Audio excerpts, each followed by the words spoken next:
How'd it feel to have a night off, huh? Where you didn't feel like you were going into some panic, where you didn't feel as if your heart was going to beat out your chest. Going to get a few of those now. Now, we'll talk more about the Avs win over the Jets in detail because he had to boogie at 7:30 yesterday. So we'll talk more about that with him when he rolls in at 7 o'clock. But, watching some of that Dallas and Vegas game last night, it's funny. Like, I during the game kept waffling back and forth on who do I want to play? Who do I want the opponent to be? There's things about Vegas that I think I would prefer. I mean, in the biggest sort of aspect to all of it is pretty obvious. It's you get home ice. But there's things about them that I would prefer. There's things about Dallas that I would prefer.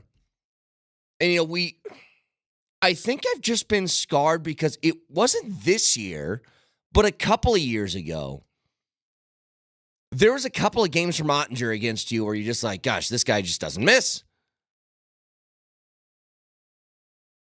There's nothing about that dude that you're going to be able to do that's going to be able to beat him. But you look through, the games this year between the Avalanche and the Stars, and you've gotten him. I mean, on April 7th, you lost that game 7-4, but you did put up 4. February 27th, you won 5-1. January 4th, it was 5-4. November 18th, it was 6-3. Like, you were able to put stuff on him. But you're up 3-2 and heading into game 6. Feels like it's probably going to be Dallas at this point. Texture says, I slept incredible for the first time in weeks. Yeah, no kidding. You're up at this time of day, and they tell you, yeah, tip-off's at 8 o'clock, which you're like, okay, so that actually means 8:12. And that means that primetime game, especially against the Lakers, we're going to get a whole bunch of commercials. Like, we know what all that entails. And I'm confused. And because the Nuggets and the Avs, but especially the Nuggets, did not want to make these games easy, you had to tune in until Jamal Murray hit a shot. God, I love that sound. That is one of my favorite sounds. You know what? In the history of sounds, I'm going to say it. In the history of all the sounds you can think of all the sounds, okay? I'm not even talking about drops here. I'm talking about just sounds. Maybe you like a little rain at night with your window open so you can hear that little thunderstorm. Maybe you like some white noise. I want that sound just on repeat when I go to bed. That's what I want. That. If I just had that on a loop over and over and over again, I think I'd sleep soundly because it means the Nuggets won. And it also means Jamal Murray hit a shot. That's what it means. By the way, Steve Nelson in for Marty today. So here's the situation. I don't know when this Avs series is going to start. If the Stars win Game 6, I would assume it would start on Sunday. Well, I guess, yeah, I would assume it would start on Sunday. But if they win Game 7, whoever, Vegas or Dallas, if they take a Game 7, that thing's going to start on Tuesday. Because I can't remember how this goes, and I should be used to this by now because the Nuggets and the Avs have been so good and in the postseason year after year after year. Do they have teams play playoff games on the same night? Is that a thing that happens? Because if they did, that's a real jerk move. Like, there's open days here. Let's try and schedule this. Let's not confuse things. Now, they have to be aware of the whoever's got home floor or home ice thing. I said this before the playoffs started. I do think this would be cool if, like, on the weekend, if they did a Avs play at 12:30 like they did last weekend, and then the Nuggets play at 9 at Ball Arena. How cool would that be? You just get to chill at Ball Arena all day. Like, I got up in the morning. I got to the arena at 10 o'clock. I watched the Avs play, and then I waited for the Nuggets and did not get home until 1 o'clock in the morning. Texture says, give me a field goal off the upright sound on repeat for my white noise. That also a great noise. Especially when they hit it square. I mean, that's a good sound. Texture said, yes, Celtics and Bruins had a couple of same-day games in the first round. Yeah, let's not do that. See, this is why I almost need Vegas to come back and win, just because I can't handle that in the same night. I can't be totally in tune to 2 playoff games and have my heart beat out my chest. I can't. By the way, if you're looking at what's happening in the Western Conference still, as much as it feels this way, and Tim Legler said this on ESPN, he said the winner of the Nuggets in Minnesota series is the NBA champion in his mind. He doesn't think anybody's going to get through either of those teams or the top 2 teams in the NBA. But Dallas goes on the road last night against the Clippers and beats them by 30. And I still think Dallas is far too top-heavy. I think they're way too much. They're way too much sort of a, what one of the textures put, a Dolly Parton. They're just too top-heavy. There's too much reliance on Luka and Kyrie, but in fairness, last night, they didn't need a lot from Kyrie. Luka was great. He had 35, 7, and 10. But they got some scoring from Maxi Kleber off the bench. They got 12 from Lively off the bench. They found some supplementary scoring. I can't imagine how ungodly frustrating it must be to be a Clippers fan. Because you've been little brother in LA forever. And you spend all of this money and you put together all of these incredibly talented players only to see, once again, Kawhi Leonard can't go in a playoff series. And now you're down 3-2 with that series going back to Dallas and a very good shot that you get eliminated. Did you see who outscored James Harden on the Clippers last night? Nuggets legend Bones Highland. Oh, he did. I think he got 11 points, and Harden only got 7. Did Bones get those we're done at the end of the fourth quarter minutes and just start hucking up shots? Because I would have. Because their box score is really weird. He had to. Because I didn't watch the end of the game, obviously, because it was terrible. But he got 11 points in 7 minutes. I'm trying to figure this one out. This dude from the Mavericks who got 6 minutes last night, his name is Hardy. He had 14 points in 6 minutes. And again, that just sounds like end of the game, I'm going to walk onto the floor and throw them from half court if I have to. And I'm trying to figure out what's the decorum in all of that. Our favorite word, decorum. What is the decorum? And you walk onto the floor, end of game, and it's garbage time. But everybody on the floor is somebody who rarely gets to play. How do you decide who gets to shoot 12 times and who shoots 0? You know, when the Nuggets do that and they empty their bench and it's Jalen Pickett and Braxton Key and Jay Huff and those guys, is there a conversation of I get my shots tonight? Because I'll tell you who the king of that was. Oh, my God, I can't remember his name, but I can picture him. Who was the little point guard from a couple years ago? It's like Marcus Howard. Marcus Howard was that guy. If he stepped on the floor in garbage time, he was getting 5 shots in 2 minutes. Because he is throwing up threes. But think about it, man. How unbearable must it be to know that your star player is never reliable? And that goes for multiple teams here. That's not just the Clippers. The Clippers have it with a couple of different guys. Like, you never know with Kawhi. You never know with Paul George. But, like Philly. Somebody yesterday, big name in basketball. I don't have it in front of me now, so I can't remember who it was. But, Chris Broussard, I think it was. said that Tyrese Maxey is the face of the 76ers. And I was like, first of all, no, he's not. It is still Joel Embiid. But how many times can Philly fans, walk into a postseason and, look, injuries are injuries. It's not anybody's fault, but it's just frustrating is all I'm saying. How many times can you walk into a post-game series or post-game, postseason series, there we go, and not have your star player, healthy or on the court at all?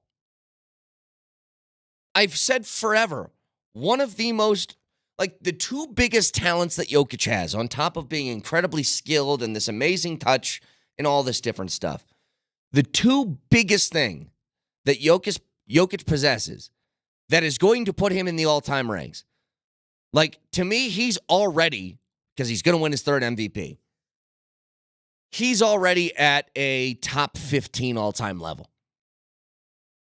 I think you would be hard-pressed to give me 15 players that at the end of their careers are better than Jokic. And Jokic is still in his 20s and still might win another championship or two, or who knows how many.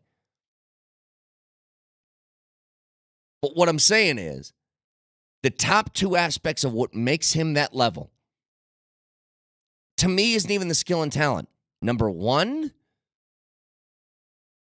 is incredible durability. The guy's never hurt.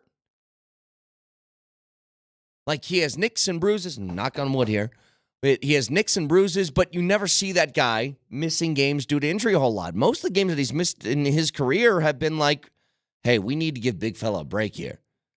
Give him a rest. The second thing is incredible consistency. And that goes with the durability part. But the fact that you know exactly what you're getting out of him every night, and what you get out of Jokic is so high level. But there's a reason role guys stay in the league for 12 years. It's because you know what they bring to the table. Say what you want about Jeff Green. Jeff Green's in the league because you know what Jeff Green does. And he does the same thing almost every night. That takes you so far. It's why, and I'm never having this discussion, but if you guys do it and you want some ammo, the best case for LeBron over Jordan is that for 21 years, he's been the exact same dude. And nobody else ever in sports, I think, has done that. I mean, for a sport like this, maybe a bowler has. Maybe a golfer has kind of stayed steady for that long. Nobody in sports like this that requires athleticism has done that. And then you bring in everything else. But it's those two factors, durability, it's consistency, and it's also his basketball IQ. That in my generation, in my lifetime, the only other guy that I would say is on the same plane as Jokic as far as basketball IQ is LeBron. That's it. And it's why I would think LeBron should respect Jokic more than he does. And I know he respects him as a basketball player. Maybe he hates him because he gets his ass kicked by that guy whenever they play against him in the postseason. But you put those factors together, it's why a dude who can't jump dominates the league. It's why a guy who looks as unathletic as he does, despite him having athleticism, he just looks unathletic. The reason he can dominate you is because of those factors. And it's because you have to.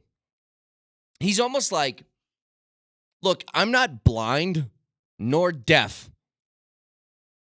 But you hear those stories of people who are blind or deaf. They're like, their other senses are so much more heightened because they have to be. Isn't that right, Nelly? If somebody's blind, their sense of smell is off the charts.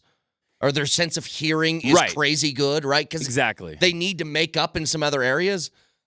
Jokic and his unathleticism is what builds up his IQ. Because he has to. What? I don't know. Maybe it doesn't make sense. I felt like it made sense. 303-504-0925. broadcasting from the Backus and Shanker studios. Their passion is justice, and a lot to get to here. We will talk to Jeff Legwold at 9:20 this morning, I believe. He's going to be a little bit later. We'll get a recap on the NFL draft because, again, the Broncos, if you use Jeff Legwold's Top 100 as the draft Bible, which I do, their first 4 picks were all in Jeff Legwold's Top 100. So we'll talk to him about that at 9:20 this morning. Stick around.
It's almost kind of unfair to ask this question right now, but it was something kicking around in my head, and now you're forced to listen to my inner thoughts. Because we don't know who the Avs are playing, it makes this question a little, I don't know, a little fuzzy. But just if I asked you right now, heading into round 2, who are you more confident in? Who's the team that gives you the most, I guess, good vibes? Because here's the deal. It sounds easy. Nuggets are defending champs. They just rolled through the Lakers again, beat them 8 of the last 9 playoff games. They have the best player in the world. He'll be named MVP for the third time out of 4 years shortly. You got playoff Jamal Murray in full effect, like all that stuff. But you're playing probably the second best team in the league. It's either them or the Celtics. That is going to be an absolute battle. The Avs, on the other hand, that's more of a question, no matter who the opponent is between Vegas or Dallas. That's a question of, do you believe that Georgiev turned a corner? Do you think that he's going to stay at this level now for the entirety of the playoffs or most of the playoffs? Because if you do, I'd have a hard time not saying the Avs. That team just put over 20 goals in 5 games on Hellebuck. In fact, what was the final tally? Was it 27? Just trying to do this off the top of my head, trying to go back and think of all these games. Nelly, pull up those numbers and add those up for me. Because he averaged over 5 a game. Hellebuck did, over 5 goals allowed per game. And that doesn't even include things like empty netters and stuff like that. The fact that you're in this spot is wild, considering where the starting point was. Your texter says when the playoffs started, Nuggets, but now Avalanche. And I think that is a totally fair assessment. And again, it's not that the Nuggets did anything wrong. It's that you're going to be playing a behemoth here coming up. Minnesota is no cakewalk. But a texter says, more confident in the Avs. The game they lost was worse, but every other was dominant. That is also true. The Nuggets didn't have a bad game, but there's also something about the Nuggets where we haven't seen them hit their peak yet. It almost felt at times they were on cruise control against the Lakers, which they shouldn't have been. But you can't tell me what the way some of those games started, especially after the first quarter or early in the second, the Lakers have a 10, 12, 14-point lead, 20-point lead, whatever it was, that they weren't just like biding their time and then deciding when the flip was going to get switched. And so now you're sitting in a place of, well, the Nuggets did that bringing their B game to the table. What happens when they bring their A game? And on that Avs stat, by the way, they scored 28 total goals, but I think maybe 3 or 4 of those were empty netters. So right. Probably 24 on Hellebuck, 28 total. No, I think it was 2 empty netters because Hellebuck had like a 5.23 average for the series. But regardless, 28. 28. In 5 games? In 5 games. If you guys didn't hear it yesterday, the stat about Hellebuck, he is the only goaltender in NHL history to finish a postseason with his goals against average twice as high as it was in the regular season. In the regular season, it was 2.39. In the postseason, it's 5.23. That's crazy. I said 2 empty nets and 1 scored by Pionk. That's right.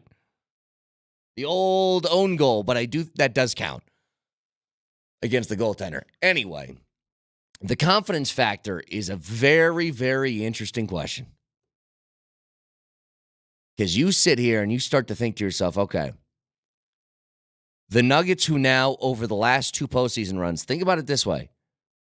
Your Denver Nuggets are 24-5 in their last 29 postseason games.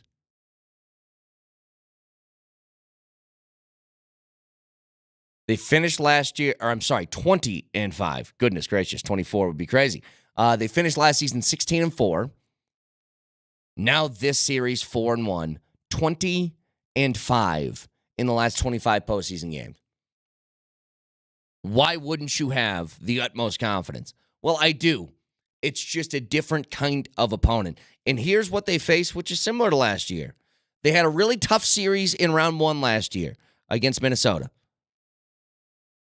Bruce Brown said after the season was over that the toughest playoff series that they had was against the T-Wolves, opening round. But they breezed through that in 5, and breezed is a bad word, bad adjective to use there. They got through that in 5. The second round was the toughest on the fans because that was a series in which Phoenix tied it up 2-2. You didn't know what was going to happen. The last 2 games of the series, Nuggets take over, they move on, and then breeze through the Western Conference Finals in a sweep, and then win the NBA Finals in 5. It feels kind of similar now. That was a very tough opening round series, but it feels like the toughest one as far as wins and losses come will be round 2 against Minnesota. No, the Avs facing a similar thing. Played a team where it was not going to be easy, except they made it look easy in games 2 through 5. Like, there were moments in the game where you'd be sweating a little bit, but then it would just be this explosion of 2 or 3 goals in the span of 7 or 8 minutes. And then it was just hanging on to the lead. Get me to the final horn. But I do think that they find themselves in similar positions. But if you were to make the argument that you're more confident in the Avs right now than the Nuggets, I totally understand it. 303-504-0925. So, let me give you something on CU. Dion and Shedeur are being skewered right now by national media outlets. And let me say something. There's one thing that Shedeur and Dion have done that I really dislike, that I think is bad form. And I think it shows some insecurity. And I'll get to that one thing in a second, but for the most part, all the criticisms being lobbed their way are just really weird to me. They're a transfer portal team because the team stunk 2 years ago and they had to infuse new talent. This is an easy way to infuse new talent. I don't know why people would criticize them because of this. It makes no sense to me. But they're getting hammered over and over and over again. The one thing that both of those two, Shedeur and Dion, what they've done that really rubs me the wrong way is when a player leaves, they basically call him trash. That bothered me from the second that Dion got here. You know, when he walked in that first meeting with the existing players that we all knew they had to turn over the roster and those guys had to go. But the way that he discussed that topic, he broached that topic, was essentially, you're garbage, I'm bringing Louis, get the hell out of here. And I remember when he first did that, I was like, I understand what he has to do from a football perspective. I do not like the way that was handled. If I had a kid who was on that CU football team and he basically called him trash, I would feel some type of way about it, and justifiably so. And so now you fast forward to now. CU loses some recruits. Or not recruits, they lose some players to the transfer portal. And these were players, by the way, that Dion was praised for and bragged about last year when he acquired them. Talking about a Cormani McLean, guys like that, 4 or 5-star recruits. And then he goes to a press conference and he goes, I really wish you guys would do your research. What did we lose? And I'm like, you can't take the praise when you acquire the guy and then call them garbage on the way out when they leave.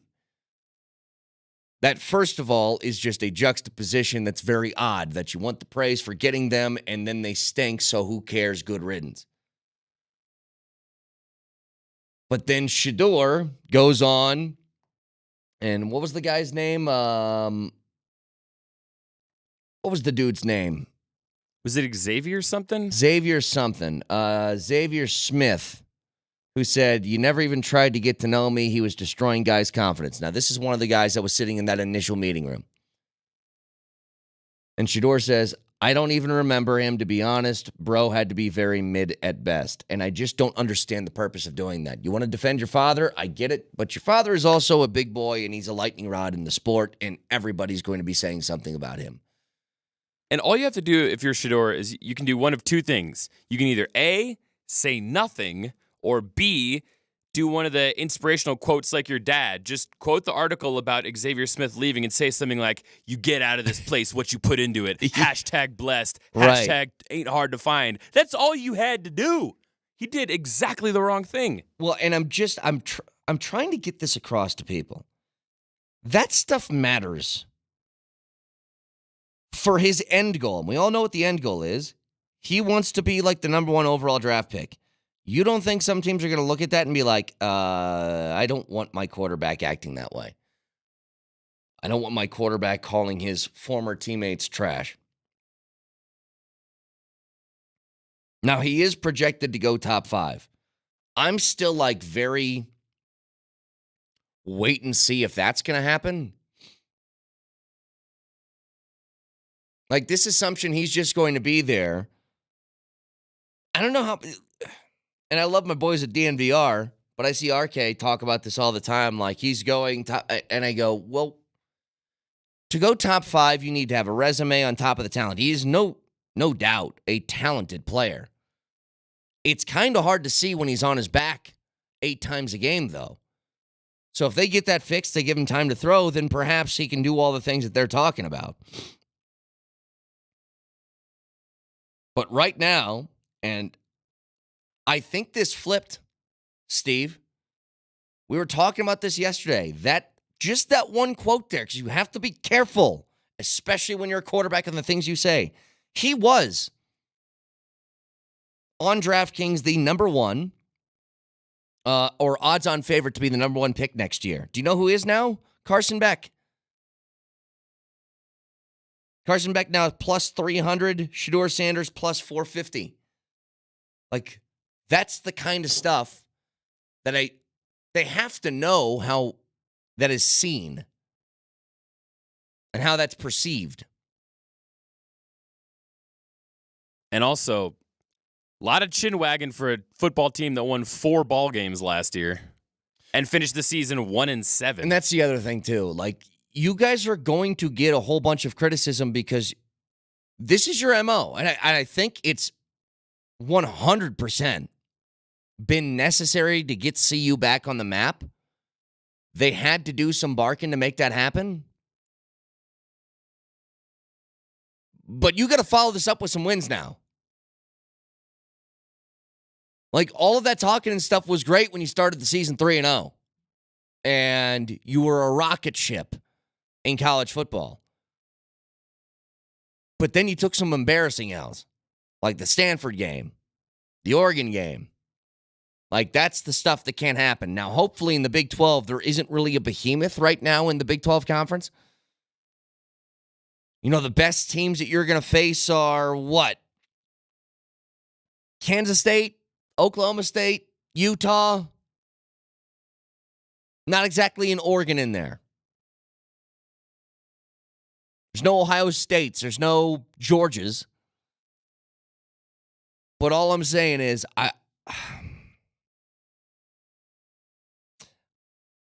they just need to be a little bit more careful.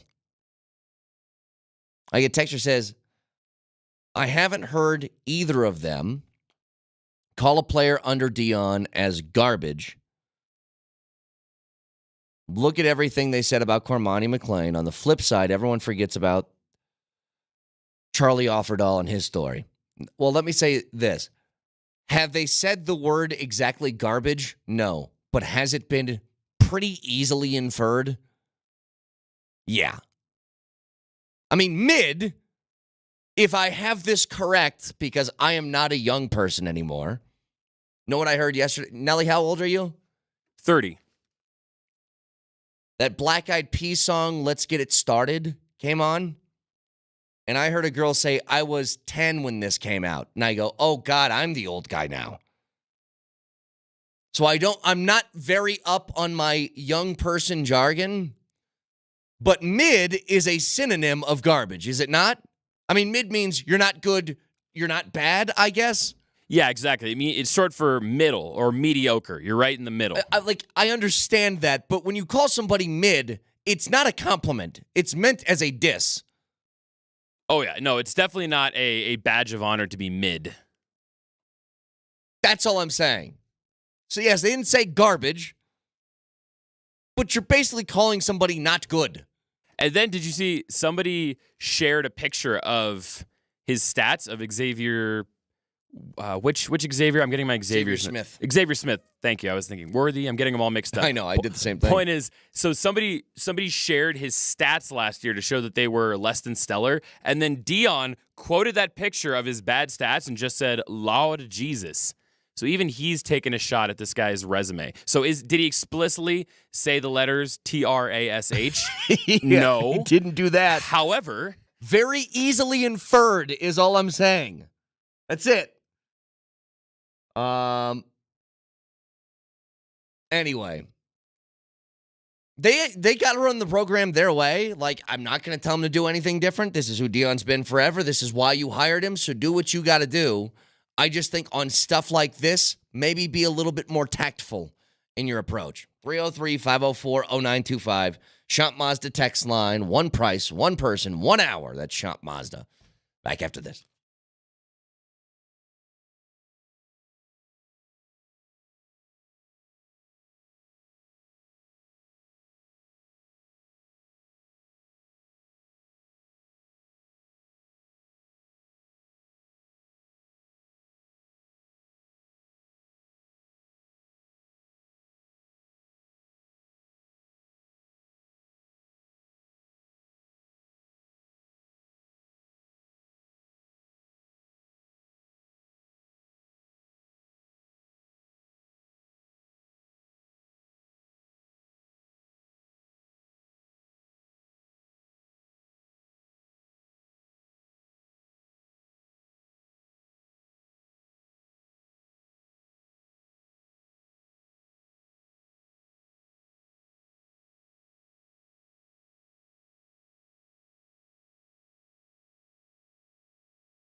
All right, still waiting for the next set of playoff games between the Avs and the Nuggets.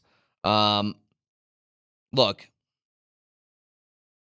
there is a lot of expectation now. You know, the Avs have, I guess, graduated in the last 4 games from a place of panic and who knows what's going to happen to confidence. Like, I feel that way. A lot of people feel that way. And you have a really good opportunity here for a couple of super deep playoff runs between these two teams. But this second round is going to be a bear for both of them.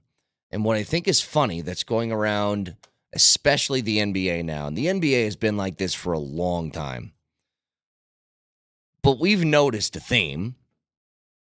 Superstar players go to a place.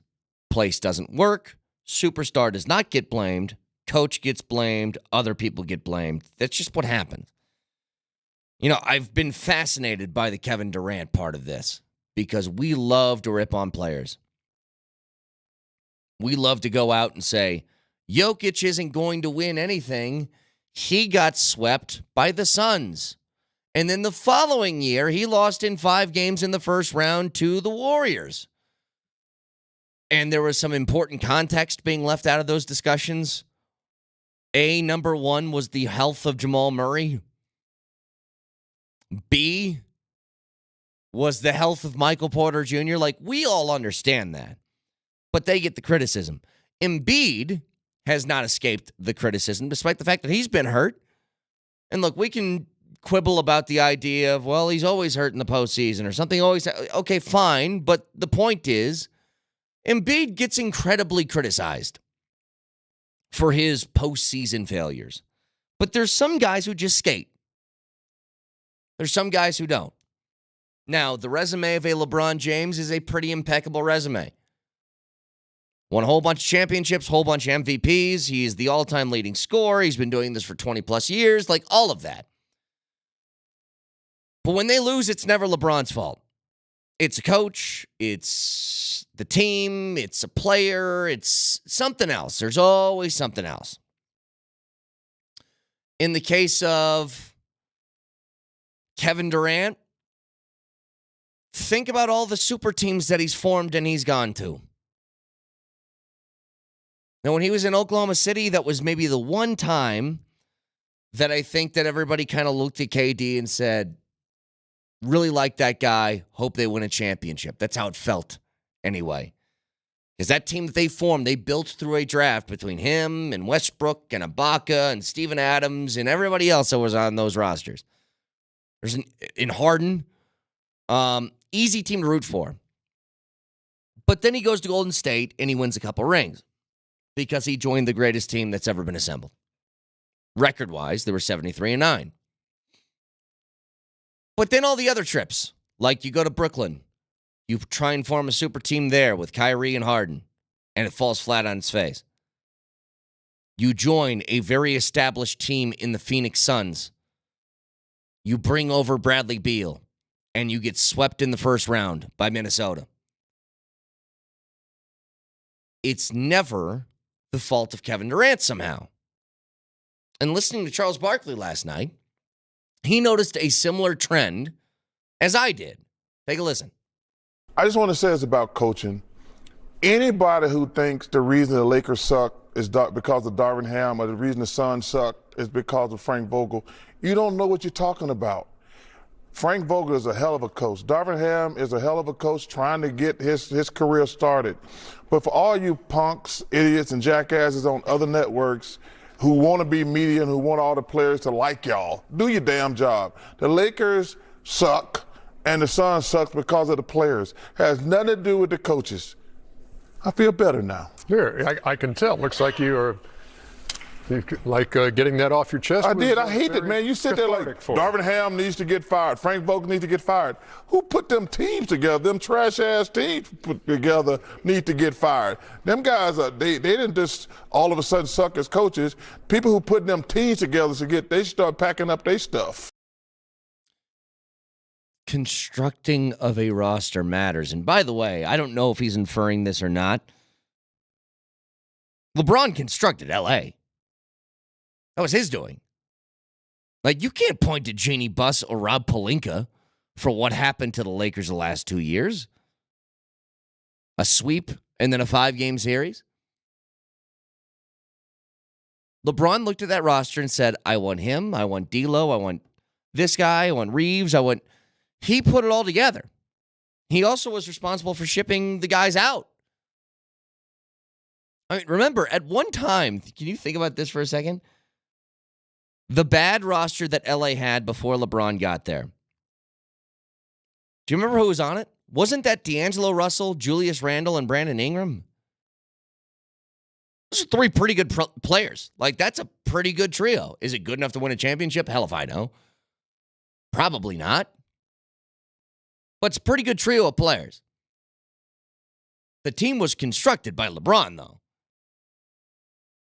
And this is just the common theme. And we've been over this time and time again. But LeBron does this funny thing. When he loses a playoff series, he steps to the podium and he'll say something like, I'm thinking about retiring. Or he'll step to the podium and he'll say, hey, man, it's just basketball. It's not that big a deal. But those sentiments never come into play when he wins. Ever. In fact, it's very hard to find a situation in which LeBron's team loses a playoff series and a coach doesn't get fired for it. I mean, Spoelstra was the only guy, but if you go back to Miami, they tried to get Spoelstra fired. And think about that for a second. That good of a head coach, I would argue maybe the best coach in the NBA is Eric Spoelstra. With Michael Malone not far behind, honestly. But Spoelstra's been doing this for, 15 years in Miami or something like that? And they wanted to run him out after that first year in Miami. Pat Riley refused to do it because he's intelligent. But then I remember he goes back to Cleveland. They make the NBA Finals. I think they lose in 6 to Golden State, and David Blatt is fired. And you're like, you almost won the championship. Are you sure? No? Okay, all right, here comes Ty Lue. They win with Ty Lue. And then they lose with Ty Lue, and Ty Lue's fired. And it's just basketball. At the end of the day, it's just basketball. And then you get to L.A., and Frank Vogel wins the title. But the next year that they don't, boom, he's fired. Like, it's a pretty common theme. And that happened all through Durant's career as well, especially lately in it. Steve Nash goes to coach the Brooklyn Nets. That didn't work. He's fired. Monty Williams, who was coach of the year recently, is fired. Barkley is so right. Over and over again, we just do the lazy thing. Why did the Lakers lose? Oh, I know. Darvin Ham. That's why. No, it wasn't because your really good players who played really well in those games maybe disappeared a little bit in the fourth quarter. Maybe you didn't get AD a touch when he was like 14 of 16 from the field. Who put them teams together, them trash-ass teams? LeBron. 303-504-0925. Shant Mazda text line. You can watch the show live on Twitch, twitch.tv. Search Altitude SR in the search bar, the Altitude TV simulcast. That is the Safeway Twitch feed. Moshe Lombardi and Kane next.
Moj, are you as messed up as I am right now? Moj. Look at I two- might be more messed up. Look Who's more at messed two up? old men just staring at their computers with Hey, confusion. Dillwagon, I've been on this thing for 10 minutes Why and it wasn't loading. Can I ask you a serious question? I know told what you I'm- that? You know something? You're acting like I'm a dillbag, like I don't know what's going on. You just called me one. because you are one. Why does our station? I got it now. Why does our place treat this like trying to get into our computer like you're trying to break into the CIA? There is a lot of passwords. There is a lot. I agree with you. I mean, is that just me? I just want to turn my computer on. There's nothing in this computer that's that important. Oh, does anybody have this problem at their work? Because this one kills me. When I try and log into my work email from like a different computer, Oh, and it's like, yeah. we need the robot to give you a call to make sure it's you first. I'm like, nobody's trying to break in and hack my info, dude. You know what? Take all my damn info. I don't care. Redefine yourself. You're me in New Orleans. I don't care. Hold on a second. Bayou Vic? Hold on a second. Yeah. Corleones. Do you know you'd sound like? Wait, Nelly, you got to have this somewhere in your bank, don't you? Steve Nelson in for Marty today. You got to have Xavier Leggett in his introductory press conference for the Carolina Panthers, right? Did you guys hear this, Yes. dude? I know this is a weird way to start the show. We'll No. get to the Avs and Nuggets in a second. But Xavier Leggett, the very big wide receiver So good. out of South Carolina. You were thinking Waterboy, weren't you? Oh, I think that guy from Waterboy should be his coach. Totally. Like, they should just hire him as the wide receivers coach just for that purpose. So, Vic, you haven't heard this? Hang on, Nelly, hang on. You haven't heard this yet, Vic? No, I have no idea. It's absolutely brilliant. Xavier Leggett. Who is Xavier Leggett? He was a second-round draft pick. He's a wide receiver out of South Carolina. Okay. He's huge. He got drafted by the Carolina Panthers, All right. so he's staying home, right? Well, close to home, anyway. And this is his voice. Okay. Xavier, you woke up a Carolina Panther. Did you have to pinch yourself? Say it one more time. So you woke up a Carolina Panther this morning. Did you have to pinch yourself a little bit? Oh no, man. I woke up ready, man. I got a call right after I got dressed. They was coming to pick me up at 9:30 in the morning. I told them I'm gonna be ready. No. There's no way this is real. What was that feeling like when you got the call? Because I saw the emotion in your face in the video, but what were those emotions? Overly excited my whole time, and I really trying to hold my tears in for real, man. I told my folks I wasn't gonna crack. I was trying to be tough guy, but man, I was really over excited. That's the man's voice. I love How it. great is that guy? I love that guy. That Favorite is- player Man, now. I was really over excited. Favorite player. That is great. Mosher, what are we doing? Well, here's the thing. I forgot my regular glasses today. Oh, so you got to wear the shades. and These stuff. are. Well, I'll take them off eventually. I'm sure. These are prescription sunglasses, Uh-huh. so I have to.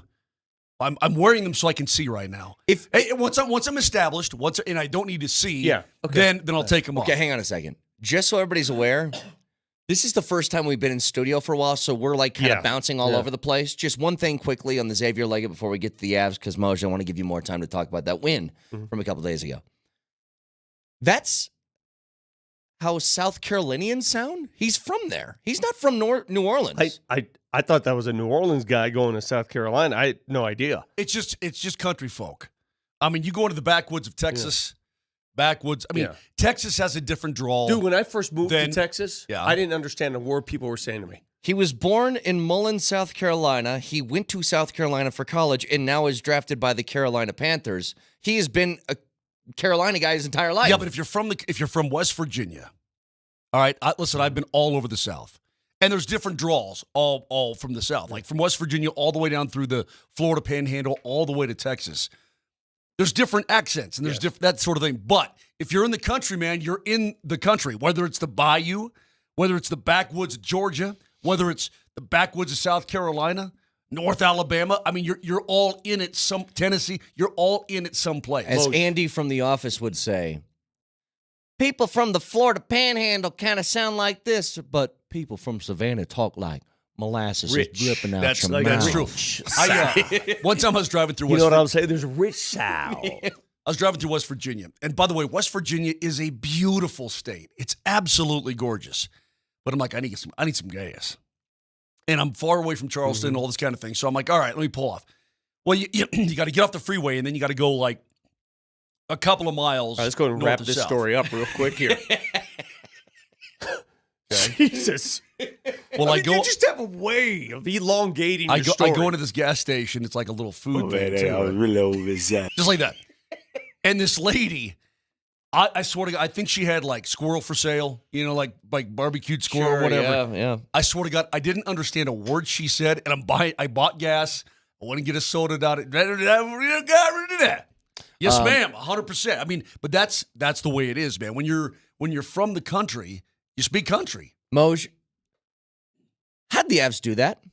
Because they're good. How did they just erase all doubts and fears and take over for 4 straight games?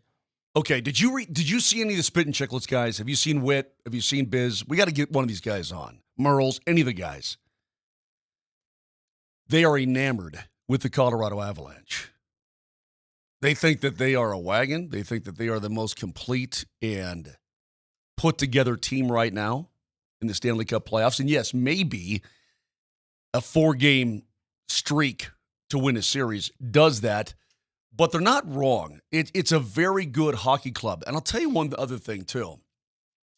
I've been listening to my friends in the hockey media, reading, listening, so on and so forth. And there's one thing that really torques me off. I know he's our guy. But why doesn't anybody ever give Jared Bednar credit? I know. Never Why happens. doesn't anybody ever say, you know what, this guy's a damn good coach? And I'll tell you this. Because he's just a sentient Ken doll. Don't you Well, remember? okay. I mean, listen, he's got McKinnon. You remember that line? Yeah, I remember that. I haven't forgot that line. That was hilarious. He's got McKinnon, he's got McCarr, he's got Miko, all this stuff, right? Well, let me tell you something. That knucklehead in Toronto has got Matthews, he's got Nylander, he's got Marner, he's got, all the, he's got Morgan Riley. Hey, by the way, Paul Maurice, he's got Kachuk, he's got Barkov. I mean, Last time I checked, Edmonton had some pretty good players, too.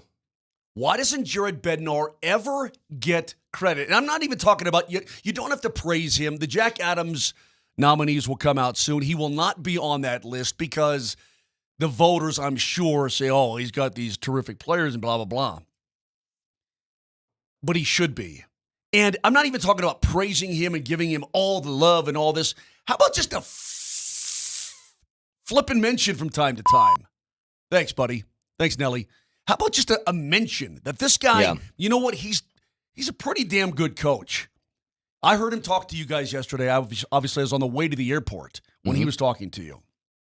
And, he talked about the way the team sort of stumbled into the postseason, and that game, I heard him exactly say, that game 1 was sort of an extension. It was a spillover from the end of the regular season. They were 5-5-2 and blah, blah, blah. And he said it was a lesson.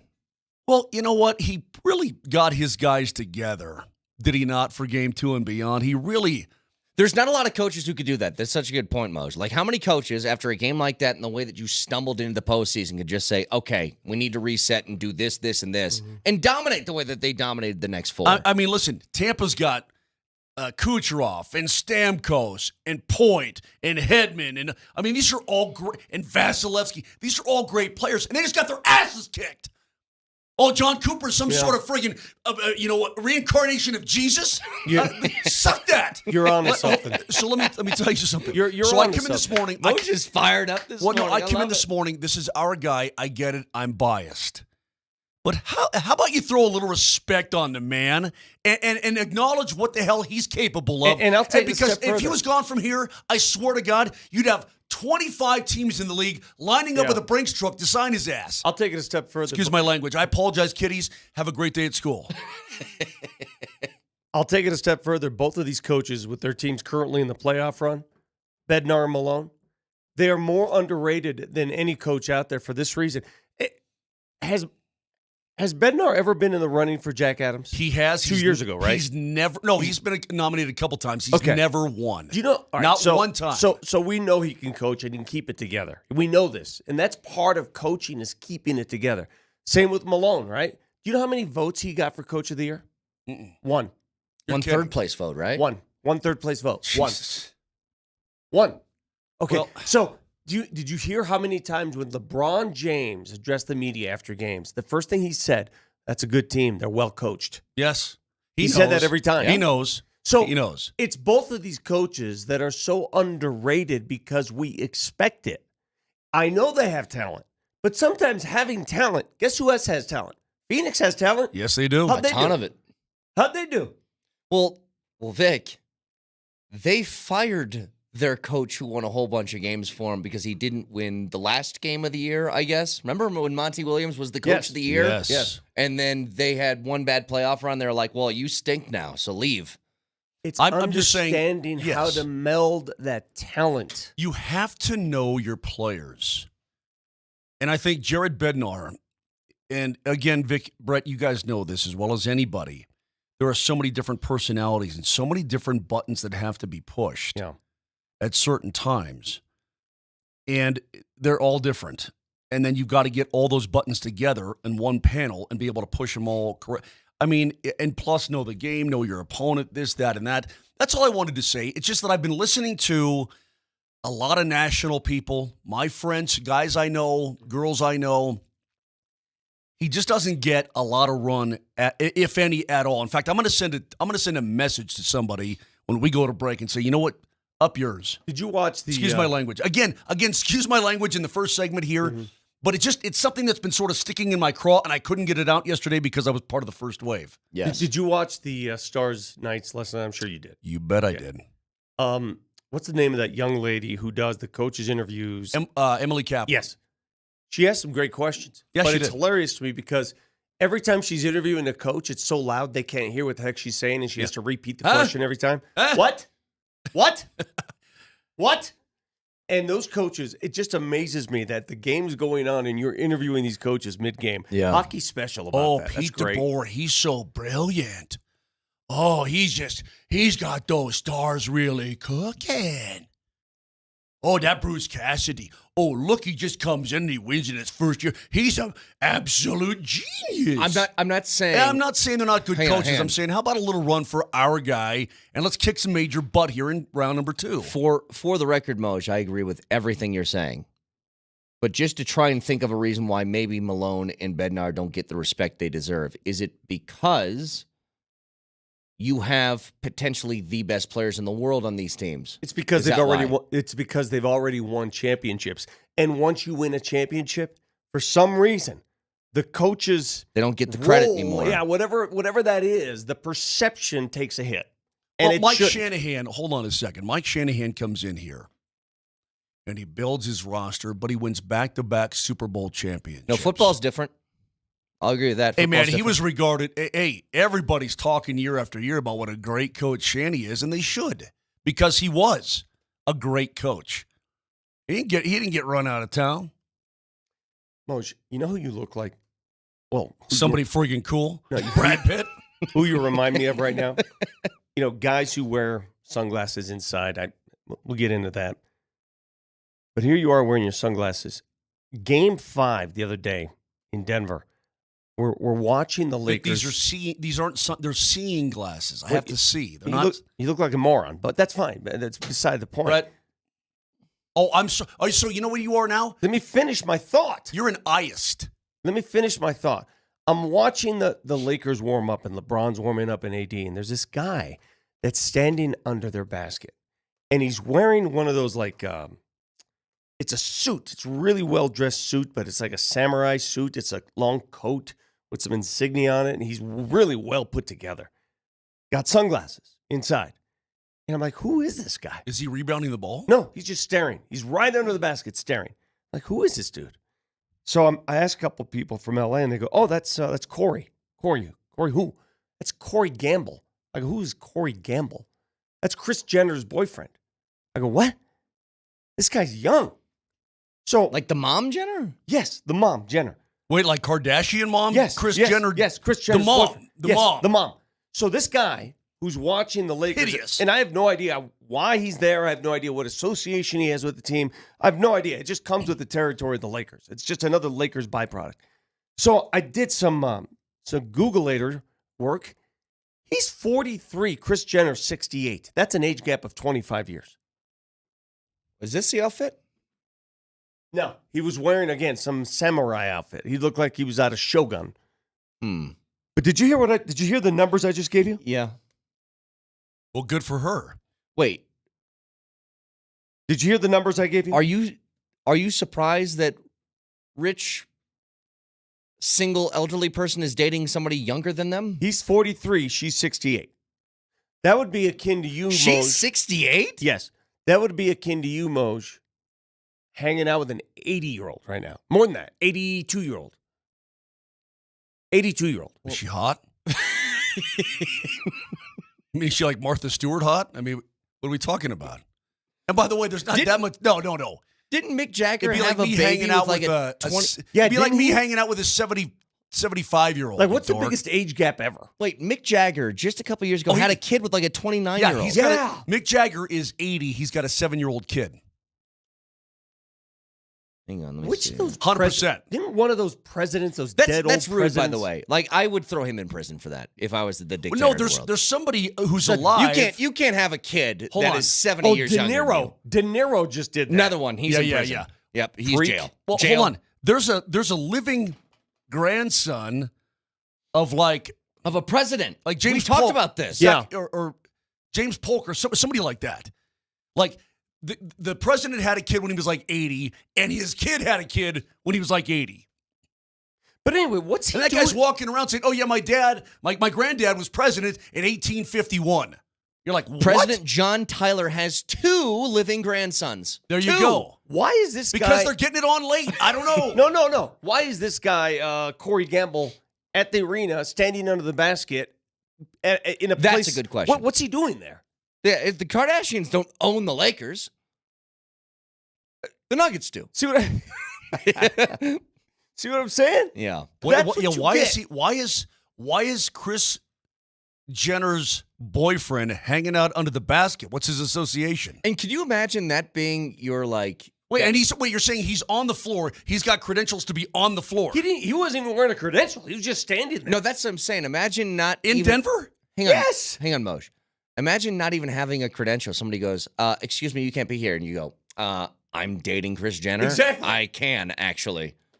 Well, and then security just goes, "Oh, well, excuse me. I don't know that I'm so sorry. I impeded." I don't know that that's cred, dude.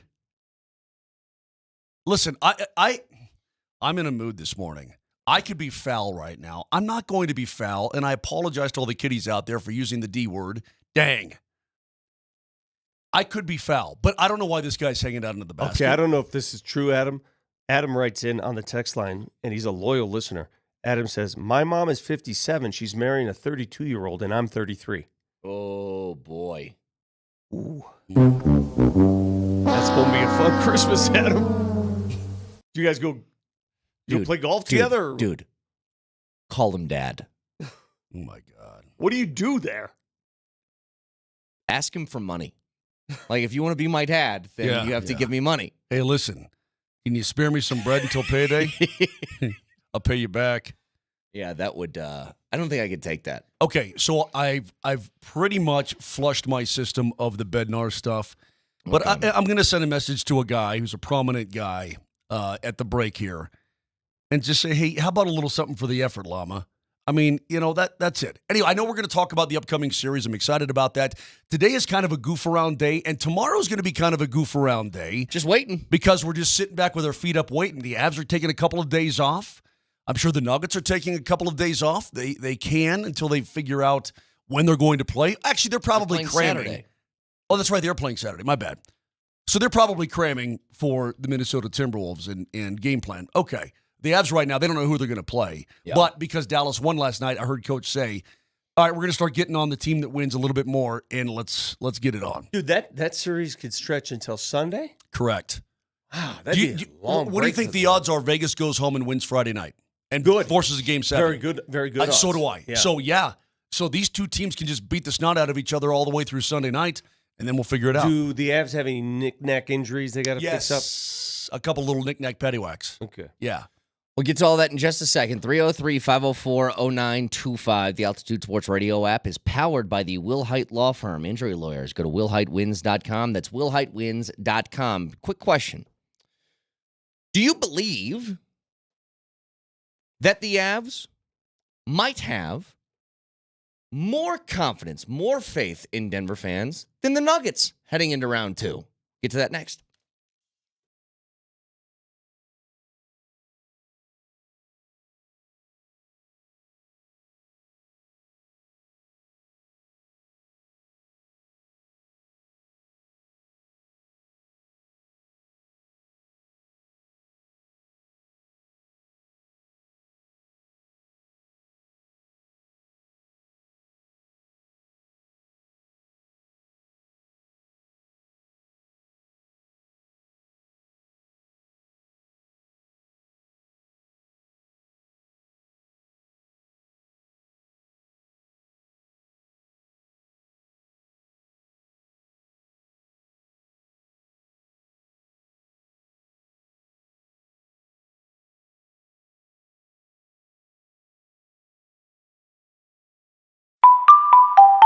That's the sound of luck and the sound of Tulatero. Say hello to the Tulatero app. It's your ticket to winning anytime, anywhere, because you can get official state lotto tickets straight from your phone. Tulatero is an app for the lottery, having games like Mega Millions, Powerball, Lucky for Life, and so much more. And we're going to start you off with a free ticket if you use the code MAGIC in the Tulatero app. That's TULOTERO. Crossing our fingers for you.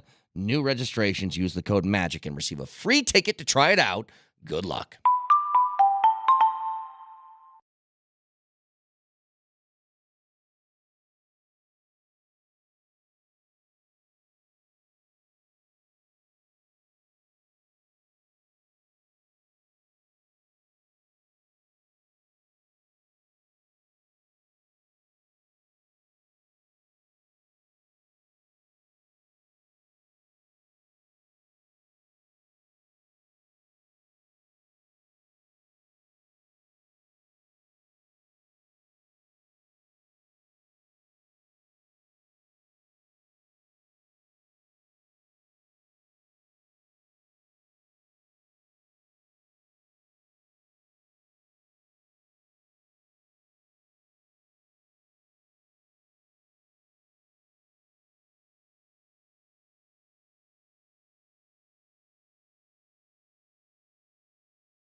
All right, this might sound weird when I put it to you this way. The Nuggets are coming off a championship. They just played the first round against a very tough team in which they won in 5 games.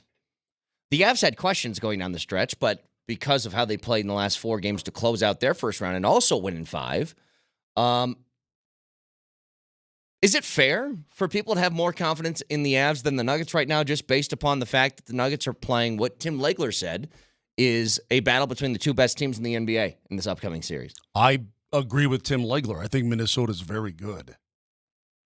I think the winner of this series is the definite Western Conference participant in the NBA Finals. I would also agree with Legler that. took it a step further. He said the winner of this series wins the championship. Is what he said. You know let's what? see. I don't. Okay, let's see. But I don't doubt that. Outside of Boston, there is not a team in the East that can beat either of these teams. Not a team in the East that scares me outside of Boston. No, Not one. and Boston doesn't even necessarily scare me because they have a way of disappearing, and they come up with really bad games from time to time. I know they thumped the Heat last night. They should thump the Heat, but they have a way of like, if the Nuggets lose, okay, they lose.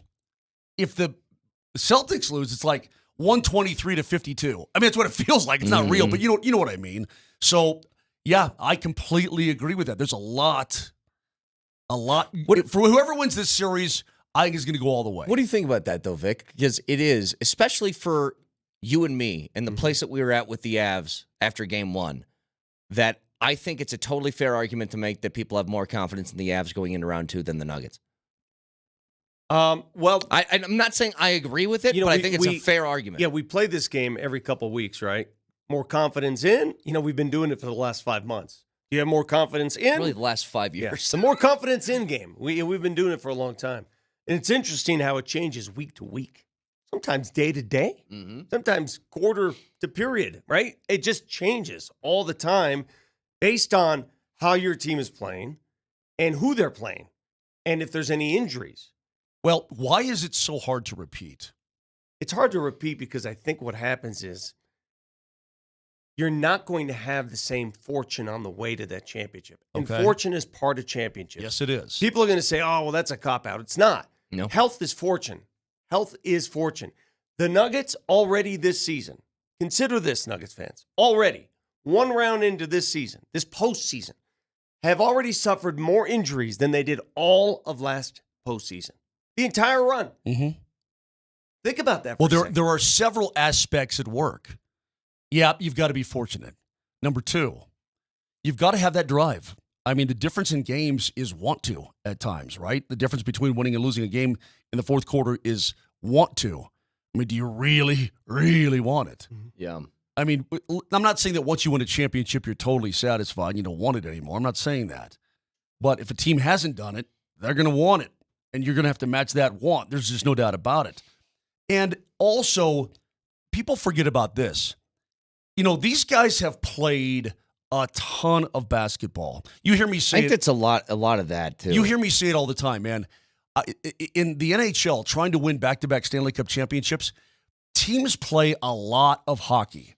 The Avs, even leading up to their cup run, they've played a lot of hockey. The Tampa Bay Lightning, in the last 6 years, they've played a lot of hockey. Not all these teams have played a lot of hockey. And so when you're going deep year after year after year, your off seasons become shorter and shorter, and you keep compounding and compounding, which is why I say, hey, listen, last year the Avs weren't going to repeat as Stanley Cup champions. You might as well get your butts bounced in that first round and have an true off season. Try to recoup some health and get some bodies and minds fresh and try to do it again. It's very difficult to repeat because, by the way, other teams are really good too. In the National Hockey League, there's a bunch of really good teams. Now in the NBA, I think it's these two teams, Vic. I think starting Saturday, and assuming either team comes out unscathed, I think they've got to be the favorite to win it all. I'm going to Nuggets practice right after this radio show, and the first thing that I'm going to... good for you. You want a cookie? The first thing I'm going to pay attention to is the status of KCP's ankle and how Jamal Murray's getting around. Because those two players, obviously, if one of them goes down, if one of them is unable to play, oof is all I got for you.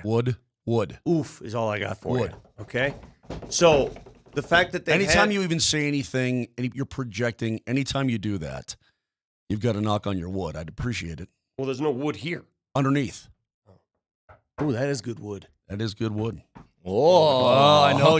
You never felt that wood before, but now you felt it. Yeah. But I'm eager to find out because I am less distressed about KCP's ankle, not because it's KCP, but because the ankles, you can brace those suckers up, withstand the pain. I'm more concerned about the calf because those can go anytime. That's a time bomb, right? That's a time bomb. You can feel it. You could stretch it all you want, but one wrong move, boom. Correct. Hey, the modern machinery that these physiotherapists and people have now, you ought to see some of the things that are available to hockey players. Things that heat up tissue, things that don't heat up tissue but increase circulation, all these different quick, really trying to speed up the healing process. It's pretty remarkable the way that medicine has advanced in the last 5 years. You know what's remarkable? And guys have all these contraptions all over their bodies and whatnot. I'm sure Jamal is in a hyperbaric chamber. I'd put him in one, whatever it takes. He had one of those pure stim things. oxygen. He had one of those stim things on his calf before the game. They had it all bandaged and wrapped up. By the way, the stim, yeah, the portable stims. I actually have one of those. Those are sweet. Where'd you get it? No, they work, but I'm saying they feel weird. Oh, I know. I love Oh, you it. mean it feels like you're just getting shot. Yeah, oh, Yeah, I love that's- it. I love it. You Lord- do? Oh, God, yeah. Because when you crank that sucker up, it Oh, hurts. God, yeah. It hurts. You could put that all over my body. It's awesome. Well, then let's do it. With the little pads, Yes. the little sticky And you can pads. see the muscle just go twitch Yeah. a little bit. Well, when you crank that sucker up, it hurts because your muscle's contracting, but it's sending voltage through your body. Right on it's your like tongue. It's like sticking a fork into a light socket. No, it's crazy. But anyway, I agree with you. I don't what's, like it. What's nuts about the postseason, and you see it more in hockey than you do in basketball, by the end of it, hell, halfway through it, dudes are just hanging on. And they'll never admit it. They'll never say anything. But I guarantee in that Avalanche locker room right now, 3 or 4 dudes have injuries that we know nothing about. Well, Jared Bednar, he indicated that yesterday talking to you guys. Yeah. That, we got the Druin situation. Kivi Ronta's out, but Yeah, what happened to Kivi Ranta? I don't know. Hey. HIPAA, sucker. When did that happen? Game. Well, when did Kovalenko come in? Game 4, so game 3, and he was playing great. How do we he was know? flying. You know, when it comes to these injuries, and Georgie went through that span of bad. How do we know he wasn't injured or fighting off? We an don't. injury? We don't know because listen, Vic. This time of year, we all know it. I mean, the NBA discloses it, but you don't really truly know. I mean, guys could have a fake arm on, and they say, he's got an upper body. And I can see he's got a prosthetic. Sure, he's wearing a no, prosthetic. no, that's you're delusional. Well, I mean, that's kind of the way it is. You don't you're going to keep it on the down low because I guarantee you. Hey, listen, if Brendan Dillon came back for the Winnipeg Jets, and I knew he was not coming back, that cut was so severe. I don't even know when it's going to The heal. one It on won't his, be on his hand. yeah, it won't be till late summer, in my opinion. It was disgusting. But what do you think? When a team knows a guy's got something, what do you think happens? The other They go team after goes it. after it. You're dang right they do. And I'm guarantee you, if Dillon had come back and the Avs knew it was his left hand, I guarantee you they're working that left hand all Like how? game. Give me some of the subtle things. Little that slash, little bang, a little this, little that. The guys will go. Listen, can- it's the Stanley Cup playoffs. A vigorous handshake. Well, it's his left hand, but Switch it up.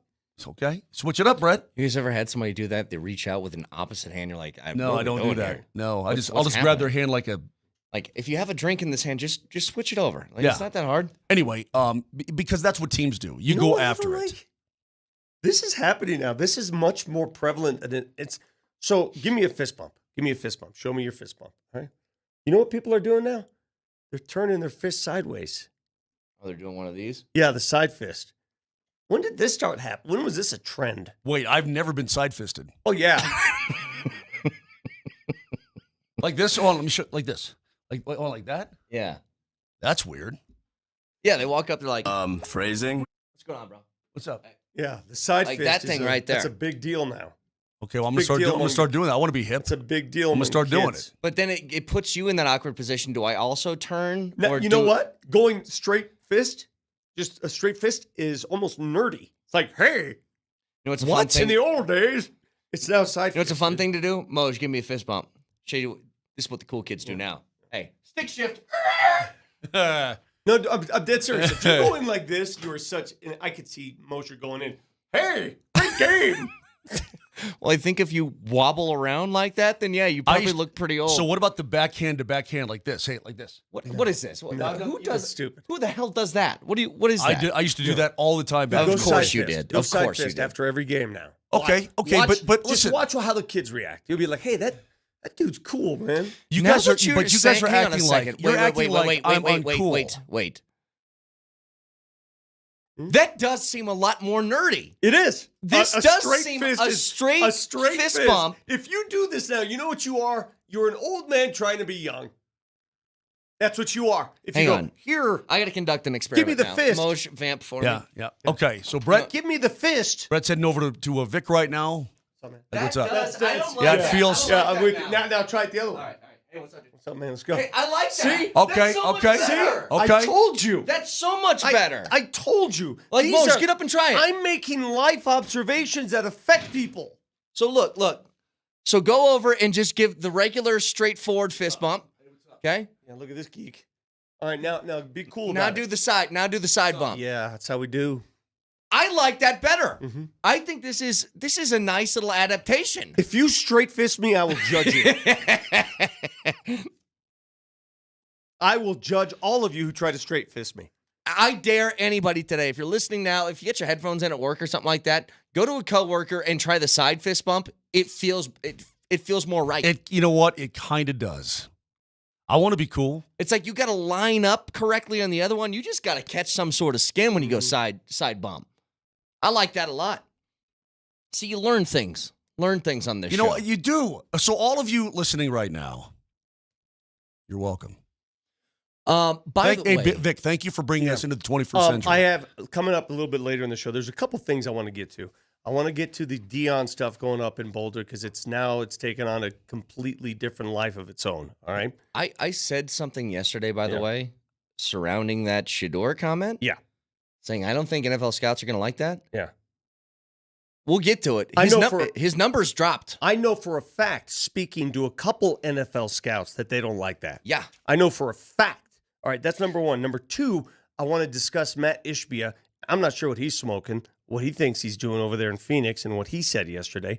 And then what did he say? I'll save it for you. Oh my goodness. And then number three, I'm going to tell you why in maybe 20 years, our country is no longer going to be the best country in the sport of basketball. And it's going to change. Yeah, we're back to that. And I'll tell you why. I'm going to tell you why the USA is letting this slip away. I'm going to tell you why my country, that I love more than anything, is letting the nation sport. We are basketball. We own basketball. We're giving it away for the dumbest reasons. I'll explain that later. So we'll get to that in just a little bit. 303-504-0925. Back after this.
When did this start happening? When was this a trend? Wait, I've never been side fisted. Oh, yeah. Like this? Oh, let me show like this. Oh, geez. Barry White. Nelly. I do love Barry. Texture says, I've been straight fisting people at work all day. I had no idea. It's like, yeah, I guess It is. the side is better. Mm-hmm. By the way, knuckles vertical on the side. You aren't gonna do it like a parallel up. No. You know can't where I do learned that. this? That becomes a Bash brother almost. Yes. Yeah. You know where I learned this? Every single time the Nuggets fly out, Reggie Jackson goes from the front of the plane where the players sit all the way to the back of the plane. It's his tradition, and he side fists everybody. Everybody. like media members and people Everybody. like that. Yeah. Every single person on the plane. I like it. Every single person. Well, yeah, because you're all one big happy family. That's cool. So Vic, you wanted to get to a couple things. What's first on your docket here? Where do you want to go? We just talked to. Okay, You want to talk about can we do this? Prime? Yeah, can we do the Prime stuff? Yeah. Because we mentioned this yesterday, and Moshe, I know that you had to jump on the flight back here. But there's the brashness, the arrogance, whatever you want to call it, that's happening in Boulder. I'm cool with almost all of it because I think that it was a necessary thing to put CU back on the map, and it's his personality, and I would never tell somebody to not be themselves. I've always had an issue with this, though, even from the first day that Prime got to Boulder. I don't like the way he speaks of people who leave the program. That first meeting that he had with the team that was the holdovers from the Durrell regime, right? The 2022 guys, the Sanford regime, where he said, pack your bags, I'm bringing Louis, whatever he said to him. When they go that route of basically calling players who leave, the word used by Shedeur was mid. The inference there is that they're trash, right? They're garbage. Not good enough to be here, so good riddance. I've never liked that part of it. And that's been happening a lot the last couple of days. Mm-hmm. I didn't like it when he said it about the guys who entered the transfer portal, where he had the press conference, and he said to the media members there who are writing articles about, hey, there's a lot of guys leaving the program. Do you remember what he said? He goes, I wish you guys would do your research. Who are we losing? He's basically saying, we're losing guys who aren't good.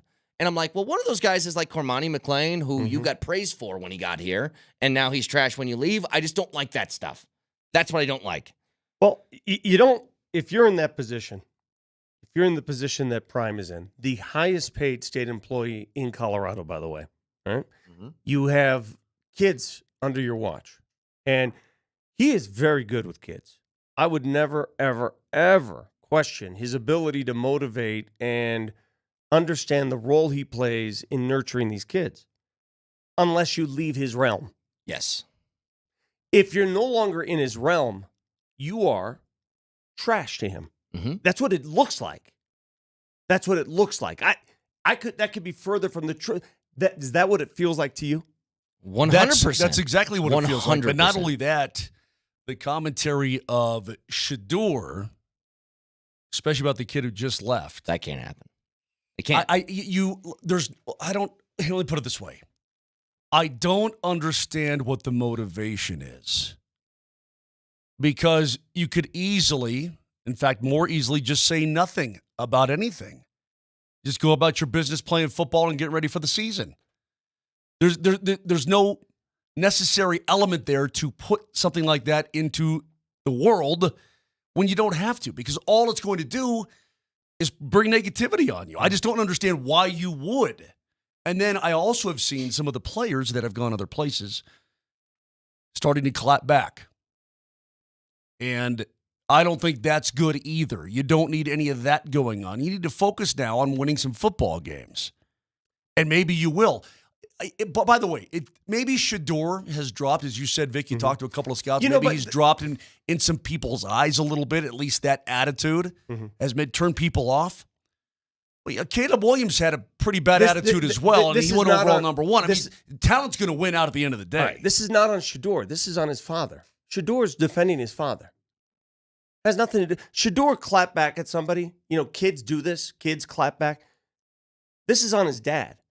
He is doing this for his dad, to secure his dad. And I get it. Mm-hmm. You know, we would all do the same. Would you defend Troy? Do you defend your family? Yeah. Always. Right? Always. But there's no reason for Dion to punch down at some kid who went to Austin Peay. That is Like, correct. when There's Dion, no reason. When Dion sent the tweet out that the Xavier Smith kid, that kind of started this the whole Law thing. Jesus one? Yeah, it was a screenshot of his stats, and he said, Lord Jesus. Why do you punch down at a kid? I have no idea. Let me ask you something. I'm going to pretend I am Deion Sanders in this situation, and I'm making public comments about that kid who took a shot at me via The Athletic. It all started with that Athletic article.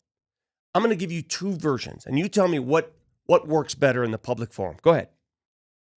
Wait, ask you Yeah, about I'm the Deion. Xavier Smith Yeah, kid? yeah. Xavier Smith said some things about your program, disparaging you and the way that you run it. He didn't play. We don't need him. You coming to practice? I mean, look at his stats. Trash. All right? Mhm. That's option A. Ask me again. I'm going to give you option B. Xavier Smith disparaged your program. What do you think? Listen, man, I wish nothing but the best for the kids that come through here. If it doesn't work out, it's on both of us. And at the end of the day, I hope he finds his way. What sounds better? The second, and it's the easier option, too. It's What the sounds, easier one. What sounds more like a head coach? I'm going, Vic. I know this is going to sound crazy. Yeah. I'm going with option B. Is that hard to do that? To bite your tongue, even though you know you're right? You may know that this kid was just bad news, and I don't know. You may know everything. But bite your tongue and say the right thing. There's Is just that no too point. hard? There's no point in doing it. It serves nothing. All it does It is makes you take look more awful. arrows. Exactly. And a texter says, you guys sound as bad as the national jokers. No, if you're not no. fully educated on the situation, then just don't speak on it. What you're not understanding here, and again, there's a faction of CU honks in this town. Listen, I attended the school. I went to the games. I love it. But you got to draw a line. Take your CU freaking colored glasses off and just do what's right. Well, and here's the thing, man. Nothing we've spoken on in the last 5 minutes has been about Deion's coaching acumen or his ability to bring in players or all the things that could make CU a viable national program again in college football. The fact that you can't see this as, yeah, you probably shouldn't do that. It's a bad look. It's a bad look is all we're saying. Like, the fact that you can't even admit that means you're so down the rabbit hole of Deion is God, he can do no wrong. What other conclusion can I come to other than that? Like, for that guy right there, Casey on the text line, I'm sure you're a nice guy, Casey. Nothing personal. Has Deion done anything wrong in your eyes in the last 2 years?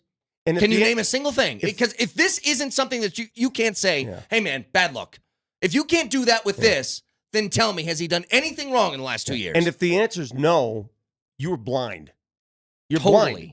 You're blind. That team went 4-8. Stanford lost. How about that? Yeah. Was that bad? Was that a bad look? Listen, man, I can point to more good than bad. It's All right, weird, I can though. point to more good than bad. If somebody said, would you do this over? Yes, because Prime has brought some attention and much needed infusion of energy to that program. Okay, I get it. I love it. But you can also be critical of what he's done. I don't like the fact, remember when he went back and forth with Jay Norvell after that game? Sure, and yes, absolutely. I don't like the fact that whole thing was videotaped for his damn reality show. Right.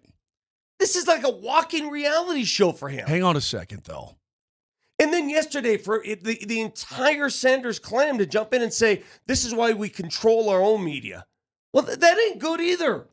Well, yeah, but you're also putting it out there. And no media is picking on you. Nobody's going, in that regard. That's not true. There are people that are taking shots at them for the sake of taking shots. Okay, well, just chill out then, and you won't have people taking shots. Or what? You don't need to lower yourself to that level, in my opinion. But hang on a second.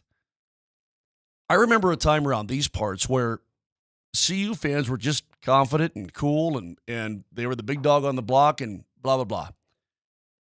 And by the way, I go to games up there. I love it. It's a great atmosphere. The Bear and I go to at least a game per year, sometimes a couple of games per year. Mm-hmm. Love, L-U-V, love. But stop being so sensitive, people. I mean, it's not. Listen, this is what you were going to get when you hired Coach Prime, and I love the attention. Don't get me wrong. This program is going to be. You think they're going to ask you back to the Big 12 even? You were one of the worst programs in the country. Mm-hmm. Nobody wanted you. You'd be dying with Oregon State and Wazoo. Yep.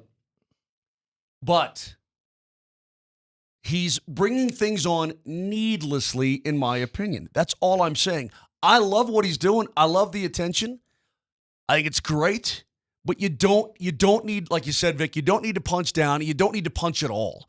That's a fact. So all of you CU apologists out there, and yeah, I'm talking to just you with your buffalo color glasses, just settle down, man. It's all good. We're all on the same side. But not all that comes out of these types of situations is a positive. Okay? That's all I'm saying.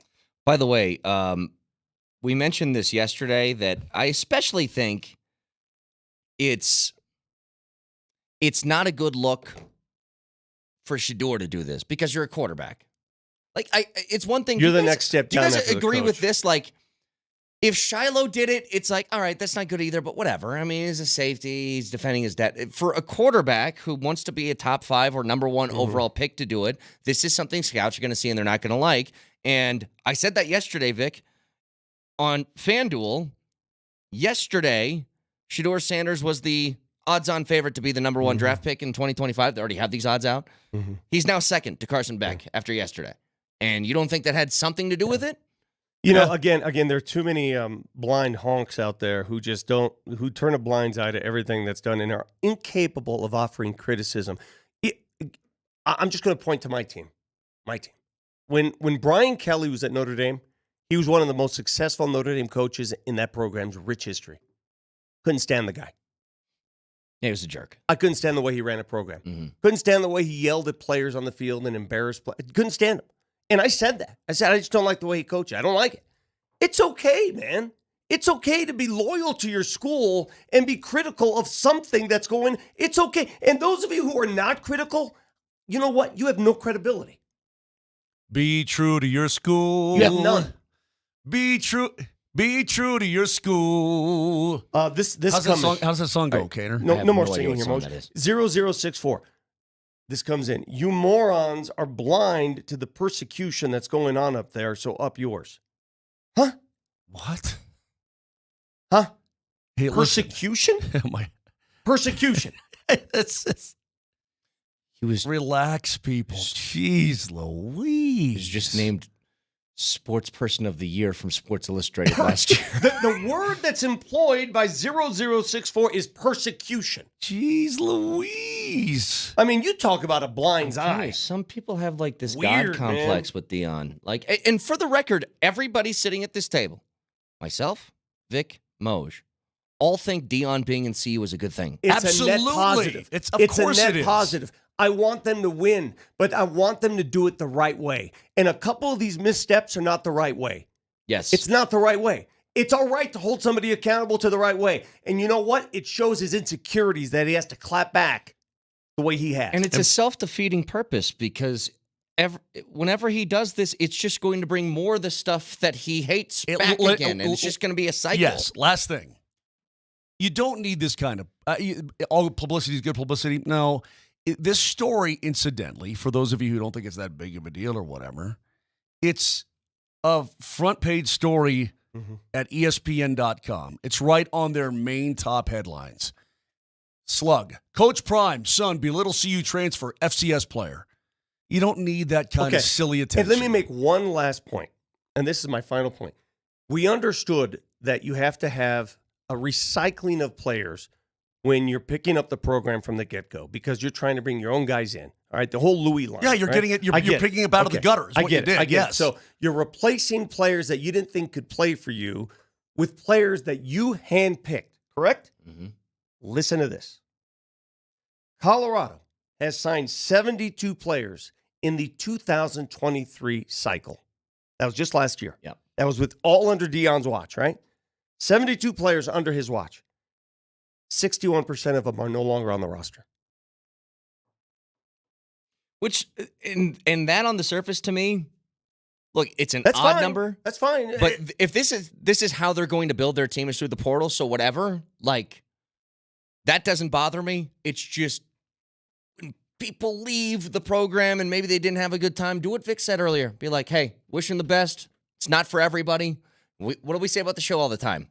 Show is not for everybody. Some people will like it, some people won't. It is for everybody. Everybody likes me. Yeah. 303-504-0925. Speaking of coaching, I got some audio from Charles Barkley that you guys will want to hear because it goes directly to an ego problem in the NBA that we'll get to next.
Yeah, be true to your school, baby.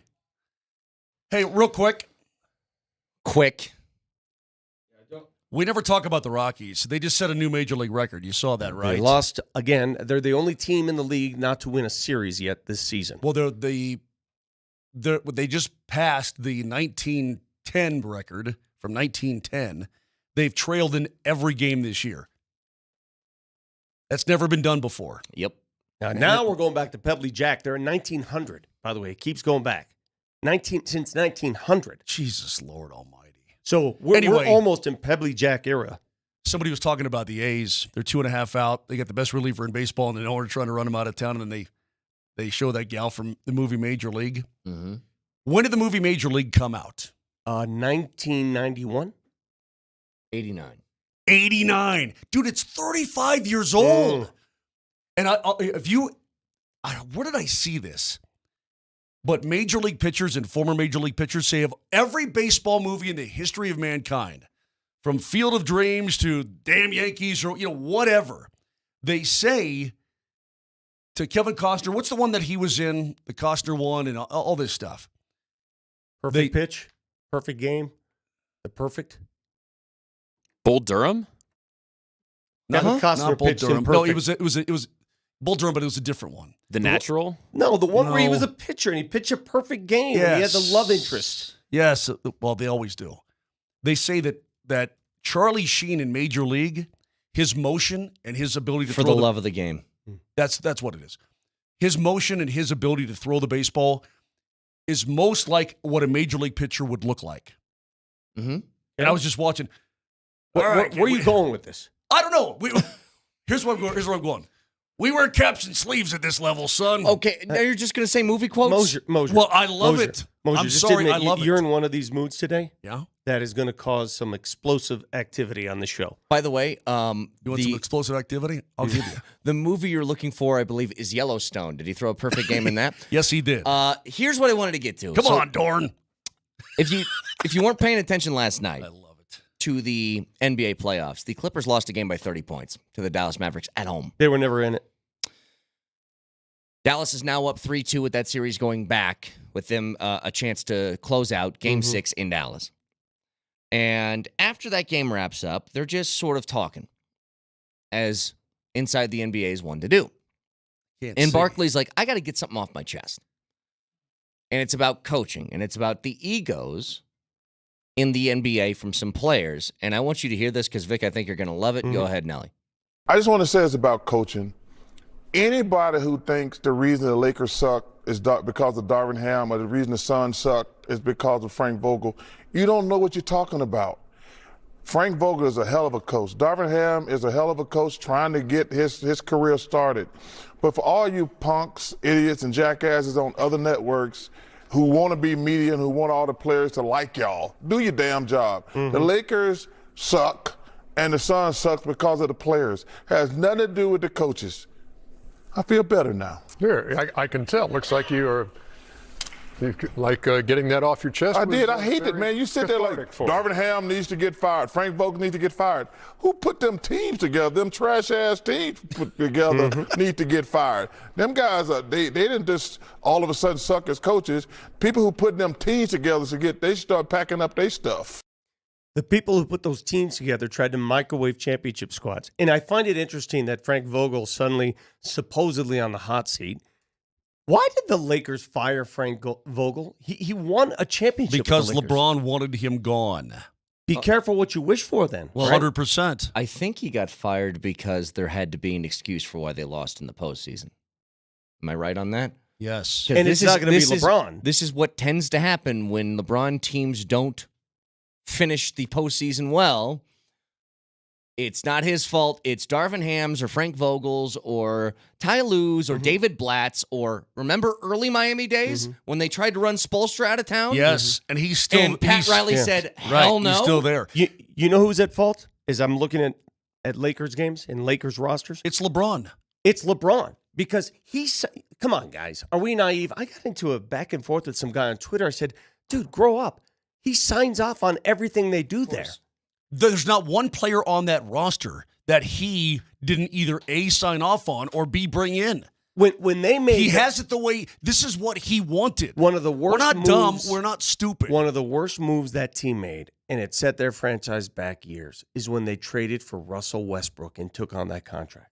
Do you know who they lost in that ridiculous trade? DeRozan. They lost the rights to DeRozan and other players, but they traded away KCP. Oh, yeah. You think KCP would have fit in well on that Lakers squad in this postseason or last? Oh, yeah. Do you think KCP was an integral piece, a competent role player? Do you know who else they lost on that way when they disassembled that team? The guy who's running defense up in Chicago right now. Who's the white guy whose name escapes me? Caruso. Another role player. Yeah. They let the roster go. Yes, they did. And then they fired the coach for it. Well, I love the fact that Barkley has the Colognes to come on out and say it. When are we going to get Chuck on, by the way? We'll get him on. I want to wait a little later when things get intense in this second round series, and I'm sure. So this series we're talking about against Minnesota. Okay, I'll take the Phoenix Suns as an example. The Phoenix Suns in the last 10 years, when were they at their best? When they have a roster of Devin Booker, Chris Paul. No, yeah, Chris Paul was on that team. DeAndre Ayton was on that team. Mikal Bridges was on that team. Remember the Jay Crowder? Suns and 4? Jay Crowder. Yep, that was on that team. Yep. So they had that one shooter in Booker. Then they had a bunch of role players, and they played. Guys who did their job. Yeah, they did their job. So what did they decide to do? Blow it up. They blew that thing to get smithereens. KD and get Bradley Beal, and now you've got $150 million in 3 guys And that you cannot get rid of. And I watched it's a hysterical. game in which Bradley Beal couldn't do a damn thing. You did this to yourselves. That's not on Frank Vogel. You did this to yourselves. Yesterday, Matt Ishbia, who I believe thinks he's a GM. I think he's in the Jerry Jones field of owners. He absolutely is. He said, and I want to read this to you, and I want you to get your thoughts. He said, quote, regarding Phoenix and their roster, quote, let's be real. Ask the other 29 GMs out there, the other 29 GMs in the NBA. 26 of them would trade their whole team for our team. The house is not on fire. We're in a great position. It's not hard to fix. We have enough talent to win a championship. It's that first line. 26 teams would trade their entire roster for Phoenix's. Well, he's absolutely delusional. As the math checks out, there are still 8 teams playing, right? Yeah. So are they going to trade for what you just put out there? You just got swept. If I'm a Suns fan, I'm concerned. He is absolutely I'm concerned delusional. at what my owner thinks of my roster. You know what's crazy to me, too? I don't know how much money does this guy have? I don't Seriously, know. how much bread does this guy have in his pocket? It's a typical example. He's a mortgage broker trying to refi a broken basketball roster. That's what he's trying to do. Hang on a second. Hang on, though. Before you move to that, this is, Vic, you said you should be concerned. I would have been concerned immediately with the owner who thinks he's the GM. And here's why. He's saying that because he is largely responsible for how the roster is put together because he made all this happen. He's especially new at this. He doesn't want to admit that he's wrong immediately, so he's going to stick to his guns on this. But also, here's the issue. Owner who is also playing the role of GM as a Jerry Jones does. If he sucks, you can't fire the owner. Right? Correct. Jerry Jones has not been great at the Cowboys thing for a while now. Long time, 30 years. Has he ever fired himself? Of course not. Will Ishbia ever fire himself? Of course not. You'd like that, wouldn't you? That's the problem. They should have been terrified from the second he started doing this. I'm more terrified that my owner will speak into an open mic and say that 26 teams would switch rosters with the team that got swept in the first round. That's a pride thing. The reason I ask what kind of money. This is about what you say. Go back to that, Dion. It's how you say. What do you say? What is a proper thing to say as an owner after your team got swept in the first round? We're disappointed. We're going to do whatever it takes to get back to the level where we can contend for a We are championship. committed to that. Clearly, we have a lot of work to do. You don't double down and say, there are 26 teams that would switch with us right now. What an arrogant thing to say. You got swept in the first round. Jesus. Frank Vogel, so he would not commit to Frank Vogel coming back. They just signed Frank Vogel last summer to a 5-year, $31 million contract. Now, maybe he's got more money than dirt on earth. Like monopoly money. But golly, I mean, you just sign a guy to a $31 million contract, and just eat it. Just eat the rest of it. I mean, first of all, we talk about stability in franchises. That's a valuable thing. Nonetheless, I look around here and over at Ball Arena. You've got owners who know the game of basketball well, played it at a high level, right? Mm-hmm. But they also know their role. You know what they do? They hire smart people and let them do their job. And shut the hell up. Mm-hmm. And they let them do their job. Now, not to say that they're not involved or whatever the case may be. So, I mean, listen, if you're going to sign off on a max contract, the owner needs to be involved in that. But they hire smart people and they let them do their job. And that's, I'm telling you, it works. And by the way, those are very smart people who do the hiring of the smart people. That's how you win. Cracks me up, man. Guys like Ishbia crack me up. He hasn't won a Put them playoff teams game. together, them trash-ass teams. Ishbia hasn't seen the Suns win a game in the playoffs since he tried to take the ball away from Nikola Jokic. Have you known that? Since that game. Yes. Since he tried to take the ball away from Nikola. Like, this is my court and my ball. Well, you haven't won a playoff game since. It's weird how, normally I don't care who owns a team, but that guy's like, what is it? What is it about him? He has like a smartest guy in the room sort of thing to him. That's what I think is bothersome. And you know what else I remember, though? I remember somebody fanboying down in Phoenix about him. Oh. Yeah, who was that? Oh, well, whoever it is remarkably silent at the moment. What are you talking about? Guess who I saw in the tee box at the Waste Indians? Who, Vic? Chris Paul. I was rubbing elbows with Matt Ishbia. We had a little ribbon going back and forth saying, hey, my Nuggets are going to get you. I remember all that conversation. You were a total dork about it. Okay. I'm going to side fist you. 303-504-0925. I'll take a Back pass after on this. that.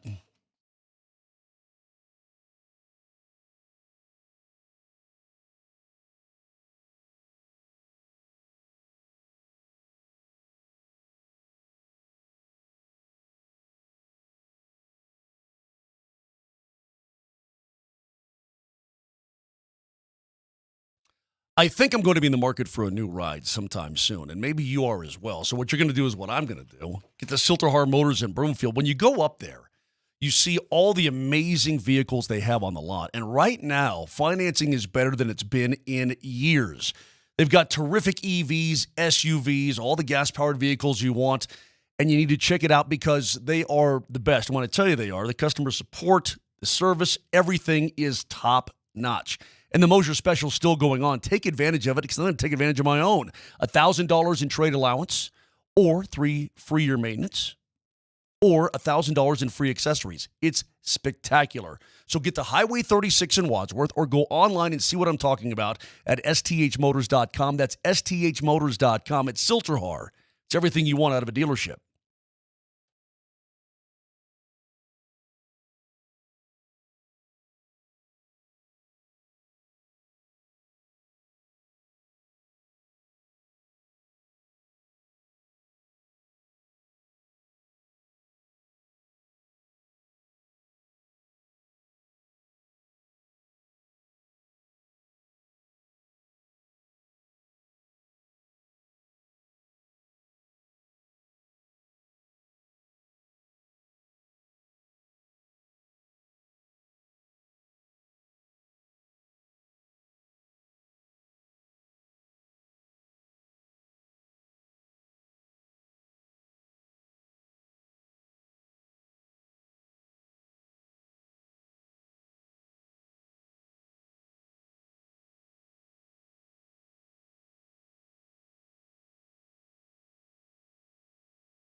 Okay, Vittorio. Yeah. This is kind of a fun day. Tomorrow we're going to be getting a lot more, I think, into the Nuggets and the Timberwolves and what the Nuggets need to do because this ain't your Papa's T-Whoop-Pup team. This is a very, very good basketball team. And I'm going to say it again. I had this conversation with somebody yesterday. Anthony Edwards terrifies me. He scares me to death. What scares you most about Ant-Man? What scares you most? First of all, I love his attitude. Mm-hmm. I love his confidence level. I think he's a funny son of a... I don't want to like him as much as I like him. I really like the guy as a dude, and then I watch his game, and he is... What part of his He feels game unguardable to me at times. Is it? What scares you most? Because I'll tell you what his scares ability me. to drive the lane and dunk on your face scares me. For me, it's his appetite to eat you alive. There you go. That too. That's what scares part the hell out of me. Yeah, that's part of it. It's not, he's got everything that you need to be a great basketball player. He's got a jumper that once he gets it going, he can go to the hole, he can jump, he can do all of that. He can defend when he wants to. But what leads me to be fearful most is his appetite to want to eat you alive. And that's the attitude, Kaner, that we'll get into more of it tomorrow. I don't necessarily want to get in the weeds on it today because I want you to go to practice today. I want a full report. I want it typewritten and double-spaced and on my desk at 0700 in the morning. Gotcha.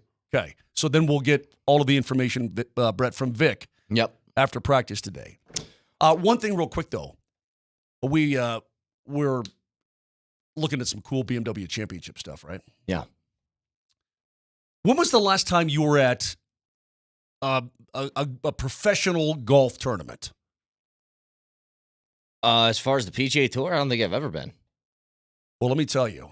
I've been on Korn Ferry Tour event stuff. Going to a Korn Ferry Tour event, they're obviously awesome players. But, man, you get cheap beers. Mm-hmm. You can roam anywhere. Like, it's kind of the best of both worlds. You watch guys make birds all day long. Yep. Right? Maybe not some of the names you recognize, but these guys are all, like, you could throw them in a PGA tournament and they'd finish top 20 if on any given weekend. That's how good they are. But, Vic, to have the BMW Championship coming back, and I loved it at Cherry Hills some years ago. It was great.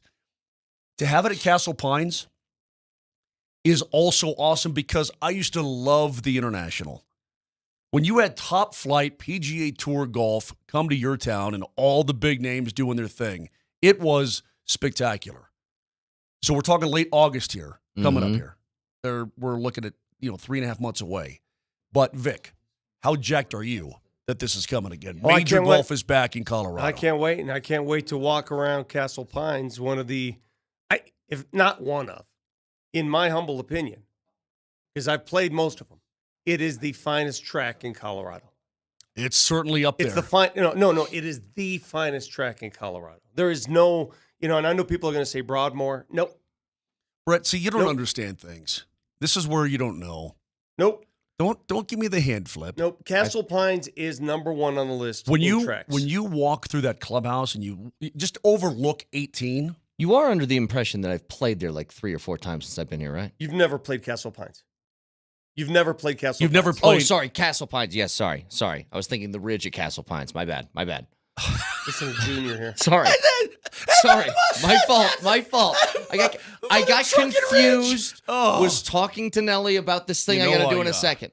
The magic word. You realize I have played. The Ridge is a fine track too, but this course, Brett, when you walk out and you look at 18 and you see how beautiful, it's not Granddad's Golf Hour. Josh, calm down. You see how beautiful that fairway is. I mean, it's for all of you golf fans out there, even in the slightest, get your butt to the BMW. You know what? It's worth the price of the tickets. Trust me. Mosey, I can love something and be critical of something at the same time. That's what true love is. Like your own marriage. You can love your marriage and be critical of it. I love golf. Golf's got a problem right now with television ratings and eyeballs. Big time. Golf is sinking very fast. Big time. The PGA Tour numbers over the last couple of years are dropping precipitously. Well, that's because of the LIV. And not just the LIV. It's more than the LIV. This is more than the LIV. And I know the LIV is going to get the bulk of the blame, and rightfully so.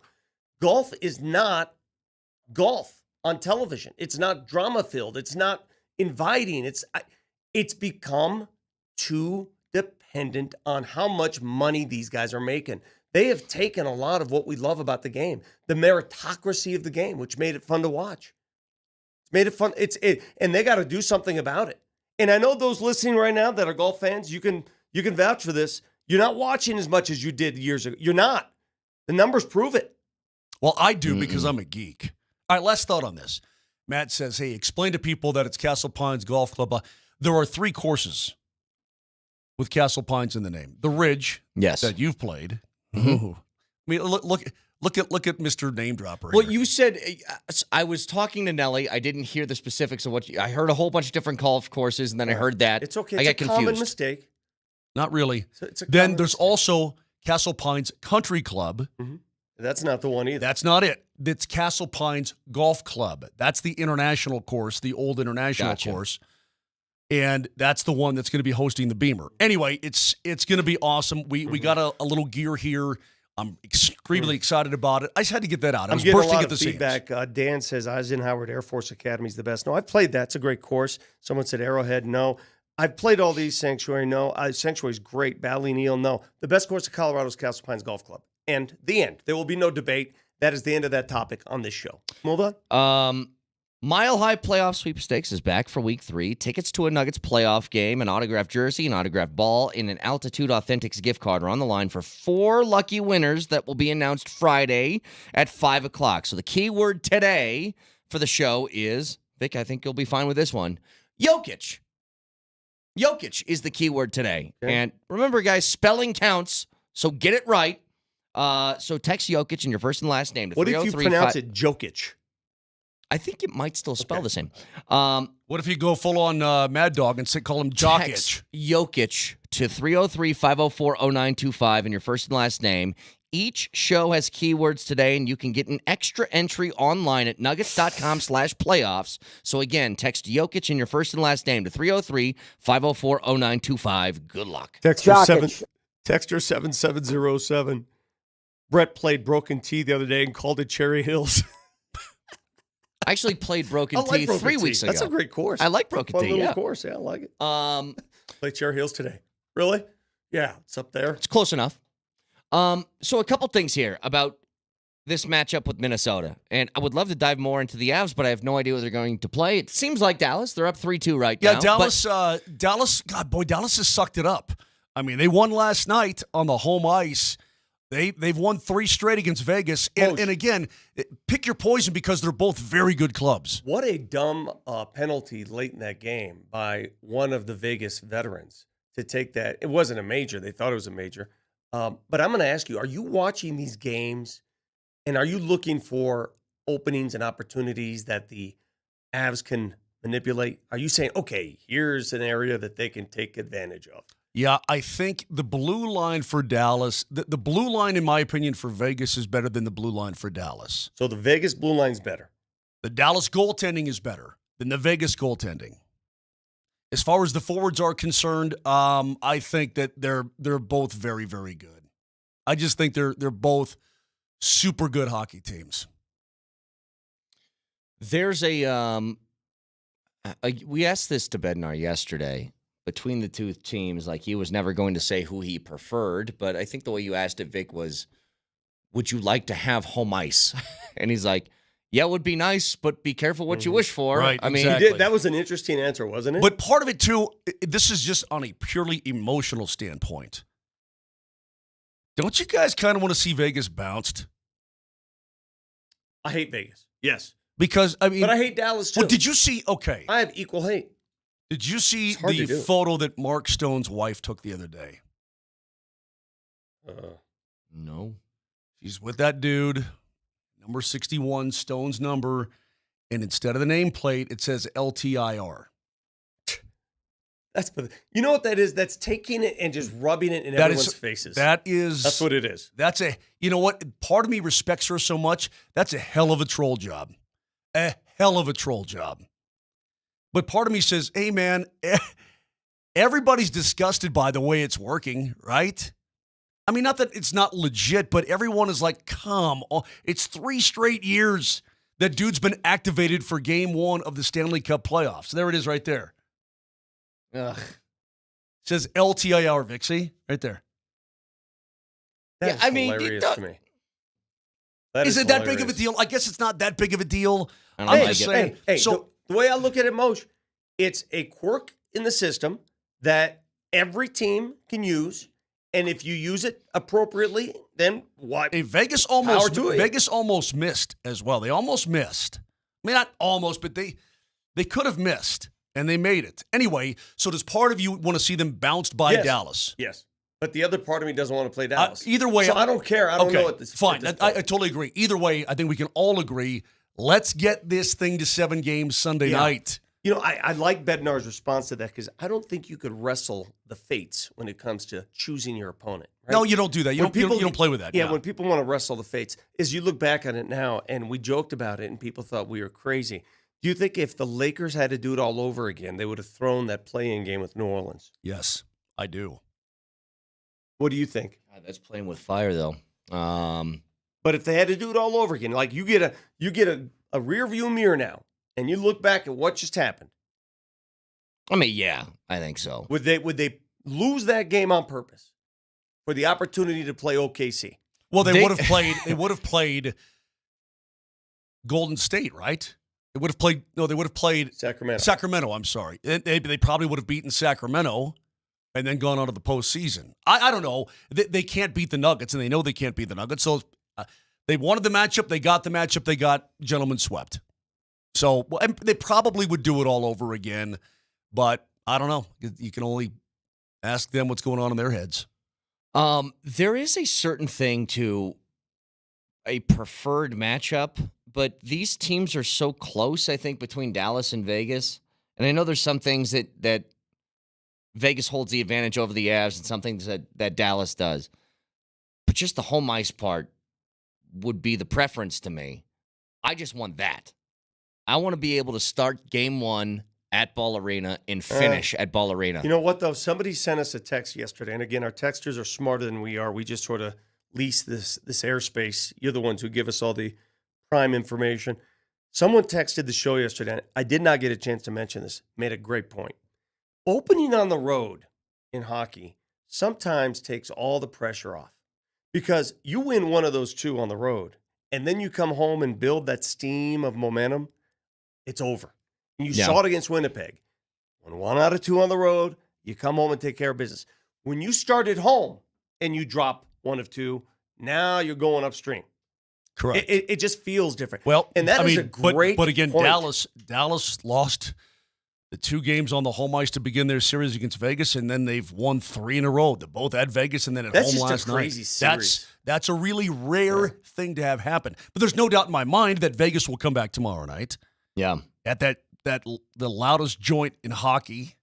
Well, you remember this Vegas-Dallas It's just series. so loud. It's just so It's obnoxious loud. Well, it's not 100%. loud. It's what Vegas does with their little sideshow routine. It reminds me. It's sort of like the Lakers sideshow. There's almost too much other stuff going on. 100%. And they got the night that comes out and he slays the opponent and all this crap. But Brett, the way the speakers are positioned inside that building, and as loud as it is, I'm not even trying to be funny here. When they play that really loud and they crank it up, the vibration it makes me have to pee. Really? And you think Connor can attest to this. Riker will. It goes through your body and makes you have to go take a squirt ski. I'm not their PA announcer. Like I got to watch my coffee intake. Who is their PA guy? Screamy Screamerton. Have you met him? No. Yeah, that guy's insane. Oh, yeah, he's Yelly next Yellerton. level. Yeah, that's anyway. Just to avoid that building.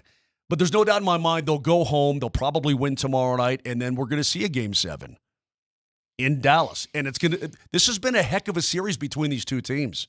I mean, they're like Coach Bednar said yesterday. He's 1,000% correct. He wouldn't say anything different anyway. These are 2 very well constructed, very good hockey clubs with 2 very good coaches behind the bench. And gets back to my point. Remember, I told you I was going to text that prominent person in the game of hockey about Coach Bednar, media person. Yeah. I did. And he chimed back and he said, Mose, you're absolutely so right about that. Bednar does not nearly get the due that he is owed. Why can't you tell us who you're texting? I don't even know if you know him. He's a Canadian guy. So prominent voice in hockey Is it that the- we might not know? Is it the Prime Minister? You wouldn't know because Trudeau? you don't know anything. What do you No, mean? it- Me and Pierre LeBrun we're boys. Oh, that's right. You and Pierre are boys. Name, all right, ready off the top of your head. Non-hockey. Name 3 Canadians. Non-hockey. Bieber. Okay. Ryan Reynolds. And Celine Dion. Oh, blammy, nailed it. Good job. Thank you. Nelly. Thank you. Name 3 Canadians he did not name off the top of your head. Geddy Lee, Alex Lifeson, Neil Peart. Okay, dude, he just named all the band members. See, from I Rush. don't like music guys for this reason. I know. Okay, I Neil don't like Young. music people. Neil Young's another Canadian. No musics. Music is kind of your cheat, Nelly. You're a music guy. What about Anne Murray? Who's that? She sang Songbird. You don't know who Anne Murray is? Do you? I have no idea. Like, no idea. Jim Carrey. Boom. There's another one off the top of my I head. didn't know Ryan Reynolds was Canadian. Yeah. Steve Nash, Jamal Murray, Who was the chick that? Andrew Wiggins, Who was the chick that was married to Tommy? Shea Pamela Gilgeous Anderson. Alexander. Pamela Anderson's Canadian. Is she? Yes. Dude, that Canadian Olympic team is going to be really good. Yeah. Ryan Reynolds, basketball born team? in Vancouver. Weren't you going to Seth Rogen, Canadian? Weren't you going to tell us the next great that the U.S. is going to lose at basketball in 20 years are going to be dead? Yeah, I have reason to believe that U.S. basketball will never be as good. Is as it has the been. Canadians that are going to overtake No, us? no, and I'm going to tell you why. It has nothing to do with. It has very little to do with what other countries are doing, and everything to do with our country and what we're doing. Larry Walker. Great Canadian. Mm-hmm. Mm-hmm. Let's just keep her going. The late great Pierre Lacroix. Oh, I got one for you. Non-hockey. I got one for you. Who invented basketball? William Naismith. Canadian. Canadian. James Naismith. James Naismith. What did I say? William? That's his cousin. He had a helping hand in it. Had a couple of rules. I'm having trouble coming up with other prominent Canadians. Rick Emmett. If you eliminate the Tom sports Cochran, category, Brian Adams. like, if you eliminate the music category, I'm probably No, we're not doing music and sports. I'm probably dead. Yeah, we're not doing that. Well, but I because got Pam Anderson. We got Ryan Reynolds. We got Seth Rogen. We got those guys. is Brian Adams somebody open for Brian Adams? And they 'Cause all it had cuts blonde like a hair. knife. No, but they all had And it blonde hair. feels so right. It's a famous '80s band. They were all from Canada. oh, how could we forget, guys? Drake. Isn't Oh, yeah. he's Mr. Canada? Again, another Canadian singer. So we can't do music. Keep that out of your mouth, and you can't do hockey. This is the best one, Texture. Thank you so much, Moj. Norm Macdonald. Oh, the late great Norm Macdonald. So, oh God, but the world is a poorer place after the I passing of agree. Norm Macdonald. I agree. All right, 303-504-0925. Vic tells us why America is doomed in hoops. That's Coming up great. soon next. A happy time.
On your wedding day. Another Canadian, Alanis That's Morissette. right. Hey, my wife has given me grief. First of all, she says Loverboy, the band, Canadian. Okay. Mike Myers, Canadian. Mike Myers, I saw him do an interview about how Canadians talk, and it was really funny because he said, when you're Canadian, you always finish your inflection like this, and then when you go back down, that means it's your turn to talk. That's not wrong. But that's Canada's like any place else now. It's starting to lose its idiosyncrasies. What do they have a Xavier Leggett up there in Canada somewhere? Pretty much, yeah. I don't think that they do. Okay, so as you guys know, to see, people have been asking about the glasses today, and Vic thinks I look like a tool. You do. Thanks.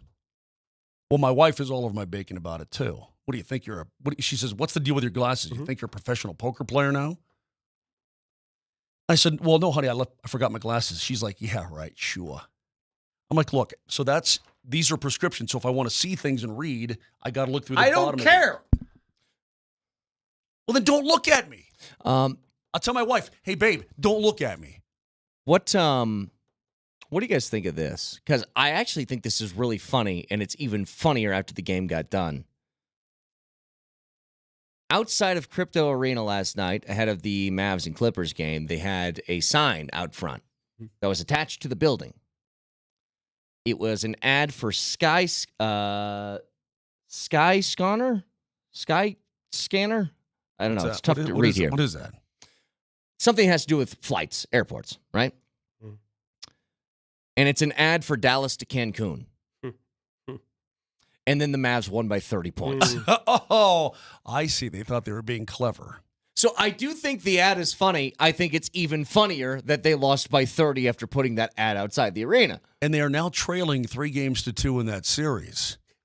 When's the last time you guys have been to Cancun? Because Cancun used to be like a 3 small years. area. Now that thing Too long. stretches forever. I was man. there 2 months ago. Oh, yeah, Was it you were nice? just Oh, there. that's right. Duh. Sorry.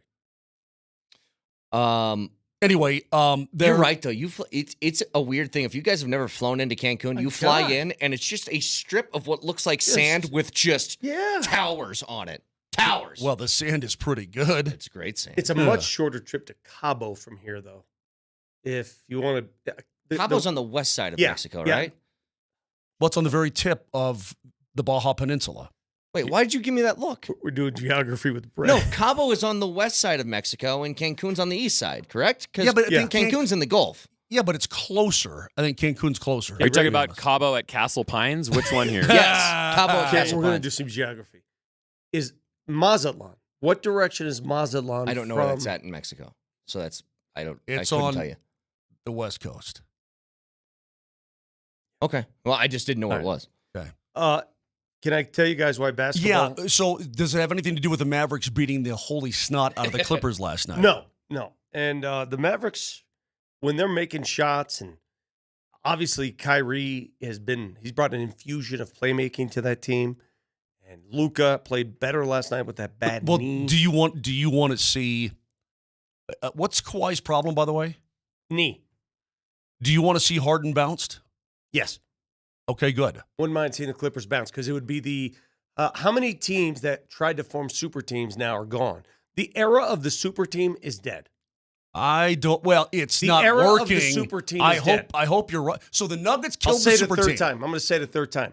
The era of the super team in the NBA is dead. So you're Right. saying the Nuggets are purely responsible for No. killing the super team? No, some of the things, the rules they put in place are making it just infinitely impossible.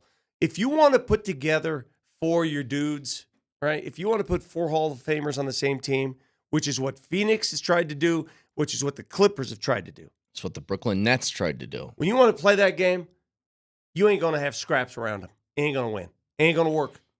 It ain't going to work. Did you guys see that Harden set a record last night? An NBA record? He now holds the most playoff games in history with 10 or more shot attempts and 2 or fewer makes. He has 10 games in his career in the postseason where he's attempted 10 or more shots and had 2 or fewer makes. Wow. So read this from this guy, Ruben. It's about James Harden. What? No, I'm not reading that. I'm not reading that. It is funny, but I'm not reading All that. right, so you know how I think this year it's going to be fun to watch the U.S. Olympic team, and they're going to take on as we have a map now of where Mazatlan is located. That dot is Cancun. That's Cancun, yeah. Anyway, continue, Vic. Tell me about this international thing. Is You're right. It is. Yeah, you're right. Oh no, I like looking at maps. Sorry, you stole my attention. Yeah, it is closer. It is closer to get to Cabo. How about the Sinaloa cartel? Remember, you watched. Oh, yeah, they're right there. Yeah, it's right there, Yeah. baby. Ooh, right Nelly, across. on the end of Baja, that's Cabo, right? Down, Yeah, keep going down, tip. down. The tip. Go to the tip. Show me the Lands in. tip. There's Cabo, right at the very bottom. Right there, right there. Right there. That's Cabo. I've been to Rome, Dallas, Texas. Okay, Vic, go. I've noticed a trend in the United States of America that, frankly, is disgusting to me. A basketball junkie. I love the game. I've played the game all my life. I live the game. I love it. First of all, and tell me if I'm right or wrong here. This is where I take input from the audience, and maybe I'm overthinking this, or maybe I'm being dramatic. I don't know. This is why we ask these questions. There is less and less pickup basketball played in the United States of America anymore. When I grew up, you had a basketball in your hands. You found a playground. You found a court. You played until you couldn't play anymore. That's not happening as much anymore. That's number one. Pickup basketball, the art of creativity on the pickup court is gone. It's not as prevalent as it used to be, number one. Number two, every gym that's being built now, every gym that's being retrofitted now, they're removing basketball courts for pickleball courts. I know I'm not alone in this because I've seen it with my own eyes on the west side, on the north side. They're removing basketball courts and putting in pickleball. What the hell are we doing with our country? What is going on with our country? What a ruination of our country. You mean to tell me you're going to take a basketball court out and a couple nice hoops and put in pickleball? And this is supposed to make our culture better? You're killing us. In 20 years, it'll catch up to us. In 20 years, you're going to see the level of basketball in this country leveled to a point where the rest of the world's caught up. So does that mean we're going to be kicking some serious ass at pickleball? I'm telling you right now. Like pickleball Olympics? I'm telling you right now, I'm not the only one. Even those that are just minor basketball fans that just like to shoot around, they don't even play. You go to a gym now. You go to a gym, and they'd rather sneak in pickleball over basketball. The hell you? Well, how do you play pickleball on a basketball court anyway, on a floor like that, on a hardwood floor? That's what I'm saying. Some of them are taking the hardwood floor out. They are? Yes. Oh, I thought you meant they're retrofitting these things. It's criminal. It's criminal what's happening around the country. I somehow believe that the basketball is going to be all right. Okay. If you do this enough, because one of the drawbacks, the reason why the rest of the world needed to catch up to the U.S. in basketball, there weren't facilities to play. Well, they started building them, and they've caught up. We've always had the facilities. Hold on a here. second. We've always had them. Hold on a second. Gold Crown facility is a crown jewel, okay? But local gyms, they're taking away from hoops. I got to put my shades on for this. There's a guy that you may know. His name's Mario. Brett, this guy Mario put a basketball court in his backyard. Yeah. And then after a while, Mario says, you know what? We're not really using the basketball court that much. Why don't we put in a pickleball court? We play dunk hoops on that court more than we play hold on a second. So this guy, Mario, I won't say his last name, but I think you know him. He turned his basketball court at home into a pickleball court. And we've been invited on numerous occasions to play on said pickleball court. Haven't been able to yet, can't work it out. That aside. Hold on a second. Your brother turned his basketball court into a pickleball court. And you know what? He didn't turn it into that. You retrofitted it to pickleball. And No, all he you could do is say, dude, you want to come play? It's so fun. Get the bear. Come on over. Let's play. I said, well, I can't this Friday, but maybe next. And you were just touching yourself about it. You were so excited. You done yet? Well, it sounds pretty hypocritical to me. You can call it hypocritical. It's a basketball court in which you can do both. And that's what I don't understand. The Lifetime Fitness, here's a guy, Lifetime Fitness Cherry Creek now. They're scheduling all the pickup times for hoops and making them pick up pickleball. There's one gym by my house. They just built a new one. Brand new one, a brand new gym. No hoops, pickleball. Am I the? What's going on here? I want you people to respond to this. Are you okay with this? Are you okay with this? They're taking. I mean, it takes a small degree of athleticism to play basketball. They're making us non-athletes. I think it's the government. I think it's the government. They don't want to breed athletes anymore. It's just like fluoride in the. What is going on? Do you not want to be athletic in this country? You want to build an army of pickleballers? Is this what we're doing? I should have known this would have set Vic off the edge. I should have known. Bunch of freaking nerds? Dude, I'll play pickleball when I'm 75. You play pickleball. On the fun, on the side. It's supposed to be on the side. It's supposed to be like, yeah, okay. You know, there's a couple nice places in town that have their own pickleball centers. You don't take a basketball court and turn it into one. That's criminal. I will say this, the amount of neighborhoods that are throwing pickleball courts in, thank God my neighborhood hasn't done that yet, but if they put a pickleball court in the middle of that, I and you swear hear to God. that thing the entire day, Well, I couldn't take it. And listen, it's a fun little activity. Those of you who call it a sport, quit nerding out. It's a little activity. It's not a sport. Out in Parktown, where I'm from, we had an outdoor roller hockey rink. What? At the rec center. We had an outdoor roller hockey rink. It was killer. It was awesome. Vic, at the Marymount Gym in my town, they took out the basketball court for CrossFit. Vic, my gym just did the same thing. They took out both hardwood floor basketball courts and put in pickleball floors. This guy says basketball sucks. Eric, you're the reason our country 20 years from now is not going to be the king of hoops. Guys like Eric. You like that, don't you? Well, Vic, I mean, does anybody play racquetball anymore? You can watch the show on the Safeway Twitch feed. Safeway, save big this Mother's Day at Safeway. Celebrate mom with fresh cut flowers and chocolate dipped strawberries. Shop in-store or on the Safeway app to discover great deals. When we come back, a lot of people used to play racquetball. Nobody plays racquetball anymore. We started the show with something today, and I want to get back to it. Moj came in hot, and he was yelling about how Bednar is not getting his respect. And I think you could argue that Michael Malone is also not getting his respect. But why? We'll get to it next.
You know, I was just looking at my phone and I realized not only does Circus Sports have an update to their app, it's Circus Sports Colorado. So all of the focus on the main teams here in town, including the Nuggets moving on to round 2, as they take on Minnesota, but all of the NHL, all of the NBA playoffs up for you right there in the app. So download this brand new, gosh, this looks good. It's brand new app right now, the Circa Sports Colorado app, and find all of the great things that they bring to the table. Tight money line splits. You won't find better odds anywhere else in the game. Excellent customer service. So download the app or go to circasports.com.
Last time I touched this, I promise you, a lot of people saying, yeah, well, because it's a business decision. I get it. I'm not dumb. Pickleball involves more people. It gets more people. Yeah, more unathletic people. We're promoting unathleticism is what we're doing in this country. That's what we're doing.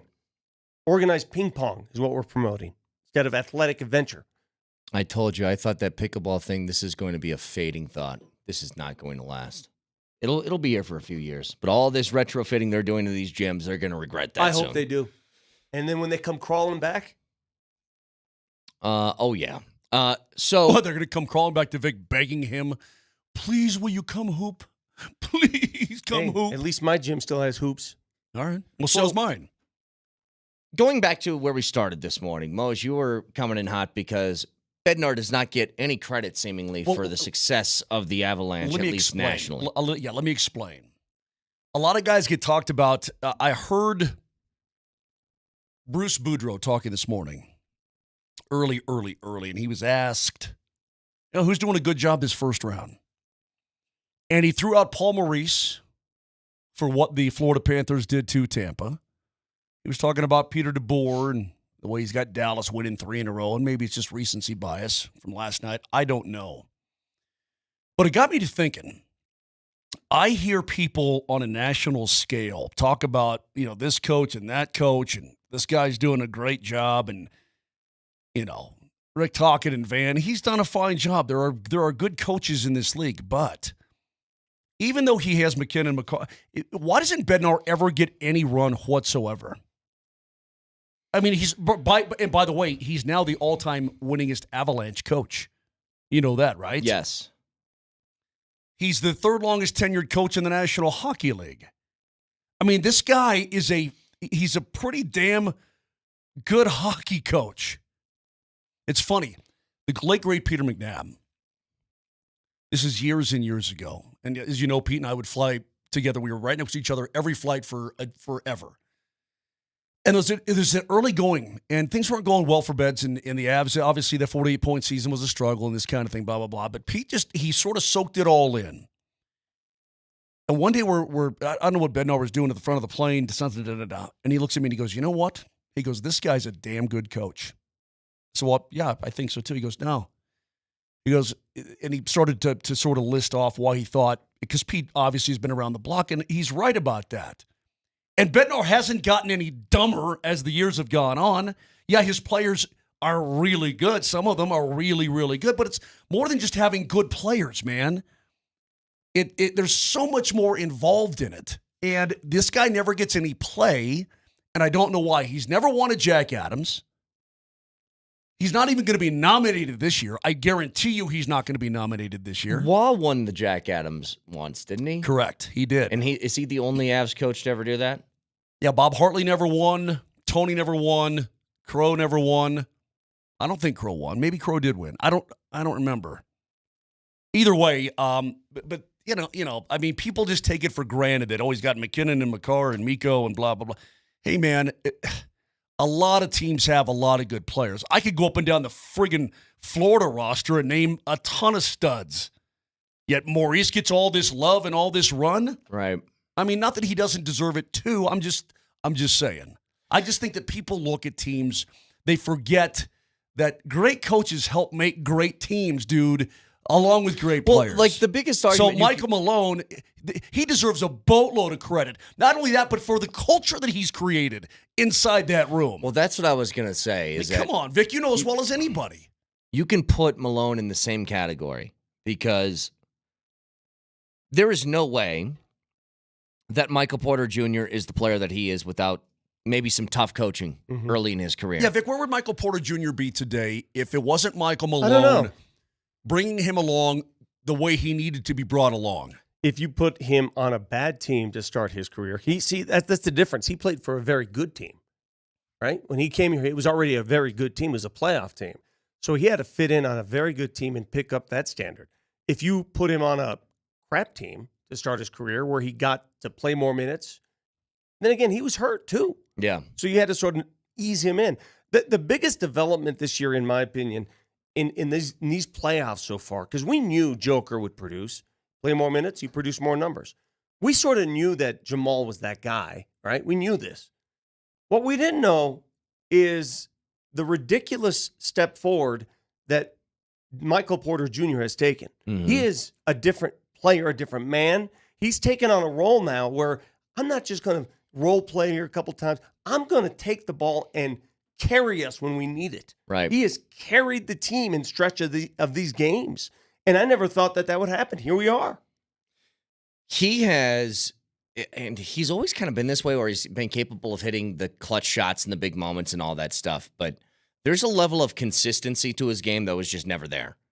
Wasn't that people's biggest beef with Porter, is that he'd have one game where he goes off for 28 and he's like 7 of 12 from 3, and then another game where he gets 6? The biggest beef with Michael last year was that he started strong, he'd hit a bunch of threes early, and then just fall apart or disappear down the stretch. That's not the case anymore. Who made the big shots in the fourth quarter when they rallied the other night? Do you think, okay, that part is interesting to me because I've always wondered, especially the last couple of years, when Porter would have a start where he'd come out of the gates first quarter with like 12 points and he'd finish with 16, was that him not being aggressive, or are they looking more towards Porter? I think it's a little bit of everything. He has proven that he can take on that role, and his teammates now acknowledge it and see it, and they make him a bigger presence. They do. They help him become a bigger presence on the court. It all started with him, though. Right. Why are Tim Legler's teeth so big and so white? It's like a freaking drive-in movie when he smiles. What's going on? Yeah, he's got those extra white things going on. Anyway, whatever that Rex side Ryan note. Hey, but speaking of like a Michael Porter Jr. and where he's at right now, and hopefully, Vic, again, he's just getting into his prime. I'm hoping more great things emerge from him. And I guess we'll never, ever know the answer to this question, but I'm going to pose it anyway because I love this guy. You guys know I love Val Nichushkin. Mm-hmm. Where would Val be without Jared Bednar as his coach? Well, we have evidence of that. Is there a chance that Val could have gone someplace else and blossomed into the player that he is right now? Yeah, I think there is. There's a lot of good coaches in this league. Is it possible that Val, it would turn on for him the way it's turned on?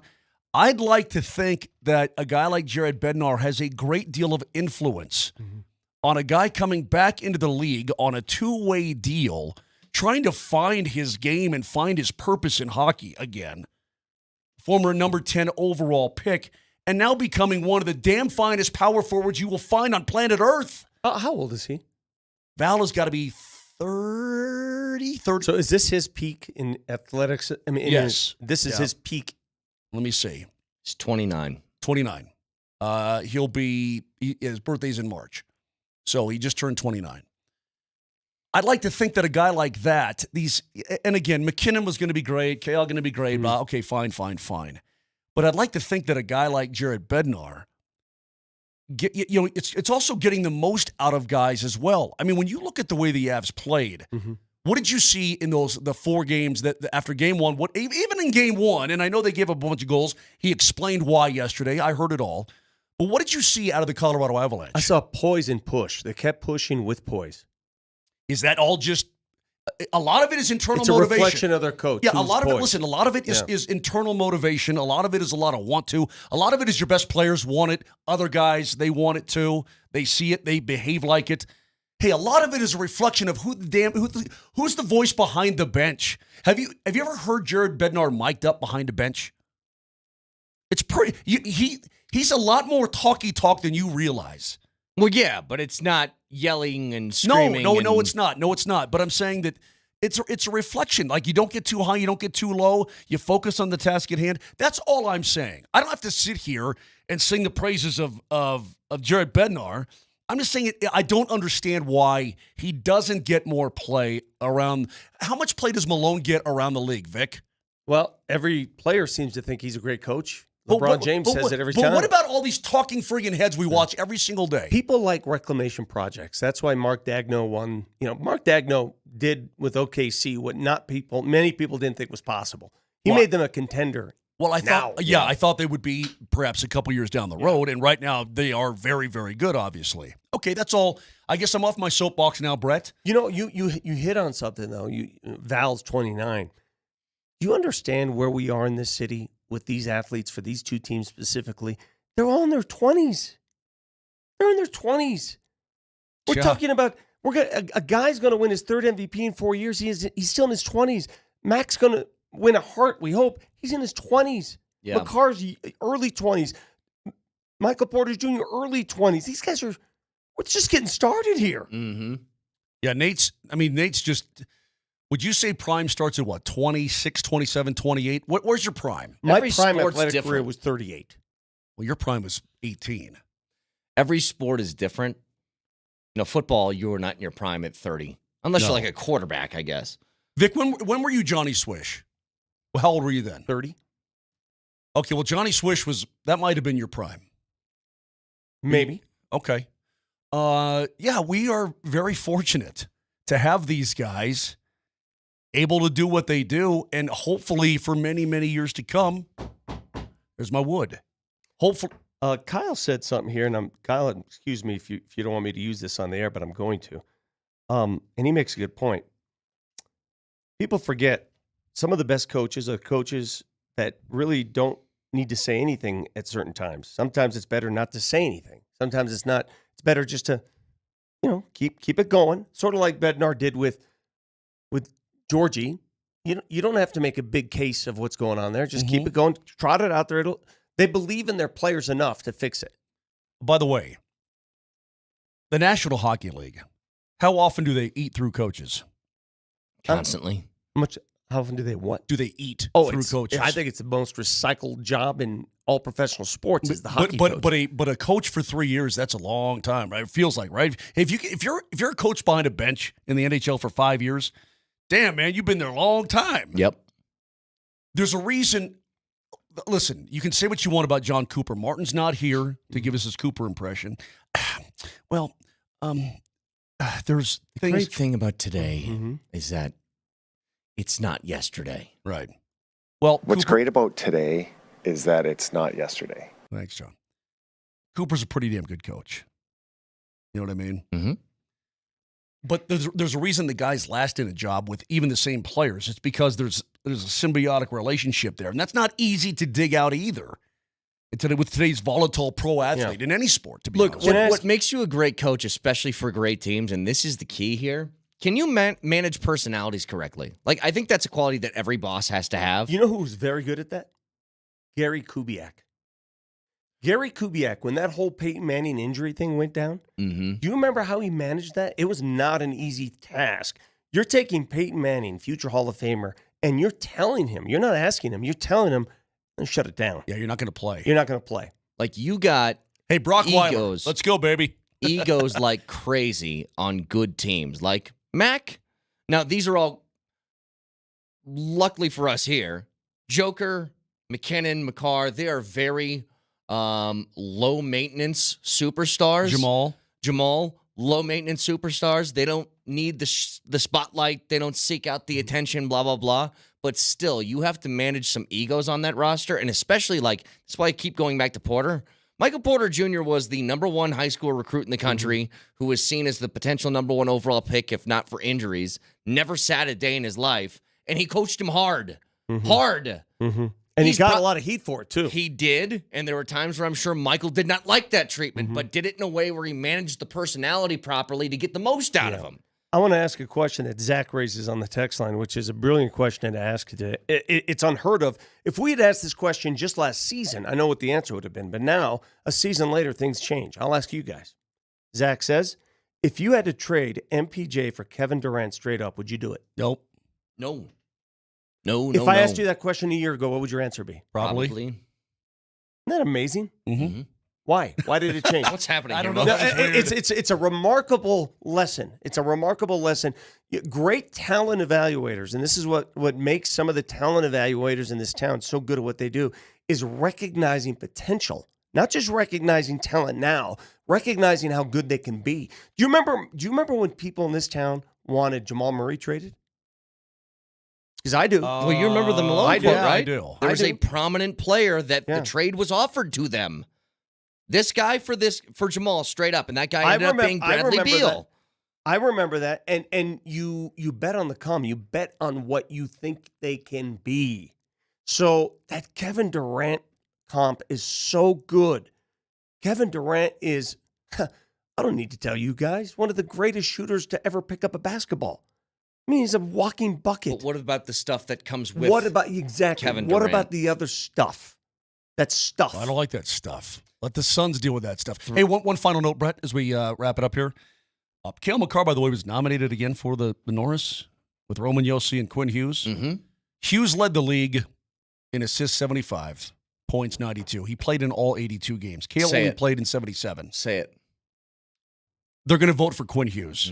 Good. So that means Makar's going to win. Awesome. Everybody Well, he place your friggin' bets should now. win. It's points per game. He also had 21 goals in the regular season. Okay? Sounds the exact same of something I heard 2 years ago. Well, if they don't listen, it's the 4th straight year he's been nominated. He's won 1. I think he should have 2. Enough of this. Enough.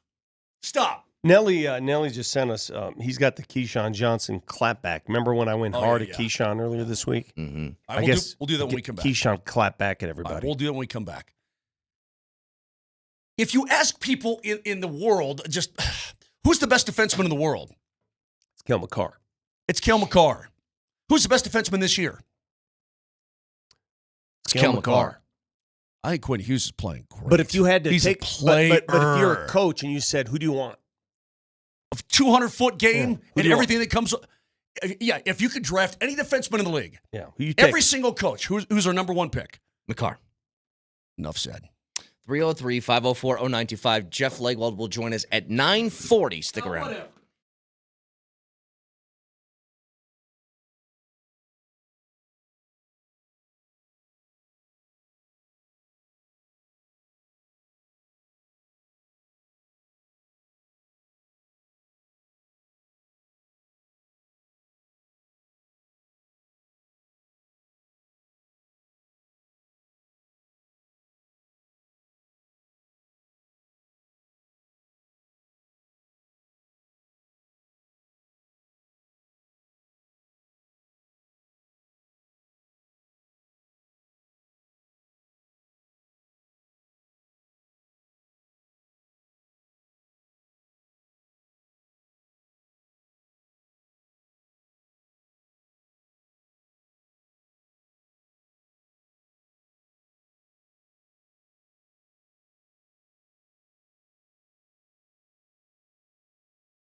Get to this Keyshawn audio in just a second. Reminder to you guys, Mile High Playoff Sweepstakes is back for Week 3. Tickets to a Nuggets playoff game, an autographed jersey, an autographed ball, and an Altitude Authentics gift card on the line for 4 lucky people. The winners will be announced Friday at 5 p.m. on Kreckman and Lindahl. And the keyword today for this show is Jokic. So text Jokic and your first and last name to 303-504-0925. Each show has keywords today, and you can get an extra entry online at nuggets.com/playoff. So again, Jokic and your first and last name to 303-504-0925. That's a lot of good stuff there, man. It is. So if you remember, before Game 5 of the Nuggets and Lakers, undisputed with Keyshawn and Skip Bayless and Paul Pierce, they were going through keys to victory, I guess, for the Lakers in that game. And what Skip Bayless said was Jamal Murray is questionable with a calf injury, to which Keyshawn yelled, "Yay!" In fact, do we have that audio? Can we run that back? Well, he said good initially, and then he yelled, "Yay." Mm-hmm. So, Nelly, let's see if we can find that first, just to give a reminder to some people in case they missed it. And it hit everybody like, ew, like gross. What are you doing? You don't openly cheer for somebody being hurt in pro sports. Now, you could think it. We all think it. Sure. Listen, let's not be naive or hypocritical. We all say, man, I mean, imagine if, like, Cat went down and Jalen McDaniels went down. We don't want it to happen. Dude, Patrick Mahomes is questionable this week against the Broncos? Exactly. Okay. All right, but you don't, into an open microphone on national television. For it. Cheer for it. I mean, that was just so not right. So if you guys missed it, this is what it sounded like. Development. With about 2 minutes to go Saturday, Jamal Murray came down a little funky, and he somehow strained his calf on his, I think it was his left foot. Third calf strain of this playoffs. Yep, and they are listing him as questionable for tonight. Okay, is it possible? So that reaction. So he caught a lot of heat, and specifically he went after, in this next clip, this is, I don't know if it's his podcast or what it is, but he went after Awful Announcing because they basically said what we all said, which was, ew, that's disgusting. Here's what he said. This dude want to be famous. He want to ride my name and my coattails. So I'm going to give you a chance to be famous now. First and foremost, you don't know me. Secondly, you're an idiot for even trying to put that narrative out there that I'm rooting for players to be hurt. How stupid could that possibly be? Would Jamal Murray be hampered, help us win that game? Potentially. Quite potentially. But who's us? It didn't happen, as you saw with your own eyes, just like I did. Him being on the floor was a problem for all of us Laker fans. We knew that. But nobody was rooting for anybody to be hurt. So next time you try to set the damn narrative that I'm rooting for a player to be hurt, call me first. But you did. Or else you're going to continue to be a stupid-ass idiot as far as I'm concerned. Okay, and I just don't cut it right there. But you did. How could it possibly be misconstrued when you say good and yay? Am I not? Do I speak English? I mean, am I hearing things? Good and yay. But you did. You did openly root for him to be hurt. Pretty obvious. I mean, it's also like on tape. We just ran it back again. Everybody saw it and everybody heard it. This isn't being misconstrued. You're mad for your own actions, I guess. Maybe look, do I think, Vic, that he wanted Jamal Murray to be severely hurt and in pain? No, I don't think that. But as you said, there's internal thoughts and external thoughts. He externalized an internal. That's what happened. Is that what I do? You do. When I sing like hideous. Cabo Wabo and stuff like that? Hideous was an internal thought that you externalized. Oh, you mean for the Golden Bachelor lady. Mm-hmm. Yeah, that's my bad. I just saw something. By the way, one thing I can't get out of my mind. Remember I was telling you the story the other day? It was in Philadelphia, by the way, where the lady got blasted in the face with a hot dog. Mm-hmm. I had to look her up. And she's all black and blue. She's an old lady. I feel bad because she's an old lady, okay? But she got nailed by the fanatic with one of those hot dog guns. Like right in the beak, right in her eyeball, too. I can't get that out of my head.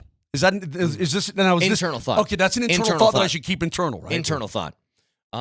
I have just something real quick. Can I mention something just quickly because it just came across here? And I think this might be a good sign for Russell Wilson in Pittsburgh. So Jaylen Warren is the starting running back for the Steelers, or at least he's a co-starting running back with Najee Harris. Here's what he said about Justin Fields.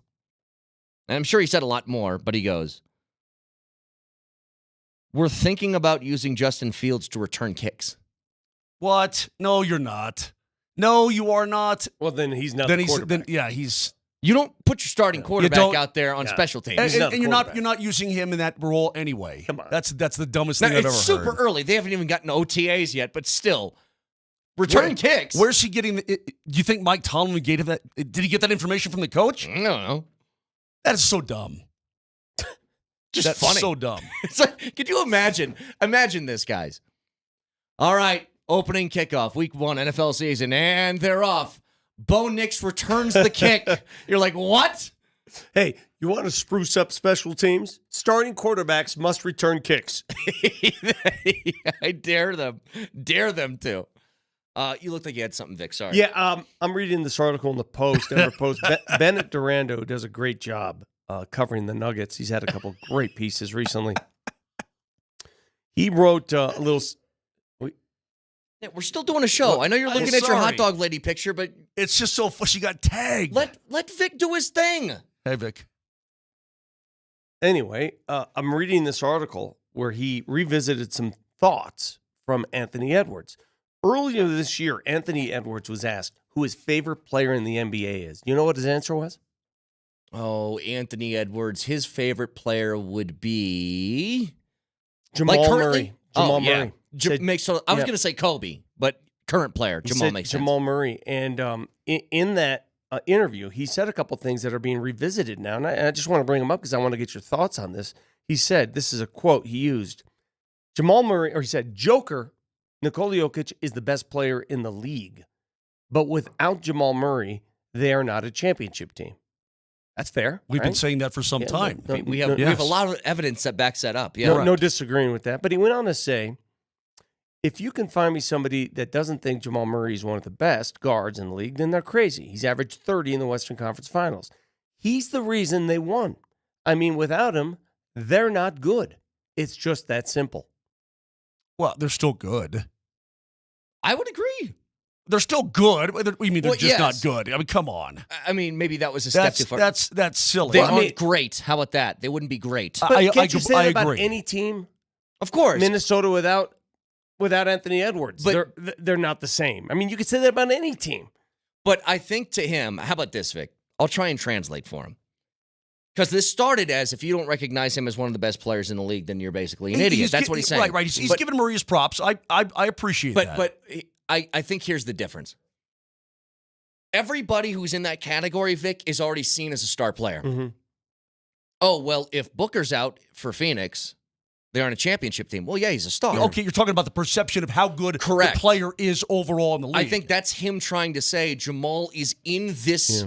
Well, he should be an all-star category. He should be an all-star. I think the two most underrated players when it comes to awards, honors, and all that crap, the two most underrated players have Denver ties. One of them is Jamal Murray, who's never made an all-star game. The other one is Derek White. You see what he's doing for Boston in these playoffs? Really good. You see what he's doing. He's lost in the shuffle of all that talent in Boston, all those names, all that hardware. He's lost in that shuffle.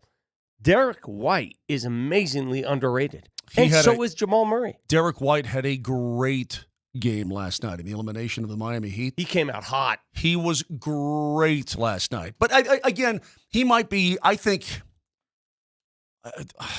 Val's on that list. Val is on that list. Miko's on that list. Absolutely. But I mean, it's, okay, so I can't use the Celtics. I can't say, well, you take Jason Tatum away from the Celtics and they're just not that great.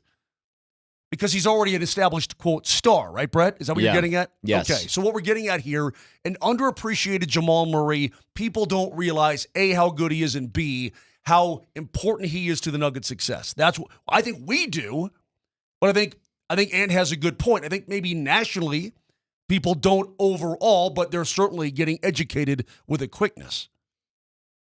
There you go. Who else would be in that category? Guy who doesn't get their due. If I said Sabonis, would he be in that category? Yeah. Sabonis is like a stat stuffer. But then again, what have they done? What has Sacramento done? That's true. Nothing. Yeah, that's true. Tell you what, you know who else is, and I can't even call him underrated because he's only a second-year player. Jalen Williams for OKC. Yeah. I know SGA gets all the talk, and he's got his own commercial with Chet, which I can't, if I see that again, just take me out. But Jalen Williams, dude, on that team, watch. I'll give you another guy who is like not underrated because he's not a star, but somebody who always pisses me off when the Nuggets play against him because he always does the right thing. I know who you're going to go with. What team? Minnesota. Oh, I know where you're going. Mike Conley. No. Slow-mo. Oh. Kyle Anderson always just does the right thing every time. And it's so annoying because it looks like he shouldn't be doing that. You know how his head distracts me. Well, every hockey series. Can I say that? Every hockey series we pick the most punchable face. Yeah. Can we allow us to take that to basketball now? When it comes to this series, it's his I'm head. telling you, It's I'm his going to head. tell you right now, the one player Nuggets fans are going to point to and say, "Oh, it's going to be that guy." No, because Rudy Gobert exists. Well, yeah, he's still. Gobert's going to win But that. beyond that, beyond the obvious. Okay. fine. While Gobert can That's fog fair. while Gobert can fog a mirror, Then again, Cat's he's number face one. too. Cat's face Number when he two. gets- Weird face. Yeah. No, it's not Anderson's face so much as his head. He's got a very unique head. Small head. It is a small head, but with a big forehead. It's really weird. Have you guys seen the side-by-side, by the way, of the people who cut the photos? It's half Anthony Edwards' face, half Michael Jordan's. I've seen and that. you're like, that's really close. Yes. And they play the same Very style. similar style of game. Boy, I really want to not like. And they both have that same attitude that they want to eat your opponent. Yes, I want to not like Ant, but God, he's a player that I wish was on my team. I mean, he's only 22. He's just a kid. Well, let's see what he does against the Nuggets because in the two losses, we'll see. We'll see. When they lost the two games, they were 2-2 against the T-Wolves this year. And those two losses that the T-Wolves suffered, they have one thing in common. Ant was invisible in the second half. Yeah. Or in the fourth quarter, I should say. 0 points. But he's a walking bucket, Vic. Okay, so just quickly here on Anthony Edwards. We're going to get to Jeff Leywald in a second. Ant. He's cocky. Oh, yeah. He's an arrogant player. But his arrogance and cockiness still is in the playful category. Does that change in a couple of years? Or is he in the, like, almost Zlatan arrogance where it's always going to be funny? Because there's a line here. Because Steph Curry shimmy shakes, that was really funny. For about 2 seconds. For the first couple of years Yeah. that the Warriors came on, and then people got disgusted by it. So are we in the, this is funny for now, but in a couple of years we're going to be annoyed? Did you see him do the crotch chops to the Phoenix Suns fans? Yes. I wonder if that's going to flip. Or Well, does he take it so far that it's Zlatan level? Well, you're the biggest. I've never seen anybody a bigger fan of the crotch chop than you. I enjoy a good crotch chop, yeah. I mean, in any sport, right? Bowling? Pete Weber? I mean, Oh, yeah, come on now. whatever. I wish somebody in golf would do that. Hit a birdie. Just throwing out there. I just love that kid. But if he starts crotch chopping Nuggets fans, I'm probably going to turn on him. Yeah, when it happens to you, yeah. It's all fun and games until it happens to you. All right, Hey. 303-504-0925. Like Got to this, get like to. this. Hey, Vic. Yeah, but tell me you guys weren't. Come on. Yeah, we have to look at it this way, too. Tell me you weren't excited when Jamal Murray dunked on LeBron and did the LeBron to LeBron. Well, that was retaliation. That's totally, total retaliation. He did the LeBron to LeBron. Tell me that didn't make you go, oh, Well, yeah. Listen, and last thing on that, I thought the blue arrow. I thought he's done. He doesn't do that anymore. But I thought it was really cool for a while. Dude, I just think it's funny, man. He dunks on the guy. He knows he dunked on him. He knows what it meant, and he gives him the move that LeBron. What is that move, anyways? Like, shoulder roll? No, but like, yeah. Yeah. Every time I make a good point on the show, I'm gonna start doing the shoulder roll. Oh, I hope you we'll be have doing one very good many one in of the them. next Yeah, 2 jeez. months. Jeff Legwald next.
Guess what's in my fridge getting thawed right now, getting ready to go on the barbecue tonight? That's right, a beautiful, beautiful steak from Centennial Cuts. And they're absolutely fantastic. They've been in the cattle business for generations, and they produce premium, high-quality beef right here in the great state of Colorado, sustainably raised. And those locally grown grains that they finish the beef on make it absolutely perfect. Marbling, texture, all of it is unreal. So what I suggest you do is do what I do. That's where I get all my steaks now, at Centennial Cuts. Go to centennialcuts.com and see what I'm talking about. Or if you want to try some, go to one of these great steakhouses downtown like Velvet Cellar or A5 Steakhouse. They've served Centennial Cuts beef, and you can get it right there. Give it a taste. And once you go to Centennial Cuts, trust me, you'll never go back. One other thing, too. Got a ton of beef jerky. Went and got a ton from them. And I've plowed through it. So many different flavors. Absolutely tender. Absolutely delicious. You'll find that that's the case, too, when you go to centennialcuts.com. So you'll be glad to serve it to your family. You'll be glad to serve it to your friends. Go to centennialcuts.com and pick out whatever you want. It's delivered right to your door. That's the best part. Once you go to Centennial Cuts, you'll never go back.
Send out to the Ramos Law Hotline. Car accident, you need Ramos Law, medical doctor and attorney, ramoslaw.com. Jeff Legwald, ESPN.com is joining us. Hello, Leggy. Morning, fellas. So we got a chance now to go through the draft. And if there's any good news, and I use your top 100 as my Bible on draft day, Jeff, the Broncos came away with 4 top 100 picks. Yeah, no, I thought the strength of the draft was right in the middle when they, Abrams Green, a really good, tremendous value pick, probably one of the best value picks of the whole draft for any team. And then, I thought the receiver was a high value pick. And then I think ultimately, maybe, Estime, who sees the playing field first among all of the rookies with any substantial playing time. Yeah, it's interesting because drafts are evaluated obviously a couple years later, and we always try to reach conclusions days later.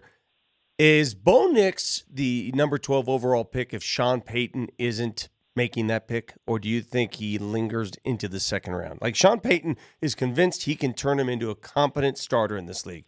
If he's not involved, is he still waiting to get picked in the second round? Probably not, Vic. I would even go as far as to say, and we'll never know this. They will never admit it, but I think there's very little chance Bo Nix was among the top 12 players on their board. I in all the years I've done this, 37 now, I've never had one team in 1 year ever tell me they had 6 quarterbacks graded in the first round. Not one time. Mm-hmm. Has that ever occurred? Or has anyone ever told me that a draft had 6 quarterbacks rated as first-round picks? And we saw 6 quarterbacks be half the first 12 picks of the draft. So I don't think that pick happens if Sean Payton's not the coach and the draft doesn't fall the way it did. And this was a historical draft. This quarterback class, probably better than some and worse than some over the last 20 years. It was drafted like the greatest quarterback class of all time. Yeah, it's so interesting to think about, Jeff, in that regard when you lay it out like that. And we knew that they were not going to pick up the fifth-year option on Zach Wilson. I didn't expect them to. But, you've got Sean Payton saying, well, no, they're all going to compete. Is there any scenario that you can envision that Bo Nix will not be the starter come week 1? Yeah, I never assume a rookie is going to get it all, all the ducks in a row, as it were, to be ready week 1. Do I think he will play next year? Yes. My only question now is we're told it's a competition, and now I want to see with my own eyes if it's a fair fight. And, you can tell by who gets the reps and when they get the reps and all of those things.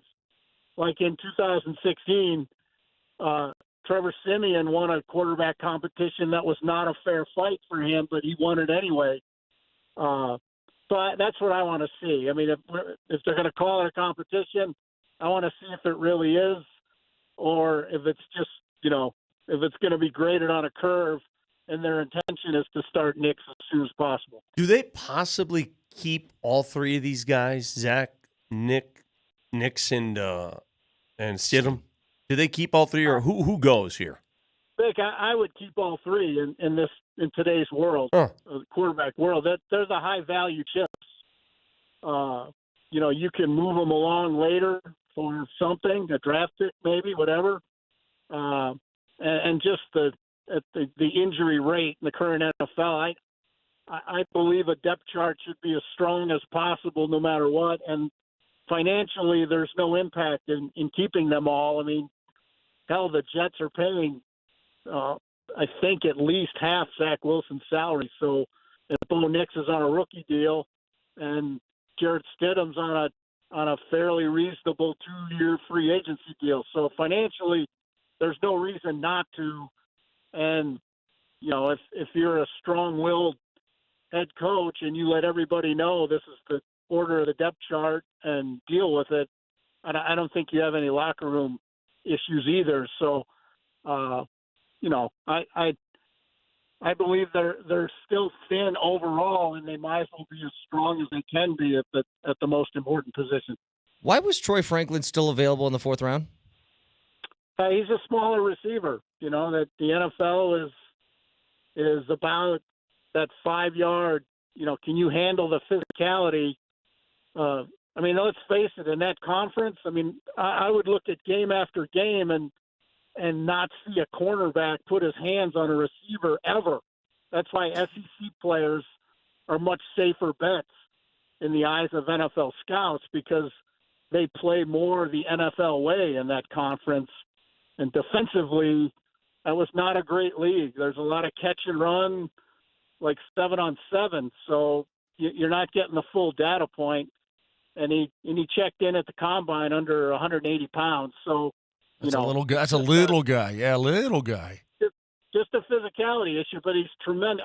I obviously thought he was a very good player. I had him well into the 2nd round in my top 100. I think he was a great value pick because he's an element they don't have in the offense. And now we just watched Marvin Mims play all of 300 some snaps in his rookie year. He would bring something to the offense if they will actually put him on the field. Hey, Jeff, I'm going to make a proclamation right now and a commitment to you. I'm going to make a commitment to my mates here on the show. By June 15, I'm going to check in at under 180 pounds. You've said this before. No, but I'm going full on Franklin here. I'm going to check in at under 180. I'll make you a deal because I need to put on weight. I'd like to check in around there too. Jeff, what do you need to check in at? I like to stay where I am. I'm status quo guy.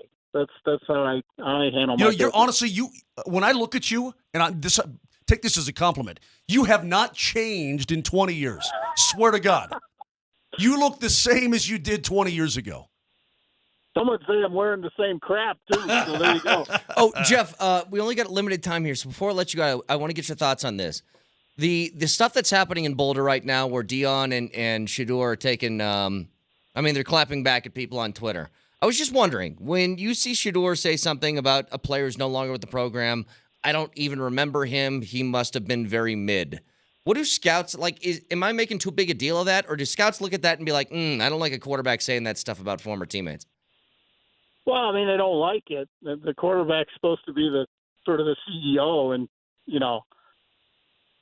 and get people fired up when they need fired up, challenge them when they need to be challenged. I think NFL people would rather see Shedeur challenge that player when he's on his team, to raise his level and not dismiss anybody in the locker room. It all counts. If you play well, it counts less. Talent and performance are the great equalizers in anything. And, a lot more leeway is given to talented people. We see that in all facets of life, but it does count, and they are keeping score. So, that is always something the NFL is going to put into equation, especially at quarterback where the penalty for mistakes is so high. I mean, you miss on a quarterback in the 1st round, you're probably getting fired at some point if you're the GM or the head coach. Unless you're the Niners, then you're fine. They rallied. They found another quarterback. Mm-hmm. That's how it. Again, if they don't find Purdy and aren't in the Super Bowl conversation after that move, people probably get fired. But that's why the draft is important. Find solutions to your problems. Jeff Legwold, ESPN.com. He joins us every single Thursday. Always appreciate the time, Leggy. Thank you, buddy. Thanks, fellas. We'll see you. All right, bud. That is Jeff Legwold, ESPN.com. Again, check out his top 100. It's always a good reference right after the draft. Not that it guarantees anything, but 4 guys selected from the Broncos in that top 100 from Jeff Legwold. That's pretty good.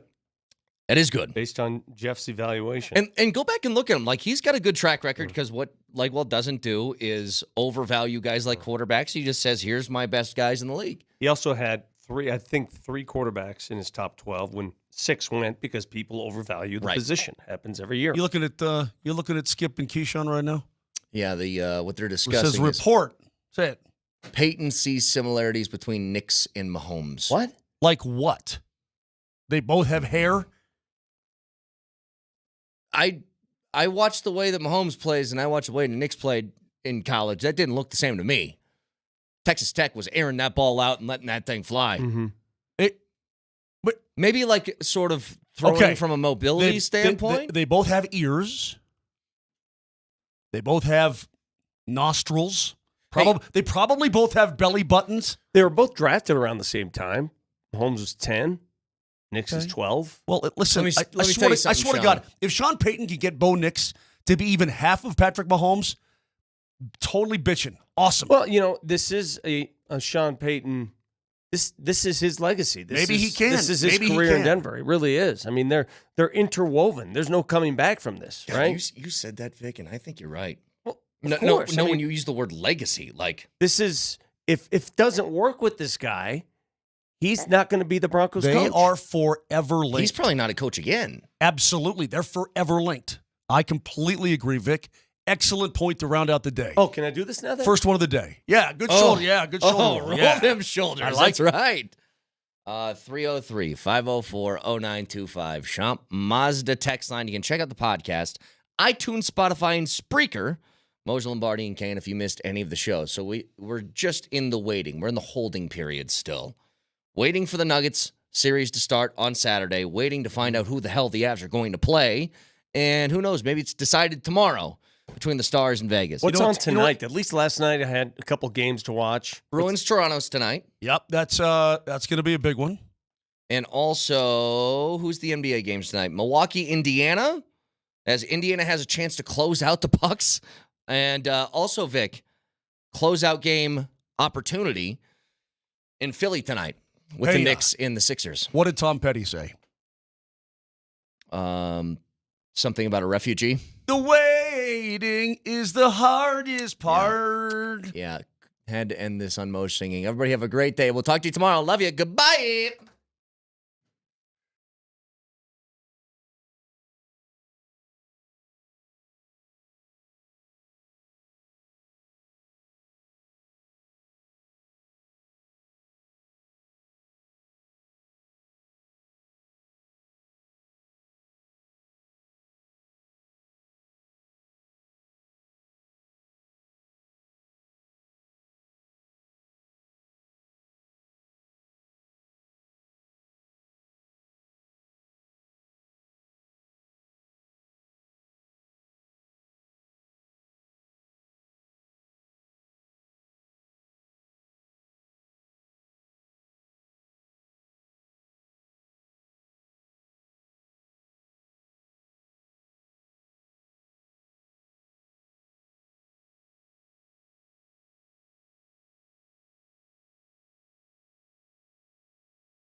Thursday in the Mile High City, the greatest city in the greatest state in the world. You got Dempsey and Company, Christopher Dempsey, Ken Becker. What is up? Happy Thursday, everybody.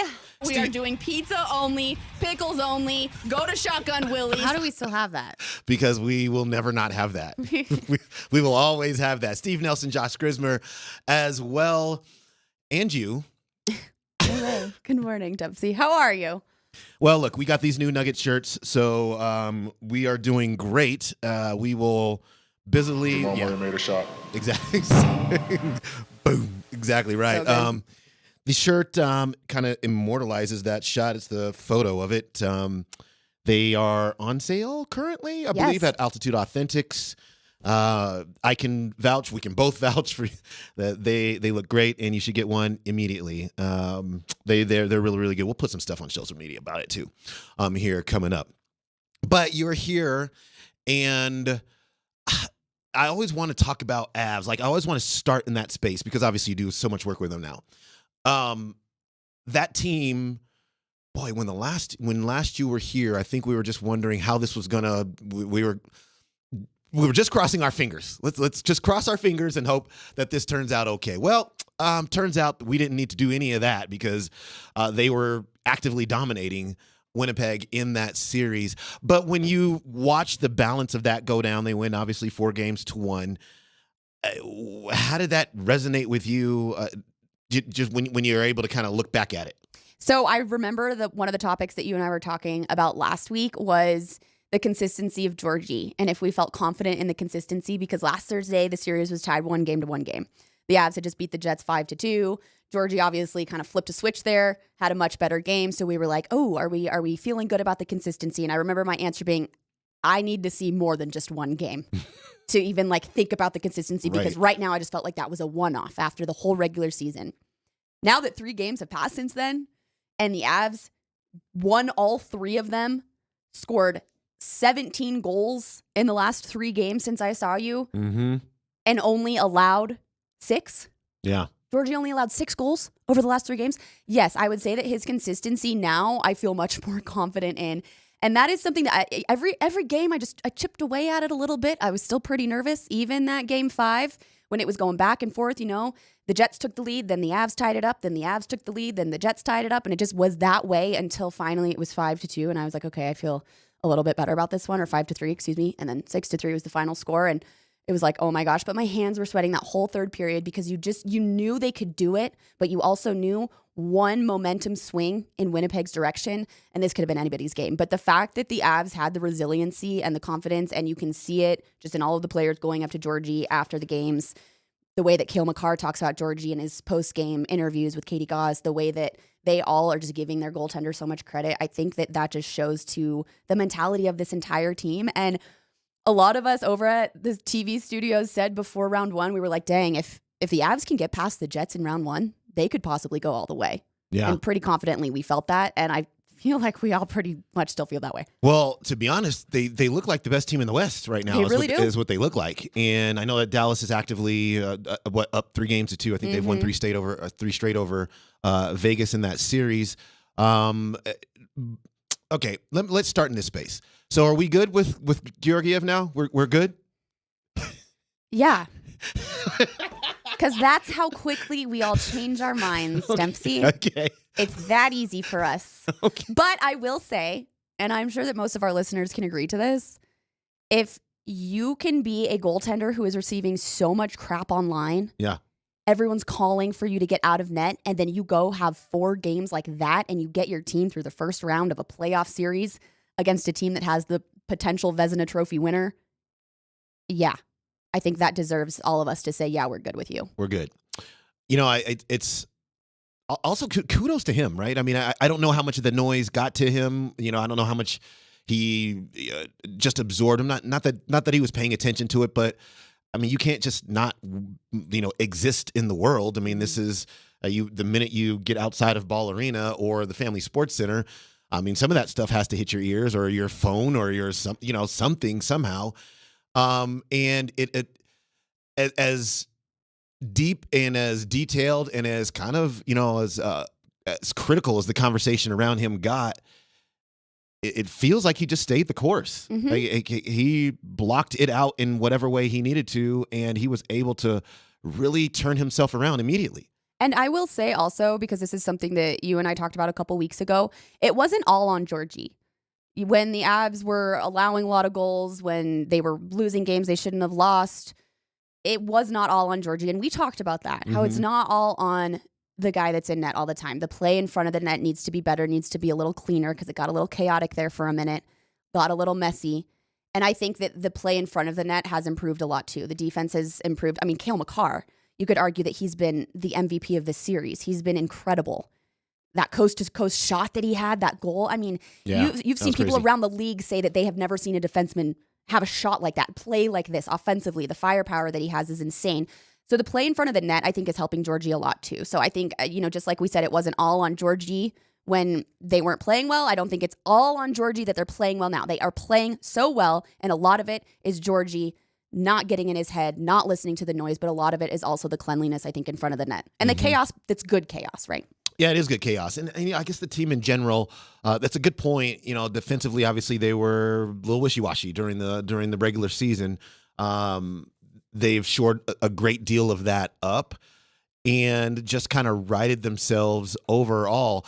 Jared Bednar, I think on the morning show a couple of days ago, had a lot of interesting things to say, I thought, about the mentality of the team.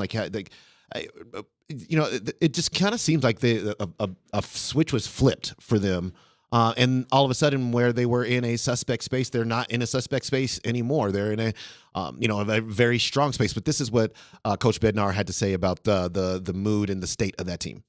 Just commitment and buy-in, understanding what it takes this time of year. And I said it yesterday in my post-game presser.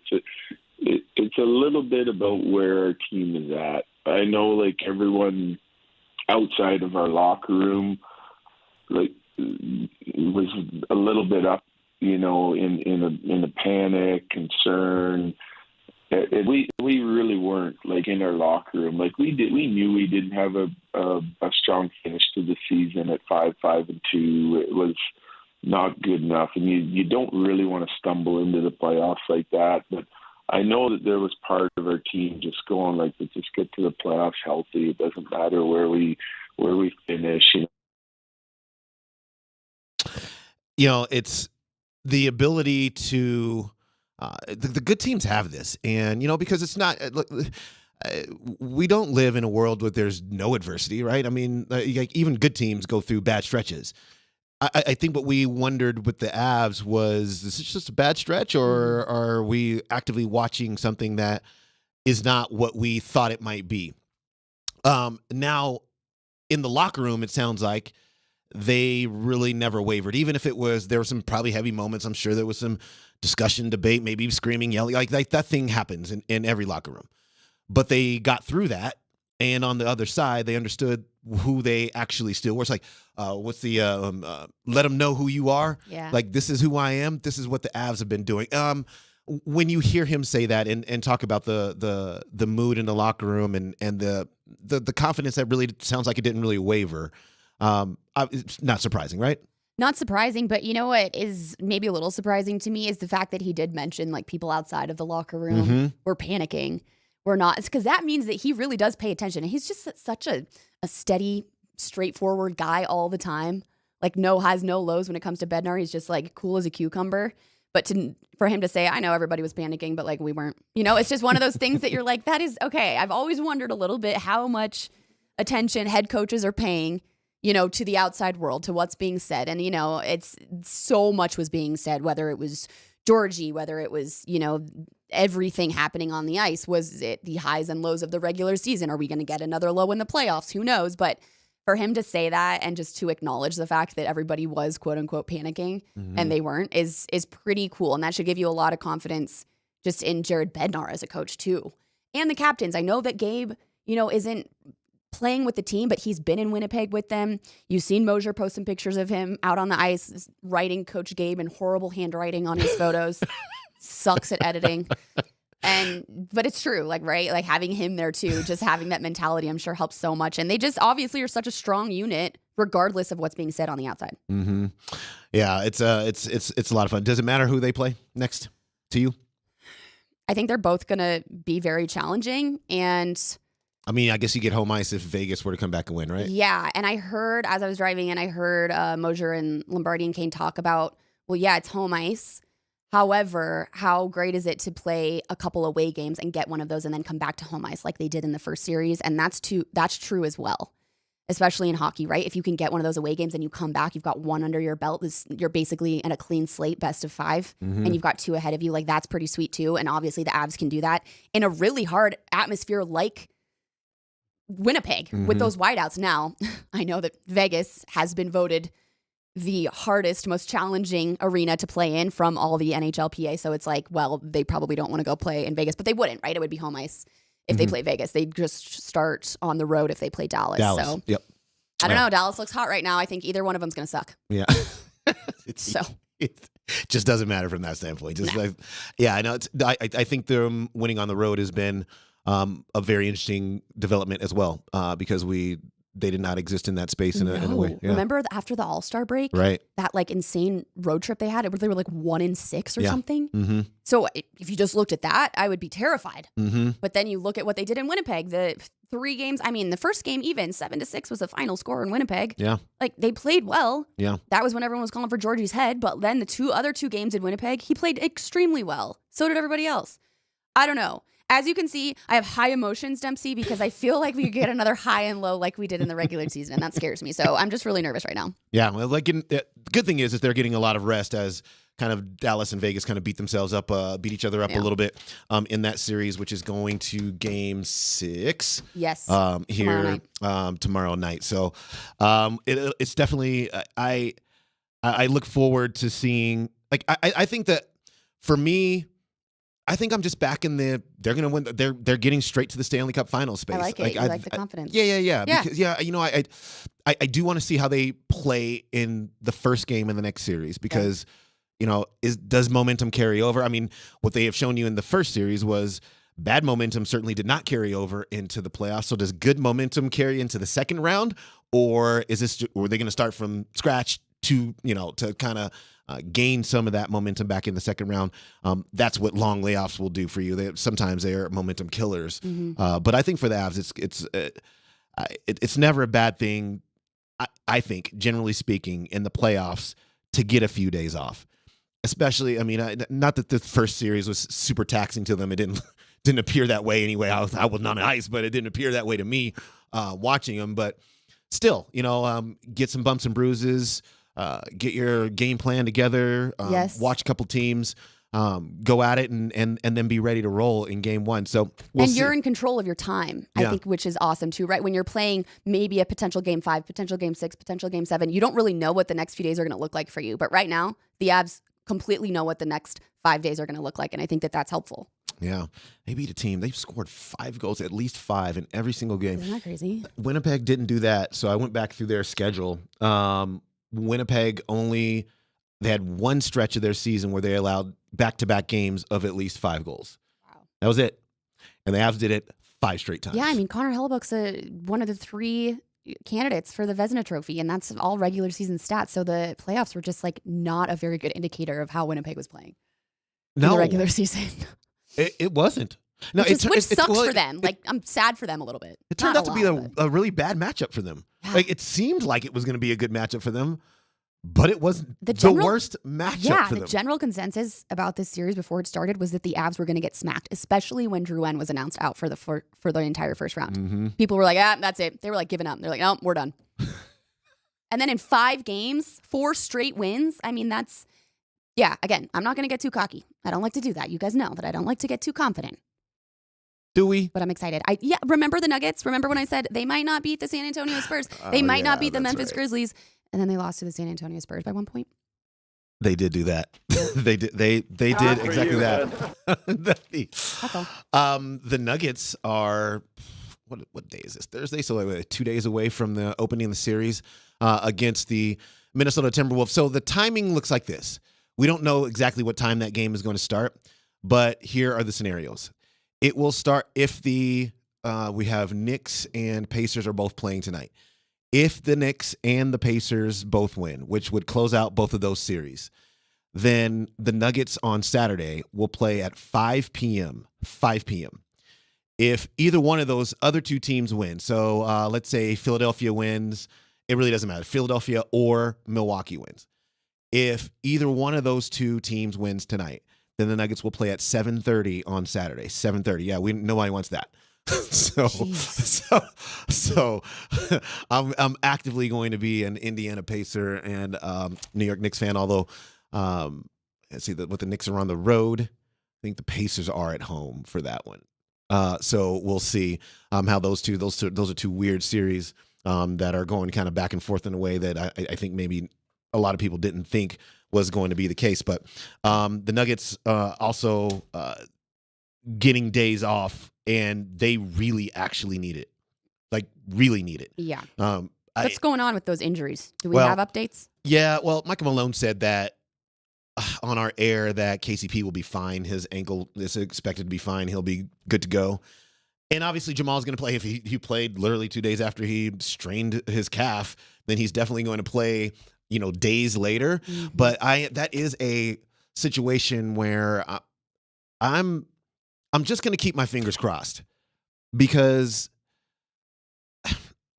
so for instance, and I don't know, again, the degree of the strain is something that we don't know.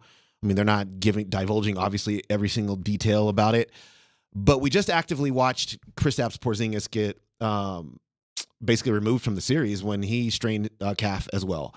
And the general thought is he probably won't even be with this team through the entirety of the second round of the playoffs. And so,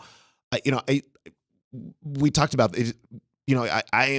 That is an injury that sketches me out a lot. The fact that Jamal he played 41 minutes in that game. The fact that he even got through a game, not only did he play it, but he scored 32 points.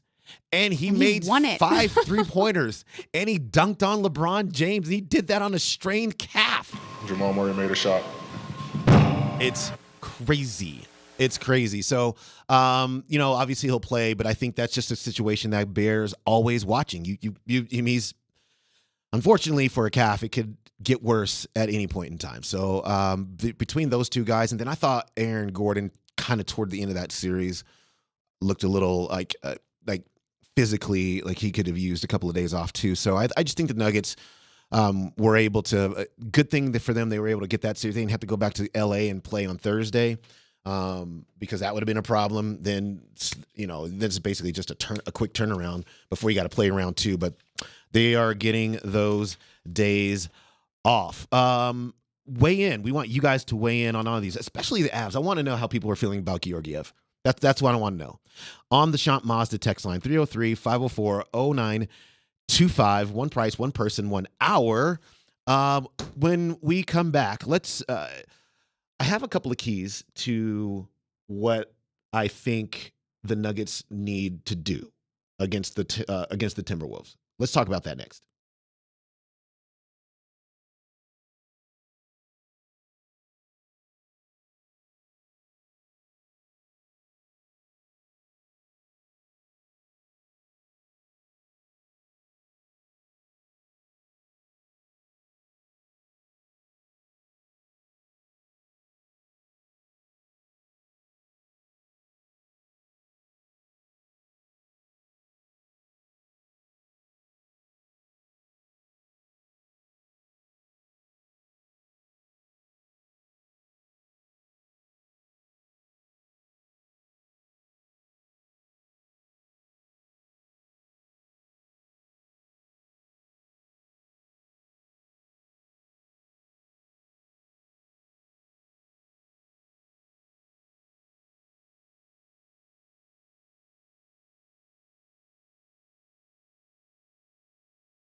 We know that they have a great defense. They were number one in the regular season for 82 games.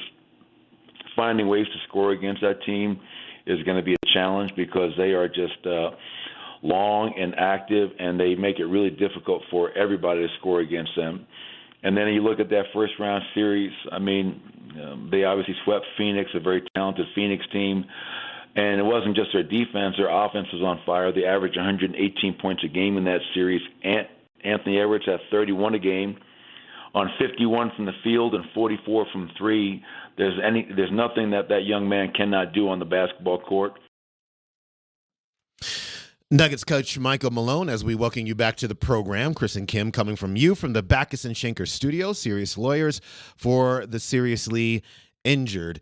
The Nuggets and Timberwolves split the season series in the regular season, 2 games apiece. But it was just kind of a weird series. There were games that some players didn't play, and then there was the one game that was actually the most hotly contested when late in the season, when it was basically for what everybody thought at the time was for the number 1 seed.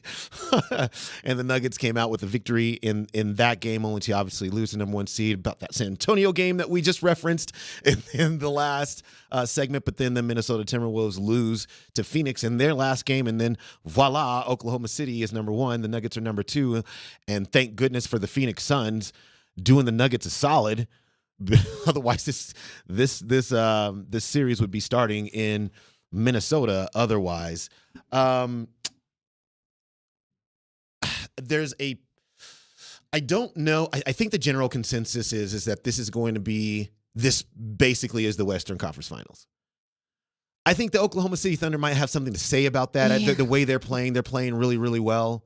They're going to get probably the Dallas Mavericks. I just think, watching that series, that's probably what's going to happen. I think Dallas is just a little bit better team, but then I think Dallas will lose to Oklahoma City. Anyway, regardless, this is going to be a very, very tough task for the Nuggets, and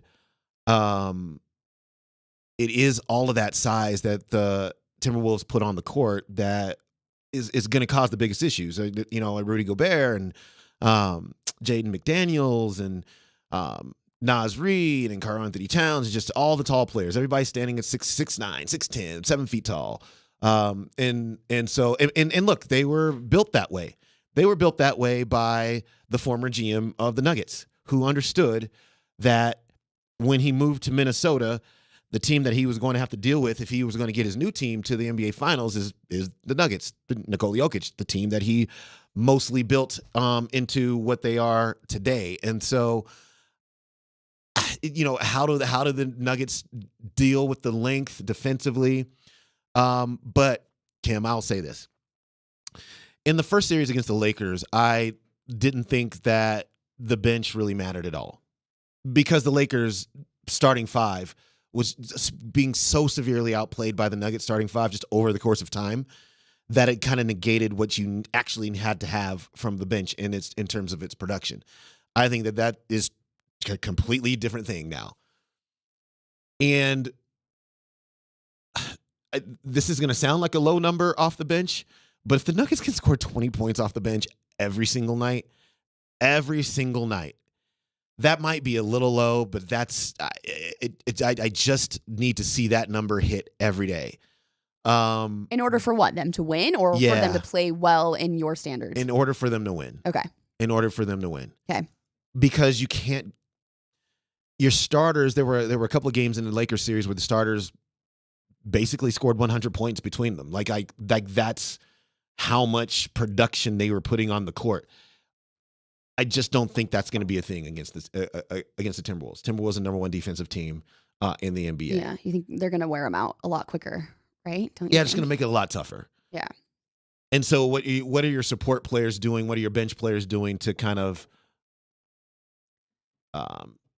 fill in the gaps there? And so, I think the bench will be actually really, really, really important in this one. And so, can Peyton Watson give you a game or two where it's like right around 10 or, 8 to 12, something like that?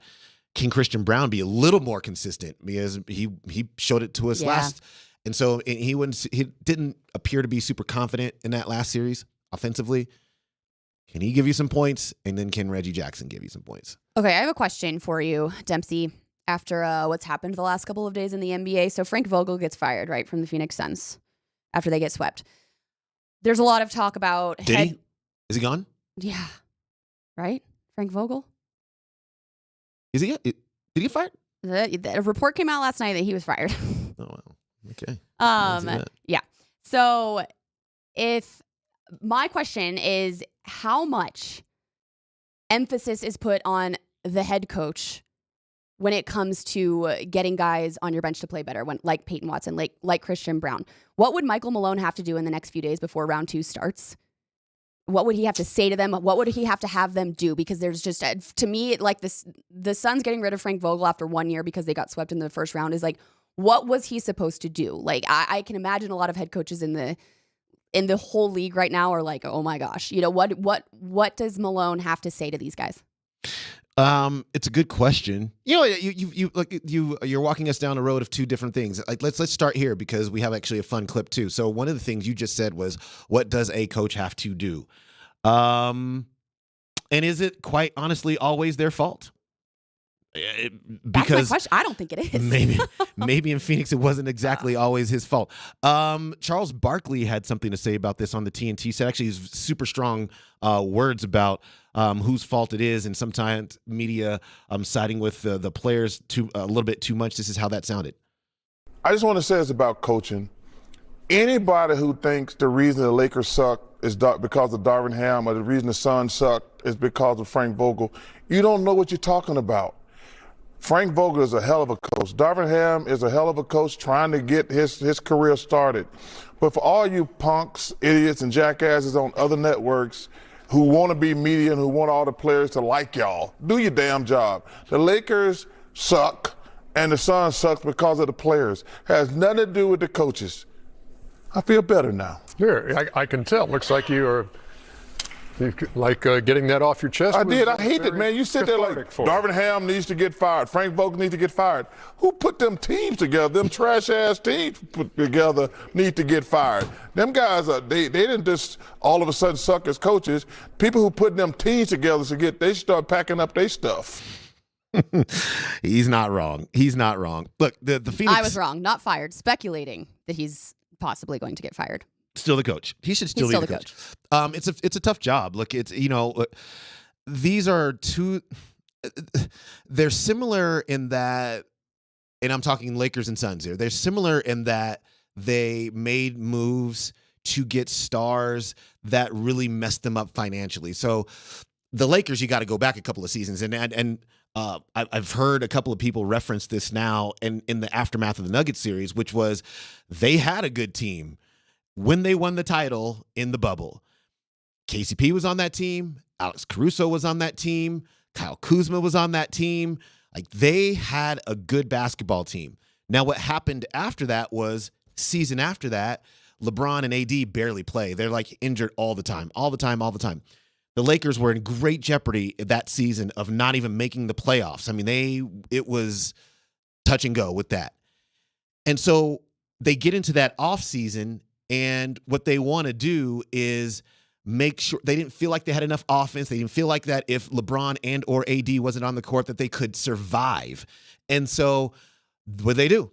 Trade KCP and whoever else and Kuzma, and let's get Russell Westbrook coming back here. Okay, fine. But now what you've done is Russell Westbrook makes a bunch of money. LeBron James makes a bunch of money. Anthony Davis makes a bunch of money. And who are you putting around those guys that can actually help them win games at the high level that they won? They won the title. And the answer was nobody, because the financial situation was that bad.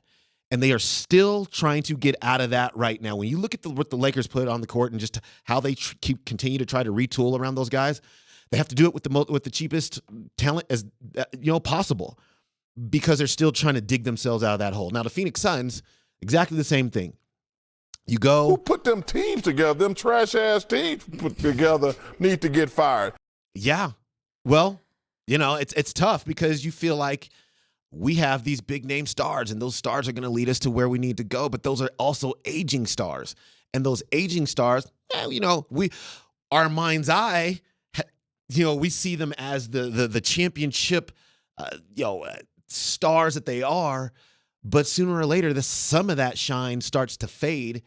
And in Phoenix, you added Bradley Beal. Great. You know how much the Booker, Beal, Durant price tag is for Phoenix next year? $150 million. $150 million. That's where we. So, how are you supposed to put together a team around that when you have all your money wrapped up? Now, look, they put themselves in that situation, which brings us back to what Charles Barkley is saying, and that is, you guys made bad decisions here. And so, what, you're going to scapegoat the coach? I don't think in either one of those circumstances. I actually think Darvin Ham did a pretty good job. Just like from an X's, if I were to walk through film and X's and O's and stuff, what the Lakers were doing out there, it wasn't bad. It wasn't bad. The Nuggets just had way better players. I saw a graphic on Twitter X the other day that it was like a list of all of the head coaches that LeBron James had some kind of say in hiring over the last handful of years, and like every single one of them have gotten fired. And someone said, yeah, like, why don't we start looking at the players? And this is the same thing, that there's so many different factors to look at when it comes to a team getting to the standard that said team has set. And at the end of the day, only one team can win. That's like what I just keep getting irritated about, is that you can't give all of these coaches, front offices, staff members just 1 year to get it together. And this is the same argument we've been having here in Denver about what other team? The Broncos.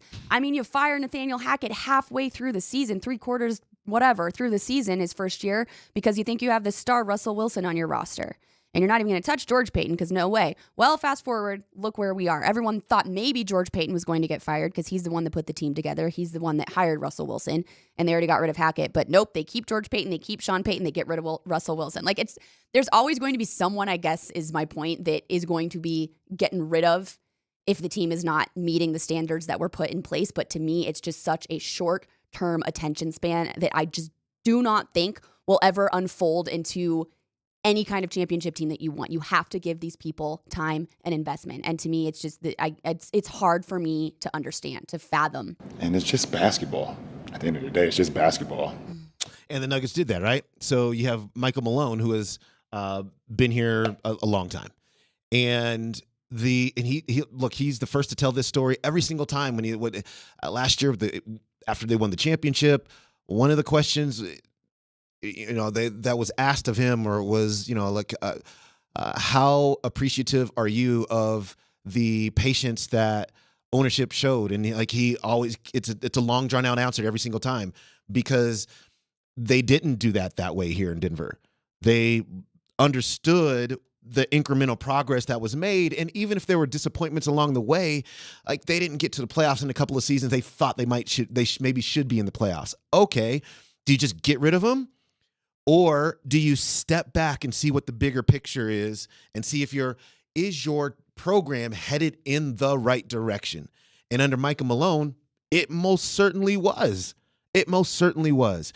And they didn't let a couple of disappointments, albeit very stinging ones, they didn't let that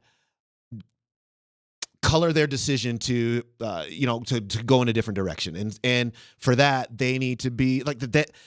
That is something that needs to be emulated. And look, sometimes it is the coach. Sometimes the coach is bad. Sure, sometimes. But in those two situations, and obviously here in Denver, that's definitely not the case. And then to your point, I don't know though what he's got to say to his to those players. He's just got to continue to instill confidence in them, which he basically does by not when I was in high school, I was like one of the most weak mentally players. The minute I made a mistake, I was always looking over, and then all of a sudden it was bad. It was bad. It was just like a very vicious cycle, right? So I can always see it in a player when I watch it. But what Michael Malone doesn't do is just pull you off the first mistake or the second mistake. He just get out there, keep playing hard, do what you're here for a reason. We believe in you, and that is empowering to those players. I think you just got to get to that, and they will be fine. Let's get us to a break, and then on the other side, we will speak with Rapids coach Chris Armas.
That Twitch stream is brought to you by Safeway, and you can save big this Mother's Day at Safeway. Celebrate mom with fresh cut flowers and chocolate dipped strawberries. Shop in store on the Safeway app to discover great deals. Momentarily, we will be joined by Rapids coach Chris Armas. The Rapids coming off a loss at Cincinnati last week. I believe that was 2-1. Yeah, it was 2-1.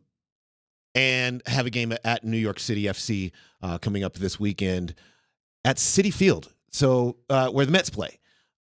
That's kind of cool. It's so cool. Yeah. I was actually going to, and I want to ask him about this, Coach, once he gets on, but I hosted one of the Rapids games this season. I just filled in, and it is so much fun. The atmosphere there at Dick's Sporting Goods Park. I mean, it's an awesome time. Yeah. I was like, this would be a really, really fun evening in the summer, especially when it's nice out. It's a beautiful view. But I imagine playing in a baseball stadium's got to be even more exciting. Just huge, the atmosphere, and one of these summer evenings. I mean, it really is just a good time. Yeah, no doubt about that. 15 points to begin the season. That is 3 points off the top of the table in the Western Conference. So they're off to a good start, even with that loss. Earlier in the show, one more thing. We like to give away things here, right? Yeah. We're big on that. Stay tuned for the keyword, today's keyword. We will do that here in the next few minutes so that you can get qualified to win just this a great prize package full of all the stuff, which is right here. Jersey, autographed ball, all those things. So we're going to give the keyword out here in a few minutes for you to get registered for that as we continue to give all the things away here Altitude Sports Radio 92.5. Earlier in the show, I asked people to kind of text in how they felt about Georgie now, that the Avs have advanced to the second round, that he looks pretty good, all the things. It's all right with the world. And got some good ones. Got some good ones on the text line. From Aussie Matt, we got confident in Georgie from Australia. He's found his groove. We have from Jordan, Georgie's turning it up into championship form. Let's see. From the 303, Georgie should shout out a big thank you to yeah. Oh, you didn't want to continue to read that one, huh? No, Not finishing that one. No, it's fine. Georgie should shout out a big thank you to the local Denver media for calling him out. It forced him to reach deep down and find that I'll show you. It was just the Denver media doing that for sure. Nobody else. It was just the Denver media. Mm-hmm. We were scared, man. No, we were scared, but a lot of people were calling for that. So, but I saw this also a tweet on X or whatever we're calling it. The NHL posted yesterday that he had a 940 save percentage, 940 over the last 4 games. Obviously won all of those. I mean, I know you guys talked about it. We've talked about it a little. Dempsey just flipping that switch and having that confidence is clearly so important from his own standpoint, but also the team having that confidence in him. And I think that regardless of if we would have called him out or not, I mean, that was something that apparently did not waver, as Bednar said yesterday. So just the confidence within the locker room, like he had it in him the whole time. So, shout out to the Denver media because that was us calling him out. From John, glad Georgiev is playing well, but I don't trust it. There is a. Well, let's get back to this in a second. We have Coach Chris Armas. He is on the Ramos Law Hotline. Car accident, you need Ramos Law, medical doctor and attorney, ramoslaw.com. Coach, thank you for joining us. Obviously not the result you want in Cincinnati, but a lot of good learning experience for your club there. Talk about what you can take away from that game. Well, look, guys, it's good to be back on the show. Always grateful for it. Look, we knew we were going to be in for a tough game. Cincinnati, they won the Supporters Shield last year. Which meant they had the best record in the entire league. They lost 5 games all year in 2023. The most disappointing thing is we didn't think that we brought our good stuff on the night, and so we felt like we left a little bit on the table. That we didn't stick to being us. We didn't really bring our game to them. And give credit to Cincinnati, yeah, they have a wonderful environment. They had a full house. They're a good team. But we would love another crack at that at some point because we think we can give them a better game than we did. And look, over the course of the season, I mean, there's ups and downs, and there's a lot of learning curve that's happening as well. I mean, how big a part of the equation is just those things?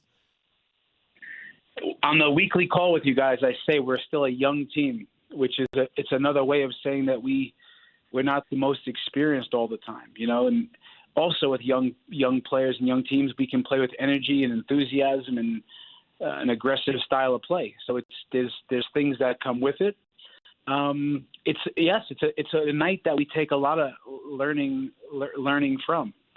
So, you know, one is that what the best teams look like in this league and what the demands for those games require physically, mentally, how tuned in can we be. So we learned that part of it. We learned that sticking to our style of play, you know, has to show up every time. Because if you don't show up who you are you on the night? You kind of feel a little bit lost in those games. You have no real reference point. So listen, it's one game. We weren't great. We know that. We still made it interesting against a good team in their building. We had a good response at halftime. Again, something we can learn from there, that we still can stay in it, and we defended well around our box in many ways. So it was 2-1. We made a push and we fell a little short, but it was a tough night, a learning experience, and we'll be better for it. Coach Kim Becker here. I filled in as the in-game host one of your games this year when you guys played against Houston. Just being at Dick's Sporting Goods Parks, I mean, it was such a great atmosphere there. You talked about environment a little bit in this last game that you guys played. How important is it to get people to these games? Because, I mean, it's just a beautiful Colorado night. It's a very entertaining sport. I just had so much fun being there, and I hope that everybody else has that same feeling because it's a really, really fun thing to come to. Well, I appreciate that. Listen, I'll tell you, we know that the fans out there, they got to spend their dollars wisely, and we know that there's a lot of things in town, and we have a great city here. But we think that our in-game experience can offer something special to people. We think that our team plays a style of play that gets people on the edge of their seats. We play with intensity, we play with verticality, we play with energy and emotion, and that's oftentimes in sporting events something fun to watch. We press high up the pitch, we try to cause mistakes, we have guys that can run here at altitude. So listen, our fans are amazing. We love that our building keeps filling up in certain ways. We want even more fans because at home the altitude's an advantage and our fans are really good. So we'll keep trying to do what we can on the pitch, and the more support, the better. Yeah, and you're going to get a chance to do that here after one more road game. It's like 4 out of 5 away from Dick's Sporting Goods Park, and then you come back for like 2 or 3 in a row, like 2 out of the next 3 after that. Preview this New York City FC game, obviously being played at Citi Field in New York, which is, I guess, a challenge of its own. You're playing in a baseball stadium. What are the challenges associated with that? Well, listen, they've won 4 in a row at home. We play, most MLS teams in our league play on 120 yards by 75. NYCFC, they play in a baseball stadium. This one's at Citi Field where the Mets play. Oftentimes it's Yankee Stadium. They're limited to the dimensions. So it's 110 yards long by 68 yards wide, which means most teams go there and they don't understand what those games are like. I've coached in that building before. I've coached, in the baseball stadium before. And, you try to overplay sometimes. You think you have more time and space on the ball. All the corner kicks and throws are coming in much quicker. The field, every time you lose a ball or win a ball, goal scoring chances come quicker. So the first part's just understanding that the dimensions play a big, big part. And then us going there and executing, understand ways that we can hurt them, and understand, more importantly, how they have a certain comfort in that building and ways they can hurt us. So we're prepping for it. We'll understand that it's going to be maybe a rainy day over there. It's going to be potentially ugly, that we have to roll our sleeves up and meet those demands on a tight pitch. Does your style of play lend itself to a smaller pitch like that, or how does a pressurized style play in a field that's not as big as a normal pitch is. Yeah, it definitely can help us. It sets up well for us that, if you're a pressing team, on the bigger spaces does challenge you, right? You can get caught in between. You're a little bit late. The fields are wider, more ground to cover. So potentially our high press will help us be more compact and have closer connections on the field. So there's a potential there. The one that could be tricky is with the ball. If you try to overplay sometimes, and if you think you have more time than you do, and it leads to turnovers, that could hurt you. So, I don't joystick the players, right? It's not a FIFA video game. I can't say do this, do that. So that's going to be something we have to be disciplined and understand where the game needs to be played. So this week I'm talking about strategy. There's always tactics and style of play, and then there's strategy. Strategy is, come on, guys, we have to play the game in their half. If we do that, we win the game. If the game is played in our half, it's going to get tricky. So, yeah, our style of play sets up potentially good. We will have to go there and be disciplined and earn it. All right, that is this weekend. The Rapids at NYCFC on Citi Field. That should be a lot of fun. A lot of fun to watch. The Rapids 15 points, sixth in the Western Conference. Coach, we really appreciate you joining us. We're up against the top of the hour. We look forward to talking to you next week. You guys, thanks. Always happy to be part of the show. Thank you. Thanks, Coach. Thank you. There he goes. Rapids coach Chris Armas on the Ramos Law Hotline. Car accident, you need Ramos Law. Medical doctor and attorney, ramoslaw.com. We are up against the top of the hour. When we come back, I'll have that keyword for you, and we'll talk a little Broncos.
Welcome back into the program. Chris and Kim, Steve and Josh with you.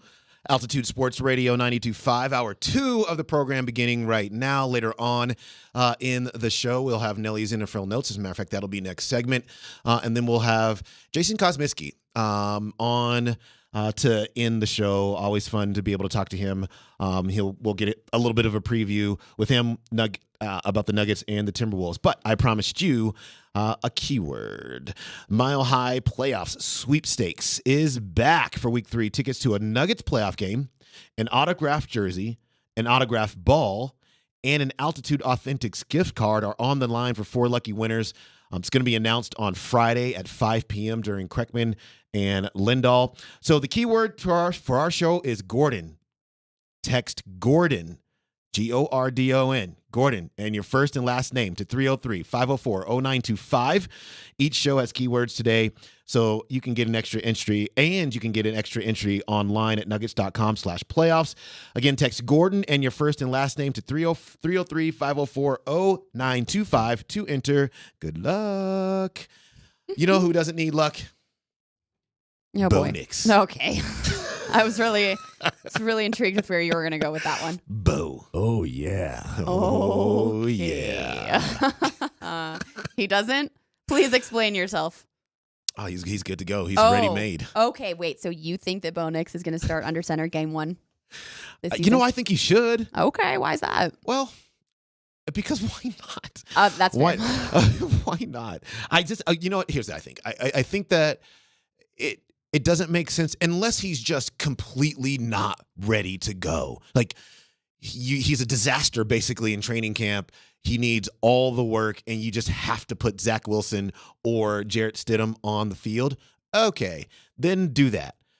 But if he's fine, if he's picking up the offense fine, and he looks reasonably okay, put him on the field. Yeah.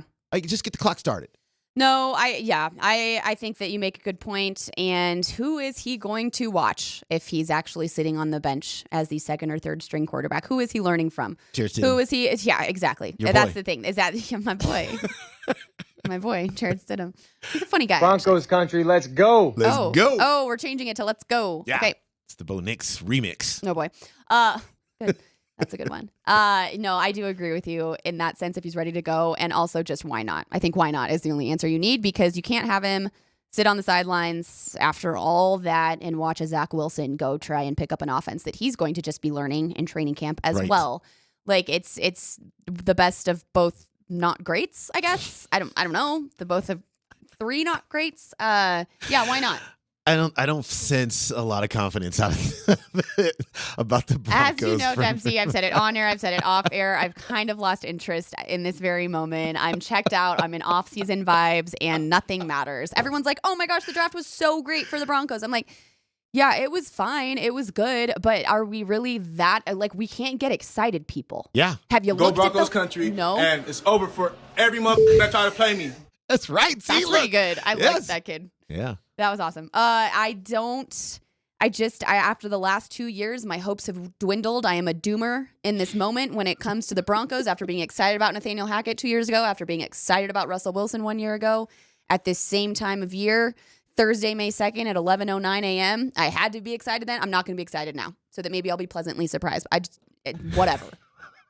Bo Nix, Zach Wilson, Jared Stidham, who cares?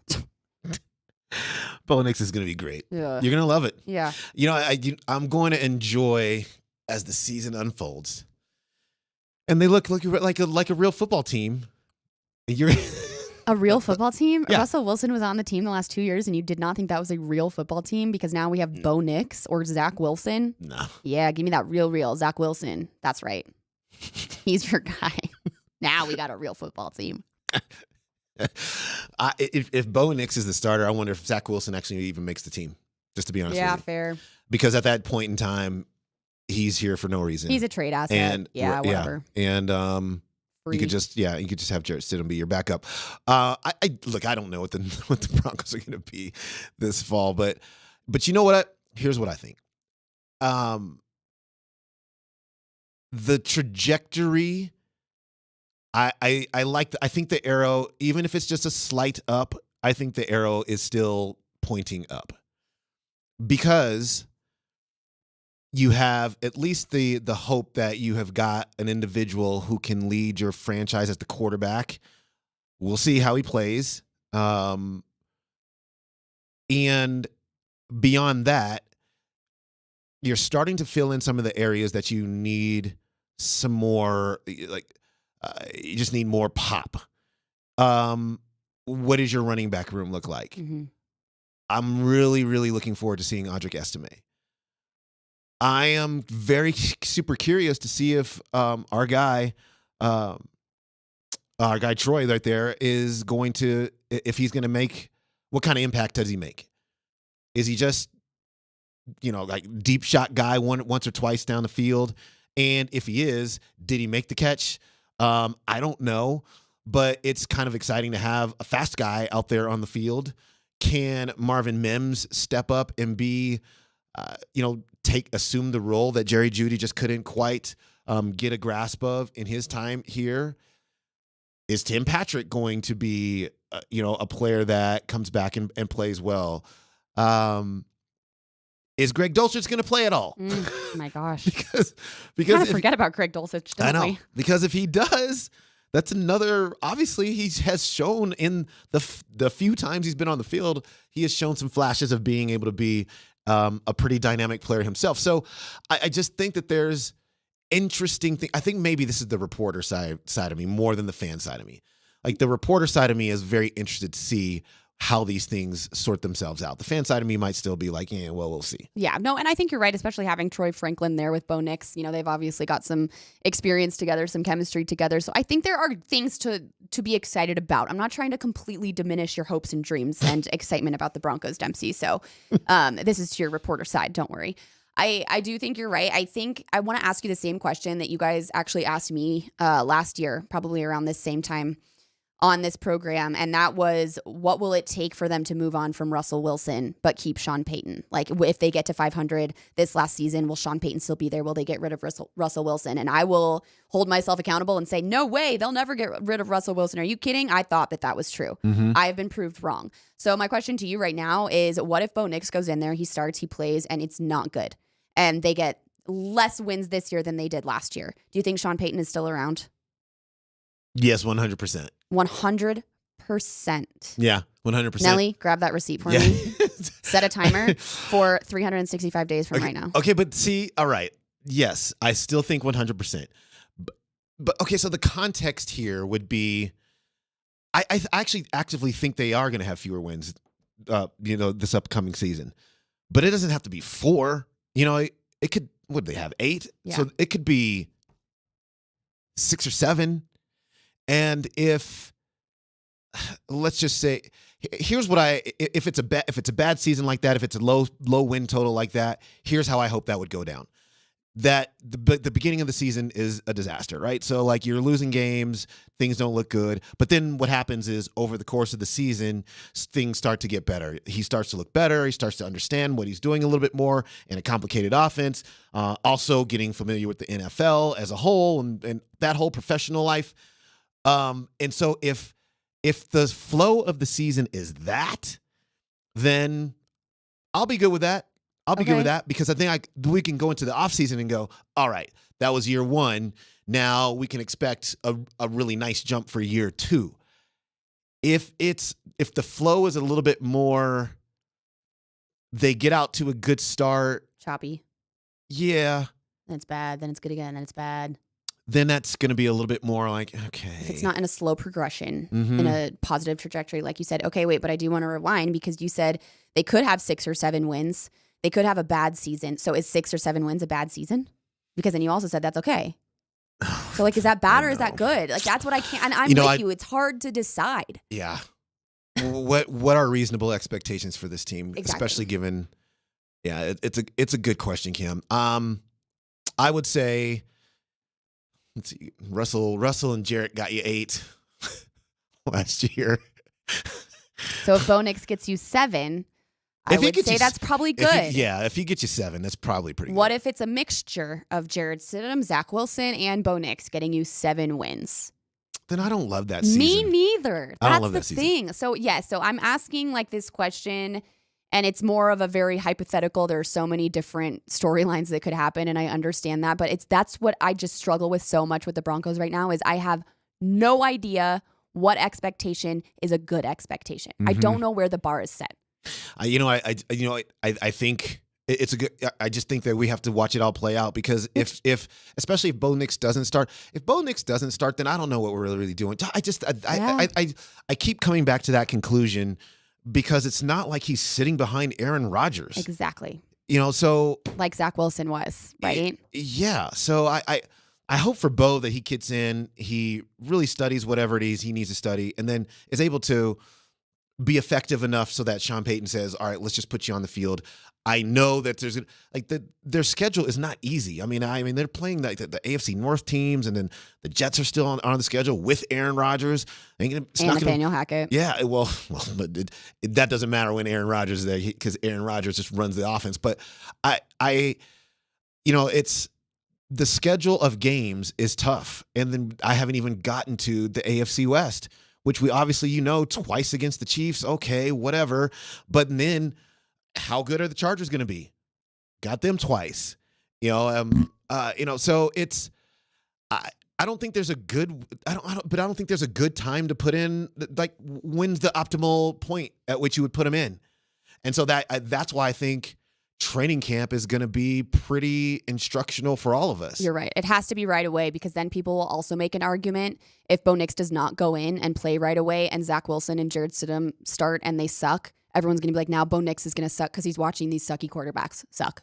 But even if they play, okay, what if Zach Wilson comes in, they start him because Bo Nix isn't ready yet, and then Zach Wilson plays well, let's say they get to 8 or 9 victories again, Zach Wilson. Like, what? I guess I don't know why that would matter in the long run. I think they would still trade Zach Wilson, and they would just be like, sweet, look at how well he played. We will trade you for a bigger asset. Because at the end of the day, the reason Bo Nix was selected first by the Broncos is because that's who Sean Payton wanted.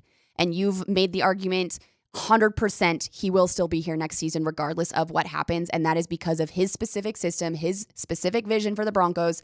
Bo Nix is included in that vision. So you're right. Regardless of whether Zach Wilson or Jarrett Stidham plays well, if Bo Nix does not play, Bo Nix will still be around. He is the ideal franchise quarterback for Sean Payton right now.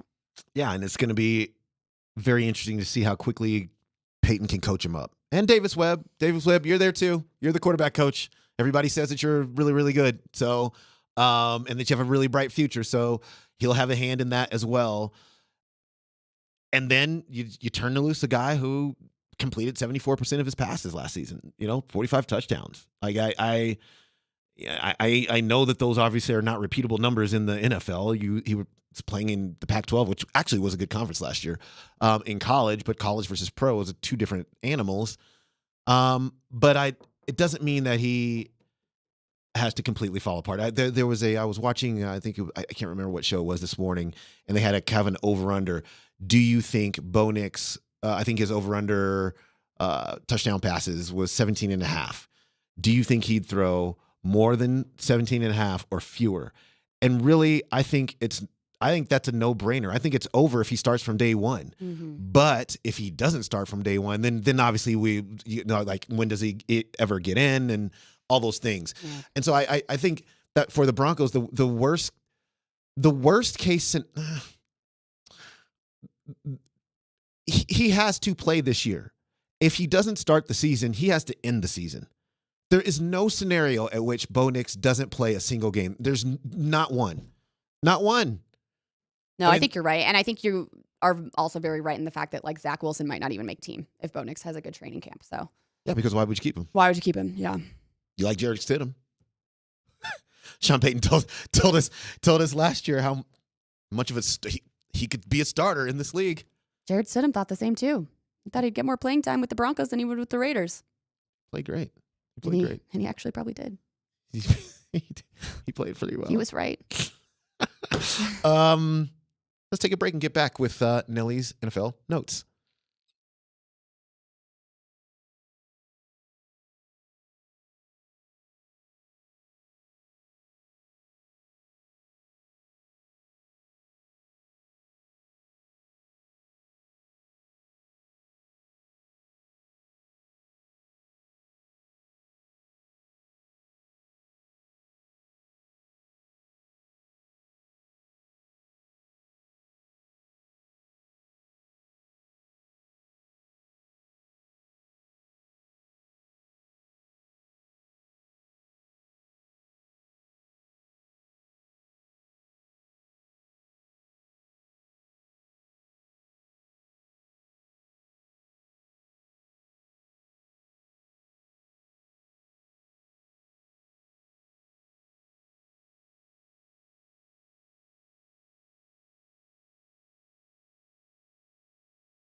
For those of you listening on the Altitude Sports Radio app, thank you. If you don't have it, download it. The Altitude Sports Radio app, powered by the Will Hite Law Firm. Injury lawyers, go to willhitewins.com.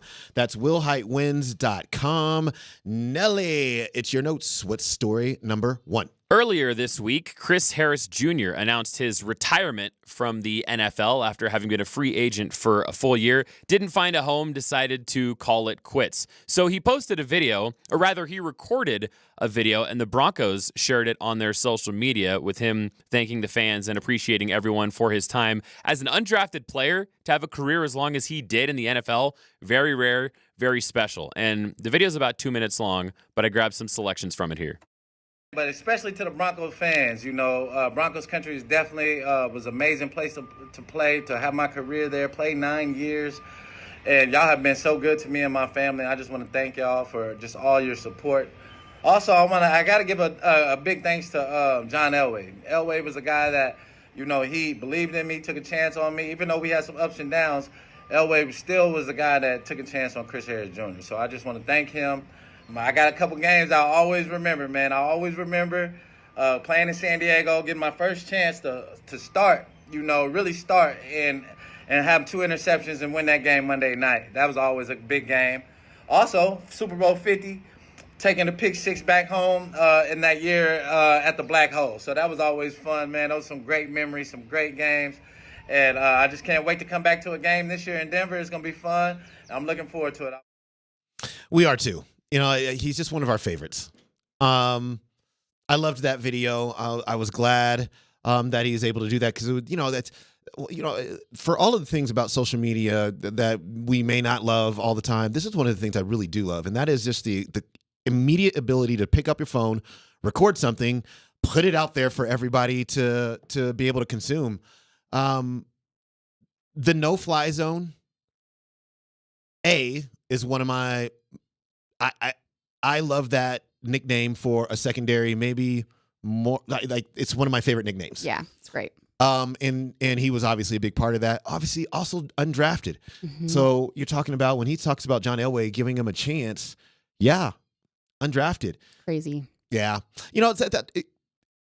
we always kind of get back around to John Elway sometimes too because there's was he a good GM? Was he not a good GM? All situation going on, but he won the Super Bowl and. It goes beyond players like he recruited Peyton Manning to come here and lead this team to a couple of Super Bowls, but also he gave guys like Chris Harris a chance, and Chris Harris made it stand up with a really good career. Yeah, no, I think that was awesome, and I love hearing him say, shout out to the Bronco fans. Denver was a great place to play because we talk a lot of smack, about what the Broncos have been doing the last couple of years here on this program, just in general in Denver media. But I was at every single home game last year for the Broncos, and it's packed.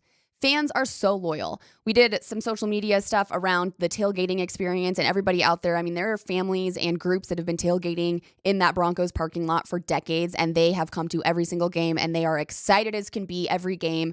It truly is a loyal fan base regardless of how they're playing, and I think that really speaks to just what the team means to the city too. Yeah, it's the number one team in the city. It just is. And this we've been fortunate that a lot of the other teams have kind of picked up the torch while they've been down. But obviously the city buzzes probably the most when the Broncos are really, really good. So we hope they get there in short order. Nelly, what's next?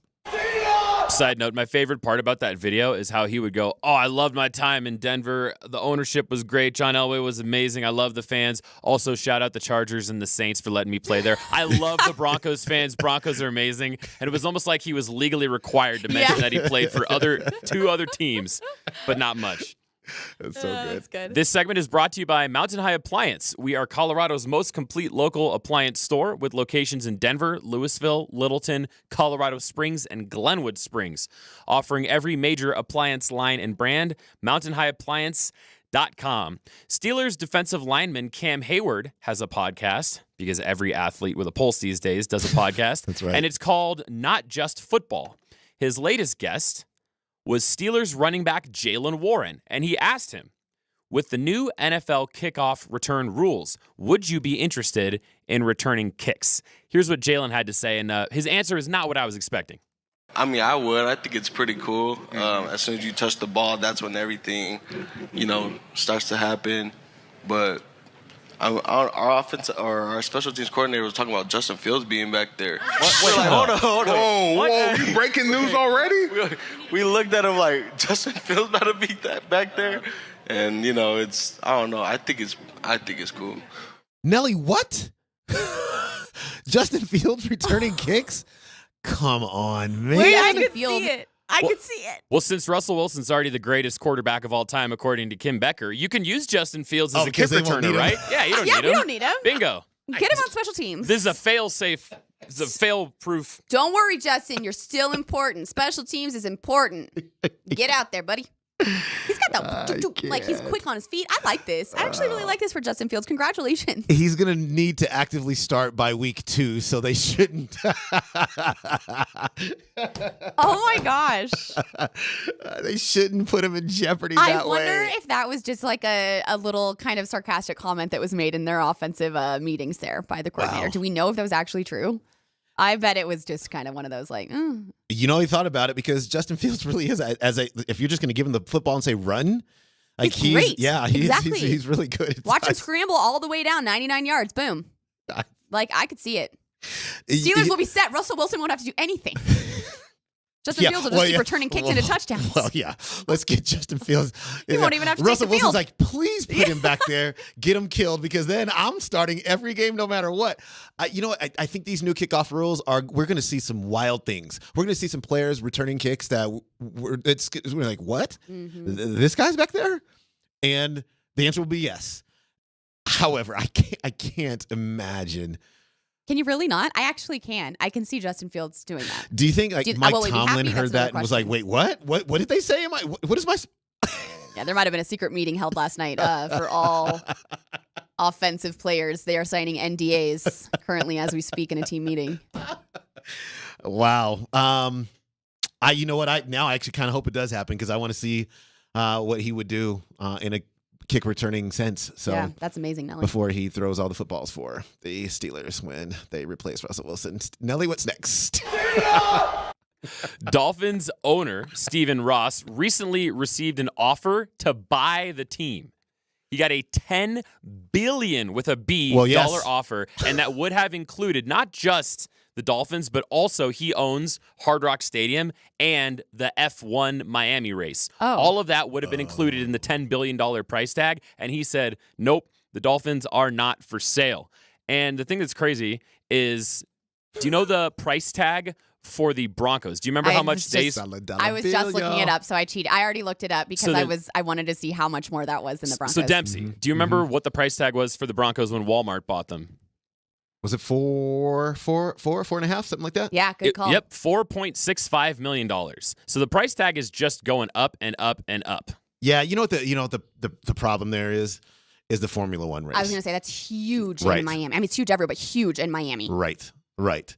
So, like, it's not even, and plus you like being an owner of a team. So even if that Miami Dolphins, I mean, do they have a chance to be a contender? Yeah. I don't know. I mean, they have good players, right? They got a good coach, yeah. Yeah, exactly right. So you kind of want to ride this out, and then obviously you can't just give up the Formula One. They just got it. You can't just do it. And if someone's offering that right now, like you said, Nelly, the price tag is just going up. Someone's going to offer more later on. So it makes sense that he said no to this. It wasn't for sale. When it is for sale, I bet you're going to have bidders going after that, especially if he groups them all together with all three of those things. Cash rules That's everything crazy. around me. And obviously cash doesn't matter to him. No, he's got enough. He's got all the cash. It's like when the buyer, the prospective buyer has to go, okay, wait, it's the team and the stadium and the Formula One rate. Like $10 billion. Yeah, he's like, I'm good. He was like, in 5 years you'll pay me $20 billion for But this, that's and then I'll true. say yes. Yes. And there you go. Yeah, no more. Let's get one more. Speaking of cash ruling everything around us, the Bears are working on getting a new stadium for the team. And they put together a proposal that they submitted that it's a $5 million plan calling for some public funding. You know, sometimes teams ask for a contribution. And the governor of Illinois said it would be, quote, a non-starter, and essentially told the team that if we're going to give you public funding, you need a guarantee, a comprehensive plan that this is going to impact the community in a positive way. So the stadium plan as it stands now is completely dead in the water in whichever one of the Great Lakes you want to choose. Wait, I think it's going to positively impact Chicago. Duh, Bears. Everyone wants the Bears to win. Maybe if you have a better stadium, they'll win, right? But you remember, it was going to be moved out of the city. Out of the city. It's going to be way out there. It's going to be kind of like the Patriots Stadium in Foxborough. Where even is that? Well, yeah. So then you get people to go out of their cities. They spend money on gas. It helps the economy. They go. I mean, they swing through some fast food places on their way there. Put more money back. This is great for Chicago. It's horrible for It's Chicago. fine. Pollution, more pollution around Chicagoland. Whatever. Oh, I don't still. You know what? I don't understand why. If you're, was it the mayor? It was the mayor, right? Yeah. It was the governor. It was the governor. Okay, so if the governor should just say, okay, we'll give you public funds if the stadium stays in downtown Chicago. That's it. Like, don't move it into a suburb, which is what they don't want.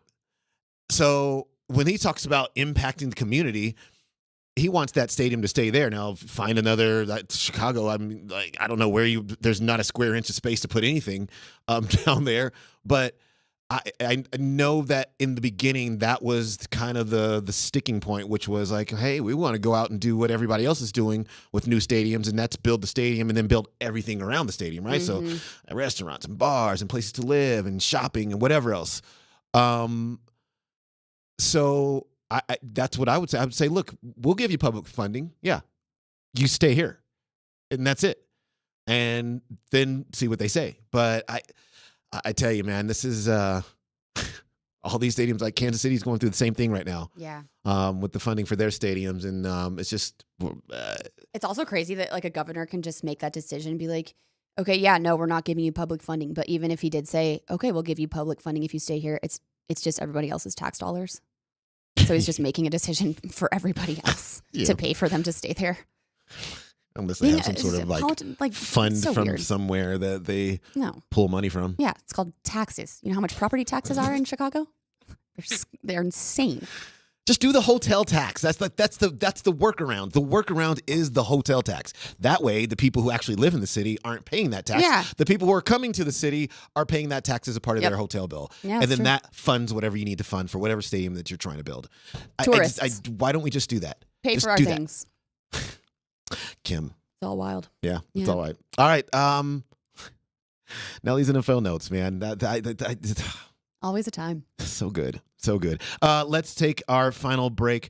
Come back with Jason Kosmicki.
High right side is Jamal Murray. 9 on the shot clock.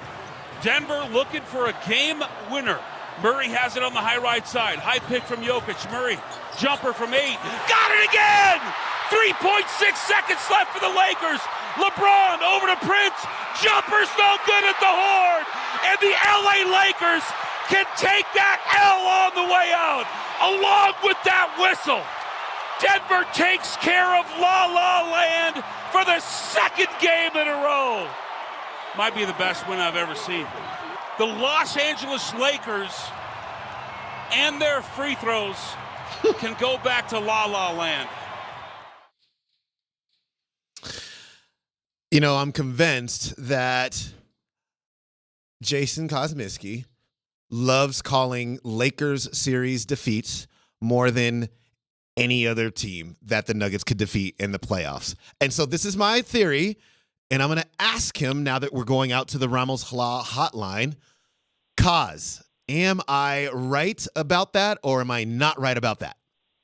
You're 100% correct now. However, for the longest time, it used to be the Utah Jazz. Oh, yeah, that's a good one. That's a good one. Yeah, because back when I was on Twitter and when Utah fans giving me death threats, that put a little juice in my game, you know. What do you say? He said on Twitter, he says this somewhere.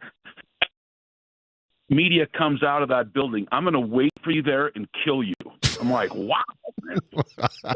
People don't know that about Utah. Like, you go to Utah, you think it's like, okay, well, it's Salt Lake City, and what's really happening out here? Well, all the ferociousness is happening out there, especially in that arena. Those fans they are not messing around. No, one of the toughest places to win. I mean, what do the Nuggets have there? Demps 1-2 wins now in the last 7 years. Yeah. I think that's right. You know, so yeah, tough place to play. It took like a kind of a historically bad team for them to go. They better have beaten those guys there this year. Yeah, that's true. And they did. Really quickly, let's get people registered one last time for the Mile High Playoffs sweepstakes.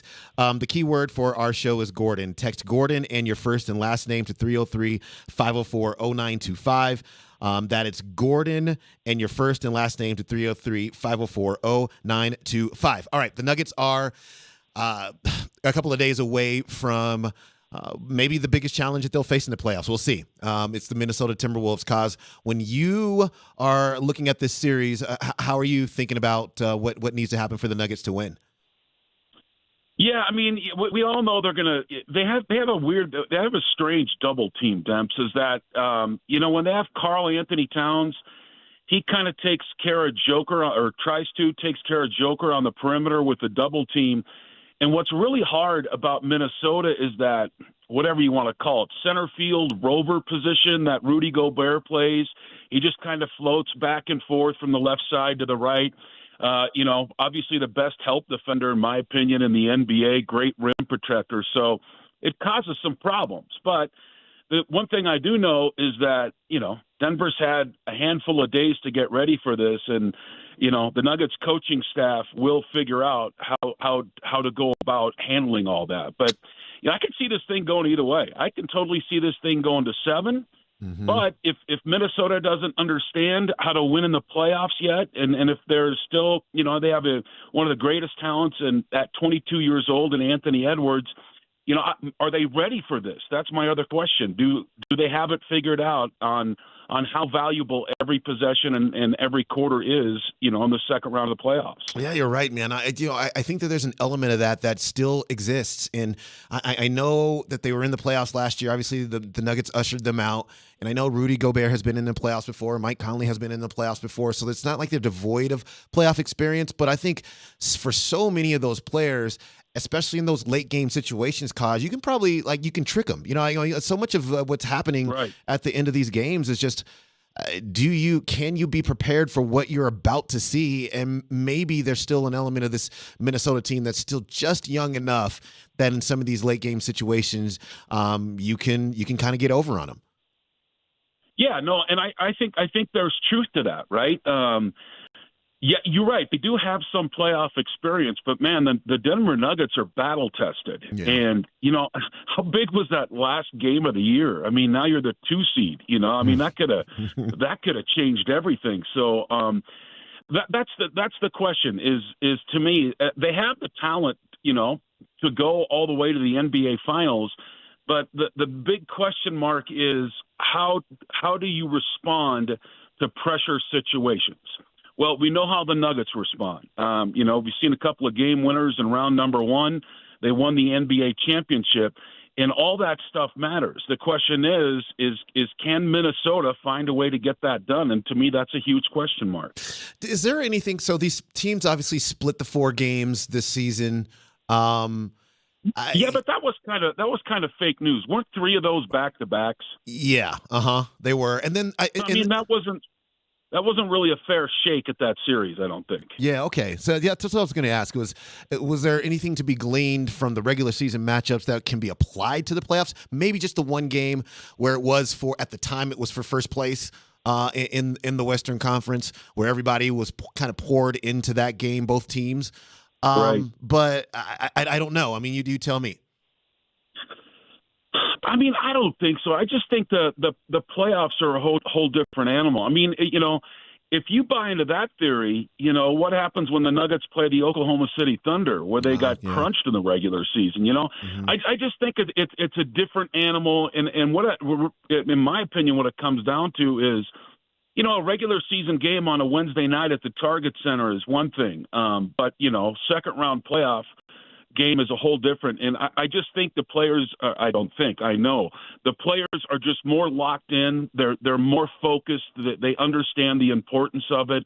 I mean, in the spirit of sports talk radio, I guess you could go back and break down the regular season games between the Nuggets and the Timberwolves. But does that really carry over to the playoffs? In my opinion, it doesn't. I just think it's you're comparing apples to oranges, really. Mm-hmm. How worried are we about Jamal Murray, even though he did make it through the game? I just quite honestly, guys, I marveled at it. These are calf strains are not easy to get through. In a week, right, much less in a game, and he played great in that game. We worried at all about Jamal in this upcoming series? I think you got to be worried a little bit. Now the thing with him is that he does miss a handful of games in the regular season, and that's to maintain his body. But that guy's the heart and soul of the Denver Nuggets. He may not be their best player, but he drives this team, and just the way he was brought up and his competitive nature. It's going to have to take. Like, he shouldn't have played in that last game against the Lakers. So I'll be flat out honest with you, but. Mm-hmm. That's the way he's wired, and he's one of the most competitive dudes you'll ever meet. So it's going to have to be something pretty severe for him to miss a game. But do you have that in the back of your mind as a Nugget fan? Absolutely, you do. That's kind of what Steph Curry went through in the beginning part of his year. He's one ankle roll away from them not winning playoff games, and so I think you're worried about it. But you just got to understand who Jamal Murray is as a person, and it's going to take a wrecking ball to keep him off that floor against Minnesota. Yeah, no doubt. I mean, they both told. So Michael Malone told the story that it was a super emotional conversation that he and Jamal had, and my guess is that emotion was anger. It's funny when you say emotional, you always think of people crying, right? You know what I mean? But it's like I don't think I'm not going to let you play. We could speculate on this till the cows come home. I'm not going to let you play. The hell you're not. So you don't know how that conversation went, but it would have been cool to be a fly on the wall for that one. That is a fact. There's no doubt about that. Incidentally, I got one of these shot at 5280 shirts on right now. You got that yet? We got to get you one. No, I don't have one. Man, you got to get it. I always get 2 years ago gear from Sparky. Okay. That's how I roll. You know what? I'm going to bring you one. I think we'll get you one. There's no doubt about it. They're really, really Jamal Murray made a shot. Bring a fat guy size if you bring me one. No, yeah, you're slim and trim, my guy. Slim and trim. Oh, yeah, 100%. Okay, look, you know what? We're up to the top of the hour. Give me a prediction on the series, though. I think 7 Nuggets in 7. So, Demps, we're going to go back to what I asked you 3 years ago. Yeah. Why is Kyle Anderson still in the NBA? I know. It's so true. I have no answer to that question still. Yeah, I don't either. I think the key is and I'm not saying this to be a homer here, but I guess maybe Game 5 Denver played pretty well, but in that series, if the Nuggets click on all cylinders, if they make shots, I don't think there's anybody in the NBA that can beat them. So Denver's they're getting good looks. They're just not. They're hovering around that 42, 43% mark, which isn't horrible. But Denver's a team that can shoot in the high 40s. I think one of the keys to this game is when you get these open looks, can you make those shots? Because if they do, Denver's execution, their starting five and their two-man game is almost impossible to defend. The only way you can really defend it is that you hope they miss shots. So I think the key to the series here, in order for Denver to come out of it, is stop shooting 42 and 43% from the floor and start shooting 48 and 49% from the floor. Yeah, here. We'll see if the jump shots can fall at a better rate than they did in that Lakers series. Kaz, we had the Wilson Phillips for you. I mean, how'd you feel about the walk-up song? I was asking Nelly, I go, do we bring this thing back? He goes, well, I don't have it queued up. And I'm like, well, whatever, But, yeah, it's back now, baby. And you're back. Kaz, we appreciate you, man. Thanks for jumping on with us here, right here to the top of the hour. We cannot wait for the series to start. Hey, by the way, I'm in studio with Andy Lindhall tomorrow from 3 to 4. Yeah? Yeah. So somebody must be on PTO or got sick, because if they're down to get me in there, then we got some issues, bro. No, we're all blessed to have you. This is going to be great. We'll look for you tomorrow, my guy. All right, Deb. All right, man. See ya. There goes Kaz, the voice of the Denver Nuggets, and just one of the great guys in the whole wide world. I mean, I like that. That is a fact with Kaz. It's been a pleasure to kind of work with him since coming over to Altitude for me, to get to know him a little bit better. Thanks, Kaz, for coming on, and that's going to do it for us here on the program. We want to thank Chris Armas, the Rapids coach, for coming on as well. Kim is gone, but we want to thank her because she is always here, really giving us the good energy here on the program. So thank you. Stick. That's exactly right. And Nelly, we love and appreciate you. Who put them teams together? Them trash-ass teams put together need to get fired. Fire them all, because do your job better than that. We cannot wait. The Nuggets a couple of days away. The Avs a couple of days away as well. Playoffs here in the Mile High City. We will see you tomorrow.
I just want to start off with the Mile High Playoff Sweepstakes.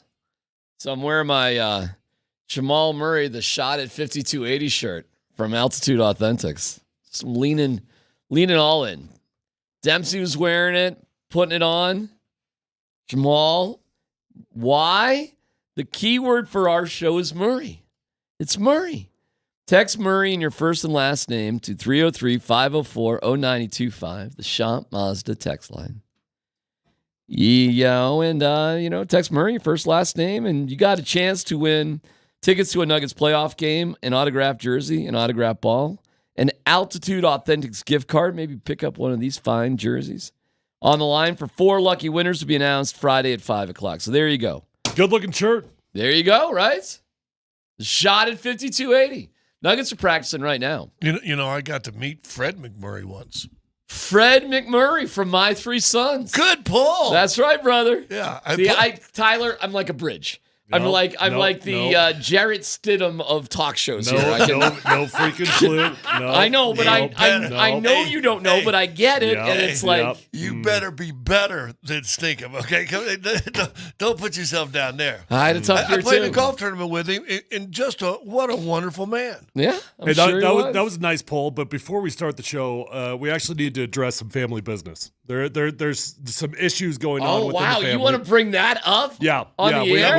We You gotta mean bring us? this. Oh, yeah, man. our family business. We need to hash this out on air. Okay. Dan, it's coming your way, Dan. You ready? I know is- he's rolling his eyes. It has come to my knowledge that there's a traitor in the mix. Oh, there is wow. a Benedict Arnold. Wow, I don't think so. I think we got a loyal soldier. And also a snitch. Okay, so all of these things combined. The snitch is in the other room. I saw him. Yeah, he's right there. You're right there. Yeah. So Scott, we had a nice little thing going on yesterday, right?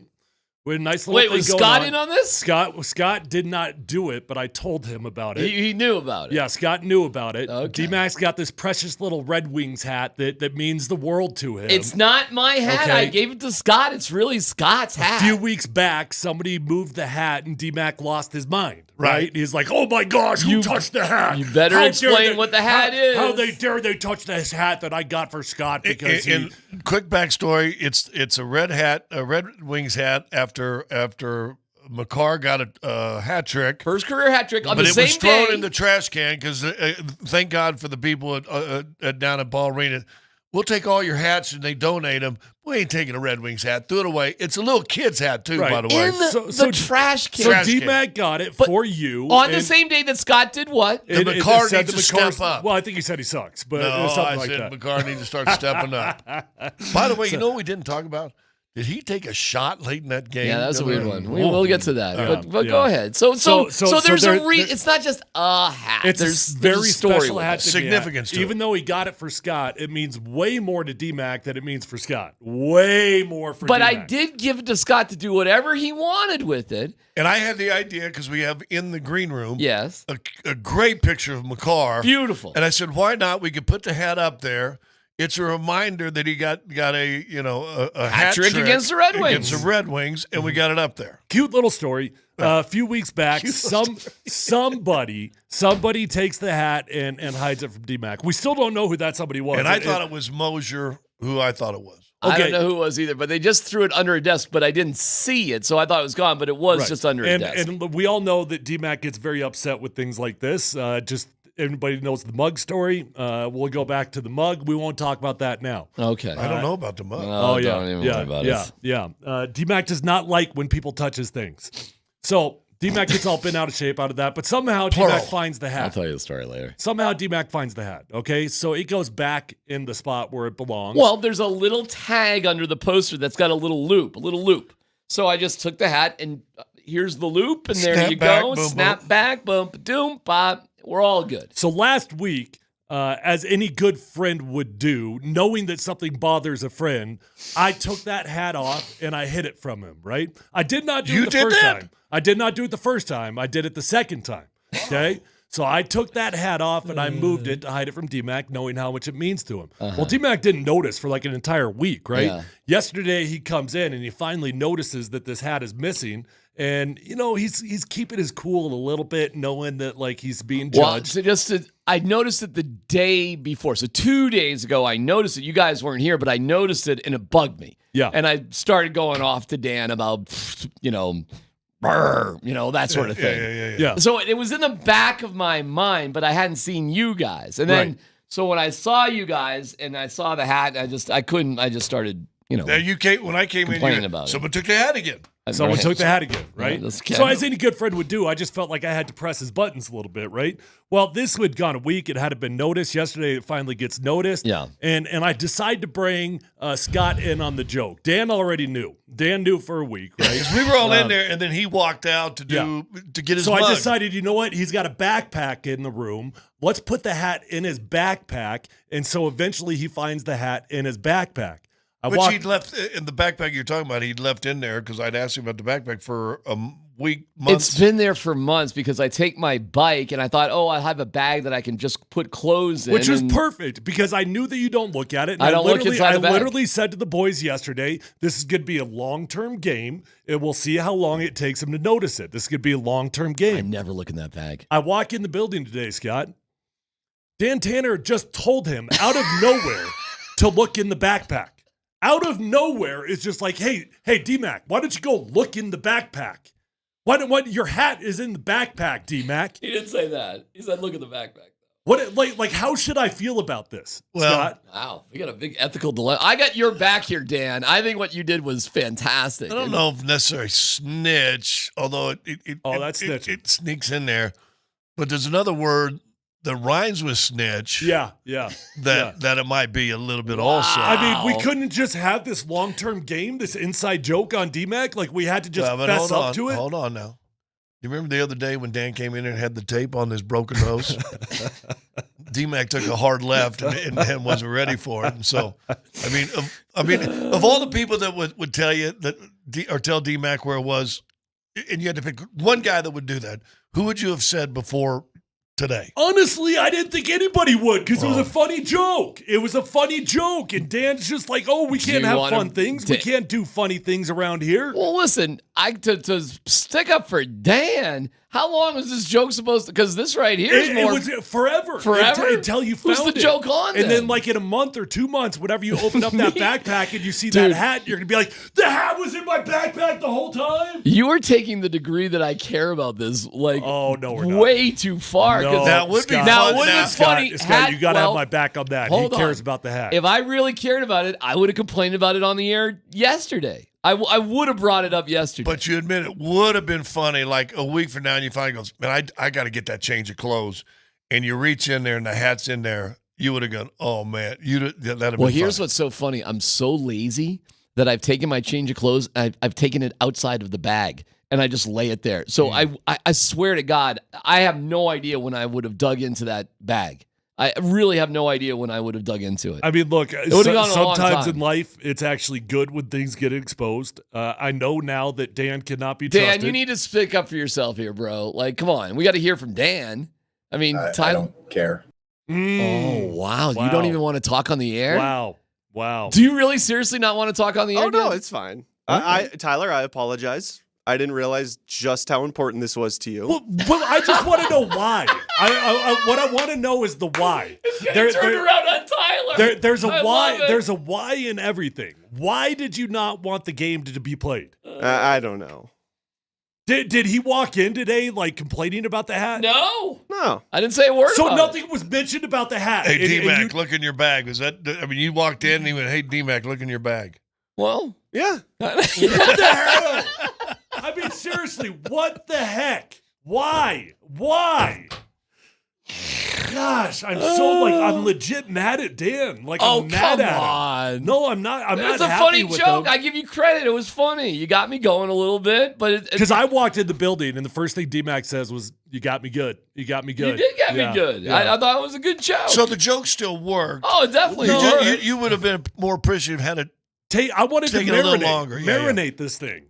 Yeah, but again, like, if I cared more about it, it would have been. You cared the first time. And you The first time I definitely did. Yeah. The first time I did, and then the second time I was just resigned to like, oh, okay, I guess this is you what it didn't, is. You didn't care yesterday.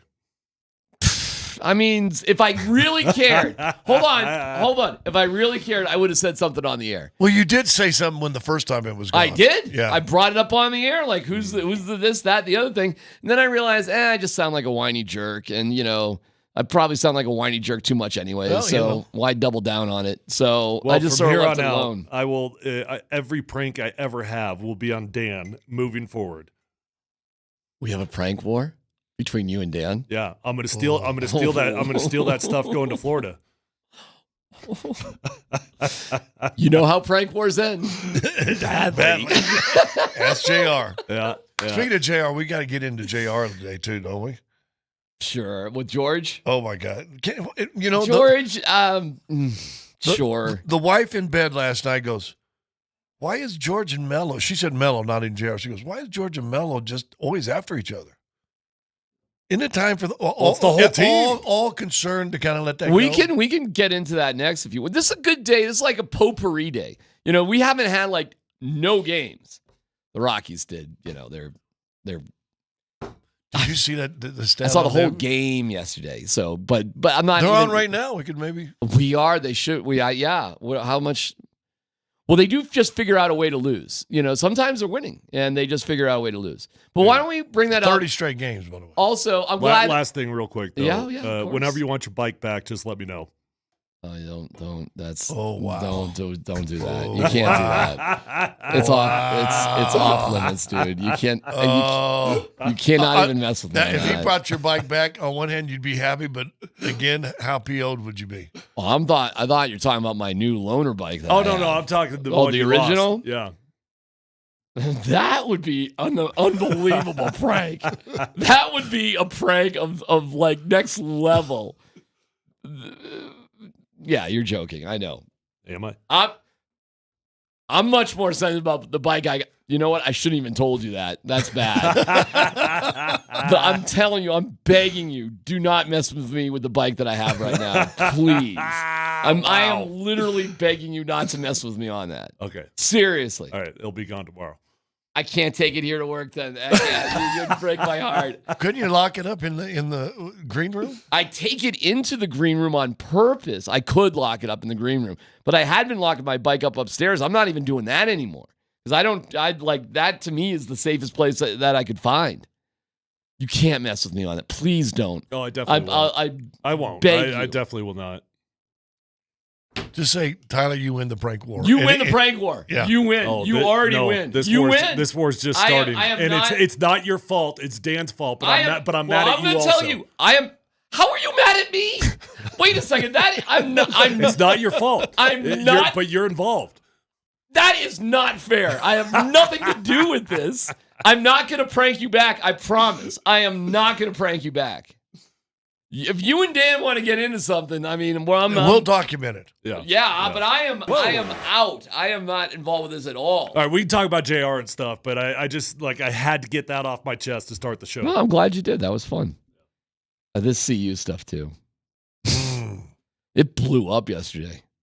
I read somewhere 12 million views on the one dude when he clapped back at the one guy. How's your son? Where's your son at? Dude, front page story on ESPN. Scott Van Pelt talking about it. Like we kind of got it like when it was kind of morning show was really good talking about it too. I heard what Brett had to say. He's conveying a lot of thoughts I think a lot of us have. Like we're not rooting against you, but you're making it really hard to like you right now. That sort of thing. And more criticism of Prime than I've heard about any particular topic. And you know who's looking really bad right now? Anybody who's sticking up for Prime. Vic made a good case about that too. It's the worst PR thing I think that's happened to him, period, since he's been there. Because there's no defense of it. Wait, are we talking about this now? No, we're not. We got to take a break. I know. I'm sorry. We got a lot of good stuff. And Vic's out at Nuggets practice, so we'll get the latest coming up next on PhD.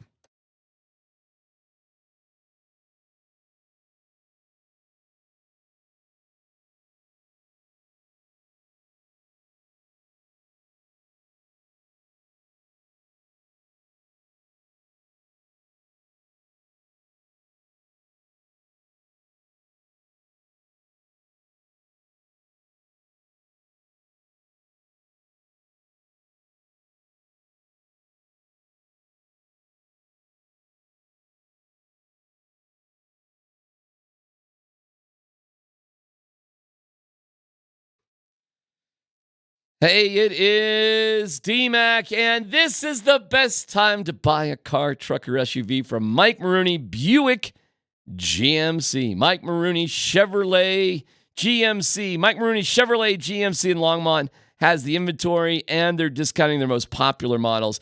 10 grand off all the remaining new 23 Silverados. That's 10 grand off. Plus huge discounts on new GMC trucks and SUV at Mike Maroney. Huge discounts on new GMC trucks and SUVs, and save thousands in finance charges with 0.9% APR financing on new 23-24 Chevy Silverados and GMC Sierras. And as always, when you buy any vehicle from Mike Maroney, you'll get free delivery anywhere in Colorado and their money-back guarantee for your peace of mind. Need service? Hey, we got you covered. Mike Maroney has extended service hours for your convenience. What are you waiting for? Come on now. Get to Mike Maroney Chevrolet GMC in Longmont. Online, Mike Maroney Chevrolet Buick GMC.com.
But if you mention that record or today's tweets, you know what that makes you? A hater. Only, not really. With regard to last year's record, it's not hating, it's counting, isn't it? And reasonable criticism is fair game, which comes with the gig.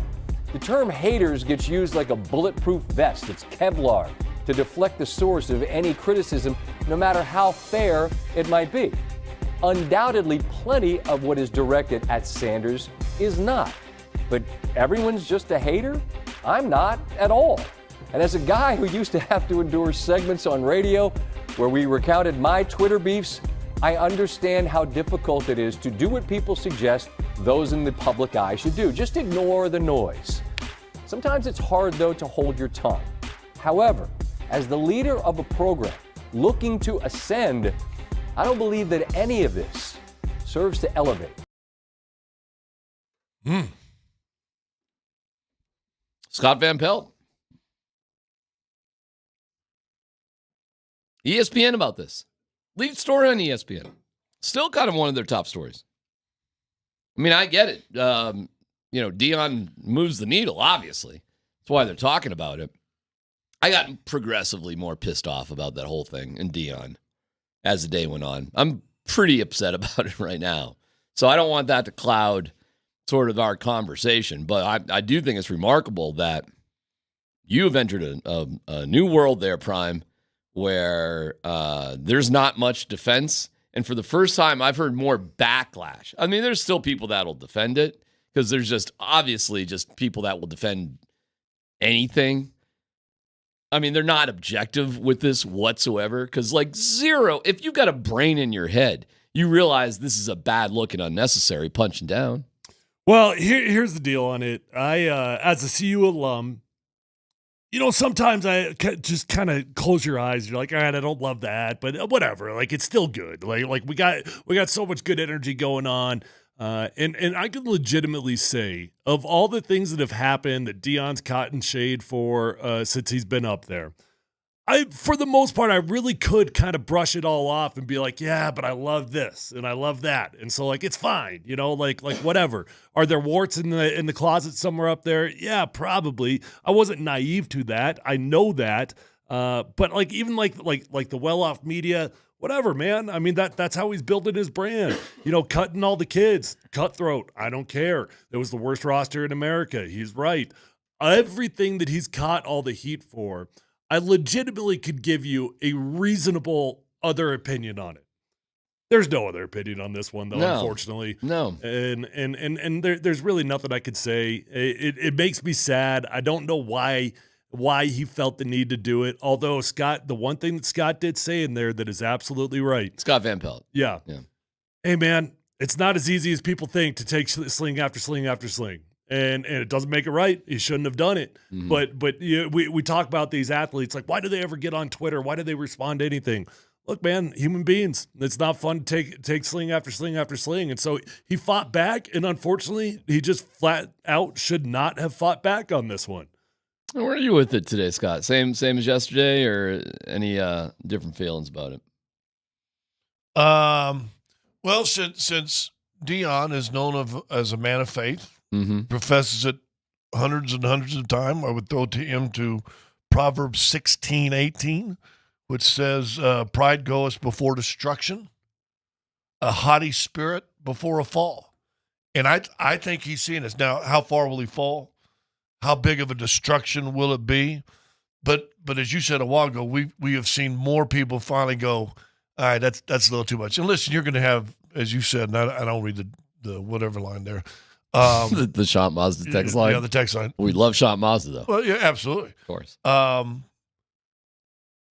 But there's a status level of being the head coach. And I know we live in different times, and I know we live in social media rules, and it shouldn't be called social media.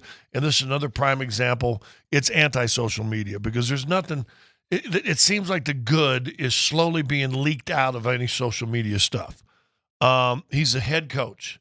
Guy left we can agree or disagree whether you like how he just gets rid of guys and brings in new. We got a new thing. This is the NCAA's fault. There's a new thing called a portal, and it's free agency in college football. That's all it is right now with NILs and the portal. It's free agency college sports.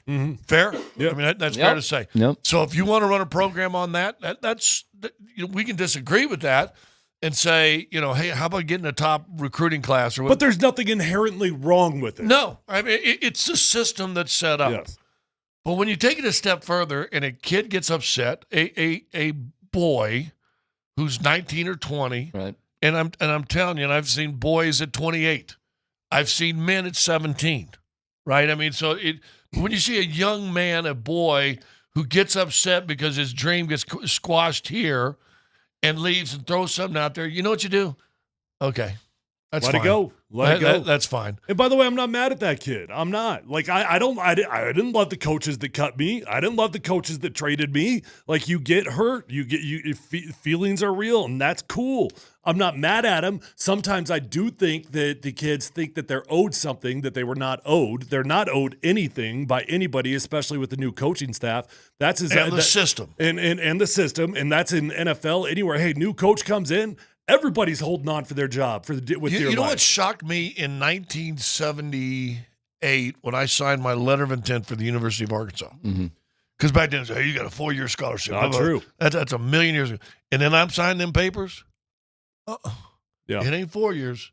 You're on a 1-year deal. Year to year. But when you were playing. But it shocked the hell out of me to read that because I actually was reading what I'm signing. Yeah. And I'm like, I thought it was 4 years. Well, this is just standard. Yeah, don't worry about it. Don't worry about it. But I mean, when you were playing, and honestly, even when I was playing as well, it was not socially acceptable to drop a kid on scholarship. You'd put them at the end of the would bench, happen and if here they and left, there, they left. Yeah, but you didn't ever take advantage of that. No, rarely, unless you were just a real F up. Do you guys think Rick George, the AD, needs to address this? We said this on the show multiple times, talking about pro players. That when your trouble meter goes higher than your talent meter, then you know that guy with the talent is going to be gone, right? But once you're real talented, and even though you got a lot of trouble, but man, we're going to win games with him. Deion Sanders changed his program. He brought life to this program. He put this program on the map. They have got more revenue in than ever before. They were blown up by people trying to enroll into the college. I mean, their coffers are full right now. That's what George has to balance it against. He said, "Well, yeah, he probably." I know. The key is does Prime run it, or does the AD run it? Oh, it's Prime. Because the AD's got to go in and say he should say Prime. You stepped in this one. Here's the thing. Yeah, I think so. I actually don't know if he should address it. Sometimes the best way to get rid of something is to let it die. But it's on ESPN. I got it. I certainly wouldn't judge Rick George if he wanted him to address it. But it goes both ways. This is a good point on the text line where they say what's tough about this whole situation is that if Deion had simply not responded, if Shedeur had not responded to this kid's story, it's gone. It gets no story. It's completely gone. ESPN doesn't pick it up. Nobody cares. There's a few people on the internet that will, try to keep it. It's absolutely gone today. Yeah, it's hey, the kid. And I was listening to you know what he's saying? What kid wouldn't be upset? But hey, this is the system college football has put itself under. We'd probably be defending Deion. Had he not responded, we probably would have looked at this story from the kid and be like, you know what? Yeah, deal with it. That's then, the way. It's not only the dad / coach, because to me, dad came out. He should have. Even after Shedeur responded, he should have gone. Shedeur said, "Dude, no, that's below you. You don't need that." He should have been a dad with that. Instead, he got his son's back on social media, which made it even worse. Made it worse. I mean, the last one he said, "Where's your son? Your son, my son's gonna be a top 5 pick. What's your son?" Really? Oh, you're the best dad, I guess. You're the only dad. You're the best. Yeah, it's okay. Congratulations. It's a stepped in miss, and to be honest with you, if Deion, in my opinion, this is just my opinion, I got you, is a true man of faith and a true man of integrity, he steps up at a press conference, apologizes. He said, "You know what? I reacted emotionally, and it was wrong, and I shouldn't have done that. I have nothing but the best regards for whoever the kid's name is. Mm-hmm. I hope he plays well. I hope he finds success.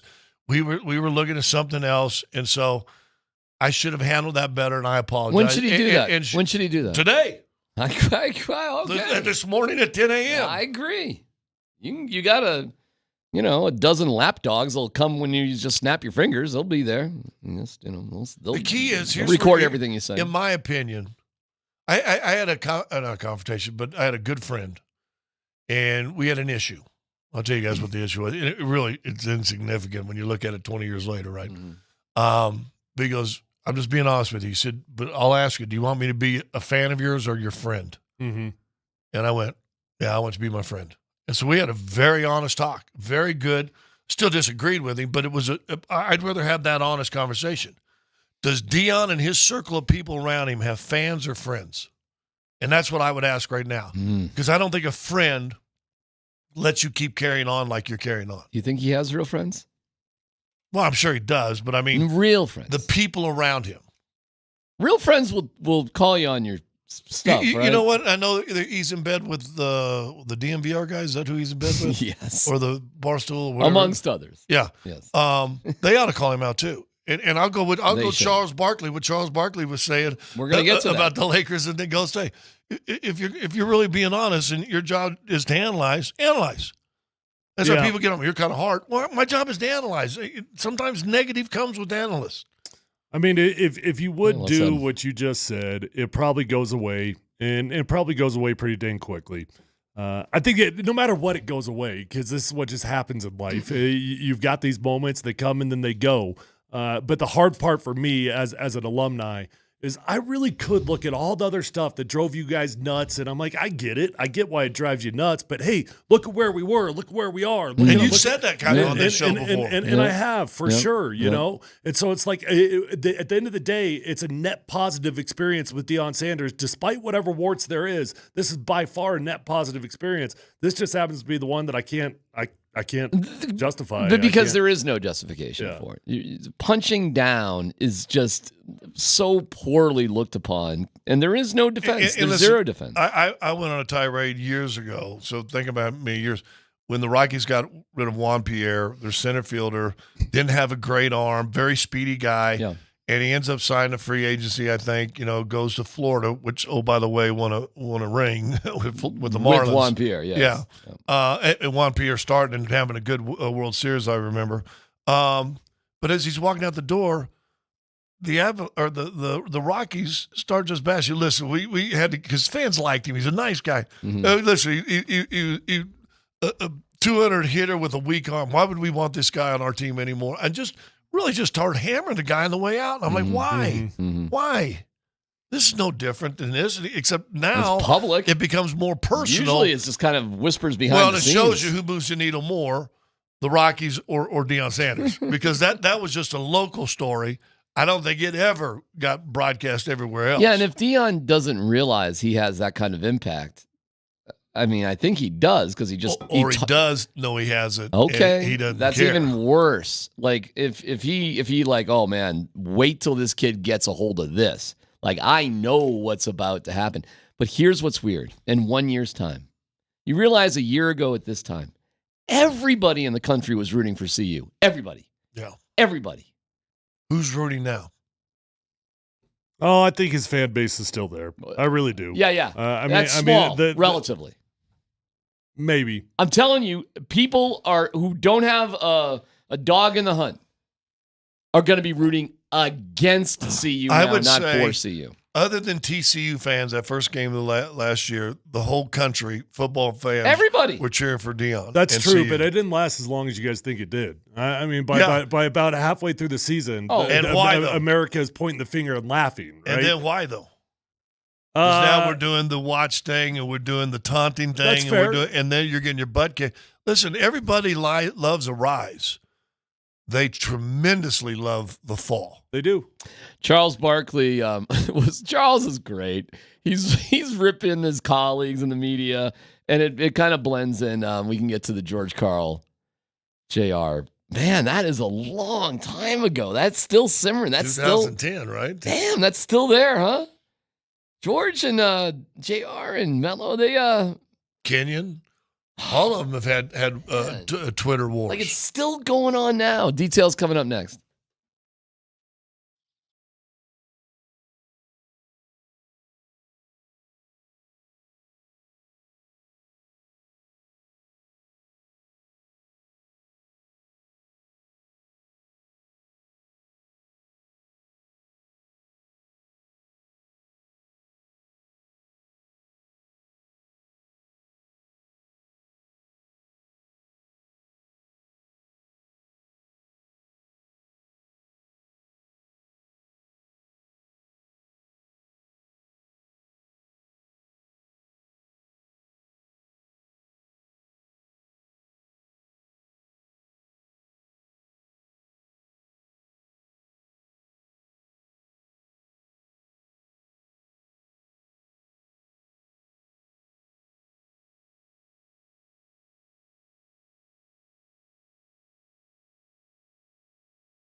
All right, guys, it's time to start feeling the best you possibly can. You are not unique if your workouts aren't going as far as they once did. You are not unique if you've gained a few pounds around here, maybe a lot of pounds.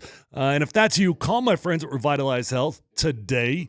Tyler Plumpus here, and I've been going over there for 7 years. That's a long, long time, and I keep going back because it works, because it helps me feel better, look better, sleep better, all of the above. They're going to help you out with testosterone, peptide therapy, hormone replacement, and those medical weight loss options are changing lives. I know multiple people firsthand that are flat out changing their life. So check them out online. Let them know that Tyler Plumpus sent you on over. You can find them at revitalize-health.com.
All right, Vic Lombardi is down at Nuggets practice. The Avs have the day off.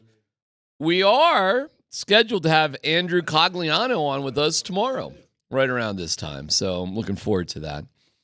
But yeah, we'll see what the see how the Nuggets are doing.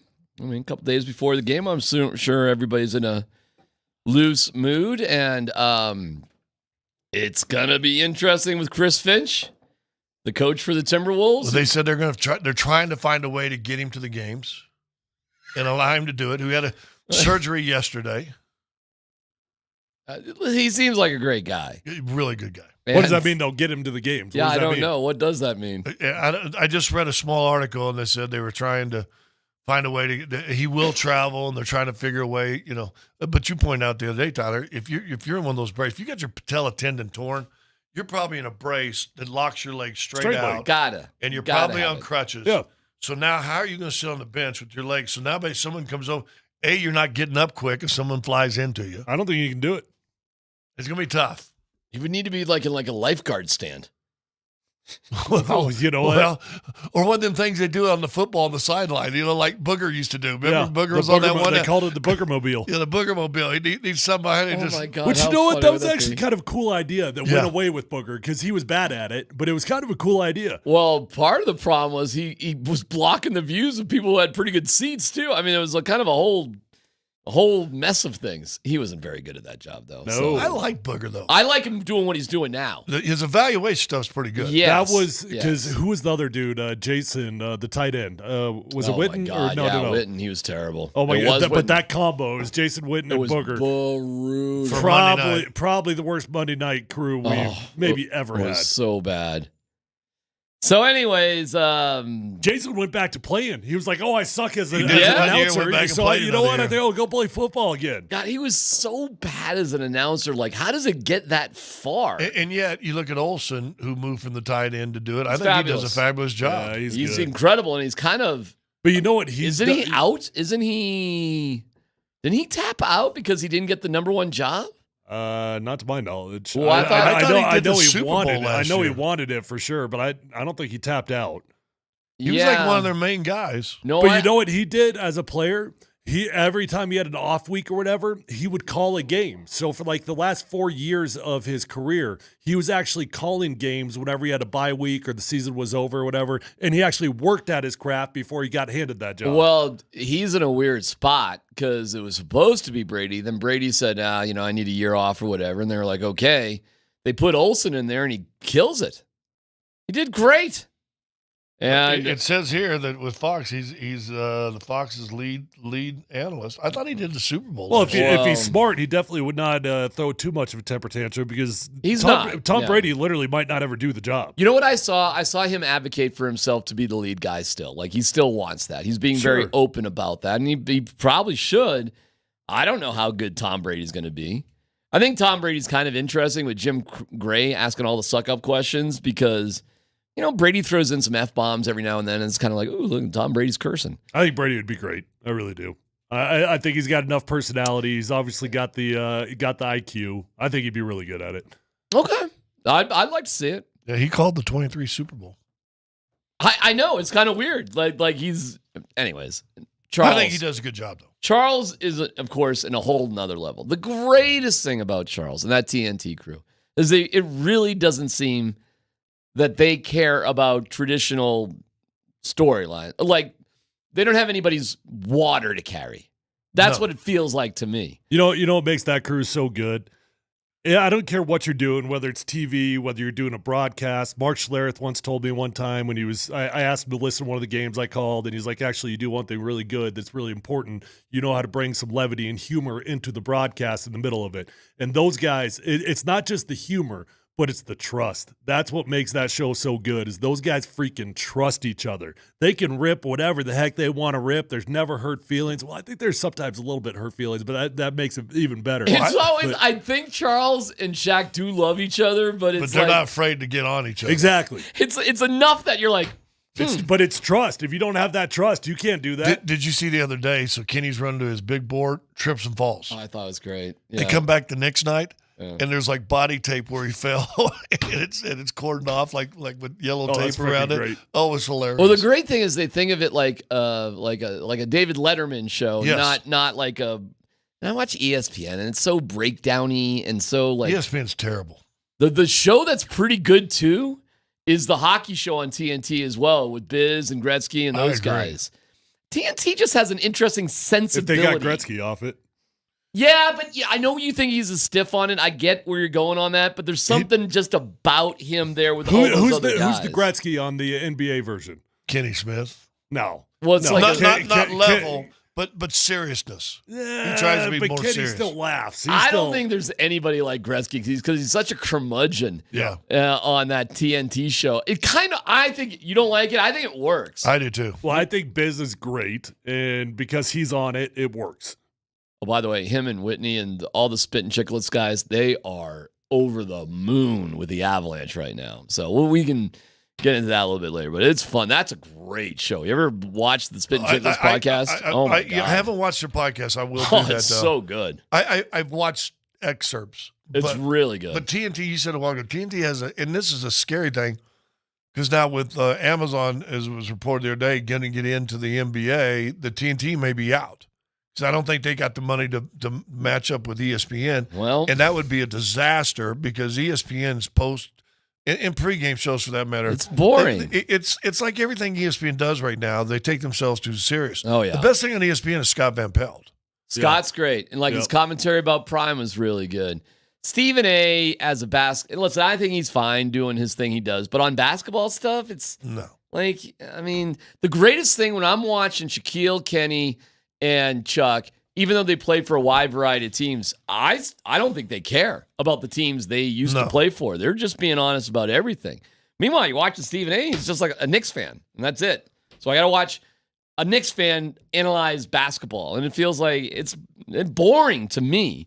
Anyways, here's Chuck, and I think he had some true words here. Part of our job, we watch all the games and we watch all the talk shows. You know, a lot of these people on television, they're cowards because they want the players to like them. They don't want to do their job, which is to tell the truth. And I just want to say this about coaching. Anybody who thinks the reason the Lakers suck is because of Darvin Ham or the reason the Suns suck is because of Frank Vogel, you don't know what you're talking about. Frank Vogel is a hell of a coach. Darvin Ham is a hell of a coach trying to get his career started.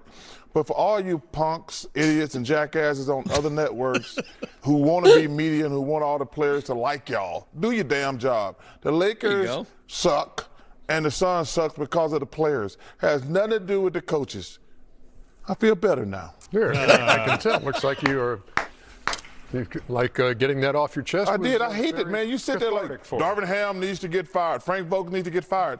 Who put them teams together? Them trash-ass teams put together need to get fired. Them guys, they didn't just all of a sudden suck as coaches.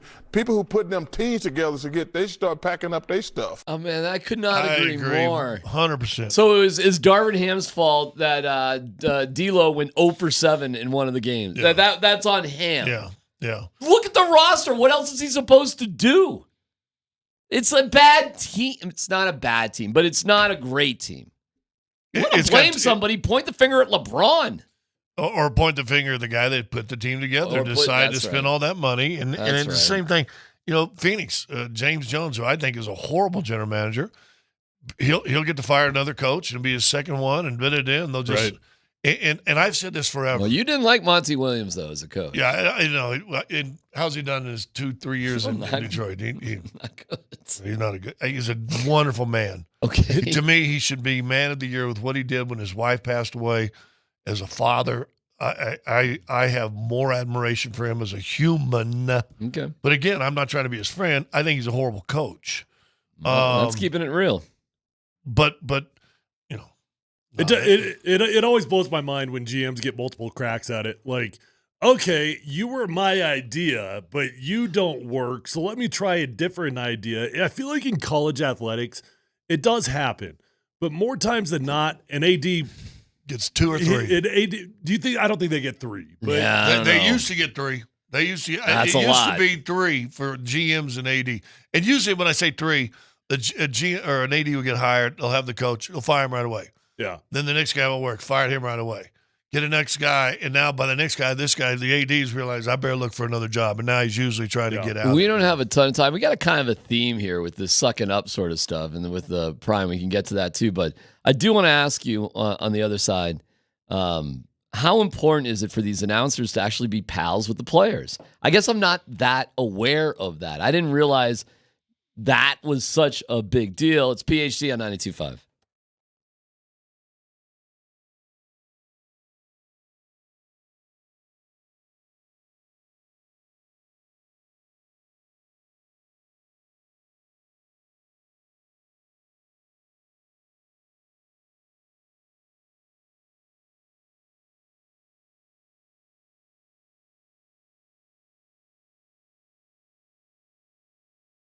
Yeah, I was on my bike today. Cold day. Bundle up, Buttercup, that's for sure. But yeah, I love getting out. It's sunny. It's awesome. I'm more active. I'm in better shape than I've ever been. And it's because of soda weight loss. It's plain and simple. I let myself go, which is embarrassing. It is. But losing 40 pounds because of soda has changed things permanently for me. I'm not going back. I'm on the maintenance program now. And it was remarkably easy with soda weight loss. I was blown away. And it feels like, this is never going to happen. Just work at it a little bit at a time. It's an at-home program wherever you are, at home, at work, on the go, with nutritionist coaching. My main nutritionist was Amanda. Support and real help, 100% over the phone. The reviews are incredible from Barry. Over time and age, poor eating habits, I gained about 40 extra pounds. Barry, here we are. I reached out to Soda for help. It was an amazing experience. I started at 220. Now I'm a solid 175. I've stayed there for 2 years. Never healthier in my life at 57. Me and Barry, it's like we're the same person. Well, Barry, you could figure out how to get in better shape with Soda, the #1 weight loss company in America. SOTA weightloss.com. That's Soda Weight Loss. Say it with me. State of the art.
Mile High Playoff Sweepstakes back for week 3. Yeah. Yeah. What? Tickets to a Nuggets playoff game, an autographed jersey, an autographed ball, an Altitude Authentics gift card on the line. 4 lucky winners will be announced on Friday at 5 o'clock. The key word for our show is Murray. Text Murray, your first and last name, to the Champ Mazda text line, 303-504-0925. There you go, Murray, and I'm wearing a beautiful The Shot at 5280 Murray t-shirt, Altitude Authentics. There you go. You can see it on Twitch. Text Murray and your first and last name to 303-504-0925. Good luck. I'm not big on graphic tees, but that's a solid graphic tee right there. Do you think it looks better on me or Dempsey, who was wearing it earlier today? Who do you think has the better fit, me or Dempsey? Dempsey didn't have to wear 3 T-shirts underneath it to like bulk it up a little bit. And nor does Dempsey wear T-shirts like 4 sizes too big. Yeah, and like Dempsey's, the actual shot and the basket protrude more on his T-shirt than it does with yours. I was seeing him wear it. And by the way, this is a large, so I'm actually taking that as a compliment right there. So that I probably should get a medium fit going on right now. That's for me. Mediums are in, D-Mac. All right. But yeah, Chris is. I walk in and I'm wearing it over another shirt, and the whole thing. And Dems is just same shirt. I'm just like, how can that shirt look so much better? He's getting all those low tee shots. All the low tee shots. Temps has got to be roided up, right? And he's got to be. Are you going to throw that out there in case he is? What if he is? I mean, I don't know. I'm joking. No, I'm sure he's not. I think he's a pre-workout creatine guy, though. Oh, okay. I really was just joking there, so I have no idea. I mean, I'm just giving him a compliment. But he's also been big for years. I forever. actually supply his Deanna ball, so yeah. Okay, we're going deep into this. Well, once again, no, I've known Dems for words. Let me play the Tyler. What is that? That's steroids.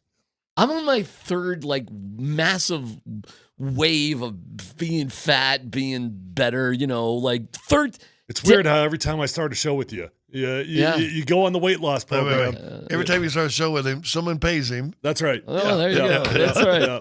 Oh, I am convinced there's no way I'm losing weight unless I'm getting, Do you only care about your health if somebody pays you to take care of your health? Apparently. I mean, at some point when you look in the mirror, you say, I guess it's me. Hey, I need a client. I guess. I mean, it's bad when you wake up in the morning and the wife goes, hey, Darren, you need a client. Oh, man. So anyways, Chris is in incredible shape. I mean, he looks better. By the way, it's crazy that Chris is 73 years old. That's amazing. He just is in such good shape. Dempsey? Yeah. Why do the announcers care if the players like them or not? And is that true? I'll speak for me. I think the first year I did this was the first year not playing. And it was the 93, 94 season where 8 beats 1 for the first time. Well, all the guys on the roster, your buddies, were my teammates and buddies, and I'd had dinner with and coffee with and practices with and tough games and good games with. And so, I felt part of it. And it probably took me 2 or 3 years. So I'm like, listen, and guys were still hanging around. I mean, to this day, Dikembe, great friend of mine. Brian Stith, Reggie Williams, great friend of mine. LaFonso. I mean, guys I played with that went on and became, big names with the team. Mm-hmm. But then I don't know what it was, where it was in my career. I don't know if it was like 5 years. I tell you what it was. I'm doing sideline. And the Nuggets are playing the Houston Rockets, and I'm sitting. Remember the old back stands that used to be really bulky and big behind it? Mm-hmm. And I'm just sitting on that thing with my microphone. I remember I had a blue blazer, red tie, white shirt. I think Joey Crawford was the official. Or somebody, anyway, made a bad call. And I'm MF, I've got my mic behind my back. What? Like a player does. And wow. I break into a sweat. I'm working for the broadcast team. What are you doing? And I am breaking into a sweat, and it hit me. I'm like, you're not a player anymore. I know. That must be tough. But it finally, that woke me up to, what am I doing? You know what's funny about that? So I had a very similar experience. When I first got into radio, I was not on the broadcasting side, but I think I was just 2 years removed when I did get into the broadcasting side, and I was calling the Broncos games.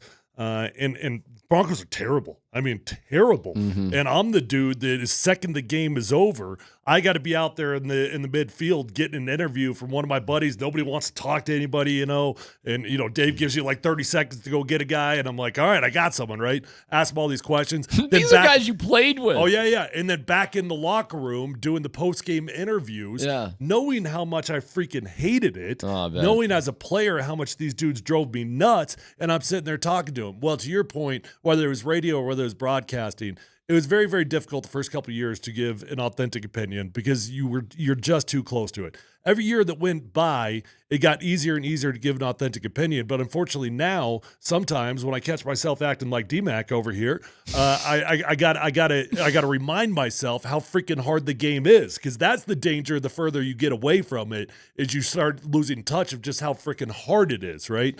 But it's a proper balance. I could see why it would be an issue for local broadcasters like you. I'm not saying it's an issue for you, but I could see why that would be difficult when you see the guys day in, day out. You're on the stinking bus. You're on the stinking plane. I don't know why it would be an issue for national guys, though. I don't either, except I guess you want to just be in the club. Well, because you want to be cool. And we're basically referencing what Charles said, and right now they're having a battle with the ESPN people, and Perkins in particular. Oh, really? What's going on there? Oh, I don't know. They did a whole thing one time where they had a big weight bag out there and they taped Perk's face to it, and he and Shaq are pounding it. Whoa. Oh, yeah. It's awesome. So I think they're just making fun of ESPN because, like I've been saying for the last 2 or 3 years, no one really wants to listen to me, and then it gets national. ESPN has an agenda. And they broadcast as if they have that. Is there agenda. anybody in particular that's? I think the whole network in whole. I think they're dying right now. Turner has the Western Conference this year, but I guarantee it. They care about the markets. They don't care about teams, and so you find them siding in my opinion, in their opinions on who's got the market team. They were all pro LA. There was a handful of them picked LA to upset Denver in the first round this year. I saw that. That was crazy. But I don't think that's an honest evaluation. I think it's driven by an agenda at ESPN. All right. Well, good for Chuck. Makes sense to me. We'll get to the controversy with CU. That's coming up in about 10 minutes or so. What is the latest here with George and JR and what is happening with these guys? Well, there's a bitterness from those teams. And if you missed the latest, it was from JR going, if we'd have had Mike Malone, we'd have won a ring too. Oh, my God. You know, and George basically responded, hey, why don't we put this aside? Maybe you and I could go to therapy together. Okay, well, that's a backhanded, snarky, No, but you know what? To be honest with you, they probably should. I get it, but George is not. He's taking a shot. Okay. Oh, yeah, and for the record, George has definitely got some Dion in him. He's got a lot of Dion in him. He takes plenty of shots at those boys. He takes shots. Well, he wrote a book, didn't he? Didn't he write a book and he called a couple of those guys out? Oh yeah, in his book, Mello and Kmart. Yeah, and so that's still some of the anger I think back from those guys to George. So did those guys blame George that they didn't win a championship? Because they had the teams to do so. I think they had the right coach too. It does. I think that's what made winning last year for Nuggets fans so satisfying, because I think there were a couple teams that the Nuggets have had over the years that were probably capable of winning a championship. And I think George coached a couple of them. Well, I will say this. You remember 2010, George's last game that year was head coach of the All-Star team, and the reason he was the head coach is because they had the best record in the West. Mm-hmm. I think they fell back because then he couldn't coach the second half of the season when he was having the cancer stuff. Right. And we talked about a coach not being on the bench. To be honest with you, the inmates kind of ran wild a little bit. The coaches kind of left Adrian Dantley out on his own. I blame some of them too. Yeah, but he was not a good coach. But listen, you don't know. I don't think he was horrible. Right. You know what he was? He had zero support. Okay. The part of that. Dude, I'll never forget him calling a play, and I forget who it was supposed to have the ball, and Chauncey just waved him off. It was the most dismissive thing I'd ever seen in a game for Chauncey basically say, whatever that guy said, forget about it. We're doing our own thing. I mean, and I'm going to guess stuff like that actually Did it happened all work? the time. No. No. The play that Chauncey called. It did not work. No. Oh. No. Well, it was like an end of game thing. It did not work. They end up losing to Utah. And I'm just telling you, with AD a good coach and no coach, that's fine. That was who they decided to put up there. And they only decided to put it up there because Gergerich, they wanted him to be the head coach, and he didn't want the job. Wow. And he turned it down. That's bananas. And so they gave it to AD, who on the bench hierarchy, that was next. So he gave it to AD, and you know where Gergerich was during the games? Standing in the tunnels. He wasn't there helping out. And the other coaches were, I'm just telling you. And they're loaded. They have so They have the much best record talent. in the NBA in the Western Conference going into the All-Star game. That's crazy. And then they end up losing. I think they dropped all the way to third. Hey, let me go back to JR's comment, though, just for a second. All right, JR. Does he have a point?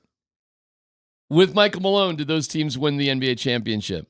Is there something Malone had that George didn't? No. Here, other than probably more support upstairs. I think ownership learned also from the George experience that maybe they needed to be. That somebody probably from the front office should have come down. I don't even remember Kiki. Talk about bad GMs.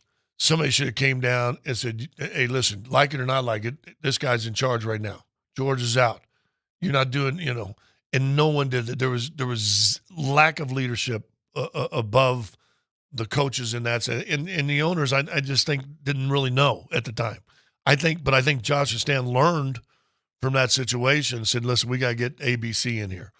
And they've got better GMs and they've got a good head coach that's more old school, to be honest with you. Maybe not fair for me to judge from the outside looking in, but the only reason I would say maybe yes, maybe Malone does win a championship is there were so many freaking personalities on that team with George. I mean, all of them were a personality. Melo, Kmart, whatever, J.R. Smith, AI when he came in.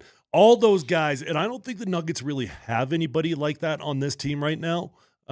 Maybe Jamal's a bit of a personality, but I don't think like those guys. Do you think so? Oh, yeah. But would you compare him to those guys? There's a lot of. I think Michael Malone does a great job keeping everybody together, and that's what I was. But I'll tell you this: there are some personalities on that Nuggets team, man. There's plenty of swag and confidence, but they do play together. They do. But there was something about that team, of George's team, that it wasn't just personalities. It was like, well, I'm bigger than X, Y, and Z. George and Michael Malone both carry a lot of swag and that sort of. They have that in common. But you got to have a little bit, right? Maybe in hockey it's different. Here's another place I think Michael and Mike. Listen, I think they X and O's. They both know X and O's. The difference is Mike came in preaching defense, and that was never George's coordinating. That was not his MO. Was defense first, but whatever. Run and gun. But because of personalities, you would need years to develop. Because what he has with this team now is trust. And you know this. Did you guys ever trust McDaniels? Heck no. And that team imploded faster than anything, right? I mean, that's a step back. Here's a bigger question: if George had Jokic, do they win a championship? If George is coaching, maybe. Yeah. Well, yeah. Oh, if Jokic was on that team, are you saying he's better than Camby?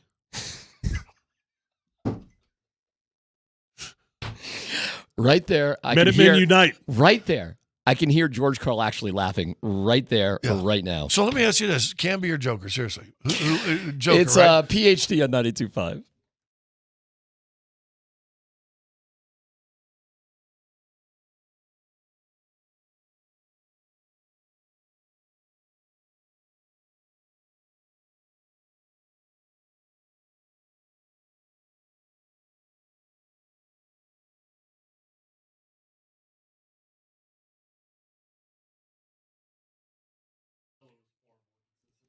All right, it's C-Mac for Old Chicago, founded in Boulder in 1976. An incredible menu, unbelievable food. The pizza is legendarily good. The chicken bacon ranch pizza is flying off the shelves where ranch is the sauce. But listen, if you got to watch the game, I need to watch that game Whether you're at Old Chicago, you bring that food from Old Chicago home.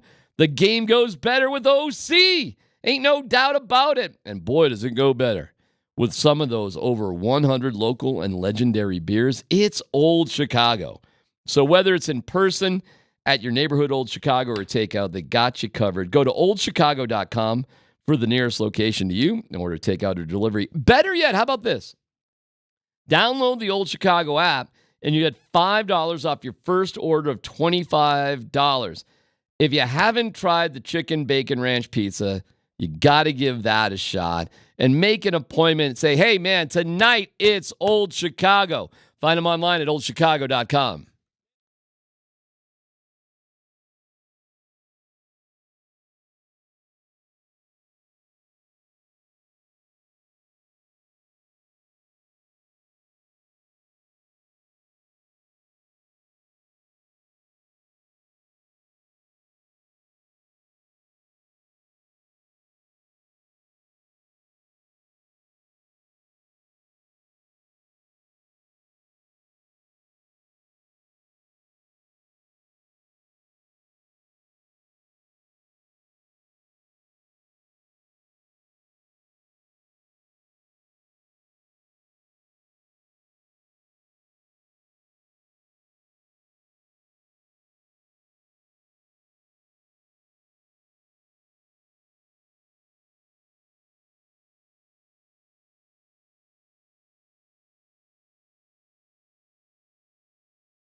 We'll get into prime no dumb questions.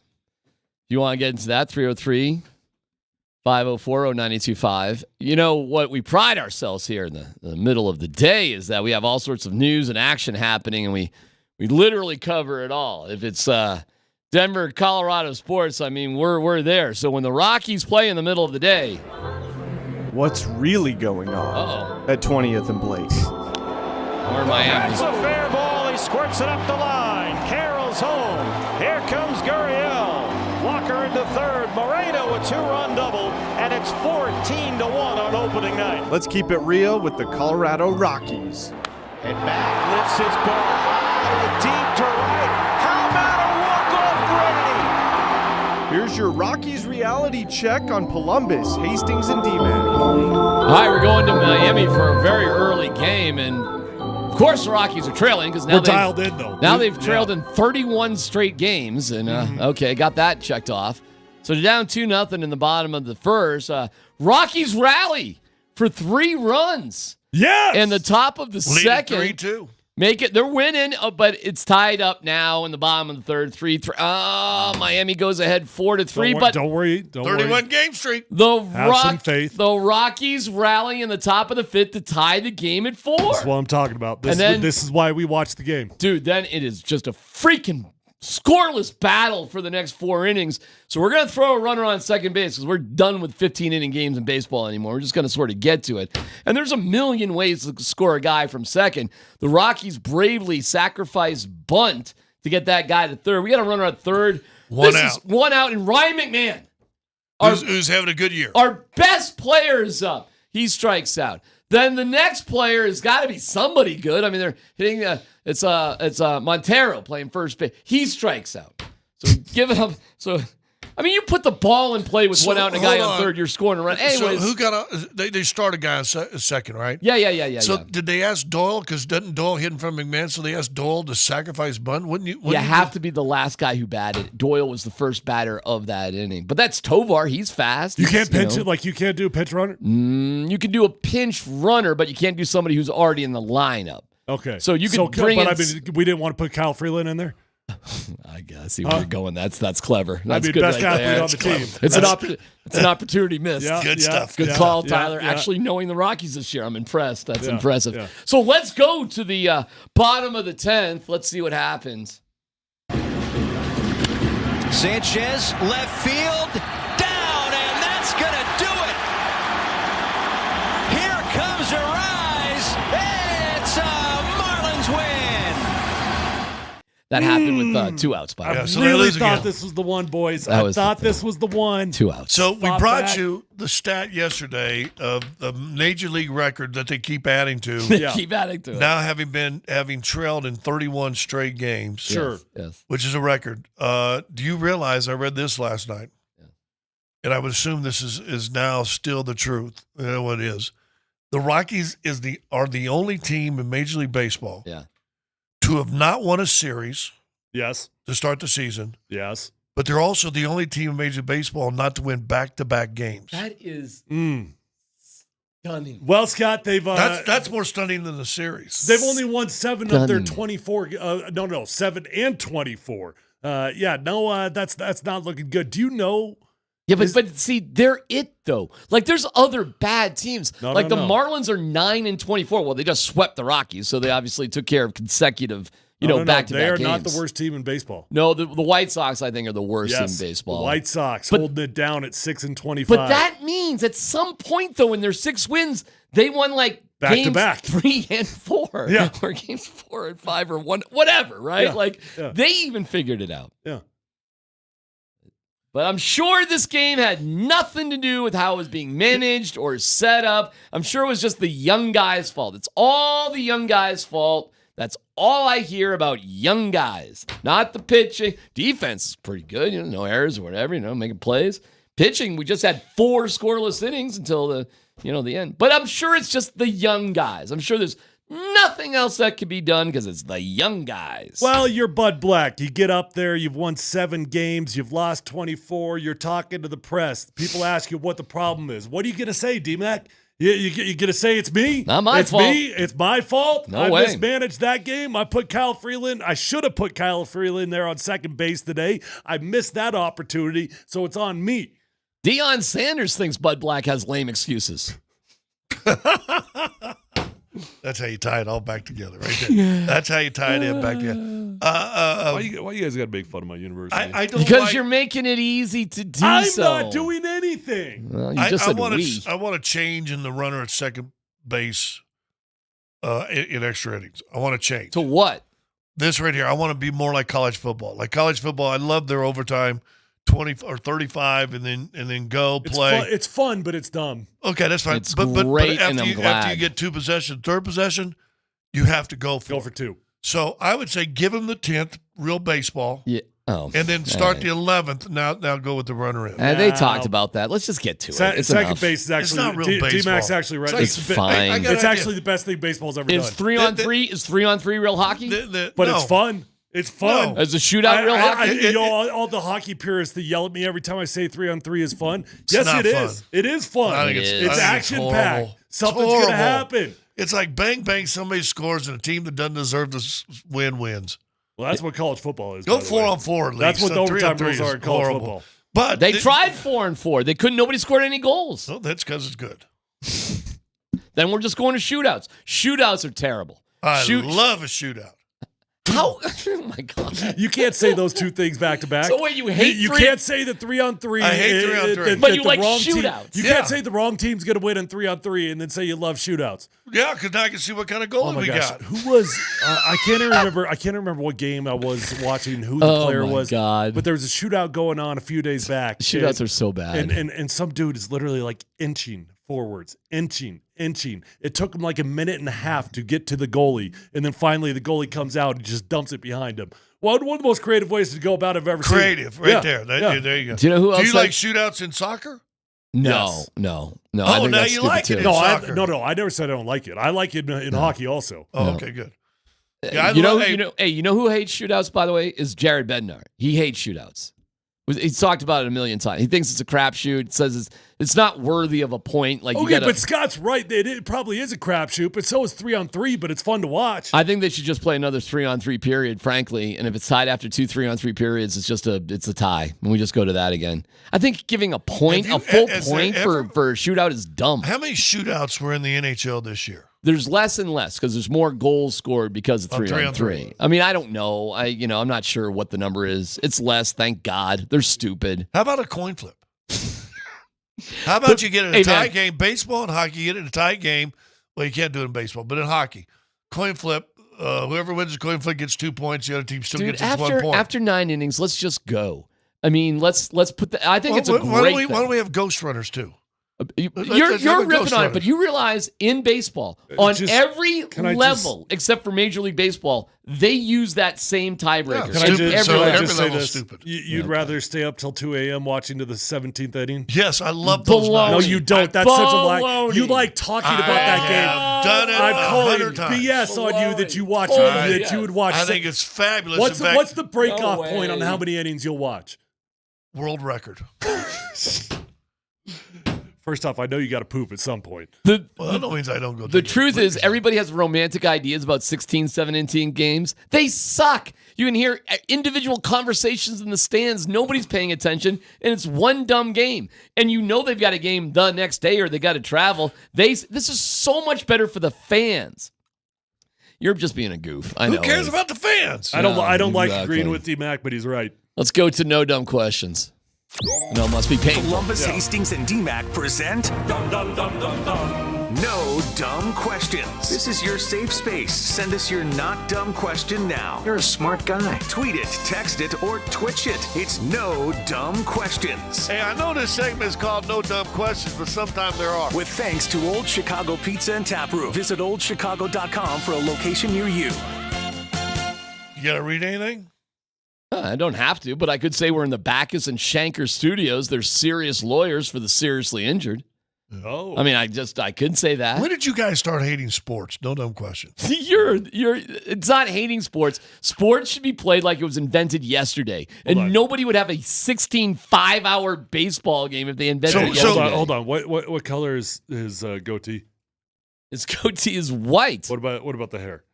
Yeah, you've crossed the gray. I mean, Scott, you're screaming, get off my lawn here. Screaming it. But hold on, Mr. Graybeard. You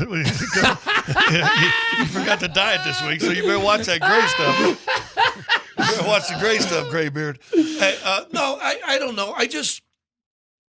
I agree it's faster. It makes it easier for the fans and for television and all that stuff. I get you. Anything that's good for TV, I almost want to say BS on because, come on. Buck up. Pee in a trash can like Hank Stram did. Take some time. But I don't know. It just Can I tell you something about you? Can I tell you something about you? Yeah. You are spoiled beyond belief because you cover the NBA. Do you know most NBA games go like 2 hours, 8 minutes to 2 hours and 15 minutes, somewhere in there? Yeah. It's the fastest of all the pro sports by a mile, night in, night out. It's quick. It's fast. Halftime, NBA games, can't even get my popcorn from the Lexus Club. It goes quick. Everything in Do you go all the way down to just get free popcorn? No, I never did. I don't, but I know who does. Good friend who's probably listening right now. What up, BK? But I do not go into the Lexus Club for popcorn, but I know people who do. Wow. Yeah. Anyways, you're just spoiled because you've been with the NBA. You don't even know how painful it is to be. Some of these games, Scott, are just brutal. Well, I get you, and there's so many of them. Listen, I understand all the reasoning why. It's just, I don't know. You get there and you go, we're going to put a ghost runner on second. I'm like, it reminds me, no, how about doing this? If it goes to the 11th inning, okay, you runner on base and you can't hit it to the pull field. Stop. They fixed it. Did you not ever play baseball as a kid? Yes, I know exactly. Where you didn't have enough kids, so you can't hit the left field. Of course. Well, let's do that. Why don't we do that? Don't need to. They fixed it already. It's perfect. How about this? Games are faster. It wraps up quicker. Baseball is better. Way better than it was 2 years ago. No scoring after 7 innings. You go 7-on-7. You don't need to. Why fixed not? it. They fixed it already, bro. It ain't fixed. The pitch clock is great. I don't care how many elbows they screw up that apparently everybody's complaining about. It is, whether you like it or not, it's better. It is way better. It's faster. It's better played. So faster is better. It is. Yes, I agree. actually. Faster is better, but why isn't it benefiting viewership? Why isn't it changing anything? It probably is. I don't know. We're just. It's not. Listen, we just judge everything with the Rockies. We're not watching baseball in big cities that have good teams. You don't know how they feel about it in Boston or New York or these other places that care. LA or. Well, I don't know if LA cares. I don't know if LA cares about anything. They care about the Dodgers. They do? Oh, yeah. You sure? Yeah. All right. Well, I'll take your word for it. No, they love the Dodgers. I will take a seat back and say I was wrong. I actually just pulled it up, and it says this was in July of 2023. It said since the Major League Baseball rule changes with the pitch clock and everything else, viewership's actually up 31%. Of course, because it's just better to watch. Brought to you by Major League Baseball. Well, whatever. I mean, it is what it is. How about when Casey Middlestat comes here to the Avalanche and people start asking about, well, what's it like to play in front of like fans? And I'm like, oh yeah, he was in Buffalo. And even though Buffalo has nothing else going on. And made the playoffs. He had never made the playoffs. Been in the league like 7 years, never made the playoffs. Played in front of lousy crowds. And it's like, yeah, we take that for granted here now. True that. We look at baseball poorly because, again, we're influenced by you know what? They were averaging watching. 32, 35,000 people a night when they were playing long games. They were averaging 32, 35,000 a night playing quicker games. Baseball is such a unique sport that it thrives in the local market, but it struggles in the national stage. Like, it's probably the only sport that exists that way. And baseball's doing maybe hockey. Baseball's doing you're going after going after hockey guy. Hey, Raj is right here. Raj nodded his head. He knows I'm not wrong. Take a shot at hockey guy while you're at it. All right, I have no dumb questions. Kind of for Scott, but for all of us. A little bit TMI here. I get it. But Scott likes to talk about poop, okay? My dog was sick. Okay, dog is sick. Nothing worse. I got a shaggy rug downstairs. Okay, dog gets sick, diarrhea. Shaggy rug. God. Okay, Shaggy rug, Oh, my diarrhea. God. Not a good mixture here. You gotta throw it away. Well, that's actually my question. Sorry. What is the total investment cost that it's worth trying to save the Shaggy rug versus just tossing that thing out? Are you buying this house or you renting it? Well, I'm renting the house, but the rug is mine. Oh, it's just a rug. It's a rug. Oh, well, you could either rent up the stairs here. There's a Home Depot, and you could rent a shampooer. Give it a shot at that if I got you really a like spot that. bot. I got a spot bot, very similar in nature. Dude. Well, I'd hit that. You're gonna have to hit it probably about 3 times. Dude, go and to. then, and then if it's no good and it's not clean, then throw it away. All right, let me just give you the cost of the rug. $225. $225? Yeah. Goes in the trash can. Go to Sam's Club and pick up a new rug. All right, $69.99. $225? How much would it cost to clean it? No, nothing. I've got the tools to do it myself. It's just it probably will never ever be fully cleaned Does out it of a Shaggy smell? rug. Does Well, it let me ask smell? this: on that rug, do you sit there and get your beanie No. weenies and sit on that rug and eat what? it? Are you worried about the? Or is it? You said it's down in the basement. Well, now that I saw it, I was thinking about doing that tonight. Beanie weenies are good. Yeah. What's the one comfort food you used to eat that you never eat anymore? I know that. I loved freaking, I almost cursed, Devil Dogs and Coca-Cola. I used to mainline that as a kid. My bad. When he said beanie weenies, I was not thinking about food. No, I know. You're thinking about your junk. I get Well, it. you're thinking teeny weenie. Teeny weeny meanie beanies. No dumb question. What are beanie weenies? Baked beans with hot dogs cut up in them. Oh. Beanie weenies. Delish. Yeah. Delish, right? Yeah. When's the last time you had that? It's been a while. Well, let's give Tyler a moment to SpaghettiOs are great. Never did a big. We couldn't afford it. What? It's No, the most but affordable SpaghettiOs thing are out cheap. there. It's like ramen. No. Of course you could. What do you think? SpaghettiOs are like Do you want me to 50 tell you a funny cents. story? Growing up, they put in a grocery store right across the street from us. And we knew we were going to have taco night on Thursday nights. Yeah. You know why? Because they would throw in the dumpster all the Mexican Whoa. food stuff that was on the shelf. My brother would dumpster Are you dive. serious? Dead serious. Whoa, dude, that's heavy. My brother would dumpster dive, and we were having Mexican the next day. So you looked at people that ate SpaghettiOs as foo-foo shishi. Yeah, because I think we probably had a few dented SpaghettiO. I'm serious. I don't think we ever had a SpaghettiO in our house. Once you got the University of Arkansas payday, it was no longer going that way. You got Dude, those I one-year had contracts. to shake alumni's hand and give them money. Well, Raj, Will you please let me play Raj, here? look it up. What does SpaghettiOs go for? $1.23. $1.23 now, dude. When you were a kid, they must have gone for under a quarter. Single mom with 3 boys and a dead. Stop. I know. I deadbeat get dad. it. If you couldn't afford a quarter can, what did you actually eat that was bought? Nothing. Am You know what? am I a bad guy? Like, we're are we're you being like getting there. actually serious? That, Yeah. like you had to dumpster dive for like every conversation for every meal? It would be amazing to tell you how much dumpster dive food we ate when I was a kid. No. Well, now After you're my a dad jerk, left. Grizz. Putting that. Holy cow! Wow, telling what a you. jerk! What a jerk! Hey, just because a can's got a dent on it, don't mean you can't eat it. But you have to throw it away by whatever the rules are. My brother. No, was a I king can't. of dumpster. I can't even make fun of it because it's so sad. I know. I'm dying Now to. it's like I'm dying to make fun I of thought it. you were lying. But I mean, when SpaghettiOs get too expensive for you, I mean, I don't even know what to say. Well, to that. but if that costs probably 50 cents, and my mom could buy a big thing of noodles. I mean, we had spaghetti all the time.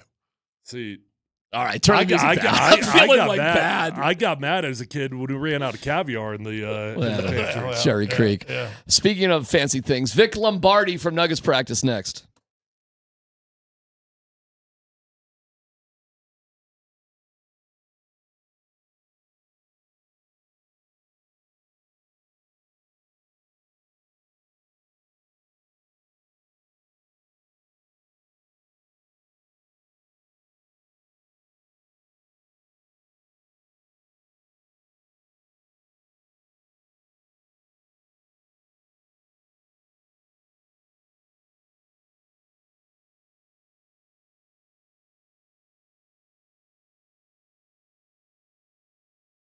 All right, guys, it's time to start feeling the best you possibly can. You are not unique if your workouts aren't going as far as they once did. You are not unique if you've gained a few pounds around here, maybe a lot of pounds. And if that's you, call my friends at Revitalize Health today. Tyler Plumbus here, and I've been going over there for 7 years. That's a long, long time, and I keep going back because it works, because it helps me feel better, look better, sleep better, all of the above. They're going to help you out with testosterone, peptide therapy, hormone replacement, and those medical weight loss options are changing lives. I know multiple people firsthand that are flat out changing their life. So check them out online. Let them know that Tyler Plumbus sent you on over. You can find them at revitalize-health.com.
Yeah, we'll get into Prime and all that drama coming up here in a little bit. Nuggets did have a practice today. Vic Lombardi, full day. I respect that you went to practice. I heard Mosier making fun of you for going to practice. I thought that was good. Of all people, why would Mosier make fun of you going to practice? I don't know. I don't know, man. Those hockey people are weird, cult-like. I don't know. I can't describe it. You know how it is. All right, what's the latest and greatest? I know on the morning show you said, I want to see KCP. I want to see this. I want to see that. What'd you see today? KCP's still a little gimpy. Jamal looked fine for as much as we saw. Coach Malone said they had a great practice, very poised, very focused. So that's always good to hear. He mentioned how the Lakers series, I asked him, I said, how will the Lakers series help you in this series? And he said, physicality. I mean, this is going to be much more physical. This will be the most physical series of the playoffs. It will be because of the way they defend. Minnesota defends. They've got layer upon layer of pillars back there that you have to get through. So I think the Nuggets learned a lot. Even Malone acknowledged that 5-game series against the Lakers did not feel like a 5-game series. It did not look like a 5-game series. The point differential made it a lot closer. So he said that. He admitted that. And it's going to make them better for the next round. AG good health-wise? AG's fine. Yeah, we talked to him a little bit afterwards. I saw him. I don't see any issues with AG. Was there an issue? Well, his shoulder's been banged up a little bit. And you know, he had that big, giant game in Game 3. And really struggled, we thought, in Game 4 and 5. Didn't know if it was a health thing or just, you know, so much concentration on defense that his offensive game kind of went down a little bit. Yeah. No, he looked good to me. I mean, shirtless AG always looks good, I guess. So he had his shirt off the entire practice. Hey, let me throw this at you and see what you think about this. Looking back at that Lakers series and now looking ahead to the Minnesota series, I'm not sure they ever played like a full game with a sense of urgency that is needed. And if you go back to that last game they played Minnesota end of the year, that was an urgent game. That was an energetic game that they brought everything. I think they'll be better in this series because I think they understand. I won't say they took the Lakers for granted, but I think they knew deep in their hearts they're better than the Lakers. But now we're getting a team who is built just to beat us. Let's go. Scotty, you are 100% right. I think the Nuggets' biggest attribute, their biggest positive in that Lakers series also ended up hurting them at times, the ability to come back because they knew they could come back on them whenever they wanted to, and they did. May not be the case against Minnesota, so you got to come to play. We have not seen the Nuggets play a complete game, a true complete game in quite some time. They didn't play a single one in that Lakers series. They played spurts here and there, but not a complete game. So when we get a complete game out of them, I think we'll know. We'll see the difference. How much better, I guess I'm going to ask everybody here, but Vic, we'll start with you. How much better are the Timberwolves because of Naz Reid and because of McDaniels? Well, it just adds another layer of talent. I mean, are they better than the team that the Nuggets dispatched last season in the playoffs? Of course they are. I mean, those are two guys that are critical and in their rotation for a reason. Jamie McDaniels is not to be messed with. That dude can play. And Naz Reid is a proven scorer in this league for a guy that big. So they got players on their team, boys, who do not touch the floor, who I think would play for the Nuggets off the bench, how deep they are. I don't know if they're the better team. The Nuggets had the best starting 5, but they've got a deeper team. Would you acknowledge that, Scotty? Yeah, I think they're super deep. I think they'll go 9 most nights. And we saw Denver the further in the series they went with Lakers. I mean, that bench really short, especially in second halves. I think they trust Naz. I think they trust both Andersons. Listen. I think they're heck. You got Monte Morris as your backup point guard. I think they're going to bring body after body after body. And as I've said, this team was built. The trade for Gobert was built, and everybody hammered on Conley.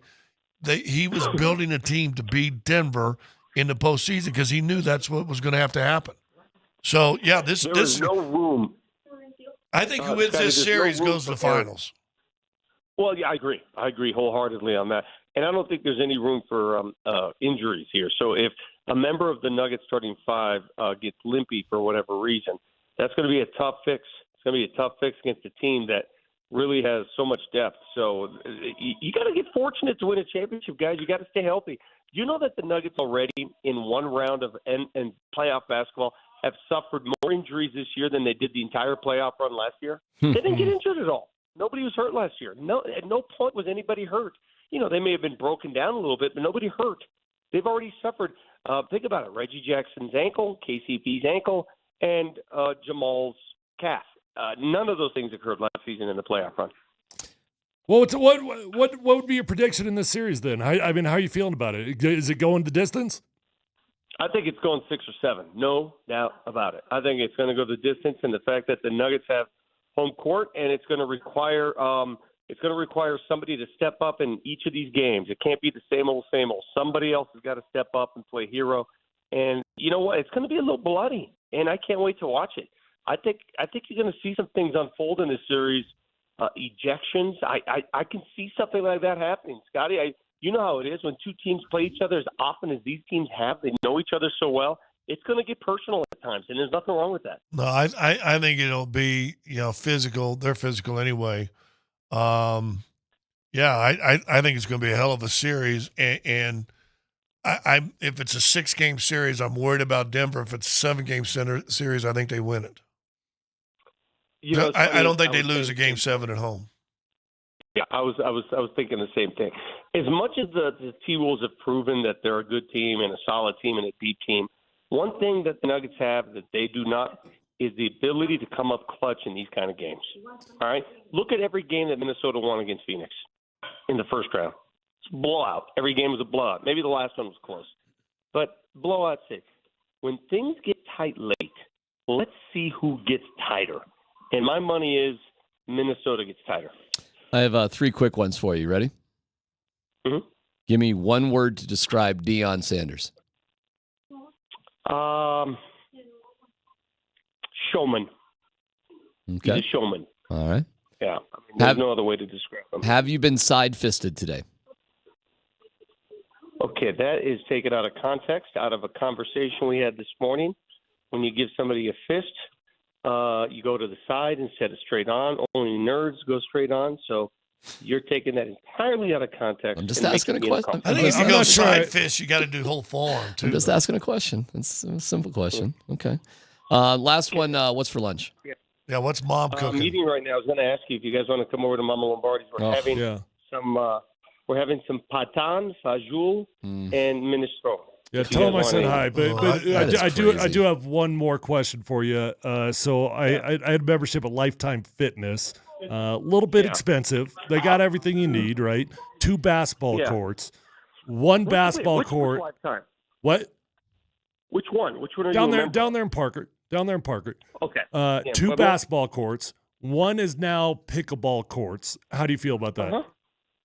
I think you know exactly how I feel because they built a brand new state-of-the-art Lifetime Fitness 2 blocks from my house, and I couldn't wait to join. I was so excited, and I walked in there, and there's no basketball. They have state-of-the-art pickleball, no basketball. And I asked the people, what's going on here? What's happening? Where are we? And they couldn't answer the questions. They said, well, what do you mean, where are we? This is not America. This is not America right here. I do not live in America without basketball courts. I mean, it's the most propulsive activity I've ever seen. What are they doing to America? Hold on. What's going on? Just out of curiosity, are you anti-pickleball or just anti-pickleball taking over basketball? The latter. I don't mind pickleball. It's a fun little leisure activity. You know, a bunch of old people will get together and hit the ball. It's organized, glorified tennis on a bigger court. That's all it is.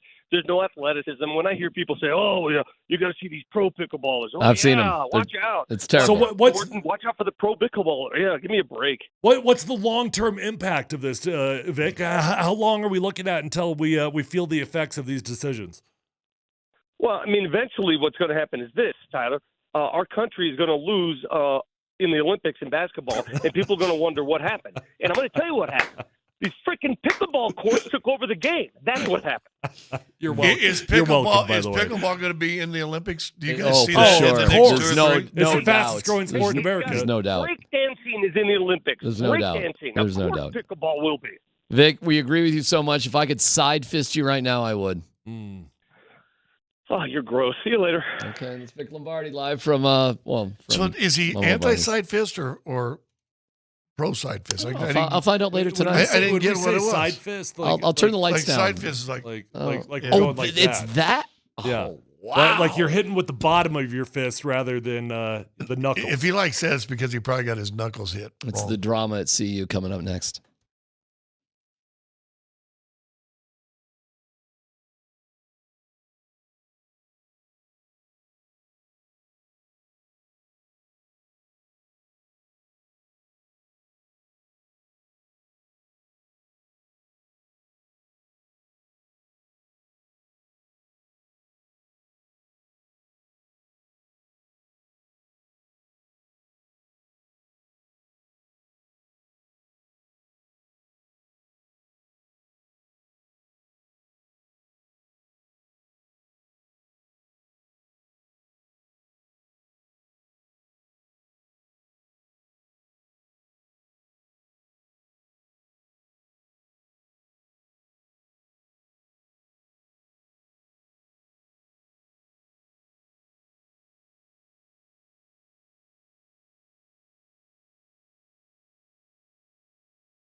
Hey, it's C-Mac for the Rocky Mountain Men's Clinic. Guys in your 30s, you start losing testosterone slowly. And you think, maybe it's just this bad day, bad night, blah, blah, blah, blah. You don't need to have these bad moments day after day after day. Get that low T up and you're going to be doing better. You're going to feel better. You're going to be able to control the weight. You're going to have a better love life. I mean, it's all going to happen for you. It's so simple. And they're going to take care of you the right way at the Rocky Mountain Men's Clinic. That's RockyMountainMen'sClinic.com. Go there and take their low T quiz. You start there. It's a simple 10-question quiz with yes or no answers. It just takes a couple of minutes. And then you are going to have higher energy. If you get on with the program, if you need this sort of help, it's going to be remarkable what turns around for you. But one step at a time. RockyMountainMen'sClinic.com. Give them a holler at 720-440-7900. 720-440-7900. Come on, get back in the game. RockyMountainMen'sClinic.com.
Last night was kind of interesting, wasn't it?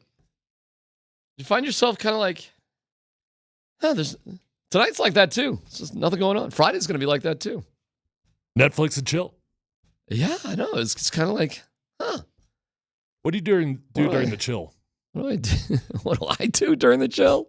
I don't do anything. I was watching the Stars Vegas. I wanted to see who the Avalanche Nick's opponent was. I turned that on a little bit, but the Stars going into Vegas winning that, though.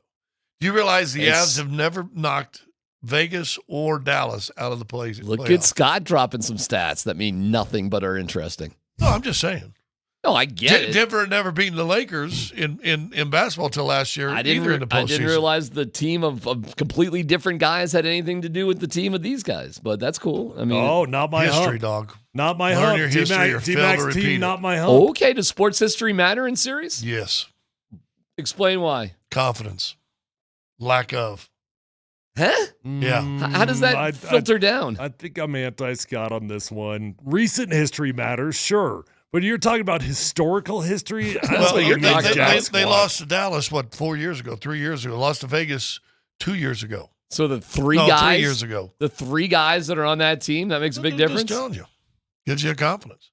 The core is still around in both places. Seriously, I'm team not my hump. Yeah, I don't know, man. It's if you don't respect tradition, you're determined to fail. And that's why baseball's better with a runner on second base. I'm trying to think how it really works like that. I get it from a historical standpoint, and as a fan, I get it. I certainly understand it as a fan. Well, what was the big curse in Boston forever? What was that going on? And did that not live in the head of fans in the organization forever and ever? My entire life was my grandfather and my father telling me how we were destined to lose because blah, blah, blah, blah, blah. The amount of pessimism and diehardness was ridiculous. And negativity. Oh, right? They thrived on it to the degree that I wonder if the whole thing is. I compare it to a dude who works on his car. You realize he doesn't really want the car to ever be fixed because then he, won't have the excuse to go in the garage and stay away from his wife. It's one of those things. And he never takes it out when he does get it fixed. Nah, he's hoping it breaks sooner than later. It's one of those deals because it's the art of complaining about things that's really the true joy in it. Red Sox fans were kind of like, what do we do now? It's like the scene in Forrest Gump when he stops running. I think I'll go home now. What do we do? I mean, it's kind of that. So, I mean, if that motivates you, if that gets you going, then fine. By the way, did you see a guy just went and did and completed the Forrest Gump run? No way, because Forrest ran it 3 times. That's what this guy did. Shut up. No way. Did you not see that? I did not. He ran the country 3 times and then quit in Utah. I don't know if he quit in Utah. Well, that would be the Forrest Gump way. I think I'm done now. Right. You ever notice in Forrest Gump when he quits? He's not near a rest stop or anything. And why does he turn around? To run back home. Yeah, that's obvious. That's metaphorical. So I'm done with my run. It's time to go home. He's in Utah. If you're done with your run, you don't keep walking forwards. You wouldn't. How did he get back home to Greenbow, Alabama? He walked. But that's different. From Utah? Yeah, it's different. He's a multi-millionaire from his investments in Apple and Bubba Gump Shrimp. Really should have been a first-round draft pick, by the way. He absolutely should have been a first-round draft pick. Mm-hmm. He was so good at returning kicks. The crowd had signs telling him to stop. It was on the regular like that. He'd be even in the 60s, he would be doing well in the NFL. Sure. He'd be playing there against Jim Brown. They would have epic matchups. Mm-hmm. What are we talking about? I'm talking about Forrest is a multimillionaire. You just go forward to the next rest stop. You get a car. You go to the airport. No, but what are we talking about? I was really breaking down Forrest Gump. I really think that's where it wins. This guy even did this. How about it? The guy's name is Rob Pope. Started in 2016. Got a haircut before the run. The barber said, "What do you need?" He goes, "I want a Forrest Gump." So he started it, total haircut, just like Forrest Gump, didn't change it. Did he think anybody would care about him doing this, by the way? His mom died of cancer. Did he raise money for something? And he was raising money for cancer. Yeah. All right. For his mom. All right. And he was from Liverpool. If he made anything less than like $3 million for 3 trips around the country, I would say it was not worth his time. He did 3 times. He crossed the country 3 because that's what Do you do the same path, or do You know, you it's do weird. different He's the paths? same paths, I guess. He went Alabama to California, California to Maine. I He guess started, he started in Mobile, Alabama. Are you that dude that can't just enjoy a movie? Are you that dude? I'm just Are you pointing. the dude looking for loopholes in the middle of the movie? No, I mean, I get it. I love Forrest Gump. I could tell you basically every dialogue from every scene in that movie. Seen it a million times. But certain things just bug you. Did anybody care that this guy did it? Did he raise a lot of money? I mean, good for him. I guess he did it. You got a certificate from somebody. Sorry. Landmarks from the film and calculated it was 15,248 miles. How long did this take him? I'm reading the Years, story. right? He had a bet Has that to be he, years. that he had to do one of the legs in 7 months. Well, in the thing, it took 3 years. Wasn't it 3 years he was running? It takes some time because when he was tired, he slept. When he was hungry, he ate. Where did had, he sleep? When he had to go, he went. I don't know. He slept on the side of the road. I got. Where did he poop? The one story I'm reading on this guy. I don't know. How about that? He would run for 8 months, and then he'd have to get on a plane, fly to England, get his visa redone, come back. No, he did not. And Well, that doesn't count start then. to run over. Then that doesn't count. Forrest wasn't taking time off. Yeah, you can't take breaks. That's Well, cheating. he didn't do it. Did Forrest ever take an off day? He rested when he rested. When he had to go, he went. Okay. When he was tired, he slept. Yeah. He just kept running. What if you had a van that was trailing you? He didn't do that. No, but I'm asking you. What if this dude had a van that was trailing him, and at night they just slept in the van every single night? He had a nice little bed he got to sleep in. Well, those guys that ride their bikes across country do that, No, right? Listen, he could afford it. He was a multimillionaire. Well, they said in the Now, what are movie, we doing if you here? calculate it, Forrest Gump crossing, his running was 1,170 days. He ran. 1,170 days, 3.5 years, something like that. That's unbelievable. Stupid. Well, that and the 10-run rule. All for Johnny. No, baseball needs a 10-run rule. Jenny was messed up. Jenny had some problems. She's very selfish. Oh, she is so really, selfish. really selfish. Oh my woman. Lord! I mean, it's a run between more selfish. Except the love that's in She front a of woman? you. All right. No dumb question. Who was more selfish, Jenny or Rose from Titanic? Oh. Think I don't about know. that. Rose. I- Hold on. Rose tried to kill him. So that's I Rose did think kill she him. wins. Yeah. I will say this: I'll give Jenny a little bit of a pass because of the abusive relationship she had as a kid. And I think she was That's a good one. mentally screwed up and then That's- got into drugs. And that's I a think, good one. I think that affected Rose her. was just like Shador, just a spoiled brat. Yeah, Rose Wow. just didn't want to share a door. Right. Rose is quick to call, that person mid, like a midshipman. Yeah, Like that's a, yeah. that's a You mid. can't get on my door. You're a mid. You're mid. Hey. Somehow Jack wasn't mid, but she would Leo cast. was about as mid as I it don't know gets. you. Yeah, he was mid. He was with Yeah. the cattle down below. Leo's a creepy dude, by the way. Creepy dude. Yeah, he's a weird one too. Once you turn 23, he won't date you. Nah, and he gets over to England and like he's got no plan. I don't know. He wasn't a real catch. So they get back to New York. Now what do they do? Live in poverty? Rose would have been good for that She about got that 5 big minutes. diamond, though. She's the most selfish person ever because she doesn't give a crap about her grandchildren. Because she takes the diamond of whatever that is and just plops it in the ocean. So never mind about generation. She's about to be. But she's about to go to the great beyond. There is something about taking artifacts from places that there's a jinx and a bad luck thing coming from. She is so selfish. She doesn't care about her husband or any of her grandchildren. No.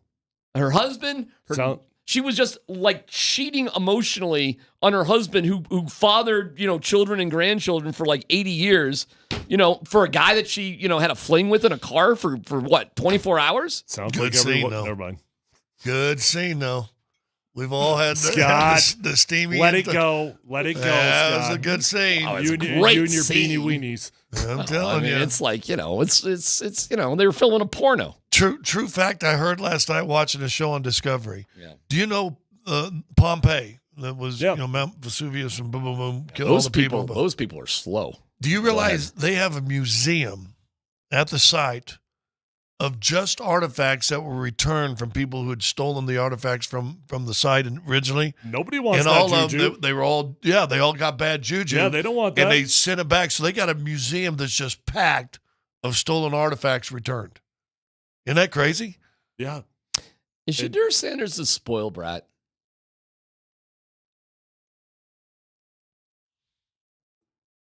Pretty hard term, but probably.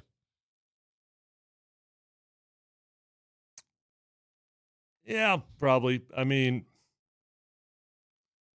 I struggle calling anybody that's made it to that level just a spoiled brat. Because he put the freaking work in, dude. You don't get there just because daddy handed it to you. I get it. You don't get there just because dad's name was Deion Sanders. Like, he is literally in the conversation of being a top 5 draft pick, right? So I struggle in, like, just labeling him that because there's a lot of work that goes into that. Mm-hmm. Does he have tendencies? Sure. Are Deion Sanders kids entitled to the degree that puts them out of touch with reality? Maybe that's a better way to put it than spoiled brat.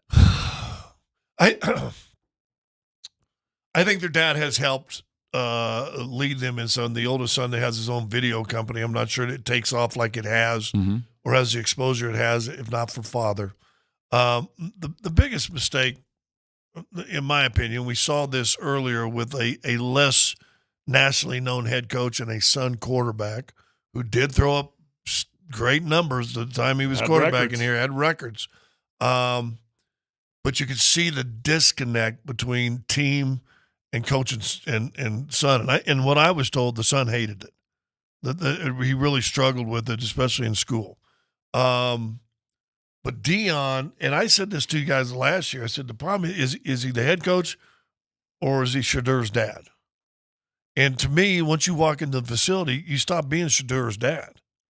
And that's probably hard to do. Well, you got to. If you want to do it right and you want to keep the respect, you got to do that to some level. Now, Scott, I think I've heard you say this, and, you know, my kids are young, but I find myself on the teams that I coach with my kids on it, I'm almost intentionally more hard on my own kids.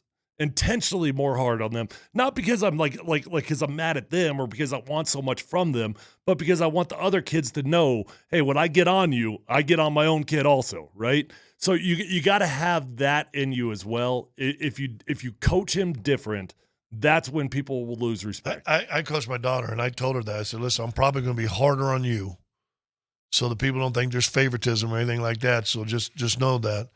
But what I would do is at the end of the day, we would sit down together and I'd let her be open and honest of everything. And she finally got to me one time. We said, I understand you're going to be hard on me, but every once in a while when I do something good, it'd be nice to hear a positive. Yeah. And I didn't realize because I was being critical that when she did make a great play, I wasn't going, hey, great job, but I was doing it to everybody else. So that was an eye-opening moment for me. All right, really quick because we're in time. Should he, will he? Should he apologize, will he apologize? Yes and no. Yeah, he probably should. I'd be very surprised if he does. The Altitude Sports Radio app is powered by the Wilhite Law Firm. Injury lawyers, go to WilhiteWins.com. That's WilhiteWins.com. Let's football go next.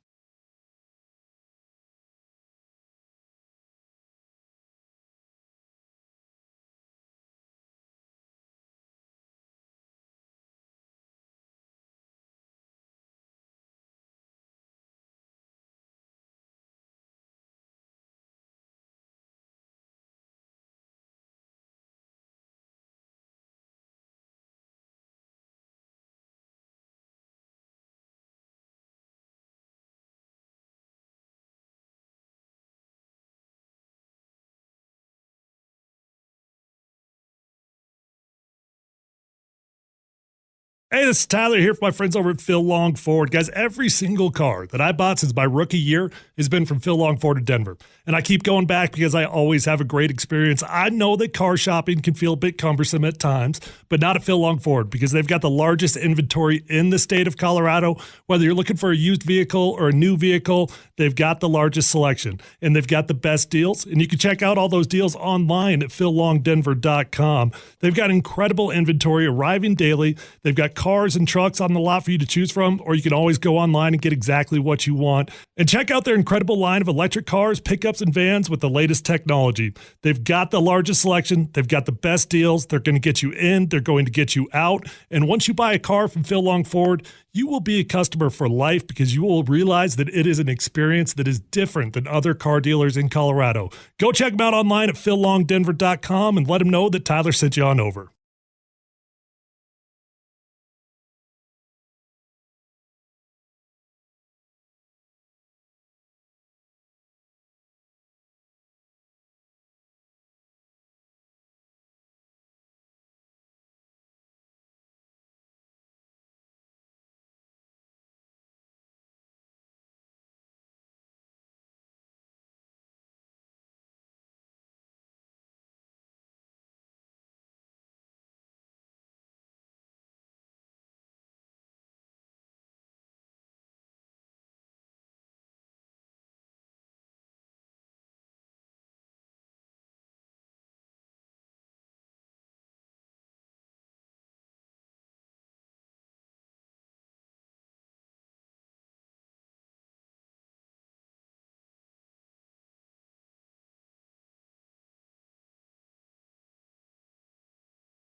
Oh my God, Dan, you crack me up. Chris Harris is going to join us in 6 minutes. Chris Harris, Super Bowl 50 brother. Strab Harris from the Cayman Islands, as he's announced his retirement. So we look forward to Chris being on. Scott's just like getting something at the microwave. I was actually just no rush. Don't worry. Hey, don't worry about it, dude. Just take. Scott's take your actually time. got kind of has chicken legs, if I'm being honest. Like Scott is jacked up top. Inverted. I mean, he is jacked. Inverted? Strong shoulders. I mean, his pecs. Like Scott I've seen him is with a his shirt house. off more than I should. Strong dude, but those legs are a little bit thin. Yeah. Give Schlereth a run for his money with the chicken legs. I've just atrophied everywhere, so I'm totally proportional. It's mountainhighappliance.com, Louisville, Littleton, Colorado Springs, Glenwood Springs, Denver. They're the best, most complete local appliance store. Yes, Chris Harris. Well, tell Scott, Chris Harris is going to join us in 5 minutes. Oh, okay. All right, let's go, Dan. What's the first story? All right, we got a little celebrating to do, fellas. This day in history, 41 years ago, this happened. I know. Elway made it known he did not want to play in Baltimore. I want to give myself the best chance to be the best quarterback that I could. And I looked at that organization and what they were doing, and I didn't think that was going to give me the best chance to show off my talent. Not show off my talents, but to win a Super Bowl and to win as a football team. Within days of the draft, Dan Reeves heard from Broncos owner Edgar Kaiser that the asking price for Elway had dropped. He said, Chris Hinton. He said, Mark Herman. And number one the next year. You know, I kept waiting to see what else it was. And he said, and I said, is that it? And he said, yeah, that's it. The deal was done, with the Colts GM and head coach kept out of the loop. I didn't find out about the trade until they broke into the NBA playoffs with a press conference. 41 years ago That's today, hysterical. the trade goes GM down. was also out of the loop. Is that what that said? So Edgar Kaiser negotiated the deal all on his own without the GM or the coach knowing. Oh, I'm sorry. With The the other Broncos GM didn't know. No, that's what that report just said. Oh, I thought they were saying Balt. My bad. Yeah. That's Well, probably crazy. started owner to owner. So help me out time wise. I actually, for some reason, I had it in my head. It was like boom, boom, trade or draft trade. But days went by, huh? I guess. I guess. I mean, it's Dan's point now is 41 years ago, and I mean, I'm a little fuzzy on that, to be quite honest with you. I was 22. I would say this. I kind of remember because it was like the first athlete that said, "No, draft me. I'm not going." Pretty historic, yeah. And then it went a long time after that until somebody did it again. It's Eli just John called and Eli Manning. Hold on, is it? I think it's just John and Eli. Well, probably, but we don't know what's happened at 12, 15, 18. So we said, don't take me. I'm not coming. Hell of a deal. Yeah. Greatest positive trade in Colorado history by a mile. Name a better one. Or name what's in second place. There's not one that's better. What's number two? Champ. Nah. Broncos history. Champ number two, best trade all time Colorado history. I said maybe. Broncos. I said No, Broncos. let's just go Colorado. Like throw all the sports in there. Well- Bork? Was Bork a better trade than Champ Bailey? Patrick Waugh. Was Patrick Waugh better? Yeah, I mean, arguably, yeah.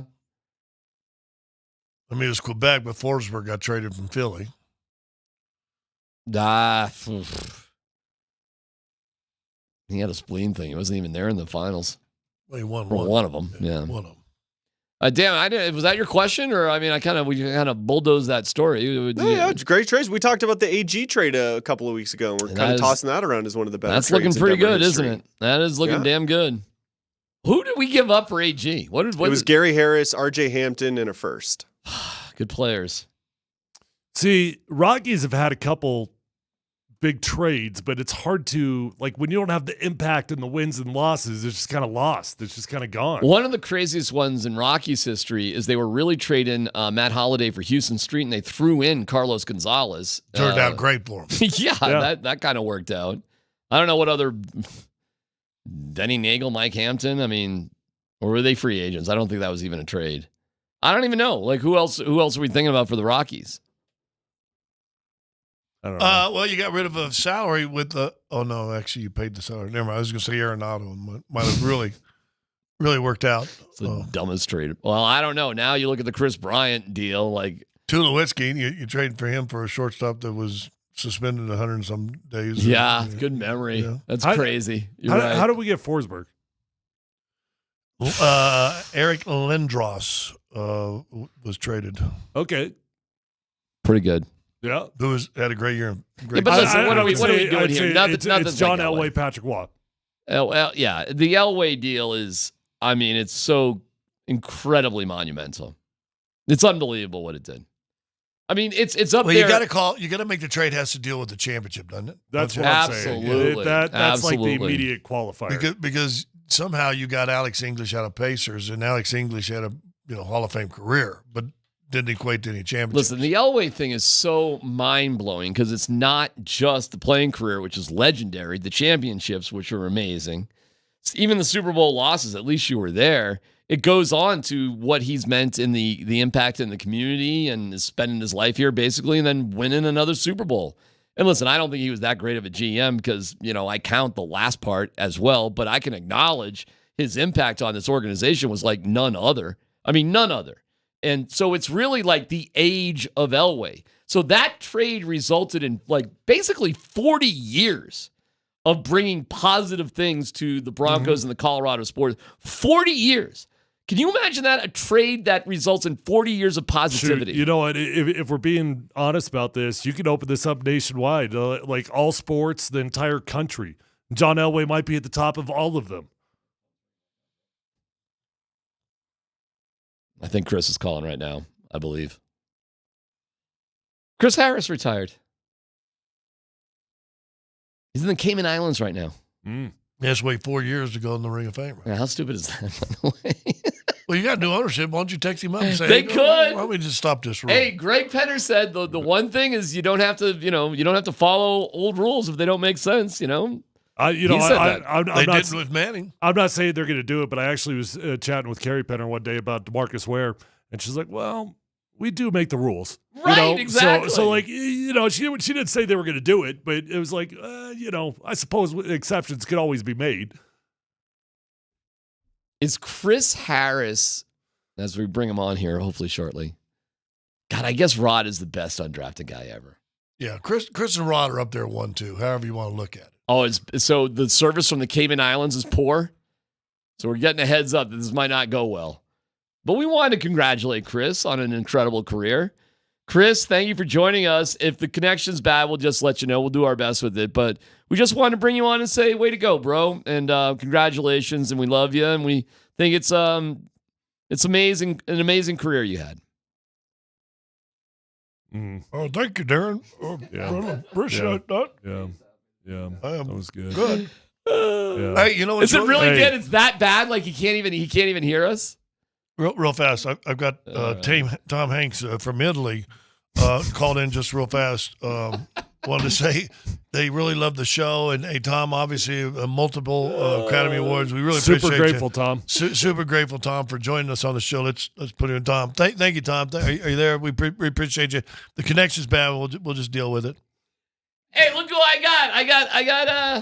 I got Tom Cruise on the line. Oh, hey. Hey, hey, Tom. Just want to say, love all the movies. All right, we got him now. All right, here we go. Hey, Chris, how you doing, Chris? Congratulations on a great career. I'm doing good, man. Sorry, man. I'm on the island right now, Oh, but I was that's definitely trying to connect with y'all. Hey, tough life, man. Tough life. Chris, so good to have you on, man. I know that you kind of held on for a year or so there, waiting to see if you're going to get any calls, as you should. So this kind of felt a little anticlimactic, but it's been awesome. You know what's been awesome? Knowing what you meant to our team, to our run, to the fans here, but actually seeing the national spotlight that you're getting. Front page ESPN, man. I mean, it's a big deal. How's it felt? Oh, man, definitely feel appreciative, and, I just can't thank the fans and their support and, all the people that supported me through my career and just all the fans, man. You never see how many young guys just hitting me up and like, man, we watch your tape. I study all the time and things like that. Just, seeing how many people watch me, you never really know until you're done. And so it's good definitely to see that appreciation. Chris, obviously undrafted. This is Scott Hastings, by the way. You were once dead to me when you left, but now you're back.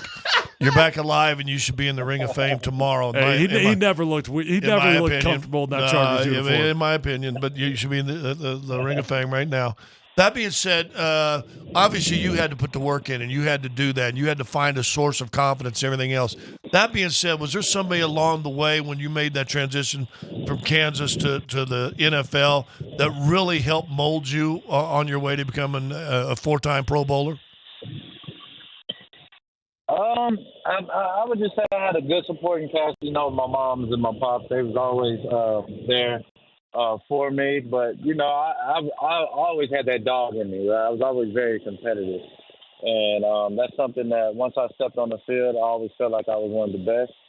I wanted to make these guys' lives hell every day, you know. And that's one thing I tried to do as a rookie, make it hard on everybody and kind of break my way through the door. You know, there was a lot of competition coming in there with Tony Carter, Cassius Vaughn, Paris Cox, Goodman, you know, and Champ. So it was a lot of competition. So I had to figure out a way to break through that door.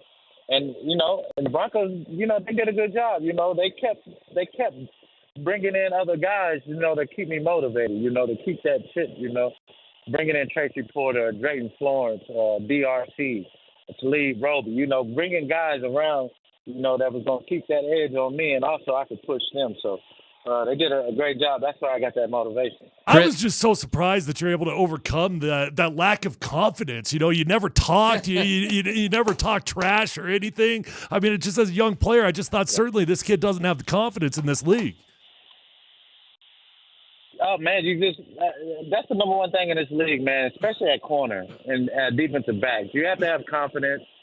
You got to believe in yourself. And luckily I came in with Champ. You know, I came in with a guy that gave me a lot of confidence. You know, Brian Dawkins, guys that, you know, brought me over to their house and let me know that you could play on this level. So I was blessed to be able to have those guys. But you don't see that in the league now. You know, they're getting rid of the veteran guys that can give those young boys that information, those boosts to what it takes to be a professional, and I was blessed to have that. Wait, just to clarify, you know I was being facetious about you not talking, right? No idea. No I already idea. know. Hey, I was quiet. I was pretty quiet on the field when I was younger, but after that, you know, I had to start hollering. All right, better cornerback, Chris Harris Jr. or Patrick Surtain? Oh, man, don't make those questions, man. Don't put us against each other. But, I mean, we see what the kid has, man. He has unbelievable talent. You know, and he just got to go out there and make the plays. But, you know, I feel like, hey, I made the crucial plays. Hey, Chris, you're overcomplicating it. You just, to a question like that, you say, well, who's got a ring and who doesn't? That's all you got to say. That's all you got to say on that. Well, it's not that simple with Broncos country. You should know that, right? You got to explain a little bit, but hopefully this kid reaches the potential that he needs, and to max out his career there in Denver, you got to definitely win a Super Bowl. Winning that Super Bowl and that defense and no-fly zone and everything else, do you got brothers for life? I mean, do you think all you guys are going to be in contact and close for life because of that journey you all took together? Yeah. Oh, yeah. I mean, me and Talib was already, you know, that was already one of my brothers for life right there, you know. Man, meeting him when I was 17 and pulling up to Kansas and, you know, starting as a true freshman opposite of him, man, he brought me right in. And then TJ Ward, I'm going to, he has a golf tournament coming up. And Stu, man, just checking in with Stu and then Roby, all these guys, man. I stay in contact with these guys and try my best, you know, seeing D Ware all the time. Because we kind of live around each other. Talib lives like 5 minutes away from me. So we're all around in this little area, man, that we can all stay in contact.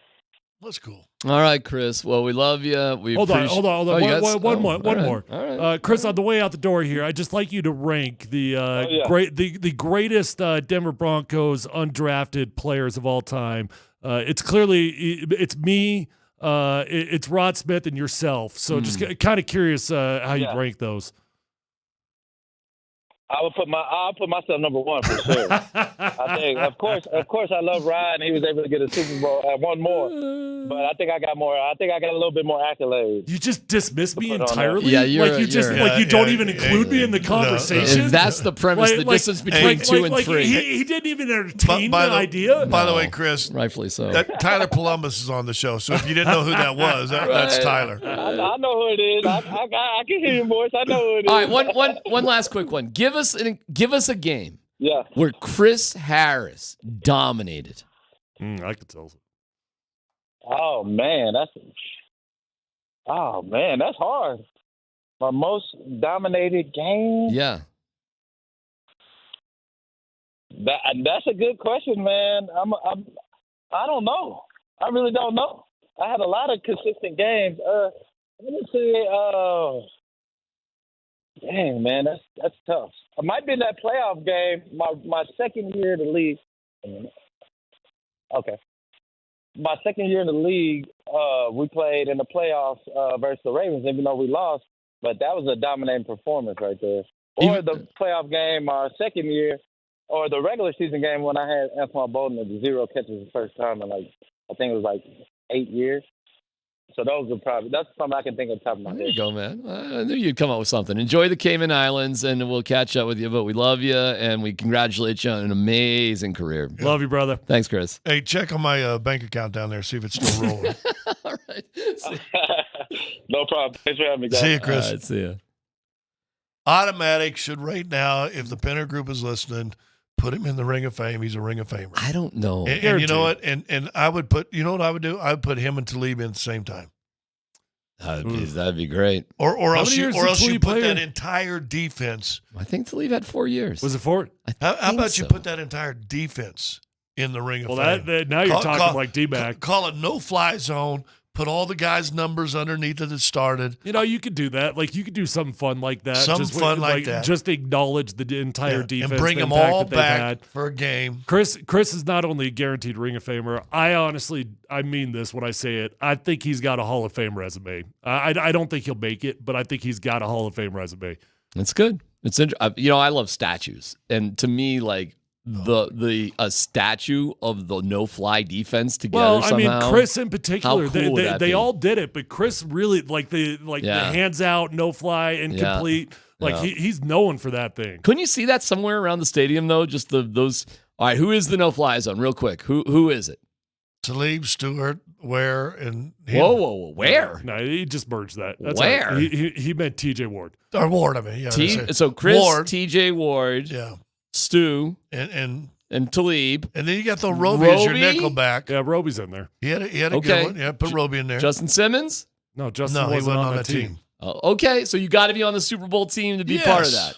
And so it's no fly zone doesn't carry on. That's an era. It doesn't. It's just that's an hold era. on. It didn't. It did not. Okay. No. All right, but Roby's in there too then. And you know what? Them guys don't have the years they have without Von Miller and That's right. DeMarcus and heck, even what's my guy from Fort Collins who played down in Tampa? Shaq Barrett. Shaq Barrett. Yeah, right. And you know, even Sean Ray. I mean, he came in and spilled. It was good. Shane Ray. Shane Ray was so good. That's so close. We're it's getting there. right. Yeah. It's so. He's dead. The thing is, I've gotten to the point where I just understand Scott. I know. I Listen, I'll say this. One of my weaknesses, I am horrible with names. No. I don't know. Fubu is a good provider. It's PhD on 925.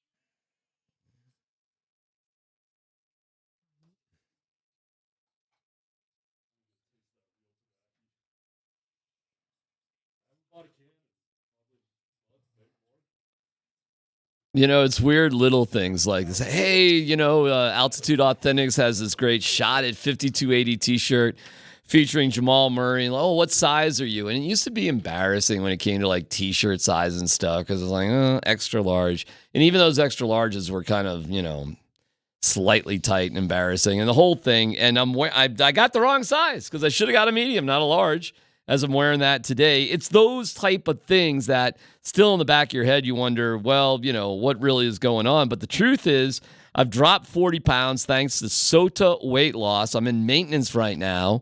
It's going great. I can't imagine a world where I go back in that bad direction. And the amazing before and after photos are there at SOTAweightloss.com. SOTA weightloss.com. It's an at-home program wherever you are, at home, work, on the go, nutritionist coaching and support, 100% over the phone. It was remarkably easy for me over the period of about 4 months. Your story, listen, let's get to it. Go to SOTAweightloss.com, the #1 weight loss company in America, and you'll have your own story, and you can get those before and afters going and fit into the clothes that you thought were way past you. SOTA Weight Loss. Say it with me. State of the art.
Oh, that was pretty cool, man. Chris Harris from the Cayman Islands.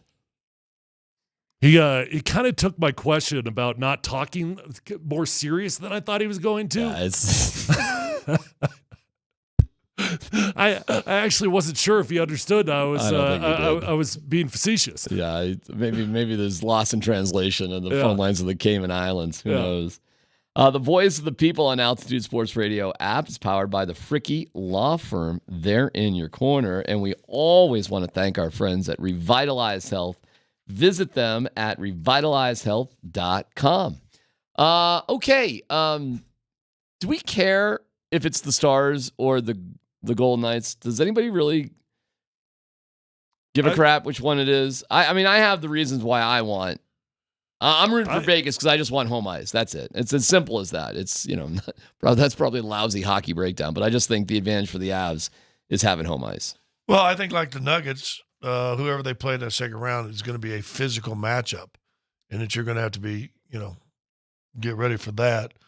I repeat, you hadn't beat either one of them in the playoffs in the last 6 years, 6 seasons that you've played them. Okay. So here's a chance to end that little streak. That'd be nice. I don't know. I mean, I look at it not from like a strategic point of view, but strictly as a fan. I'd love to play the Knights. Hell yeah, I'd love to play them, man. Kind of like I didn't mind playing the Lakers in round one because it was fun. What a way to start the playoffs, man. It's the Lakers. And I kind of feel that way about the Knights. They've kind of been like they're the dirty team because Stone always comes back in the playoffs. And I'm always like, I don't know, there's a rule that they're taking advantage of. Good for them. But it just from a fan entertainment point of view, there seems like there's something different there with the Knights. Okay. And we actually, we'll see how that plays out, but we might not have the next Avs game till like next Tuesday. Is that what it'd be? Maybe. I mean, it could go for a minute. If they go to 7 games, 7th game is on Sunday. I think is there required amount of time in between? The hockey gets right to it. So it is a huge advantage if a series goes 7 games and you've got some rest. Gargantuan advantage. Give me the Nuggets player off the bench that you think will have the biggest impact in the Minnesota series. You got to pick one. You don't have to. No. If the answer is none, then fine. I'll take that. But who do you think off the bench would have the best impact, greatest impact? I'll let Scott go. Say it again. I said. I'm sorry, my granddaughter just had a seizure, so. Oh, shut up. I wasn't paying attention. No, that's. Sorry, you gotta go. Go ahead, dude. Get out. Off. I'm good. No. I got 2 minutes. No, go, dude, go. I got 2 minutes. All right. So what'd you say? Sorry about that. That's okay. Oh my gosh. What player off the bench do you think will have the best impact? For Denver? Yeah. It needs to be Christian Brown. Christian Brown? And then Peyton Watson, I think, can give you some offense too. And hopefully Reggie's healthy. That's the biggest three. All right. That's all 3 of the guys off the bench, by the way. All right, it's time to get out of here, but we want to let you know that the Colorado Rockies did play during the show today. Sanchez, left field, down, and that's going to do it. Here comes a rise. It's a Marlins win. And so, there you go. As everything kind of rolls on. Nate and Andy coming up next. Have a good day.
Denver, Colorado.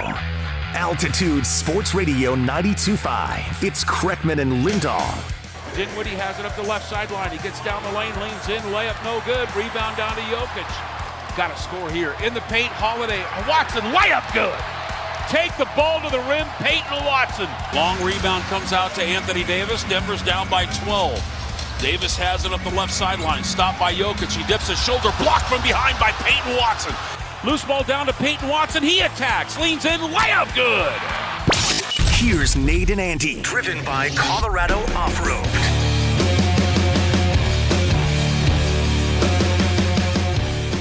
Yeah, the highlights you heard right there in the open, well, those were all performed by our first guest who joins us immediately today here on the Kreckman and Lindahl Show via the Ramos Law Hotline. Car accident, you need Ramos Law, medical doctor and attorney. Visit ramoslaw.com. We are pleased to welcome Denver Nuggets second-year wing Peyton Watson to the show. Peyton, how are you, sir? I'm doing good, brother. How you doing? Doing quite well. Thank you for giving us some time today. Let's start right here, Peyton. How was practice today? How was the work? How is the install going for the Timberwolves? It went really well. I think today was a really detail-oriented day, just laying down the foundation of what our scout and what our game plan is going to be against these guys. You know, they're a really good team, but so are we. So, the focus today was to be completely locked in on the game plan and the scout and just going over some baseline things that we know we're going to have to rely on throughout the series, offensively and defensively. So you could tell that the focus was different today and that there's a different level of locked in, as there is for every first practice before a series. But, just super excited to get started. How much of the scouting process at this stage of preparation, when we're still a couple of days away from game one, how much of it is sort of team-oriented, what you guys are doing, and then for you, how much of it is individually oriented, knowing the matchups and the guys that you're going to be going up against?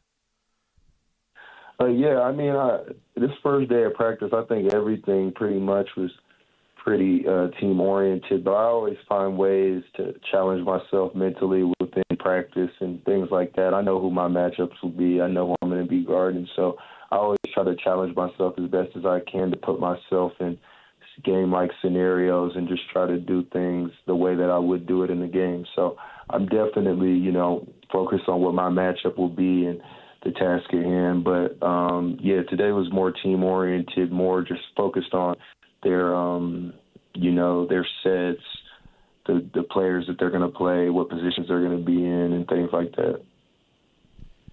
Peyton, I know that you're already focused on Minnesota, but have you taken some time to at least enjoy the Lakers series? I realize it's the first round of the playoffs, but that's a legendary franchise you guys now have ended the season against twice, or ended their season twice. How does that feel? Do you take any joy in that? It's always obviously joyful winning.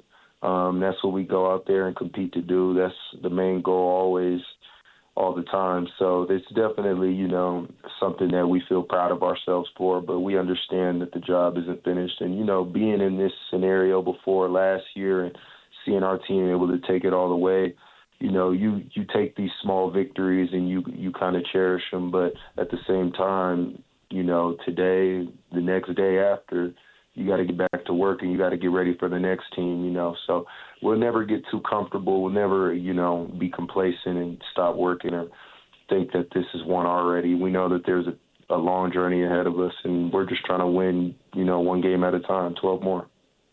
That Lakers series was your first as a rotation player in the postseason. How do you feel like you played? I think I played well.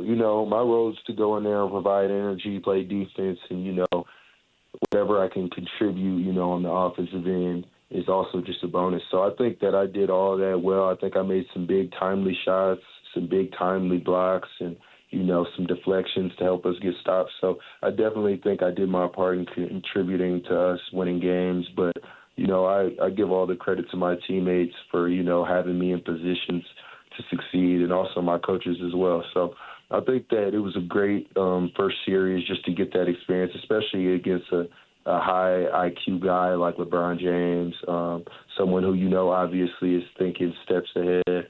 And the attention to detail there was obviously huge. So playing a team like that, I think a lot of people think because we gentlemen sweep them or because we swept them last year that it's something easy to do. But if you watch the games, every single game was close. So to play against a team like that in the first round is definitely something that I think was a great starting point for us going into the rest of these playoffs. What was it like in the building? You guys you feed so well off of your home building. Why? I mean, I know you're at home, and it's always great to have the crowd with you and stuff like that, but there's just something about this Nuggets team inside Ball Arena. Can you put your hand on what it is? Is it just the energy? Is it something else?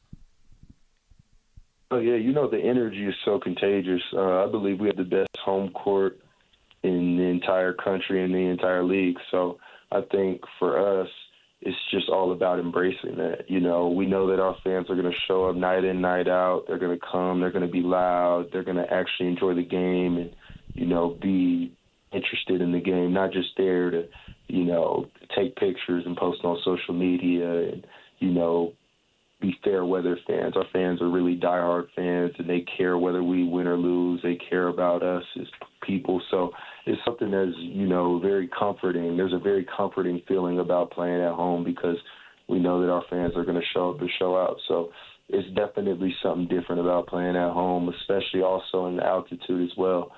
So I think that those couple elements definitely make our home crowd something so special. But our goal is to play well no matter where we are. So, we just always are focused on the task at hand, but the fans are so much help. Well, game one in front of that crazy crowd coming up on Saturday over at Ball Arena against the Minnesota Timberwolves. We are talking to Peyton Watson right now here on the Kreckman and Lindahl show. Peyton, there's kind of an art to being a good reserve basketball player. And I'm curious sort of about your process. When a game starts, you're watching from the bench, looking at both ends of the floor. What are you looking for to get yourself mentally prepared for the moment that you step on the court? I honestly just do a lot of visualization. I'm always thinking about the game from the moment, game day starts, to the moment the game's over. I'm always thinking about ways that I could go out there and help our team win and contribute. So one thing about me is that I'm always going to go out there and I'm going to play my hardest no matter what. I'm going to give my 100% effort because I know there's nothing better you can give. And I trust in the work that I've already put in. I don't believe in cramming before tests. I feel like this year has prepared me a lot in a lot of different ways, and I've learned a lot of lessons, and I'm just going to implement them as best I can. And when I go out there for however long I'm out there, 6, 7, 8 minutes in the first half, 5 minutes in the second half, I know that for the entirety of that stint that I'm in the game, I'm going to play my hardest and I'm going to do whatever it takes to help us win. So that's just the mental approach that I take in every game. You mentioned the effort right there that you want to have when you go out on the floor. When you think about the impact that you want to have on a game, especially here in the playoffs, do you base those goals for yourself on production, or is it more about energy? I think it's definitely about energy. If you ask Jamal Murray, he would say that he shot terrible this first round, but we all witnessed him score multiple consecutive buckets down the stretch in 2 game-winning shots in the series. So, it's all about what your perception of the game is. But when it comes down to playoffs, you just want to get out of every game with a win. They're not always going to be pretty.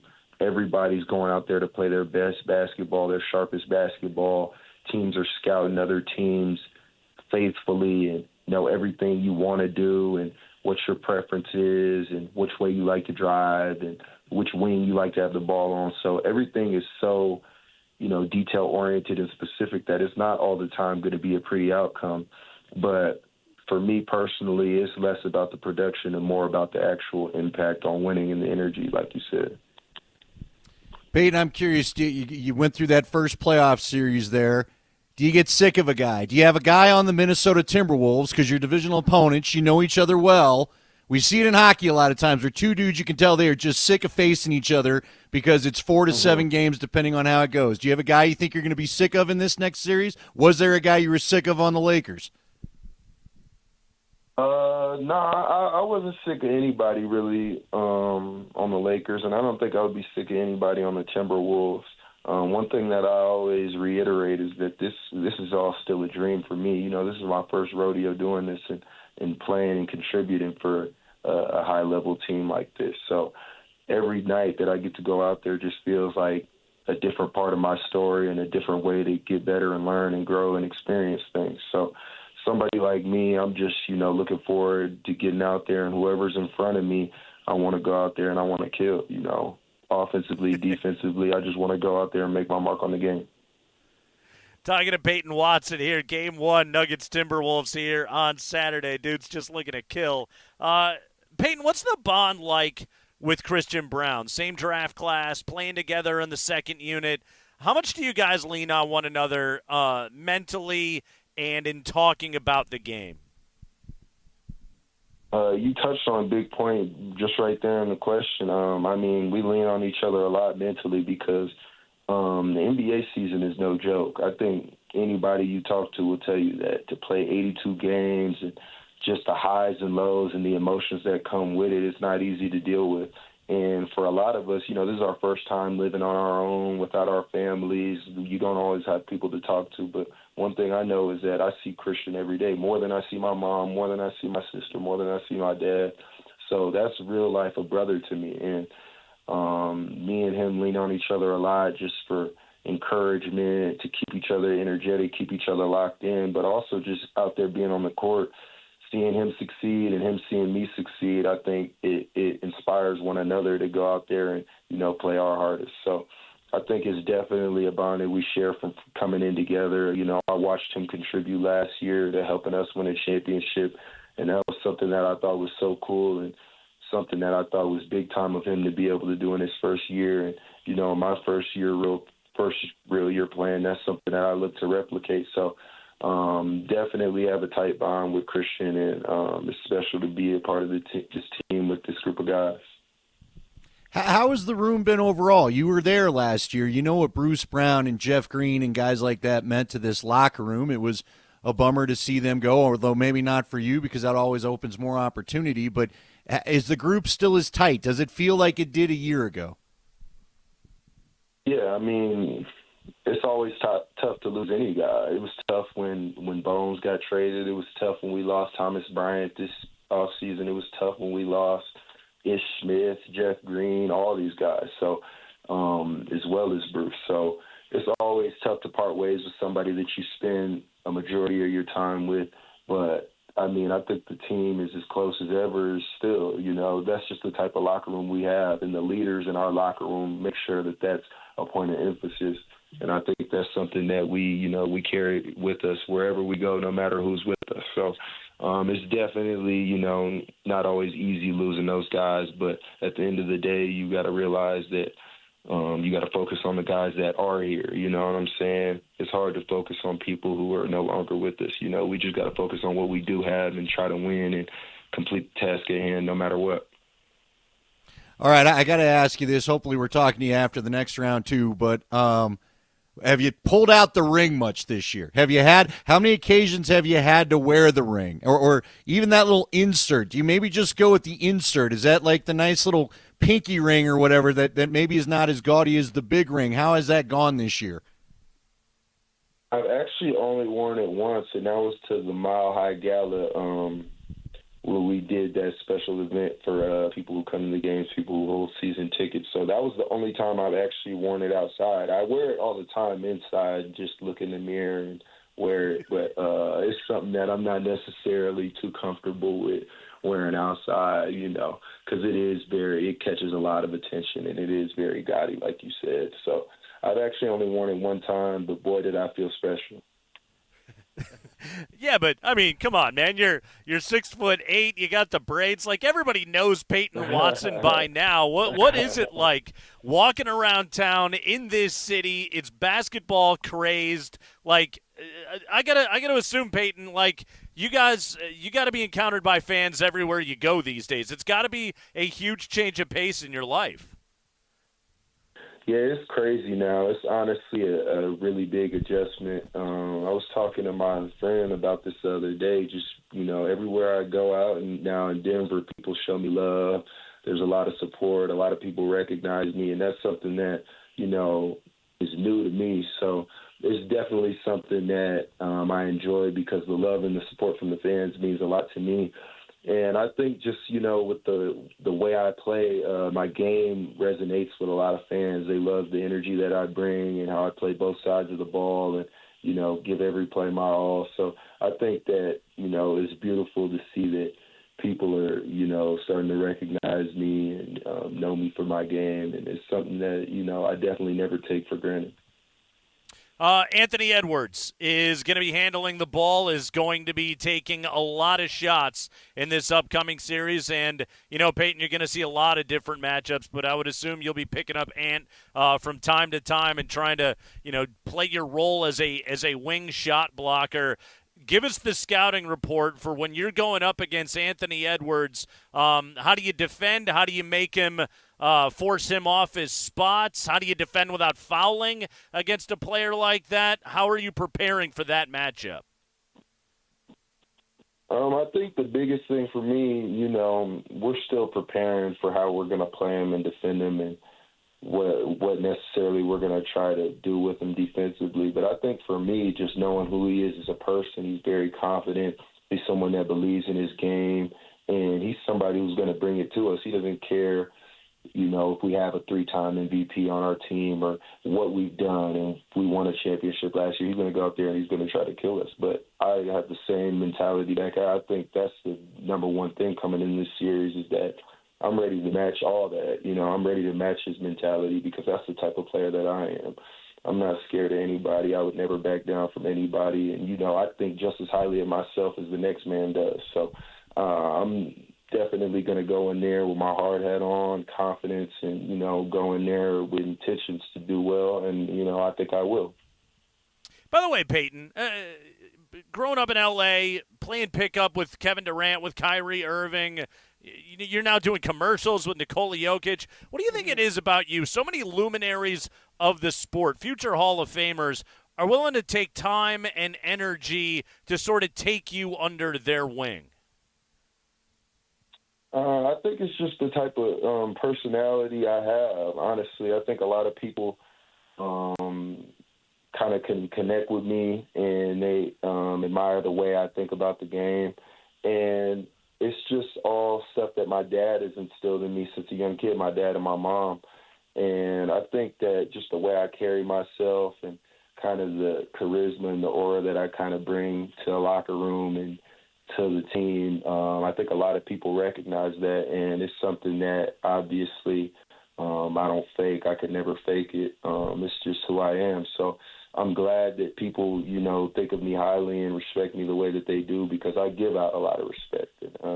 I never disrespect the game. I never disrespect my craft. I always just go in there with my hard hat on, like I said before, get to work, and, I try to do my best every day. So I'm glad that people are, starting to realize and really respecting my game as a young up-and-comer in this league, and I can't wait to continue to take more respect. All right, this is my last one, but Nate just triggered something there. Are you going to talk trash to SGA and Chet? You and Nikola have clearly the better commercials. I mean, you guys, where do you rank your commercials among the league? You ain't singing off tune at least, right? Nah, no singing for me. I'm more in the acting realm, if that's what you want to call it. But yeah, I'm definitely, I'm gonna Chet's my guy. I've been knowing him forever. Me and him have been playing against each other for a very long time. So I'm definitely, gonna get at him about those commercials and tell him I've seen his, and obviously tell him I feel like I have the superior commercial with my brother Joker. So that'll definitely be funny. But a lot of my trash talk pertains to the actual game. And, well, the other bonus that you have, Peyton, is what a pony is now. Yeah. 100%.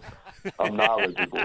I'm more knowledgeable now. A little more well-rounded. Well, Peyton, hey, man, congratulations on a good series against the Lakers. Best of luck coming up here against the Timberwolves, man. Block some shots, hit those corner threes. Do your thing, my friend. We appreciate it so much. Appreciate you, my brother. Thank you guys for having me on. All right. Peyton Watson with us right there on this show. A wide-ranging and fun conversation with the Nuggets' second-year wing right there. By the way, Andy, I was not anticipating a Thomas Bryant shout-out today in the interview. That was exciting. You know what? I forgot Thomas Bryant was in the league, unfortunately, until I saw him playing for Miami last night. And then, he kind of popped up in that trash time, which there was plenty of it. But I do think that tells you how tight that team was. The guys we forget about, they haven't forgotten about, right? I guess that's what a championship does to you. Well, when Bryant came in this year, too, and got his ring, the dudes were hyped to see him. So, obviously, popular locker room guy right there. Man, Peyton Watson, great interview, thoughtful answers. Nice of him to give us that time here today as they now get set for the Minnesota Timberwolves. That is the beginning of the Kreckman and Lindahl Show. We have so much more fun to have with you here on a Thursday afternoon. Andy, we'll take a break. When we come back, a door is closed in Miami, and it's not the Miami Heat.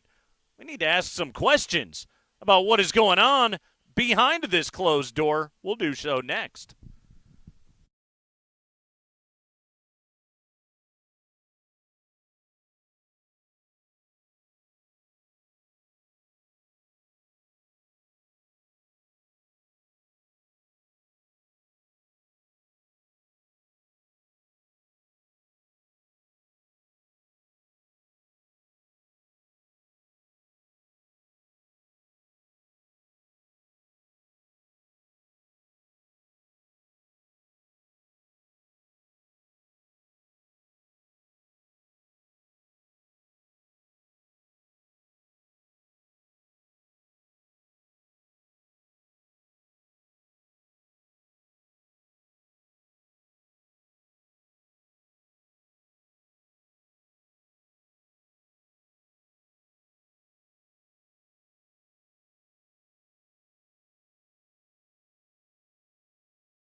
So it's Sanchez, 2 on, 2 out.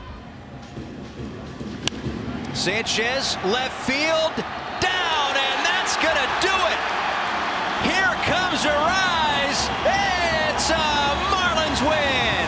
Now, you think about the homestand for Jesus Sanchez. A few nights ago was benched, learned his lesson, and here he is, the hero, as the Marlins sweep the Rockies 5-4, the final score.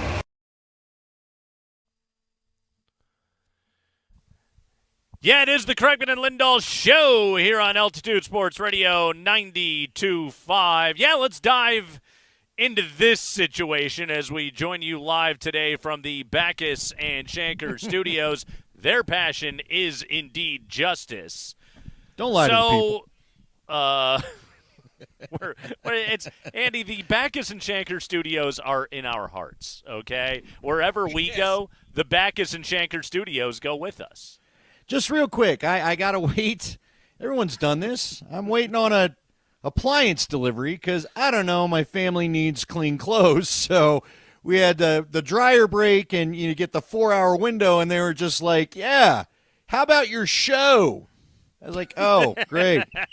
Do I have options? No, then I guess my show it is. Sure. So that's why I'm in the Backus and Shanker basement of my home. So I'll put a little sign up for the gentleman, and I will let everybody know. Injured in a car accident? You need Backus and Shanker. I am in the Backus and Shanker, my dad's office in his wood shop. That's where I'm joining you from today. In beautiful Wakanda, Illinois. Yes. So who waved at you earlier, by the way? That was kind of funny. My Uncle Mike. Okay. I was just, all we could see was a hand in the Twitch feed, and I was like, his dad knows he's there, right? That was like a pretty enthusiastic wave. Hey, son, you're still here. My uncle had stopped by to visit for a little while, and then he was leaving, so he said goodbye. That was all. Yeah, it was a hearty, it was a good, hearty Midwestern wave. That's how we do it here in this part of the country. Any hearty Midwestern single-finger salutes in this closed-door meeting you're talking about? Okay, so Rockies lose today 5-4 to the Miami Marlins. They are swept by the Marlins on a Jesus Sanchez walk-off single there in the 10th, just out of the reach of a diving Jordan Beck. This after falling 4-1 last night, a game in which they managed all of 4 freaking hits and only scored on an Elias Diaz RBI groundout. They fall to, with the defeat today, 7-24 now on the air, 7-24 officially. A couple of tweets. This is from Paige Leckie, who writes for MLB.com. I can't imagine any local reporters are in Miami covering the Rockies right now. No. But she writes, the Rockies, it seems, are having a team meeting following their second extra inning loss in the past 3 games. During their 5-game losing streak, they have been outscored 36-17. It's been a rocky start to the year. Well, they are the Rockies. She adds, Bud Black did not discuss what was talked about during the team meeting, but expressed his support of the team, said the group has a lot of heart and are, quote, playing their asses off, but the big clutch hits just are not coming. Yeah, that reminds me of the Tampa Bay coach that was asked about the execution of his team, and he said, I'm in favor of it. That's kind of what that has an overtone of. My personal favorite highlight that I saw of the game, with runners on first and second and nobody out, Jake Cave comes up, bunts it directly back to the pitcher, Maldonado, who then turns, fires to third where Brendan Rodgers is trying to advance. The throw gets away, bounces off the wall, and out into left field. Rodgers stood up and broke for the plate and, would have scored, I think, kind of easily. And then by the time the throw came into the plate, Rodgers was nowhere to be found. He had clearly stopped and gone back to third, only to then have Jordan Beck get tagged out in a rundown in between second and third because he thought Rodgers was going for the plate. So that was out number 1. Stallings then struck out. Zeke Tovar grounds out. Inning ends. Rockies do not score. Marlins go on to win it in the 10th. Swept today. They've now lost 5 in a row, Andy. Minus 75 run differential. The good news, I suppose, they're only 12 games out of first. Yeah, I suppose. I mean, it's just one bad month. No way to now it's May. Look, you can have all the team meetings you want to. I don't know what this is going to do for you. What's You're it not a gonna good do? baseball team, and you don't have any options. You and I You're not talked even a about it when I competitive mentioned baseball team. No, you're not. You're down in every game. And look, you tell me, again, with your history of the game longer than mine, I always look at the Rockies, and this is like an ongoing, maybe even a decade-long problem, okay? This is not just this year thing.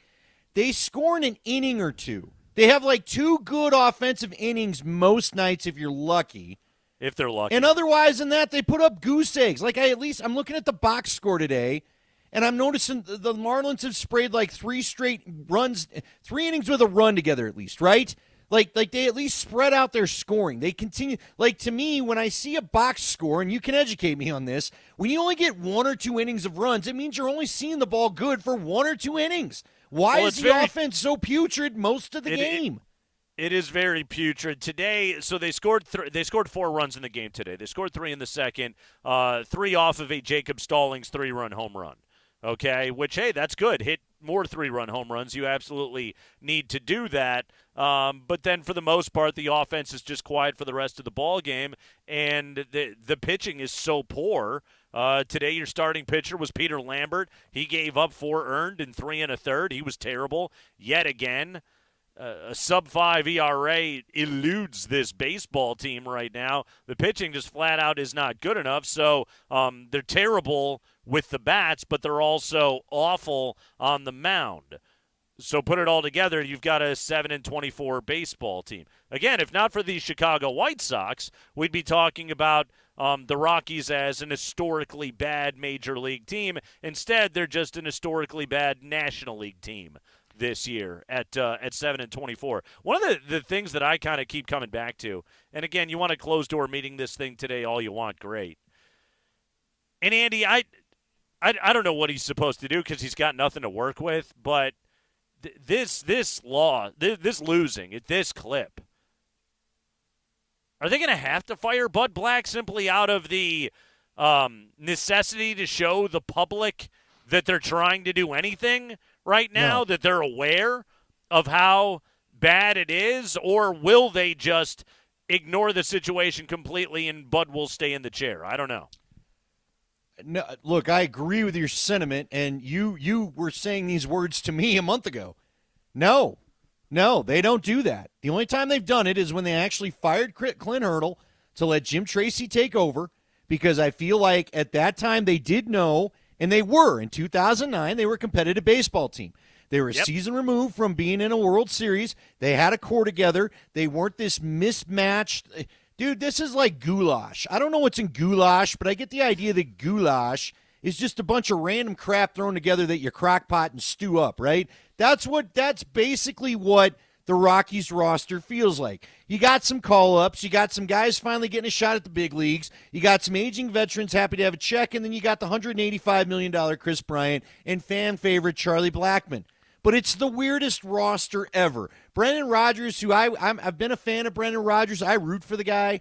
I don't know what he's going to be. You talked about whatever that was, that scenario that played out where he doesn't finish his run to the plate, leads to people getting out. Ryan McMahon has come on the show. We've had fun conversations with him in the past.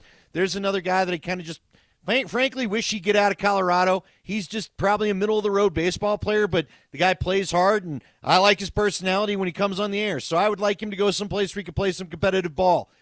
Frankly, I feel the same way about who's our guy, the pitcher here, Jake Driscoll, Kyle Freeman. Driscoll? Yeah, Kyle Freeman. What did he call him? Kevin Freeland. There it is. I knew I was thinking of Woody when I need to think of our other guy. I wish have we played the drop so much that we're incapable of remembering what his real name is? No, the Rockies melt my mind because, again, this is how blown my mind is. What are they, Nate? What are they? You're not a young baseball team trying to get all your guys up and trying to play them. We've talked about it. You got the albatross that is the contract to Chris Bryant. I don't know what you're doing with that thing, and it's not going anywhere because he can't play. And then you got Charlie Blackmon that you re-signed, and good for Charlie Blackmon. He loves it here clearly, but he's just hanging around so some fans show up to the park to sing and he's getting whatever the song $13 million. Of course he loves it here. They gave him $13 million. I know. I'd love it too. So, right. Look, I'm just saying, I don't know what this team is. At least when you look at other teams, they're trying to get their prospects up. You can see, you can squint to see the future. There's none of that here. So, like you said, closed door meaning the hell out of this thing. I don't know what you're meaning about. What are you going to do? Old guys going to yell at young guys? Young guys are doing the best they can. The old guys don't always come through either. And you are what everybody predicted that you would be. This should be a shock to no one. Even your owner was praying for 500 ball. The guy that was the most optimistic dude ever to represent the Rockies told you in the offseason, well, if we can get everything to go right, maybe we'll play 500 ball. Maybe? So, and if you fire Bud Black, who's taking the job? It's a major league job, so I guess somebody might take it. But, I mean, this is – and, look, I hate to besmirch the man. This is the club that hired Walt Weiss once out of the high school ranks because he was a good guy. Like, again, here's my problem. Why would you fire Bud Black? Clearly, according to Dick Monfort, anybody that manages the team has to have a history with the team. So I don't know who the hell that is. Who are you going to go get? Is there some old catcher of yours you want to go get to manage the team that I'm not? Is Ben Petrick going to come from wherever he is and come run the team? Who? Yorvi Torrealba? I mean, who are you going to get to be the manager here? Personally, I would prefer Danny Ardouin. Ardouin, so we can just say the name again. Who was the guy they traded for with Detroit in 2018 that came in and spent about 30 games with him? Is he interested?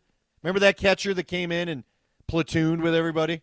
What about Chris Iannetta? Should we just go Chris Iannetta, see what he's up to? Is that Michael McHenry you were just referencing right there? No, they traded. This was the one acquisition they made in 2018 when they beat the Cubs in the wild card. He was a veteran catcher they picked up. I can't remember his name because he was barely a Rocky. Will says, Andy, when your hitting coach also has to fly the team plane, what do you expect from the offense? Well, that's a good point, Will. I didn't think about that. He had flight patterns, and was he radioing the tower? Hey, are we good to go? We really want to get out of here. I believe so. Was he out there check? I told you I took a flight lesson once. I flew a plane. Does that scare the hell out of you? I was above you in the air as you tried to traverse Denver in a car. I've done it as well. It was awesome. Yeah, I told you. Guy told me to turn left, and I turned it like a car, and he screamed. When your air instructor screams, I was trying to pull that hard maneuver when Maverick got back in the fight. He was like, no, 45 each way. What are you doing? I was going, well, by the way, Andy, it's called instruction. The classic goulash prepared by frying cubes of beef. Is that what you've been working on? Oh, you know it. Goulash prepared. This is kettle goulash prepared by frying cubes of beef or mutton with onions in lard. Garlic, caraway seeds, tomatoes, green peppers, and potatoes complete the stew.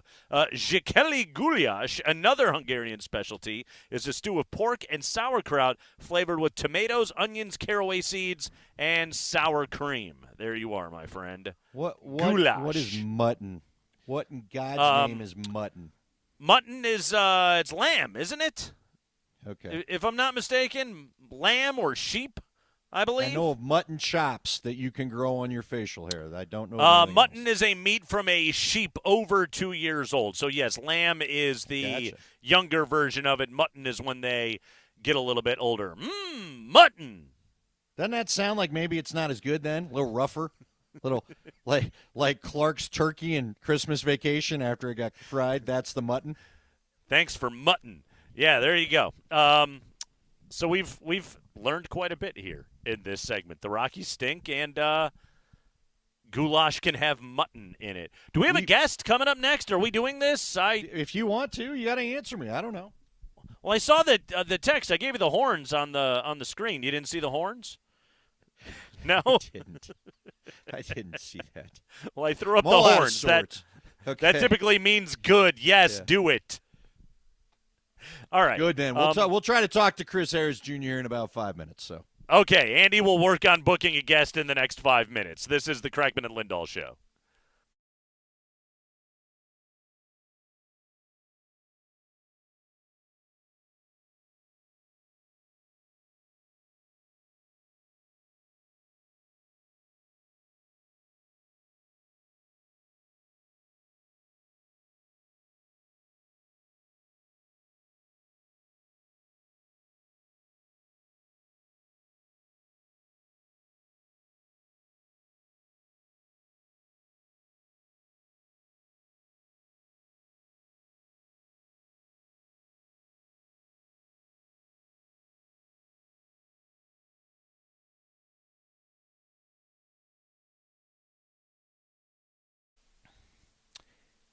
Hey guys, it's Andy Lindahl from my good friends over at Colorado Off-Road. Well, it's camping season. What else are you going to go do? Well, you may go off-roading while you're at it. You got a place that can help you with both when it comes to both getting ready for camping season, hauling the fifth wheel, maybe packing the gear up in the back of the truck or 4x4. You got some tie-downs that you need. They can get you those over at Colorado Off-Road.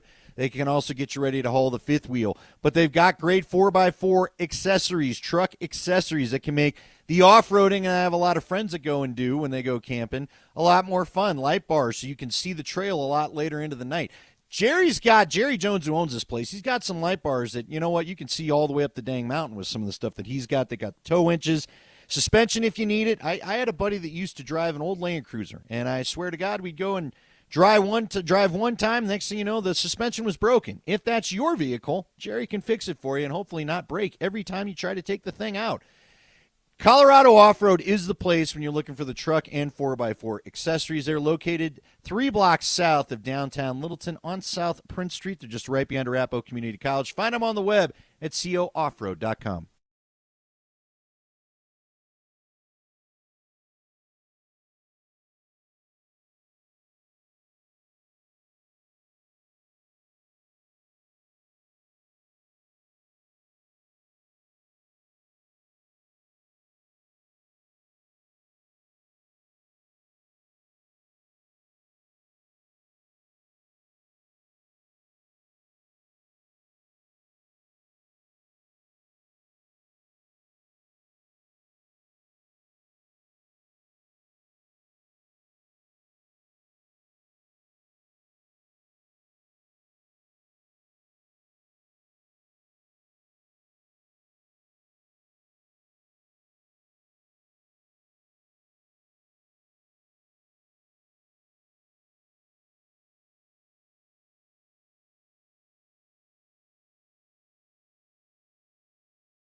Bortles going through the air. That pass deflected and intercepted. It's Chris Harris Jr. for Denver. Another bad break for the Jags. Harris still going across the 45. Nearly goes head over heels. A return of 30. It was intended for Denard Robinson, and then Harris snatches it out of the air. A defensive gem for the defending champions. Oh, that's how you put it together in a hurry right there. Legendary Denver Bronco came up with, over the course of his career, 20 interceptions in a Bronco uniform. Old number 25 hung it up for good this week. Chris Harris Jr. joins us right now on the Crackman and Lindahl Show. Chris, how are you, man? Welcome back to the program. I'm doing great, man. Thanks for having me. Thank you so much for giving us some time. Chris, you made it official this week that you're hanging it up. You spent much of last year, trying to get back out onto the field. Take us through sort of the last few weeks, months, even really the last year, and what led you to this decision ultimately that it's time to move on. Yeah, I was just communicating with my agent, and the league is moving in a more younger stage, and if you look at the free agent list, man, tons of vets on there, man. So I was just seeing that wave happening and that continuing, and just thought it would just be now great time to have some closure and get ready for the next career in my life for sure. Chris, man, always love talking to you. I had to get you on when I knew you were hanging it up. I got to ask you going to do the one-day contract thing with the Broncos? Has there been any discussions about that? You're going to retire officially a Bronco? I hadn't had any discussions on that, but I mean, I wouldn't have no issue with doing that. But I know for sure that I'll be going down there for a game, especially if I'm not working or if I'm not doing anything. Definitely going to a game this year. So we're waiting on the schedule to come out with that, and then they'll let me know what's a good game. And I think there's more rules to the Ring of Fame too. So I think I got to wait like 5 years or so on that. So it's going to be a lot of visits. I'll be coming back soon for sure. I mean, it feels like an absolute no-brainer that the organization would do that and give you your moment. You're one of the all-time greats in the history of the franchise. Chris, since you've made this decision and you've had an opportunity to reflect, when you look back on the entirety of your NFL career, I mean, just a 13-year NFL career, a 12-year NFL career that you put together, what are you most proud of? Oh, man, just coming in as undrafted, I had to fight for everything. I think that's one thing I'm proud of, it's having to nobody really gave me anything. I had to go take it, and that's one thing that I try to preach to these young guys coming into the league now, especially if you're undrafted, you got to go take it, man. You're going to have one opportunity, and you got to go make the most of it. And I was able to do that. I take this one opportunity, make the most of it, turn $2,000 to being all-decade. So, that's one thing I could be proud of. And also just playing corner for 12 years in the NFL, it's hard to play corner and play inside and out for 12 years, man. So that's definitely tough to do. Chris, I'm curious, I think one of our favorite times together would have been the 2015 season. Obviously, you and your teammates, you guys were so special. The no-fly zone was so special. What was your favorite game from that year? Because the way that I always took it, I never even had a chance to talk to you about this. You were on a team with Peyton Manning and Tim Tebow and all these guys that always get all the attention. It was always about offense until 2015.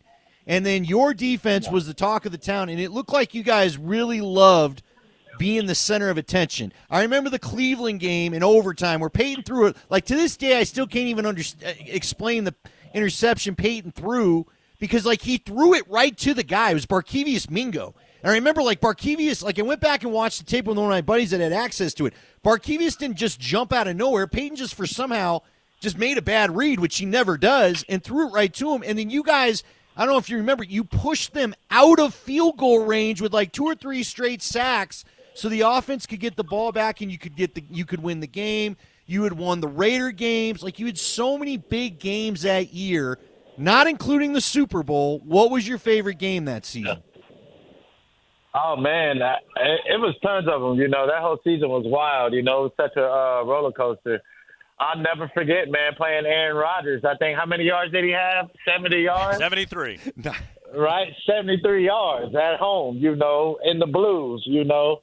Everybody's watching Sunday Night Football, you know. They got all their receivers, got all their guys. We were going against Devontae and Aaron Rodgers, you know. So being able to shut him down. AFC Championship, you know, playing against Tom Brady. You know, that was a hectic game. That game was full of roller coasters because after the fourth quarter, you know, we lost all our safeties. You know, only safeties we had was Josh Bush and Kano. That's all we had. Bruton was hurt. TJ was hurt. Stu was hurt. So we had to fight that game. I had to go play some dime and play safety and try to figure out how to scramble through that game, and we was able to get it done, man. So those games definitely bring a lot of memories, and man, we sure had a lot of great games to definitely look back in my career for sure. Well, I think you had 2 games that year that I can remember off the top of my head. Baltimore in the opener, and then the Oakland game when you had the pick 6 in the fourth quarter. But, Chris, you look back on that, you guys had multiple games that year where you won games without having scored an offensive touchdown because it was the defense that stepped up and made a play. I believe it was Aqib in the Baltimore game. It was you in that Oakland game. You know, how much pride did you guys as a group take in being able to pick that team up and carry them to victory? Man, we just put the onus on us, put the pressure on us every week. If we don't play good, then, you know, possibility we're going to lose this game. And we took that ownership every week in our preparation and how we made sure everybody was on the same page from top to bottom. We knew that if we give Von and D. Ware and them time, they can go make plays up front and play free. And we took on the pressure. You know, when you play man, right, you allow everybody else to play free, everybody else to just go be them, go do what they do. And the coach can call a lot more plays on defense. He's not hamstringed because he has trust in his corners to be able to hold up on the outside. So that's what we're able to do and work hand in hand with the front and with the linebackers. Man, people always forget about our linebackers, you know, Danny Trevathan and Brandon Marshall. Those guys up front were fast, physical. And I had to play a lot with those linebackers. When you play nickel, you're kind of like the third linebacker on the field. So playing with him, TJ, B. Marsh, and Danny Trevathan, you know, I almost played with those guys more than playing with, you know, Roby and Talib. It's crazy, but those guys were amazing in that middle. Talk about Wade Phillips. I saw him give you a shout-out on Twitter, and I know you thanked him. How important was he to what that – look, 2015 is one of the best defenses of all time. You know, the rules you guys had to play under, you weren't allowed to touch receivers like some of the, you know, historic defenses in the 80s and 90s. Just talk about what Wade meant to what you guys did and how you took it to another level after Del Rio left. Oh, man, Wade he just came in and gelled with us. You know, he's older, but, man, he's right in hip with the game with the young kids, you know. And he's right in tune what's going on in the world, man. And we fit right in with him. He came in and said, we're going to make it simple and we're going to get after it. And, man, every day, man, he would listen to us. You know, he was a coach that was listen to his players, take some of our advice that we would see. I remember I'd be in the game. I'm like, Coach Wade, call this. He'll look at it and be like, okay, that's a good call. He'll call it, you know. And you can't get that from a lot of D coordinators, that trust, right, with the players on the field. And Coach Wade had that trust with us. And, man, just to hear him say that about me, you know, think about all the defensive backs that he coached, right? He coached tons. Think about that, right? A lot of greats and a lot of Hall of Fame corners and defensive backs that he's coached. And to be able to get that what he said about me on Twitter, and, you know, what he said pretty much in a lot of things in the media, you know, about me, it means a lot because he's so much experience that he's had in the NFL. Hey, real quick, Jeff Legwold told a story that Wade was going to use Vaughn. This goes to your point about Wade listening. Wade was going to use Vaughn as kind of a decoy in the Super Bowl, And I think after the rush that caused the fumble, Wade's like, well, that's stupid. Let me just get after him. Do you know that? Did that go down? Is that true? How much did you guys adjust on field in the Super Bowl? Oh, man, the game plan already was send the house. So I don't know if that's true on that story because we were going to play man and make Cam stop the run. That was the number one thing. Stop the run and then make Cam beat us in the air. So I don't know how he was going to be a decoy because we're going to send the whole house either way it went. So I'm pretty sure we would have found a way to get Von a one-on-one. Good to hear that wasn't the game plan. Chris Harris Jr. is with us here. He joins us on the Ramos Law Hotline. Car accident, you need Ramos Law, medical doctor and attorney. Visit ramoslaw.com. Chris, I never saw a corner that was better as an open field tackler than you were, particularly on the bubble screen. That play was just dead on arrival. Anytime anyone tried to run that against your defense, your ability to be able to shut that down. You were a great cover guy, but how much pride, how much work did you put into your tackling, being tough against the run, and being an all-around player? Oh, yeah. We can't let the tackling. I think probably like 7 years straight, I was the number one tackler with tackler or missed tackle ratio. You know, when you're looking for the advanced stats and just talking to my coaches every year, you know. So I took pride in being a great tackler to really shut down the screens because, you know, they didn't really have a lot of bubble screens, wide receiver screens, and things like that you see today. And I was pretty much the one that was eliminating that, right, taking that pretty much out of the offensive playbook when they had to see us. So those are, like you said, those are things that I pride myself in. And those are like little things in the game that you can not be like major on the stat book, right? But I was, like you said, I was taking the screens away, shedding the blocks. Tight ends definitely couldn't block me, right? Being able to elude them and be able to go get these TFLs or get these screens, shut these down. So to make it hard on these quarterbacks. So like you said, man, I pride myself in being a great tackler. Playing the run, right? Being able to play the run. And those are things I try to be a complete corner. Chris, man, we'll wrap it up. I appreciate you taking time. If you come into town, I'd love to have you in for an hour with me and Nate one day. I don't know if media is going to be your way. I don't know if you're going to go coaching. But please let us know if you come to town. You know, man, I've never really told you. I appreciate all you. For 3 years, we did the show together for pregame. You taught me so much about football. You just were the best guy to deal with. I'm happy you've had the success. I'm happy you got the ring. Congratulations on the decision. But please come sit in us in studio one day for an hour because I'd love to have more of your football knowledge out on the airwaves, man. Oh yeah, definitely, man, and probably go on the media route just because I will be able. I got so many girls. I got 5 girls, so. Being able to still have an impact in their life. So probably the media route will be the best route right now. And then I love that because I can, like you said, I can be able to teach the game, bring it to high school level, you know, elementary level, and be able to teach people the game of football. So that's something I love to do. And so I'll probably go on the media route for sure.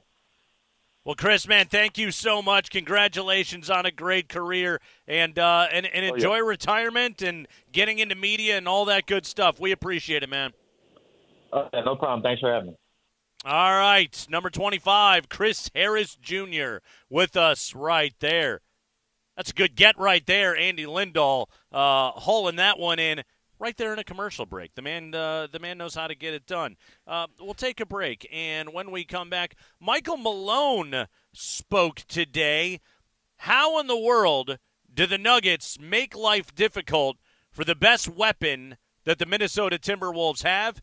You'll hear it directly from the coach next.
Fun first hour. We talked to Peyton Watson. We talked to Chris Harris Jr. We're talking to you right now about the Nuggets as they get set for Game 1 on Saturday against the Minnesota Timberwolves. You can watch our show on Twitch. It's all brought to you by our friends at Safeway. Save big this Mother's Day at Safeway. Celebrate Mom with fresh-cut flowers and chocolate-dipped strawberries. That's Andy Lindahl's favorite. Shop in-store or on the Safeway app to discover great deals. Yes, happy Mother's Day to your mom. Dude. The strawberries are back? They're back. You want to go through that again? Shall I? No, I don't. Shall I bring some in? I do. I will have another HR violation. I don't need to be hand-fed chocolate-dipped strawberries by you or any other coworkers ever again in my life. You know, it was good for the socials, I think. It was I don't know if it was good for the socials. It was content. I don't know if it was good. I'm going to go get some. Those were good. Those were good chocolate dipped strawberries. They were large. They were plump. They were juicy. They were those things. They were very delicious. They were. Like Kramer describing the peaches or whatever. Plump, juicy, and delicious. So, round 1, Anthony Edwards against the Phoenix Suns went for 33, 15, 36, and then 40 points in the closeout game, including making 7 triples in Game 4 against the Phoenix Suns. 31 points, 8 rebounds per game. He shot 44% from 3 overall in this series. Andy, the guy is basically playing the best basketball of his life right now. He's going to be a difficult matchup for the Nuggets to deal with. Michael Malone was asked today as he met the media after practice, what can they do to make life tough on Anthony Edwards? Well, yeah, hell of a player. 2 of the 4 games this year, I don't know how, but somehow, some way, we held him scoreless in the fourth quarter. And round 1 against Phoenix, I think he's averaging 10 points a game in the fourth quarter alone. As it always starts in transition, he averages 5 fast break points a game by himself. So taking care of the ball is really important, getting back in transition, making him see bodies, and then giving him different looks. I mean, he's a great player. You can't give him the same look personnel-wise or coverage-wise throughout, trying to keep him off balance. He's going to make tough shots. He can get to the basket, he can finish, he gets to the foul line, and he knocks down that three-point shot with great accuracy. So a hell of a challenge, not just for KCP, but everybody on the floor throughout our roster. It's such a tough matchup, Andy, because Anthony Edwards, he has really much the same gift that Jamal Murray has, even though Ant has it with more athleticism. He's just so good scoring, going away from the basket. It's what you have to do, right? You can't let him get to the rim, or you have to try and make it tough for him to get to the rim, get into the paint. But the whole key is just going to be cut him off, make him shoot fallaways, live with the fact that he's going to make many of them probably, but the more of those kind of shots that he takes, the better off you're going to be against him. He's so explosive. He's so big. He's such a good leaper, and he is a player that is very much, Andy, entering his freaking prime right now. Like, this guy is absolutely balling out.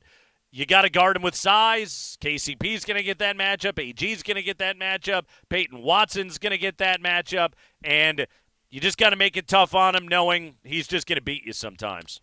Okay, out of curiosity, because you said it right there, could we see a little more Peyton Watson on Ant than we would expect? Could Peyton Watson's minutes increase simply for that? Now, he's got to be hitting some shots, right? Or at least going to the rack to try to put in some easy buckets, get some fouls. But to me, like, that's one of the things that makes the ankle injury so bothersome with KCP. Ant will go 5 directions. He's like Barry Sanders playing point guard sometimes.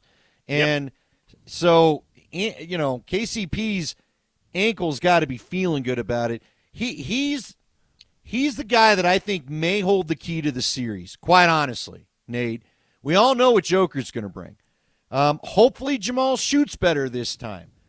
But Michael Malone said it in the cut we played right there. They've been able to have good fourth quarters against him. If they can do that, again, the Nuggets will probably advance. It may take 7 games, but they should be the ones advancing.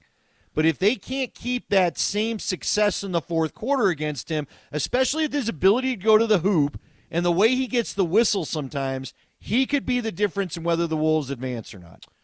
So I want to play a little bit of audio right here. We've played the audio before on this show of Anthony Edwards expressing his admiration for Nikola Jokic, who he calls the best player in the NBA, pretty much hands down. Anthony Edwards reveres Nikola Jokic.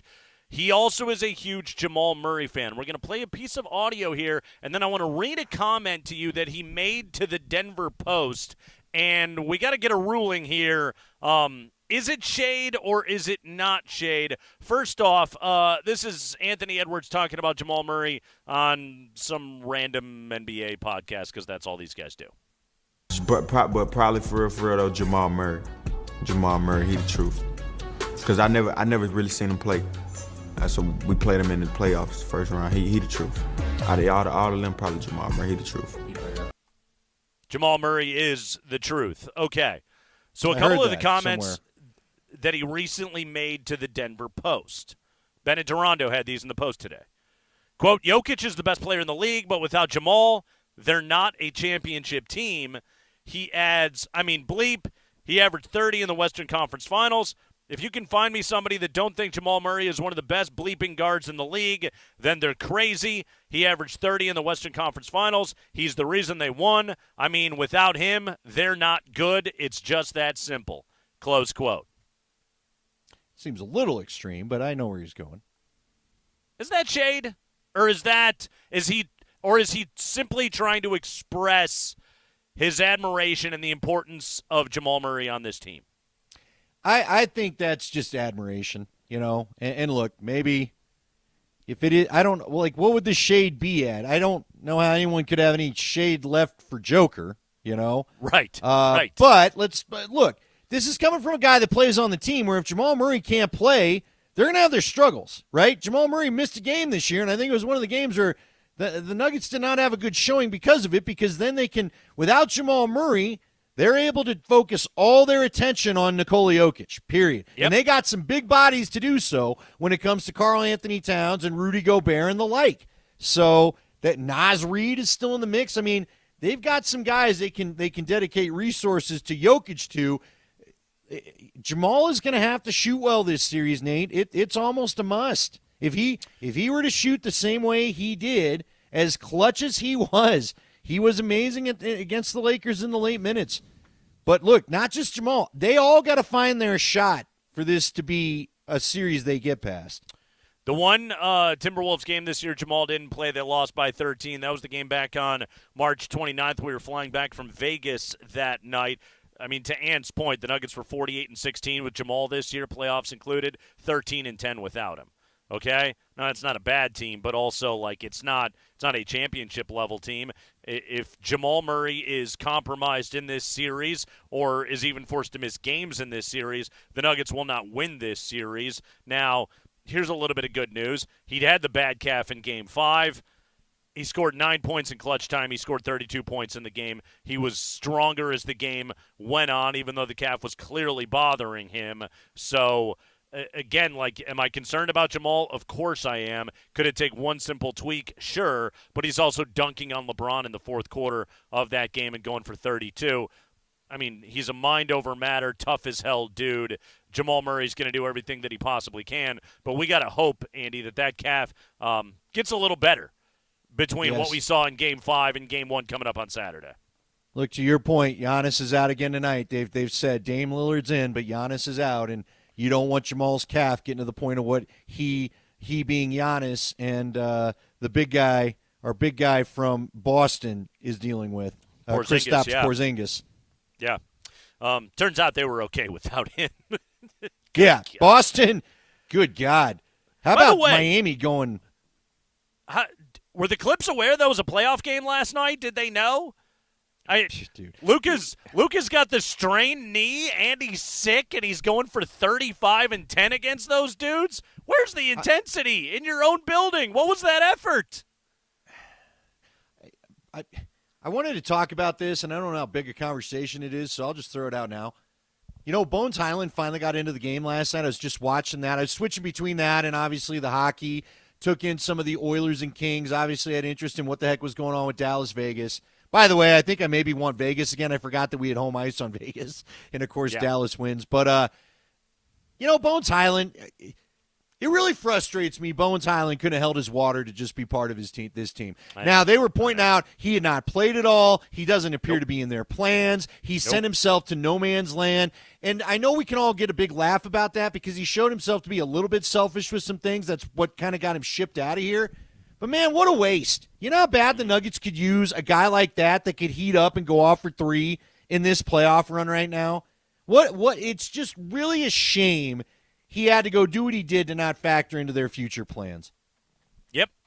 It really is a shame because I thought he was in a good situation right here with an organization that drafted him, liked him, and wanted to have him around. We'll take a break. When we come back, while we have Jamal Murray concerns, we have nothing but praise to throw in the direction of Michael Porter Jr. Andy, his shooting has been otherworldly, but there's another part of his game that I think has grown tremendously that has taken him to a next level. We'll talk about what that is next.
And here comes Denver. Less than 3 minutes to go now in the first quarter. Top of the key is Nikola Jokic.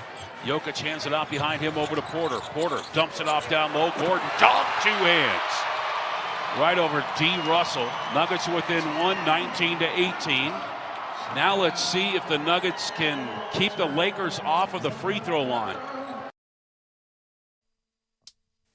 That was Kaz from Game 5. That was back in the first quarter of that game. MPJ getting it to AG for the dunk. Jokic making the handoff. LeBron blitzing out. And Aaron Gordon moving along the baseline unaccounted for. It's a good pass by Porter. And boom, they get a dunk. Andy, MPJ just had the best series of his career in the 5-gamer against the Lakers. Shooting-wise, rebounding-wise, just pure scoring. But if I'm looking at the things right now where I'm like, okay, where is Michael Porter Jr. taking the biggest step forward as a basketball player? It's that play right there. It is the playmaking, right? Like, he only had 6 assists in the series, but the playmaking is on display.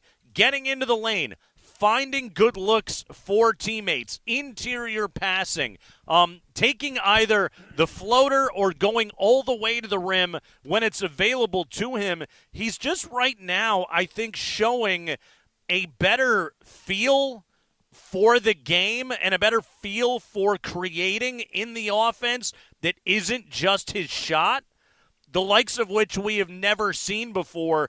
And it's taken him to a completely other space because he's giving opposing coaches and defenders so much to have to think about. Like, the playmaking, to me, is what stands out about Porter, about why he's suddenly playing at this level. Well, and he's confident. He's probably he might be the most confident guy on the team right now outside of Joker, you know. And frankly, even Joker didn't look like he was feeling it too much the other night. Again, it's funny because you keep bringing up what he bring. Joker brought 28 the other night. It just still feel like he left some of his classic shots out there, had a couple of cracks at it at one time near the rim and missed them both. They need the MPJ confidence to continue to grow, and I think you and I talked about it earlier, or maybe I was talking to somebody else. All I want MPJ to do is realize his length bothers people. You saw it with LeBron. LeBron tried to get physical with him, was able to work his way around the key a couple of times, but ultimately, when Michael jumps up and has the hand up, that's a lot of human to shoot over. And even guys like LeBron don't like doing it. So the playmaking has picked up. I do think he's understanding his role in the offense at times better. But to me, there's still, if he can continue to consistently bring letting his length bother, because again, Nate, he's never going to be the most physical guy on the defensive end of the floor. I don't think the back will allow it, right? I don't want him taking, his shooting's too important that I don't want his back getting jacked up trying to, go toe-to-toe with someone in the key necessarily.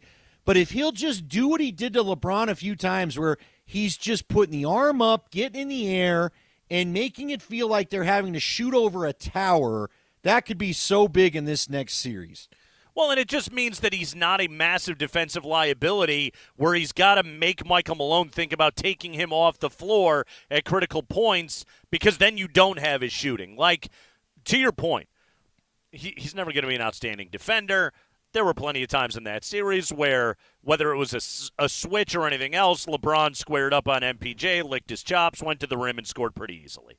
Okay? Like, that just, it happens still quite a bit. But to your point, can you make life tough on dudes? That's when he adds that value. That's when you leave him out on the floor. And because he can have that kind of role, he plays 39 minutes a game. He averages 23 and 8 in that series. He shot 55, 49, 77 in that series. At his volume, he and Kyrie Irving have been the two best three-point shooters in the playoffs so far.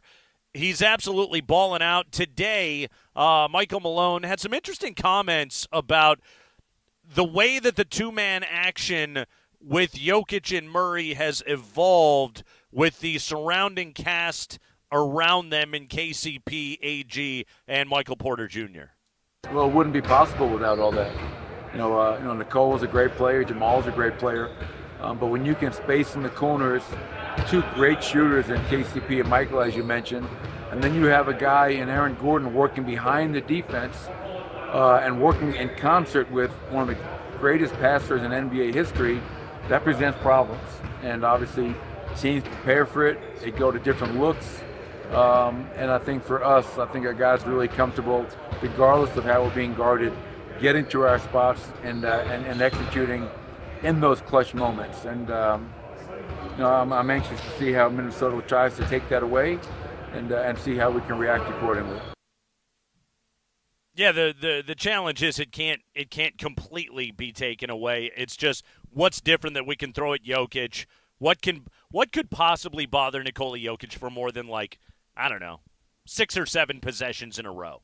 What exists that is out there? I honestly, Andy, I think for them it's just the hope of, like, okay, the size and length of Gobert and Towns and Naz Reid is just enough to wear Jokic down, because it's not as though Chris Finch and Mike Nori are going to invent some new defense to throw at Nikola Jokic, the likes of which he's never seen before. Do you think, I know Vic had tweeted out a cut from Malone earlier saying that he thinks the physicality of the Lakers series might help him in this next series. The Lakers are not a small team either. Will that help the Nuggets because they're used to it? I mean, again, right. It was a 5-game series, and I don't want to overplay it. I don't want to go Brian Windhorst on you, but that was not an easy. Like, again, I think I actually would have chuckled less if Windhorst would have made some comment akin to what he made a year ago when the Nuggets swept them, where he called it greatest sweep of all, most competitive sweep of all time or whatever. Right. That was a very competitive 5-game series. We could still be looking at a Game 6 tonight, right? You don't hit one of those game-winning shots, we may be looking at a Game 6 tonight and all that. So that actually felt more competitive.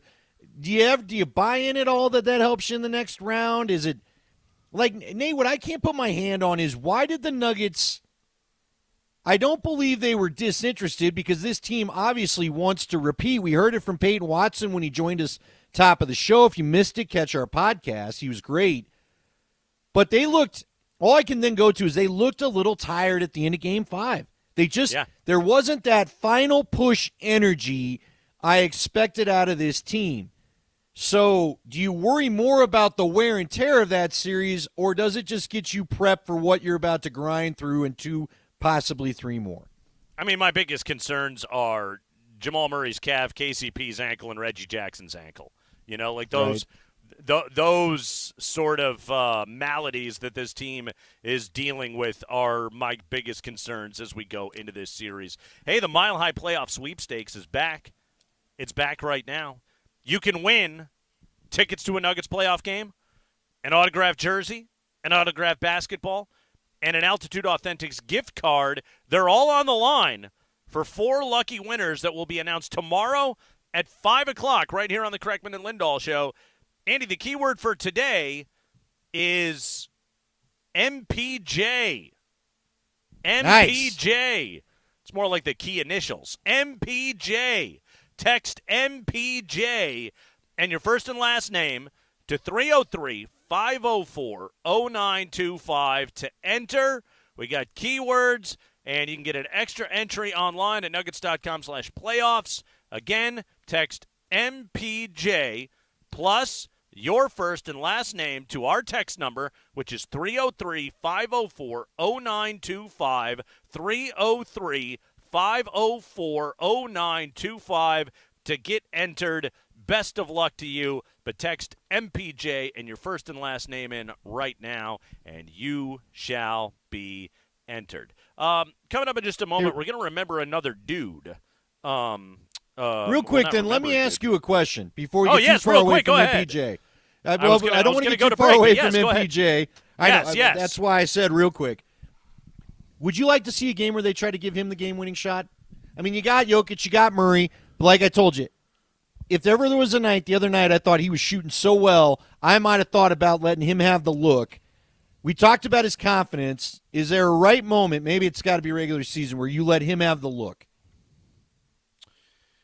He's just like not really an ISO guy, you know? Jamal's the ISO guy. I know, but again, if you could pull him in and pip and, pass out, hit him beyond the arc. Yeah. It's give him big time looks, give him big time shots.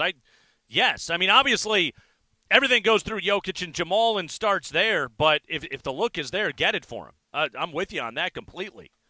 So, yeah, text in right now.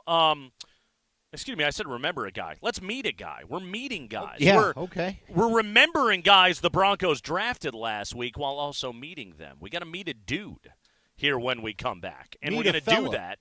We're going to meet a fella.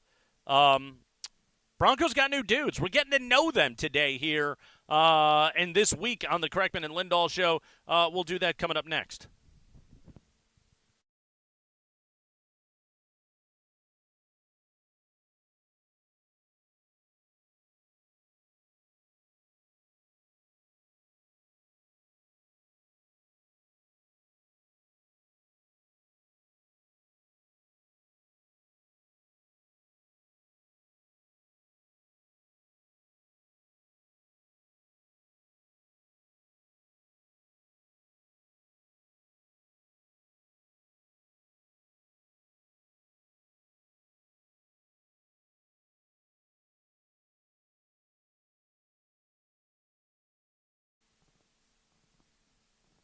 Hey guys, Andy Lindahl here for the Rocky Mountain Men's Clinic. You know, what motivated me to go and talk to these guys was low T. That was something I'd heard a lot about. You may have heard about how treating low T, low testosterone, can improve your sleep or workouts, your energy levels, and more. The sleep and the energy levels was the big thing for me. That was my main motivation. That's what I noticed as I near the age of 50 that just didn't feel the same the way that they used to. You know, you do start to lose 2 to 3% of your testosterone production in your early to mid-30s. So if you're having that feeling and you're not quite sure why, even if you're, say, mid-30s, early 40s, this is why.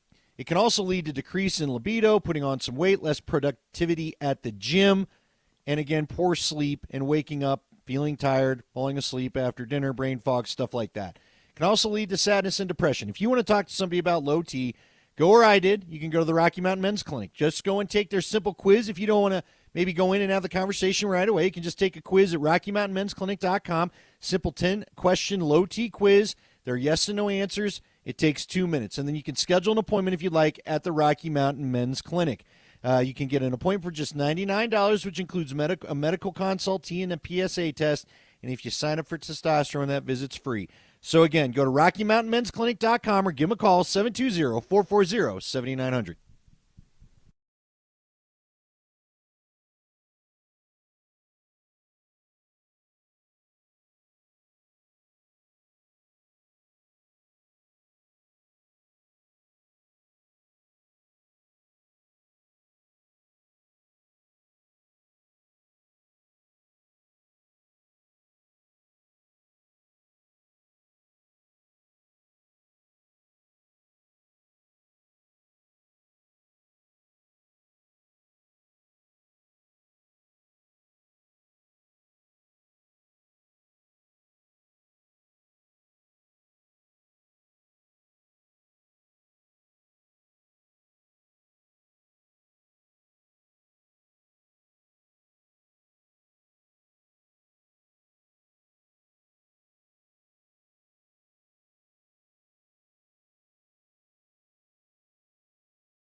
Yes, it is. Craigman and Lindahl here on Altitude Sports Radio 92.5 on a beautiful Thursday afternoon. Stars get the victory last night over the Knights 3-2. Jason Robertson scoring the game winner at 16:32 of the second. 3-2 is that series right now. Yes, the Stars getting the victory. Game 6 is coming tomorrow as the Avalanche hang out and await their upcoming opponent. But right now, Andy, we've been meeting dudes all week long here on the show. Broncos have been getting all kinds of new dudes. Hey, maybe one of these dudes will be interviewing in 12 years and talking about them going into the Ring of Fame and talking about their great career as we did with Chris Harris Jr. earlier today in the show. Right now, we will talk about a guy that plays the same position as Chris Harris Jr. That's right, cornerback out of Missouri, Kris Abrams-Draine. Let's meet a dude. Spring. It's time to meet some dudes. Dude, sweet. Yeah, we got a new dude. 5th round pick, number 145 overall, cornerback Kris Abrams-Draine out of the University of Missouri, coming in at 5'11", 179 pounds. Out of Mobile, Alabama, he is 22 years of age. Here we go, Andy. This is from Dane Brugler's The Beast. Kris "Cad" Abrams-Draine. He goes by Cad. Get it? K-A-D? Yeah! Sure. Hey. A-G, MPJ, KCP. We like initials in this town. Sure. It all works. He has 8 siblings, 4 brothers and 4 sisters. And he grew up in Mobile, Alabama. Played several different sports in his youth, focusing on baseball, basketball, and football. Abrams-Draine started playing tackle football at age 4. Age 4 at the Pee Wee level, and later played for the Mobile Panthers, a travel football team. He attended Spanish Fort High School, teammates and best friends with Auburn cornerback DJ James, and played on the JV team as a freshman. After playing quarterback in 8th grade, Abrams-Draine moved to wide receiver in high school, posted 55 receptions for 903 yards and 11 tutties as a sophomore, adding 6 rushing touchdowns and 2 passing touchdowns. So we'll call it versatility right there with Kris Abrams-Draine. In fact, started at Missouri as a wide receiver before switching to corner in his sophomore year. Last year, second team All-American, first team All-SEC, led the SEC in passes defended, and led the Missouri Tigers with 4 interceptions last year. A wonderful college career for Kris Abrams-Draine. Let's get some strengths. Let's get strong over here. He's a fluid athlete with sewing machine footwork. Sewing machine footwork. I don't know what that means. The brrrr. It just goes up and down, up and down. It's all consistent every time. Moving quick. Give me that sound effect again. Brrr. That was good. That's a jackhammer sometimes, too, depending on how loud you want it to be. We went sewing machine on this one. Astute play recognition to trigger and drive in the quick game. Astute play recognition. Stays patient at the top of routes and quickly picks up on tells to accelerate out of breaks. Takes aggressive angles to the catch point and got his hands on a lot of footballs. One of the most productive defensive backs in the class with 3 straight years of double-digit passes defended.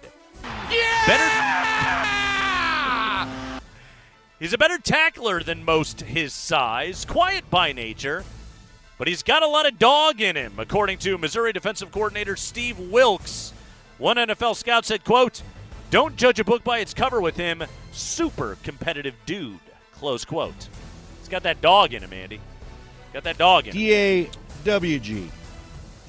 Motivated by his soon-to-be 4-year-old son, averaged Is this kid talking a lot of trash? What's going on there? Averaged 21 yards per kick return in college, including a 100-yard touchdown. Also played on kick and punt coverages, 403 career special teams snaps. That's good to hear because he's probably going to be doing quite a bit of that early on in his NFL career. Chris Abrams-Drain. You ready for weaknesses now, Andy? We got weaknesses. Okay. Why don't you read me first the ones that contradict what the strengths were? Thin-framed player and lacks desired build and length. I mean, nobody's perfect. Well, but Plays they with said better- don't judge a book by its cover. Plays with better physicality than functional strength and will be out-muscled by NFL wide receivers. Inconsistent jamming or rerouting near the line of scrimmage. Can be boxed out in jump ball situations. Average lateral agility leads to receivers gaining an initial step of separation. Cut down on coverage penalties in 2023, but he will get grabby to stay tight. You ever get grabby to stay tight, Andy? No, I got it talking to it about it one day. Missed tackles weren't common on his tape, but NFL ball carriers will present tougher challenges. Only missed one game over the last 3 seasons because of injury, but lack of size will create durability concerns for some teams. Yeah, 5'11", 179. That is not a large NFL player.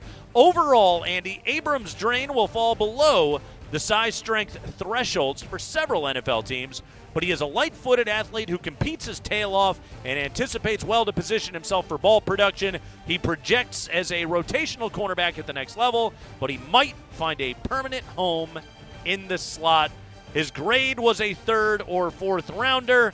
Broncos get him in the 5th at number 145. Cornerback out of Missouri, who Jeff Legwold had at number 64 in his top 100. You have now met cornerback Chris Abrams-Drain. So for whatever it's worth, while I was waiting for some of the games to get going Saturday, I happened to watch some of the draft. I think it was that nervous time before the Avs, that 12:30, or maybe that was Sunday. Anyway, I was watching the draft when this kid got picked. For whatever it's worth, the ESPN panel, who doesn't seem to know too much about most of the guys taken by the time they get to Saturday, they seem to know a lot about him, and they did say this was a phenomenal value in the 5th round. They did have him being a slot guy. It is funny that we would talk to Chris Harris today because a little of what you described, I think Chris was a little bit bigger, and certainly, Chris was a thicker athlete, I think. Thicker dude, yeah. This kid could profile as a good slot guy if he can avoid traffic, right? See, again, Chris talked about it when you're like a middle linebacker and you're playing in those inside DB positions. You got to get through the mess, right? We know they want to run those crossing routes and get you rubbed off somehow, whether it's the umpire or another player or whatever. So you've got to be good at kind of sifting your way through the traffic. And if he can do that, they seem to think this would be a pretty good little nickelback prospect for them.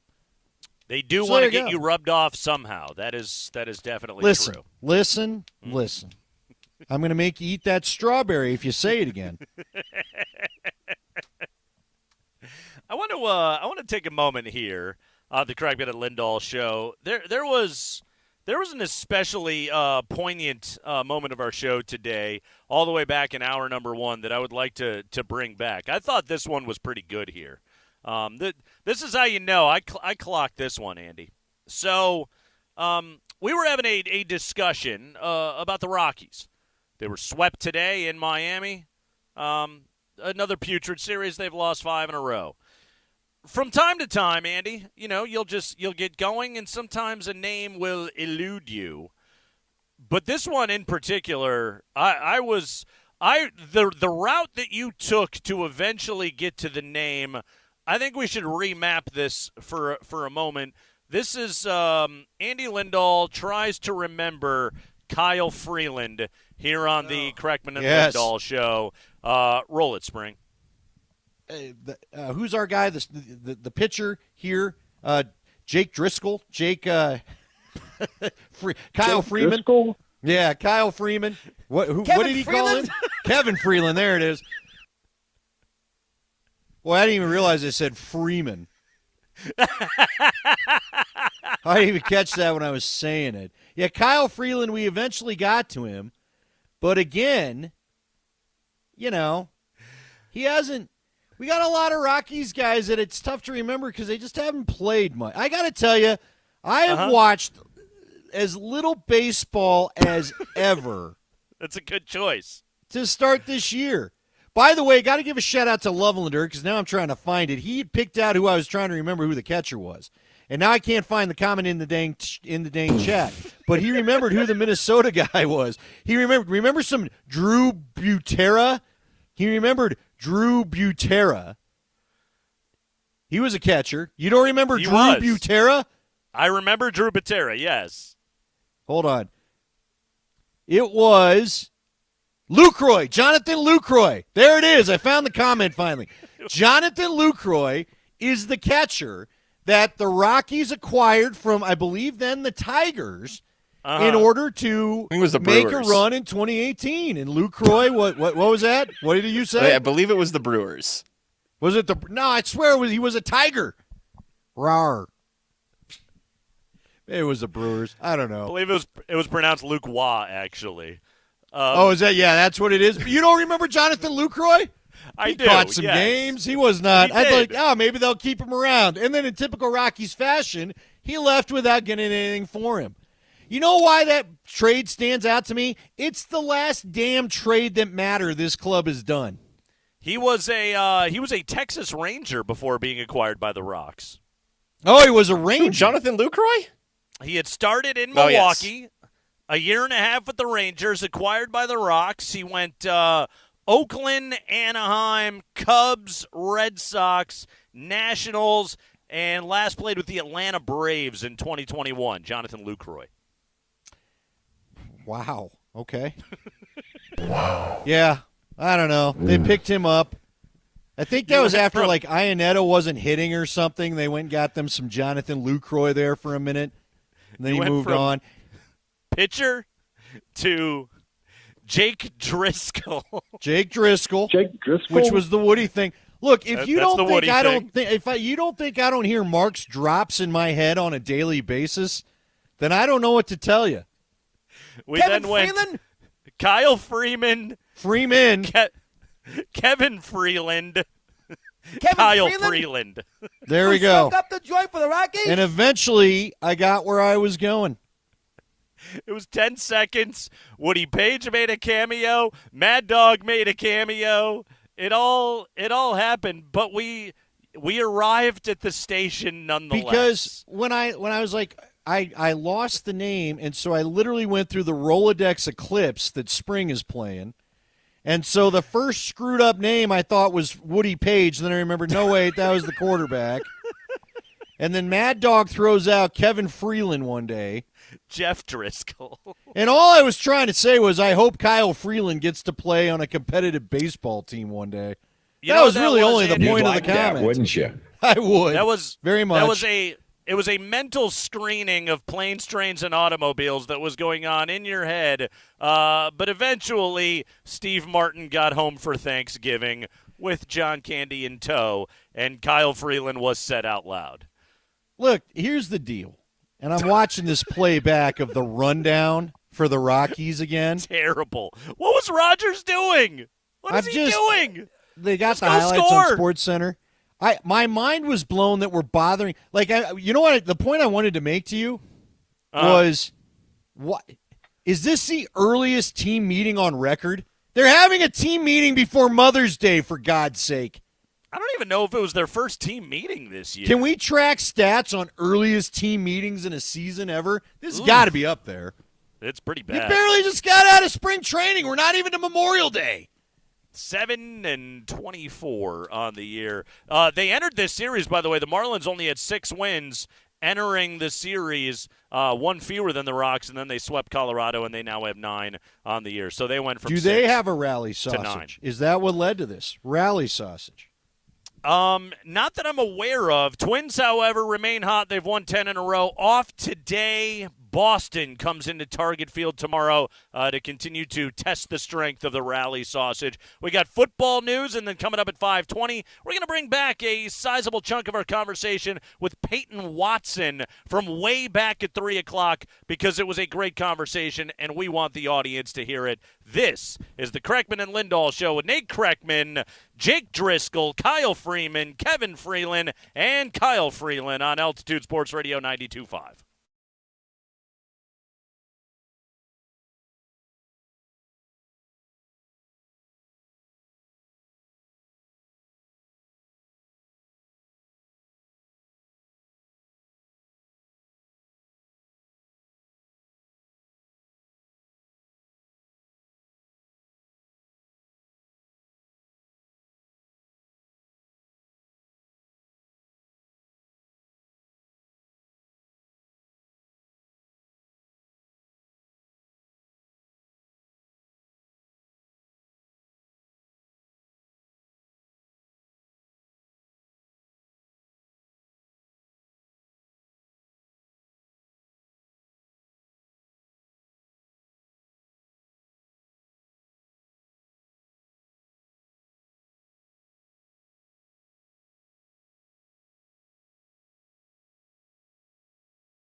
Yes, it is hour number 3, best 5 o'clock hour in the biz, the Kreckman and Lindahl Show.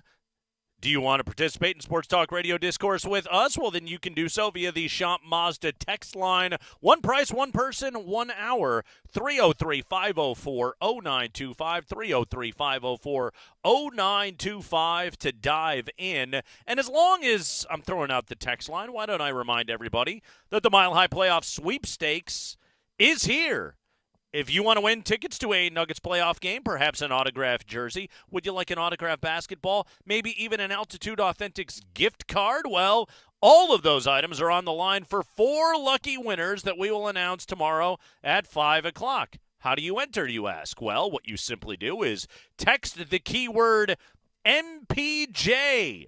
No spaces, just MPJ, and your first and last name to 303-504-0925 right now, and you're entered. It's that simple, okay? Plus, you can get an extra entry online, nuggets.com/playoffs. Again, text MPJ, no spaces, MPJ, plus your first and last name to 303-504-0925, and you will be entered to win one of 4 great prizes, including tickets to a Nuggets playoff game, an autographed jersey, an autographed ball, and or an Altitude Authentics gift card. Right now, football news on the Kreckman and Lindahl Show. We call it the High Five. Mark Springer. Time for the High Five, brought to you by Bet365. Whatever the sport, whatever the moment, it is never ordinary at Bet365. Let's talk a little New York Giants football. By the way, very likely, I'm going to classify it as very likely that Ross Colton of the Avalanche will join us tomorrow on the show, so we'll talk even more New York Giants football with Giants fan Ross Colton. But here's here's a little Giants note for you, at least some speculation. According to Daniel Jeremiah of the NFL Network, we got a QB competition, possibly likely for the Giants. Daniel Jones versus Drew Lock, and Daniel Jeremiah saying on NFL Network, quote, "I believe Drew Lock has a really good shot on winning that job." They were comparing Daniel Jones and Drew Lock, emphasis on Drew Lock, to the quarterbacks that were going to be there at the number 6 pick in the draft, the pick that the Giants had, and the line for them was Drake May. So Brian Daboll is going to go down with the Drew Lock ship with the New York Giants. I mean, they didn't draft a quarterback, so if, you're really dead set on playing not Daniel Jones, I guess you always have Drew Lock. Andy, is this a wise move for a coach that is on such a temperate to warm seat as Brian Daboll?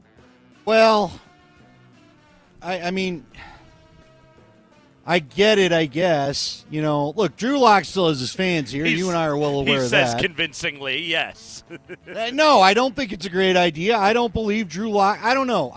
Here's what I can't get over. I had a couple people from Seattle tell me Drew Lock was actually doing all right up there, and then he had he had a typical Drew Lock game. Who did they play that they beat, the Drew Lock quarterback? Was it Philly that he quarterbacked him against late in the year? I think it was post-Christmas, around Christmas week after, whatever. But he won that game, and then Seattle goes and forces Geno Smith to play when he's clearly still hurt. And it just completely threw me off of all right, well, if they believe in him, then why aren't they? And then they don't sign him. They let him be a free agent, right? He was a free agent signee by the Giants, was he not? Yep. So clearly Seattle didn't have some of the faith in his development as I was led to believe by a couple people around there. So, no, I mean, this guy, he couldn't beat out Teddy Bridgewater. He couldn't beat out Geno Smith. Both those guys are fine. They're not great, but they're fine. So we'll see if he beats out Daniel Jones. You may be right. It may just simply be that the town of New York, those that are Giants fans, simply need to see a different quarterback under center than Daniel Jones. I don't know. I can't imagine a planet where Daboll keeps that job beyond this year. Not with these options. But it's so wild because he turns them around in year one, and then everything that seemed to work magically, like Saquon Barkley's not there anymore. They let him go sign with Philadelphia. It just is so odd how that's gone from sugar to something else in about a year's time. very, very quickly. And especially they make the Brian Burns acquisition like money was spent on that team. He must win and keep his team out of the cellar in that division to keep his job. Spring. High five. 49ers GM John Lynch went on with McAfee today, and they talked about the Steelers' wide receivers. They did not end up trading Brandon Ayuk or Deebo Samuel, and at the end of this upcoming season, they're going to have some decisions to make with Ayuk due to be paid. Here is John Lynch on their receiver room. Yeah, well, here's my thoughts. I love our roster. I love the way it's comprised. As I said, we were right there, and we got to find a way to get just a little bit better. And I'm doing everything in my power to keep our roster together, and that's my goal. And I don't question that. I've got so much belief. When you talk about guys like Brandon Ayuk and Deebo, they're guys we drafted. They're guys we take a lot of pride in what they've become, who they've become, and we couldn't be more proud of those guys. And so, during the course of drafts and off seasons, do conversations happen? Absolutely they do. We're past that now. And, we're thrilled to add to that group Jawan Jennings, Brandon Ayuk, Deebo Samuel, Chris Conley, Ronnie Bell, Danny Gray, and now you add Ricky Pearsall, Jake Cowing. I think we made an already strong group even stronger. And part of my job is to think about the now and then to think into the future as well. Yeah, one more year of Brandon Ayuk under contract. The Niners did go wide receiver with Ricky Pearsall with the 31st overall pick. You do have to be ready to replace Brandon Ayuk. Andy, that's the thing about great rosters like the one the 49ers have. You can't keep it together forever. Eventually the bill does come due. They've done an awful lot of winning, but in many ways, it feels like last year was that golden opportunity for them to finally get a ring. And damn it if Andy Reid and Patrick Mahomes didn't prevent that from being able to happen. You just can't keep groups that are this good together that long. Lynch talks about loving his roster. No kidding. Your roster is awesome. It's just they don't last in the NFL.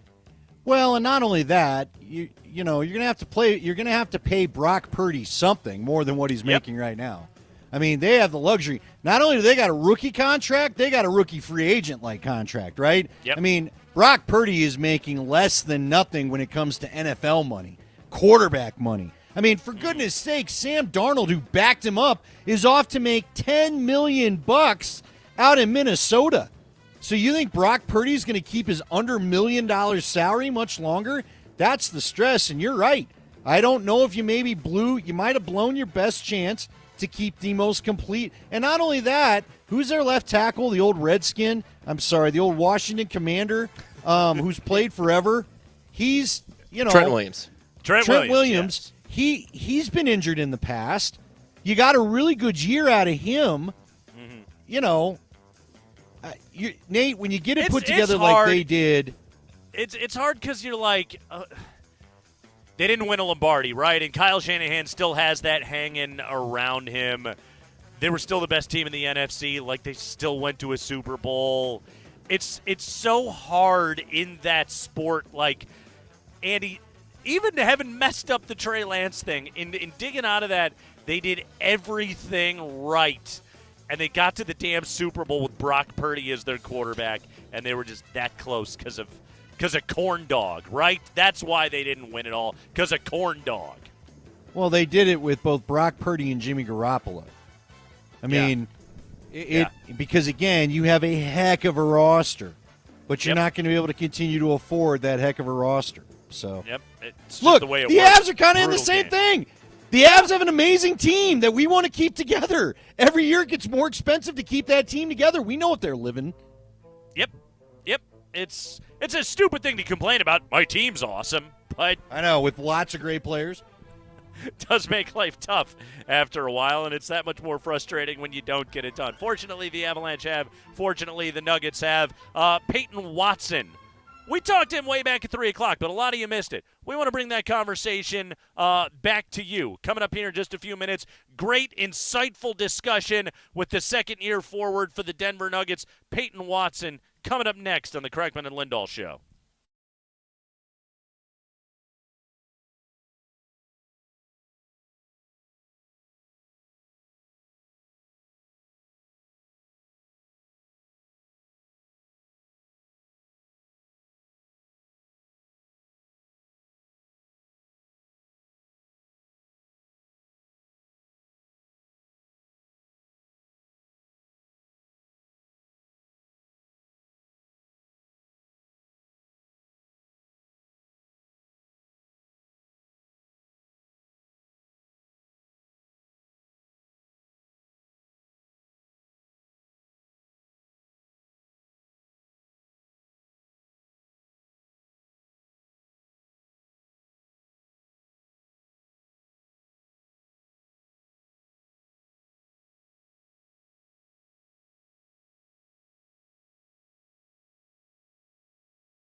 Game 1, Nuggets, Timberwolves, Saturday. You listen to it right here with Kaz on the Call on Altitude Sports Radio 92.5. You can, of course, listen to Altitude Sports Radio via our app. It's powered by the Wilhite Law Firm. Injury lawyers, go to willhitewins.com.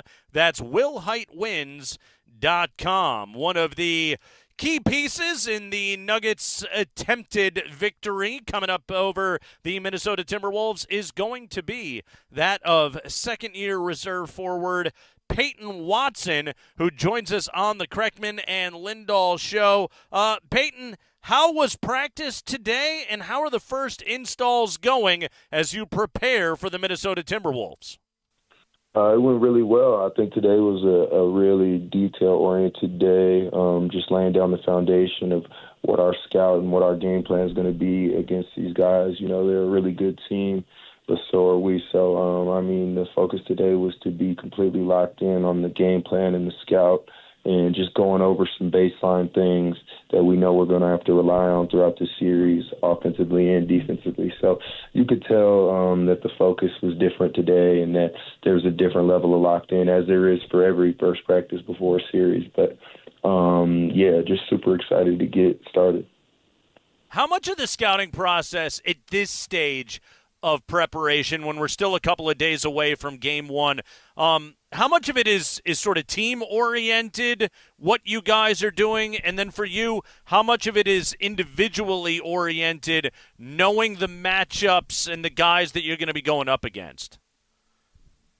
This first day of practice, I think everything pretty much was pretty team-oriented, but I always find ways to challenge myself mentally within practice and things like that. I know who my matchups will be. I know who I'm going to be guarding, so I always try to challenge myself as best as I can to put myself in game-like scenarios and just try to do things the way that I would do it in the game. So I'm definitely, focused on what my matchup will be and the task at hand. But, today was more team-oriented, more just focused on their sets, the players that they're going to play, what positions they're going to be in, and things like that.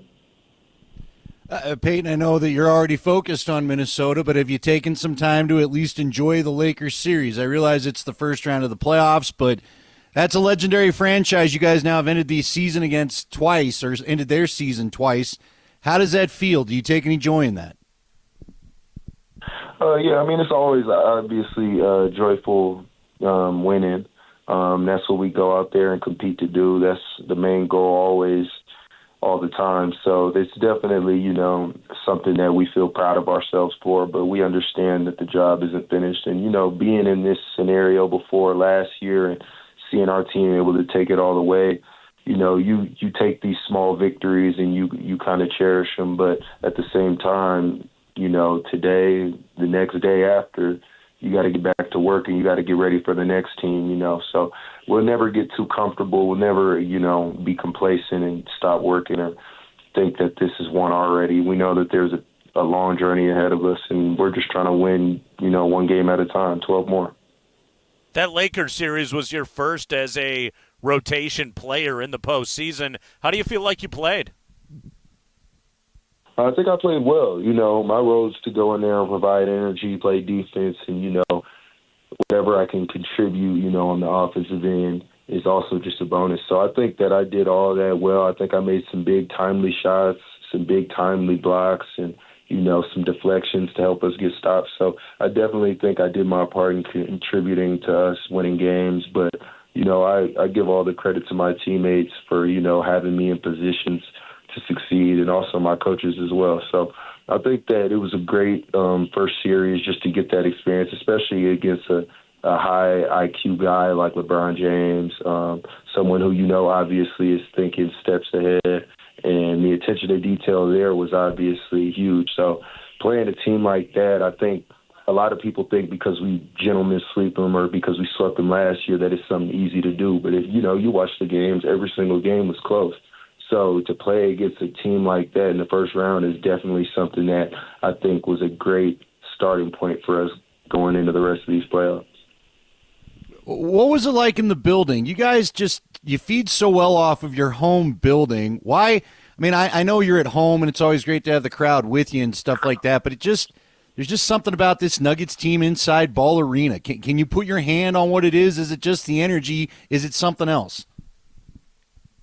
Oh, yeah, the energy is so contagious. I believe we have the best home court in the entire country and the entire league. So I think for us, it's just all about embracing that. We know that our fans are going to show up night in, night out. They're going to come. They're going to be loud. They're going to actually enjoy the game and, be interested in the game, not just there to, take pictures and post on social media and, be fair weather fans. Our fans are really diehard fans, and they care whether we win or lose. They care about us as people. So it's something that's, very comforting. There's a very comforting feeling about playing at home because we know that our fans are going to show up and show out. So it's definitely something different about playing at home, especially also in the altitude as well.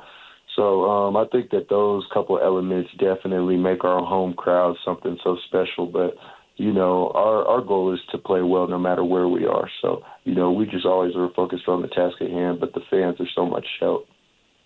Well, game one in front of that crazy crowd coming up on Saturday over at Ball Arena against the Minnesota Timberwolves. We are talking to Peyton Watson right now here on the Kreckman and Lindahl show. Peyton, there's kind of an art to being a good reserve basketball player, and I'm curious sort of about your process. When a game starts, you're watching from the bench, looking at both ends of the floor. What are you looking for to get yourself mentally prepared for the moment that you step on the court? I honestly just do a lot of visualization. I'm always thinking about the game from the moment, game day starts, to the moment the game's over. I'm always thinking about ways that I could go out there and help our team win and contribute. So one thing about me is that I'm always going to go out there and I'm going to play my hardest no matter what. I'm going to give my 100% effort because I know there's nothing better you can give. And I trust in the work that I've already put in. I don't believe in cramming before tests. I feel like this year has prepared me a lot in a lot of different ways, and I've learned a lot of lessons, and I'm just going to implement them as best I can. And when I go out there for however long I'm out there, 6, 7, 8 minutes in the first half, 5 minutes in the second half, I know that for the entirety of that stint that I'm in the game, I'm going to play my hardest and I'm going to do whatever it takes to help us win. So that's just the mental approach that I take in every game. You mentioned the effort right there that you want to have when you go out on the floor. When you think about the impact that you want to have on a game, especially here in the playoffs, do you base those goals for yourself on production, or is it more about energy? I think it's definitely about energy. If you ask Jamal Murray, he would say that he shot terrible this first round, but we all witnessed him score multiple consecutive buckets down the stretch in 2 game-winning shots in the series. So, it's all about what your perception of the game is. But when it comes down to playoffs, you just want to get out of every game with a win. They're not always going to be pretty. Everybody's going out there to play their best basketball, their sharpest basketball. Teams are scouting other teams faithfully and know everything you want to do and what your preference is and which way you like to drive and which wing you like to have the ball on. So everything is so, detail-oriented and specific that it's not all the time going to be a pretty outcome. But for me personally, it's less about the production and more about the actual impact on winning and the energy, like you said. Peyton, I'm curious, you went through that first playoff series there. Do you get sick of a guy? Do you have a guy on the Minnesota Timberwolves, because you're divisional opponents, you know each other well? We see it in hockey a lot of times where 2 dudes you can tell they are just sick of facing each other because it's 4 to 7 games depending on how it goes. Do you have a guy you think you're going to be sick of in this next series? Was there a guy you were sick of on the Lakers? No, I wasn't sick of anybody really on the Lakers, and I don't think I would be sick of anybody on the Timberwolves.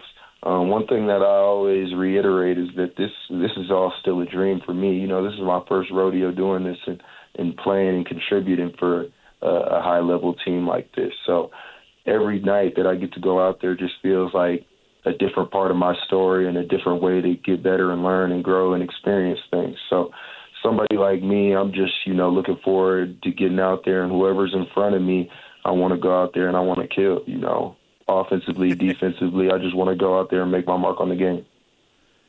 Talking to Peyton Watson here, Game 1, Nuggets Timberwolves here on Saturday. Dude's just looking to kill. Peyton, what's the bond like with Christian Braun? Same draft class, playing together in the second unit. How much do you guys lean on one another mentally and in talking about the game? You touched on a big point just right there in the question. We lean on each other a lot mentally because the NBA season is no joke. I think anybody you talk to will tell you that to play 82 games and just the highs and lows and the emotions that come with it, it's not easy to deal with.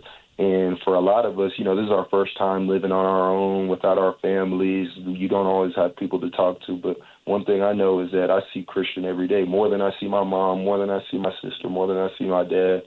So that's real life a brother to me. And me and him lean on each other a lot just for encouragement, to keep each other energetic, keep each other locked in, but also just out there being on the court, seeing him succeed and him seeing me succeed. I think it inspires one another to go out there and, play our hardest. So I think it's definitely a bond that we share from coming in together. I watched him contribute last year to helping us win a championship, and that was something that I thought was so cool and something that I thought was big time of him to be able to do in his first year. And, my first real year playing, that's something that I look to replicate. So definitely have a tight bond with Christian, and it's special to be a part of this team with this group of guys. How has the room been overall? You were there last year. You know what Bruce Brown and Jeff Green and guys like that meant to this locker room. It was a bummer to see them go, although maybe not for you because that always opens more opportunity. But is the group still as tight? Does it feel like it did a year ago? Yeah, it's always tough to lose any guy. It was tough when Bones got traded. It was tough when we lost Thomas Bryant this offseason. It was tough when we lost Ish Smith, Jeff Green, all these guys. So, as well as Bruce. So it's always tough to part ways with somebody that you spend a majority of your time with. But I think the team is as close as ever still. That's just the type of locker room we have, and the leaders in our locker room make sure that that's a point of emphasis. And I think that's something that we carry with us wherever we go, no matter who's with us. So it's definitely, not always easy losing those guys. But at the end of the day, you got to realize that you got to focus on the guys that are here. You know what I'm saying? It's hard to focus on people who are no longer with us. We just got to focus on what we do have and try to win and complete the task at hand no matter what. All right, I got to ask you this. Hopefully we're talking to you after the next round too, but have you pulled out the ring much this year? How many occasions have you had to wear the ring? Or even that little insert? Do you maybe just go with the insert? Is that like the nice little pinky ring or whatever that maybe is not as gaudy as the big ring? How has that gone this year? I've actually only worn it once, and that was to the Mile High Gala where we did that special event for people who come to the games, people who hold season tickets. So that was the only time I've actually worn it outside. I wear it all the time inside, just look in the mirror and wear it. But it's something that I'm not necessarily too comfortable with wearing outside, because it catches a lot of attention, and it is very gaudy, like you said. So I've actually only worn it one time, but boy, did I feel special. Yeah, but come on, man. You're 6'8". You got the braids. Like, everybody knows Peyton Watson by now. What is it like walking around town in this city? It's basketball crazed. Like, I gotta assume, Peyton, like, you got to be encountered by fans everywhere you go these days. It's got to be a huge change of pace in your life. Yeah, it's crazy now. It's honestly a really big adjustment. I was talking to my friend about this the other day. Just, everywhere I go out, and now in Denver, people show me love. There's a lot of support. A lot of people recognize me, and that's something that, is new to me. So it's definitely something that I enjoy, because the love and the support from the fans means a lot to me. And I think just, with the way I play, my game resonates with a lot of fans. They love the energy that I bring and how I play both sides of the ball. And, give every play my all. So I think that, it's beautiful to see that people are, starting to recognize me and know me for my game. And it's something that, I definitely never take for granted. Anthony Edwards is going to be handling the ball, is going to be taking a lot of shots in this upcoming series. And, Peyton, you're going to see a lot of different matchups, but I would assume you'll be picking up Ant from time to time and trying to, play your role as a wing shot blocker. Give us the scouting report for when you're going up against Anthony Edwards. How do you defend? How do you make him force him off his spots? How do you defend without fouling against a player like that? How are you preparing for that matchup? I think the biggest thing for me, we're still preparing for how we're going to play him and defend him and what necessarily we're going to try to do with him defensively. But I think for me, just knowing who he is as a person, he's very confident. He's someone that believes in his game, and he's somebody who's going to bring it to us. He doesn't care, if we have a 3-time MVP on our team or what we've done. And if we won a championship last year, he's going to go out there and he's going to try to kill us. But I have the same mentality back. I think that's the number one thing coming in this series is that I'm ready to match all that. I'm ready to match his mentality because that's the type of player that I am. I'm not scared of anybody. I would never back down from anybody. And, I think just as highly of myself as the next man does. So I'm definitely going to go in there with my hard hat on, confidence, and, go in there with intentions to do well. And, I think I will. By the way, Peyton, growing up in L.A., playing pickup with Kevin Durant, with Kyrie Irving, you're now doing commercials with Nikola Jokic. What do you think it is about you? So many luminaries of the sport, future Hall of Famers, are willing to take time and energy to sort of take you under their wing. I think it's just the type of personality I have. Honestly, I think a lot of people kind of can connect with me, and they admire the way I think about the game. And it's just all stuff that my dad has instilled in me since a young kid, my dad and my mom. And I think that just the way I carry myself and kind of the charisma and the aura that I kind of bring to the locker room and to the team, I think a lot of people recognize that, and it's something that obviously I don't fake. I could never fake it. It's just who I am. So I'm glad that people, think of me highly and respect me the way that they do because I give out a lot of respect. I never disrespect the game. I never disrespect my craft. I always just go in there with my hard hat on, like I said before, get to work, and, I try to do my best every day. So I'm glad that people are, starting to realize and really respecting my game as a young up-and-comer in this league, and I can't wait to continue to take more respect. All right, this is my last one, but Nate just triggered something there. Are you going to talk trash to SGA and Chet? You and Nikola have clearly the better commercials. I mean, you guys, where do you rank your commercials among the league? You ain't singing off tune at least, right? Nah, no singing for me. I'm more in the acting realm, if that's what you want to call it. But yeah, I'm definitely, I'm gonna Chet's my guy. I've been knowing him forever. Me and him have been playing against each other for a very long time. So I'm definitely, gonna get at him about those commercials and tell him I've seen his, and obviously tell him I feel like I have the superior commercial with my brother Joker. So that'll definitely be funny. But a lot of my trash talk pertains to the actual game. And, well, the other bonus that you have, Peyton, is what a pony is now. Yeah. 100%. I'm knowledgeable. I'm more knowledgeable now. A little more well-rounded. Well, Peyton, hey, man, congratulations on a good series against the Lakers. Best of luck coming up here against the Timberwolves, man. Block some shots, hit those corner threes. Do your thing, my friend. We appreciate it so much. Appreciate you, my brother. Thank you guys for having me on. Very fun conversation right there with Peyton Watson. Game 1 is Saturday, Nuggets and Minnesota. We'll take a break. When we come back, the numbers would have you believe that Connor Hellebuyck did not play well in round 1 against the Avalanche.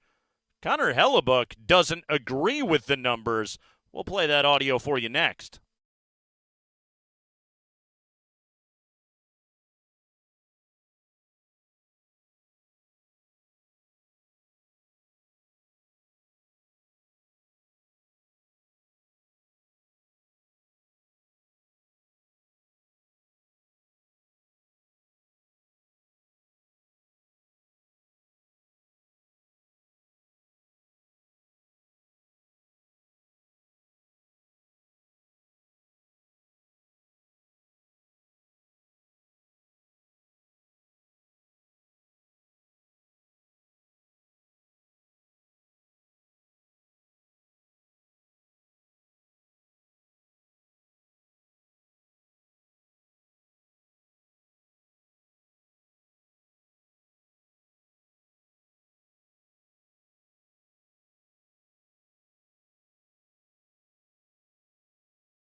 Puck is loose, play to the corner. Lowry sends it towards the net. Taves whacks it aside. Cale Makar trying to clear. Doesn't exit the zone. McKinnon, he's going to take it with him around Nino Niederreiter. McKinnon 2-on-1 with Mikko Rantanen. McKinnon holding over for Rantanen. He scores! Talk to me, Moose! Mikko has 2, and the Avalanche have a 2-goal lead. Mikko strokes it into the net.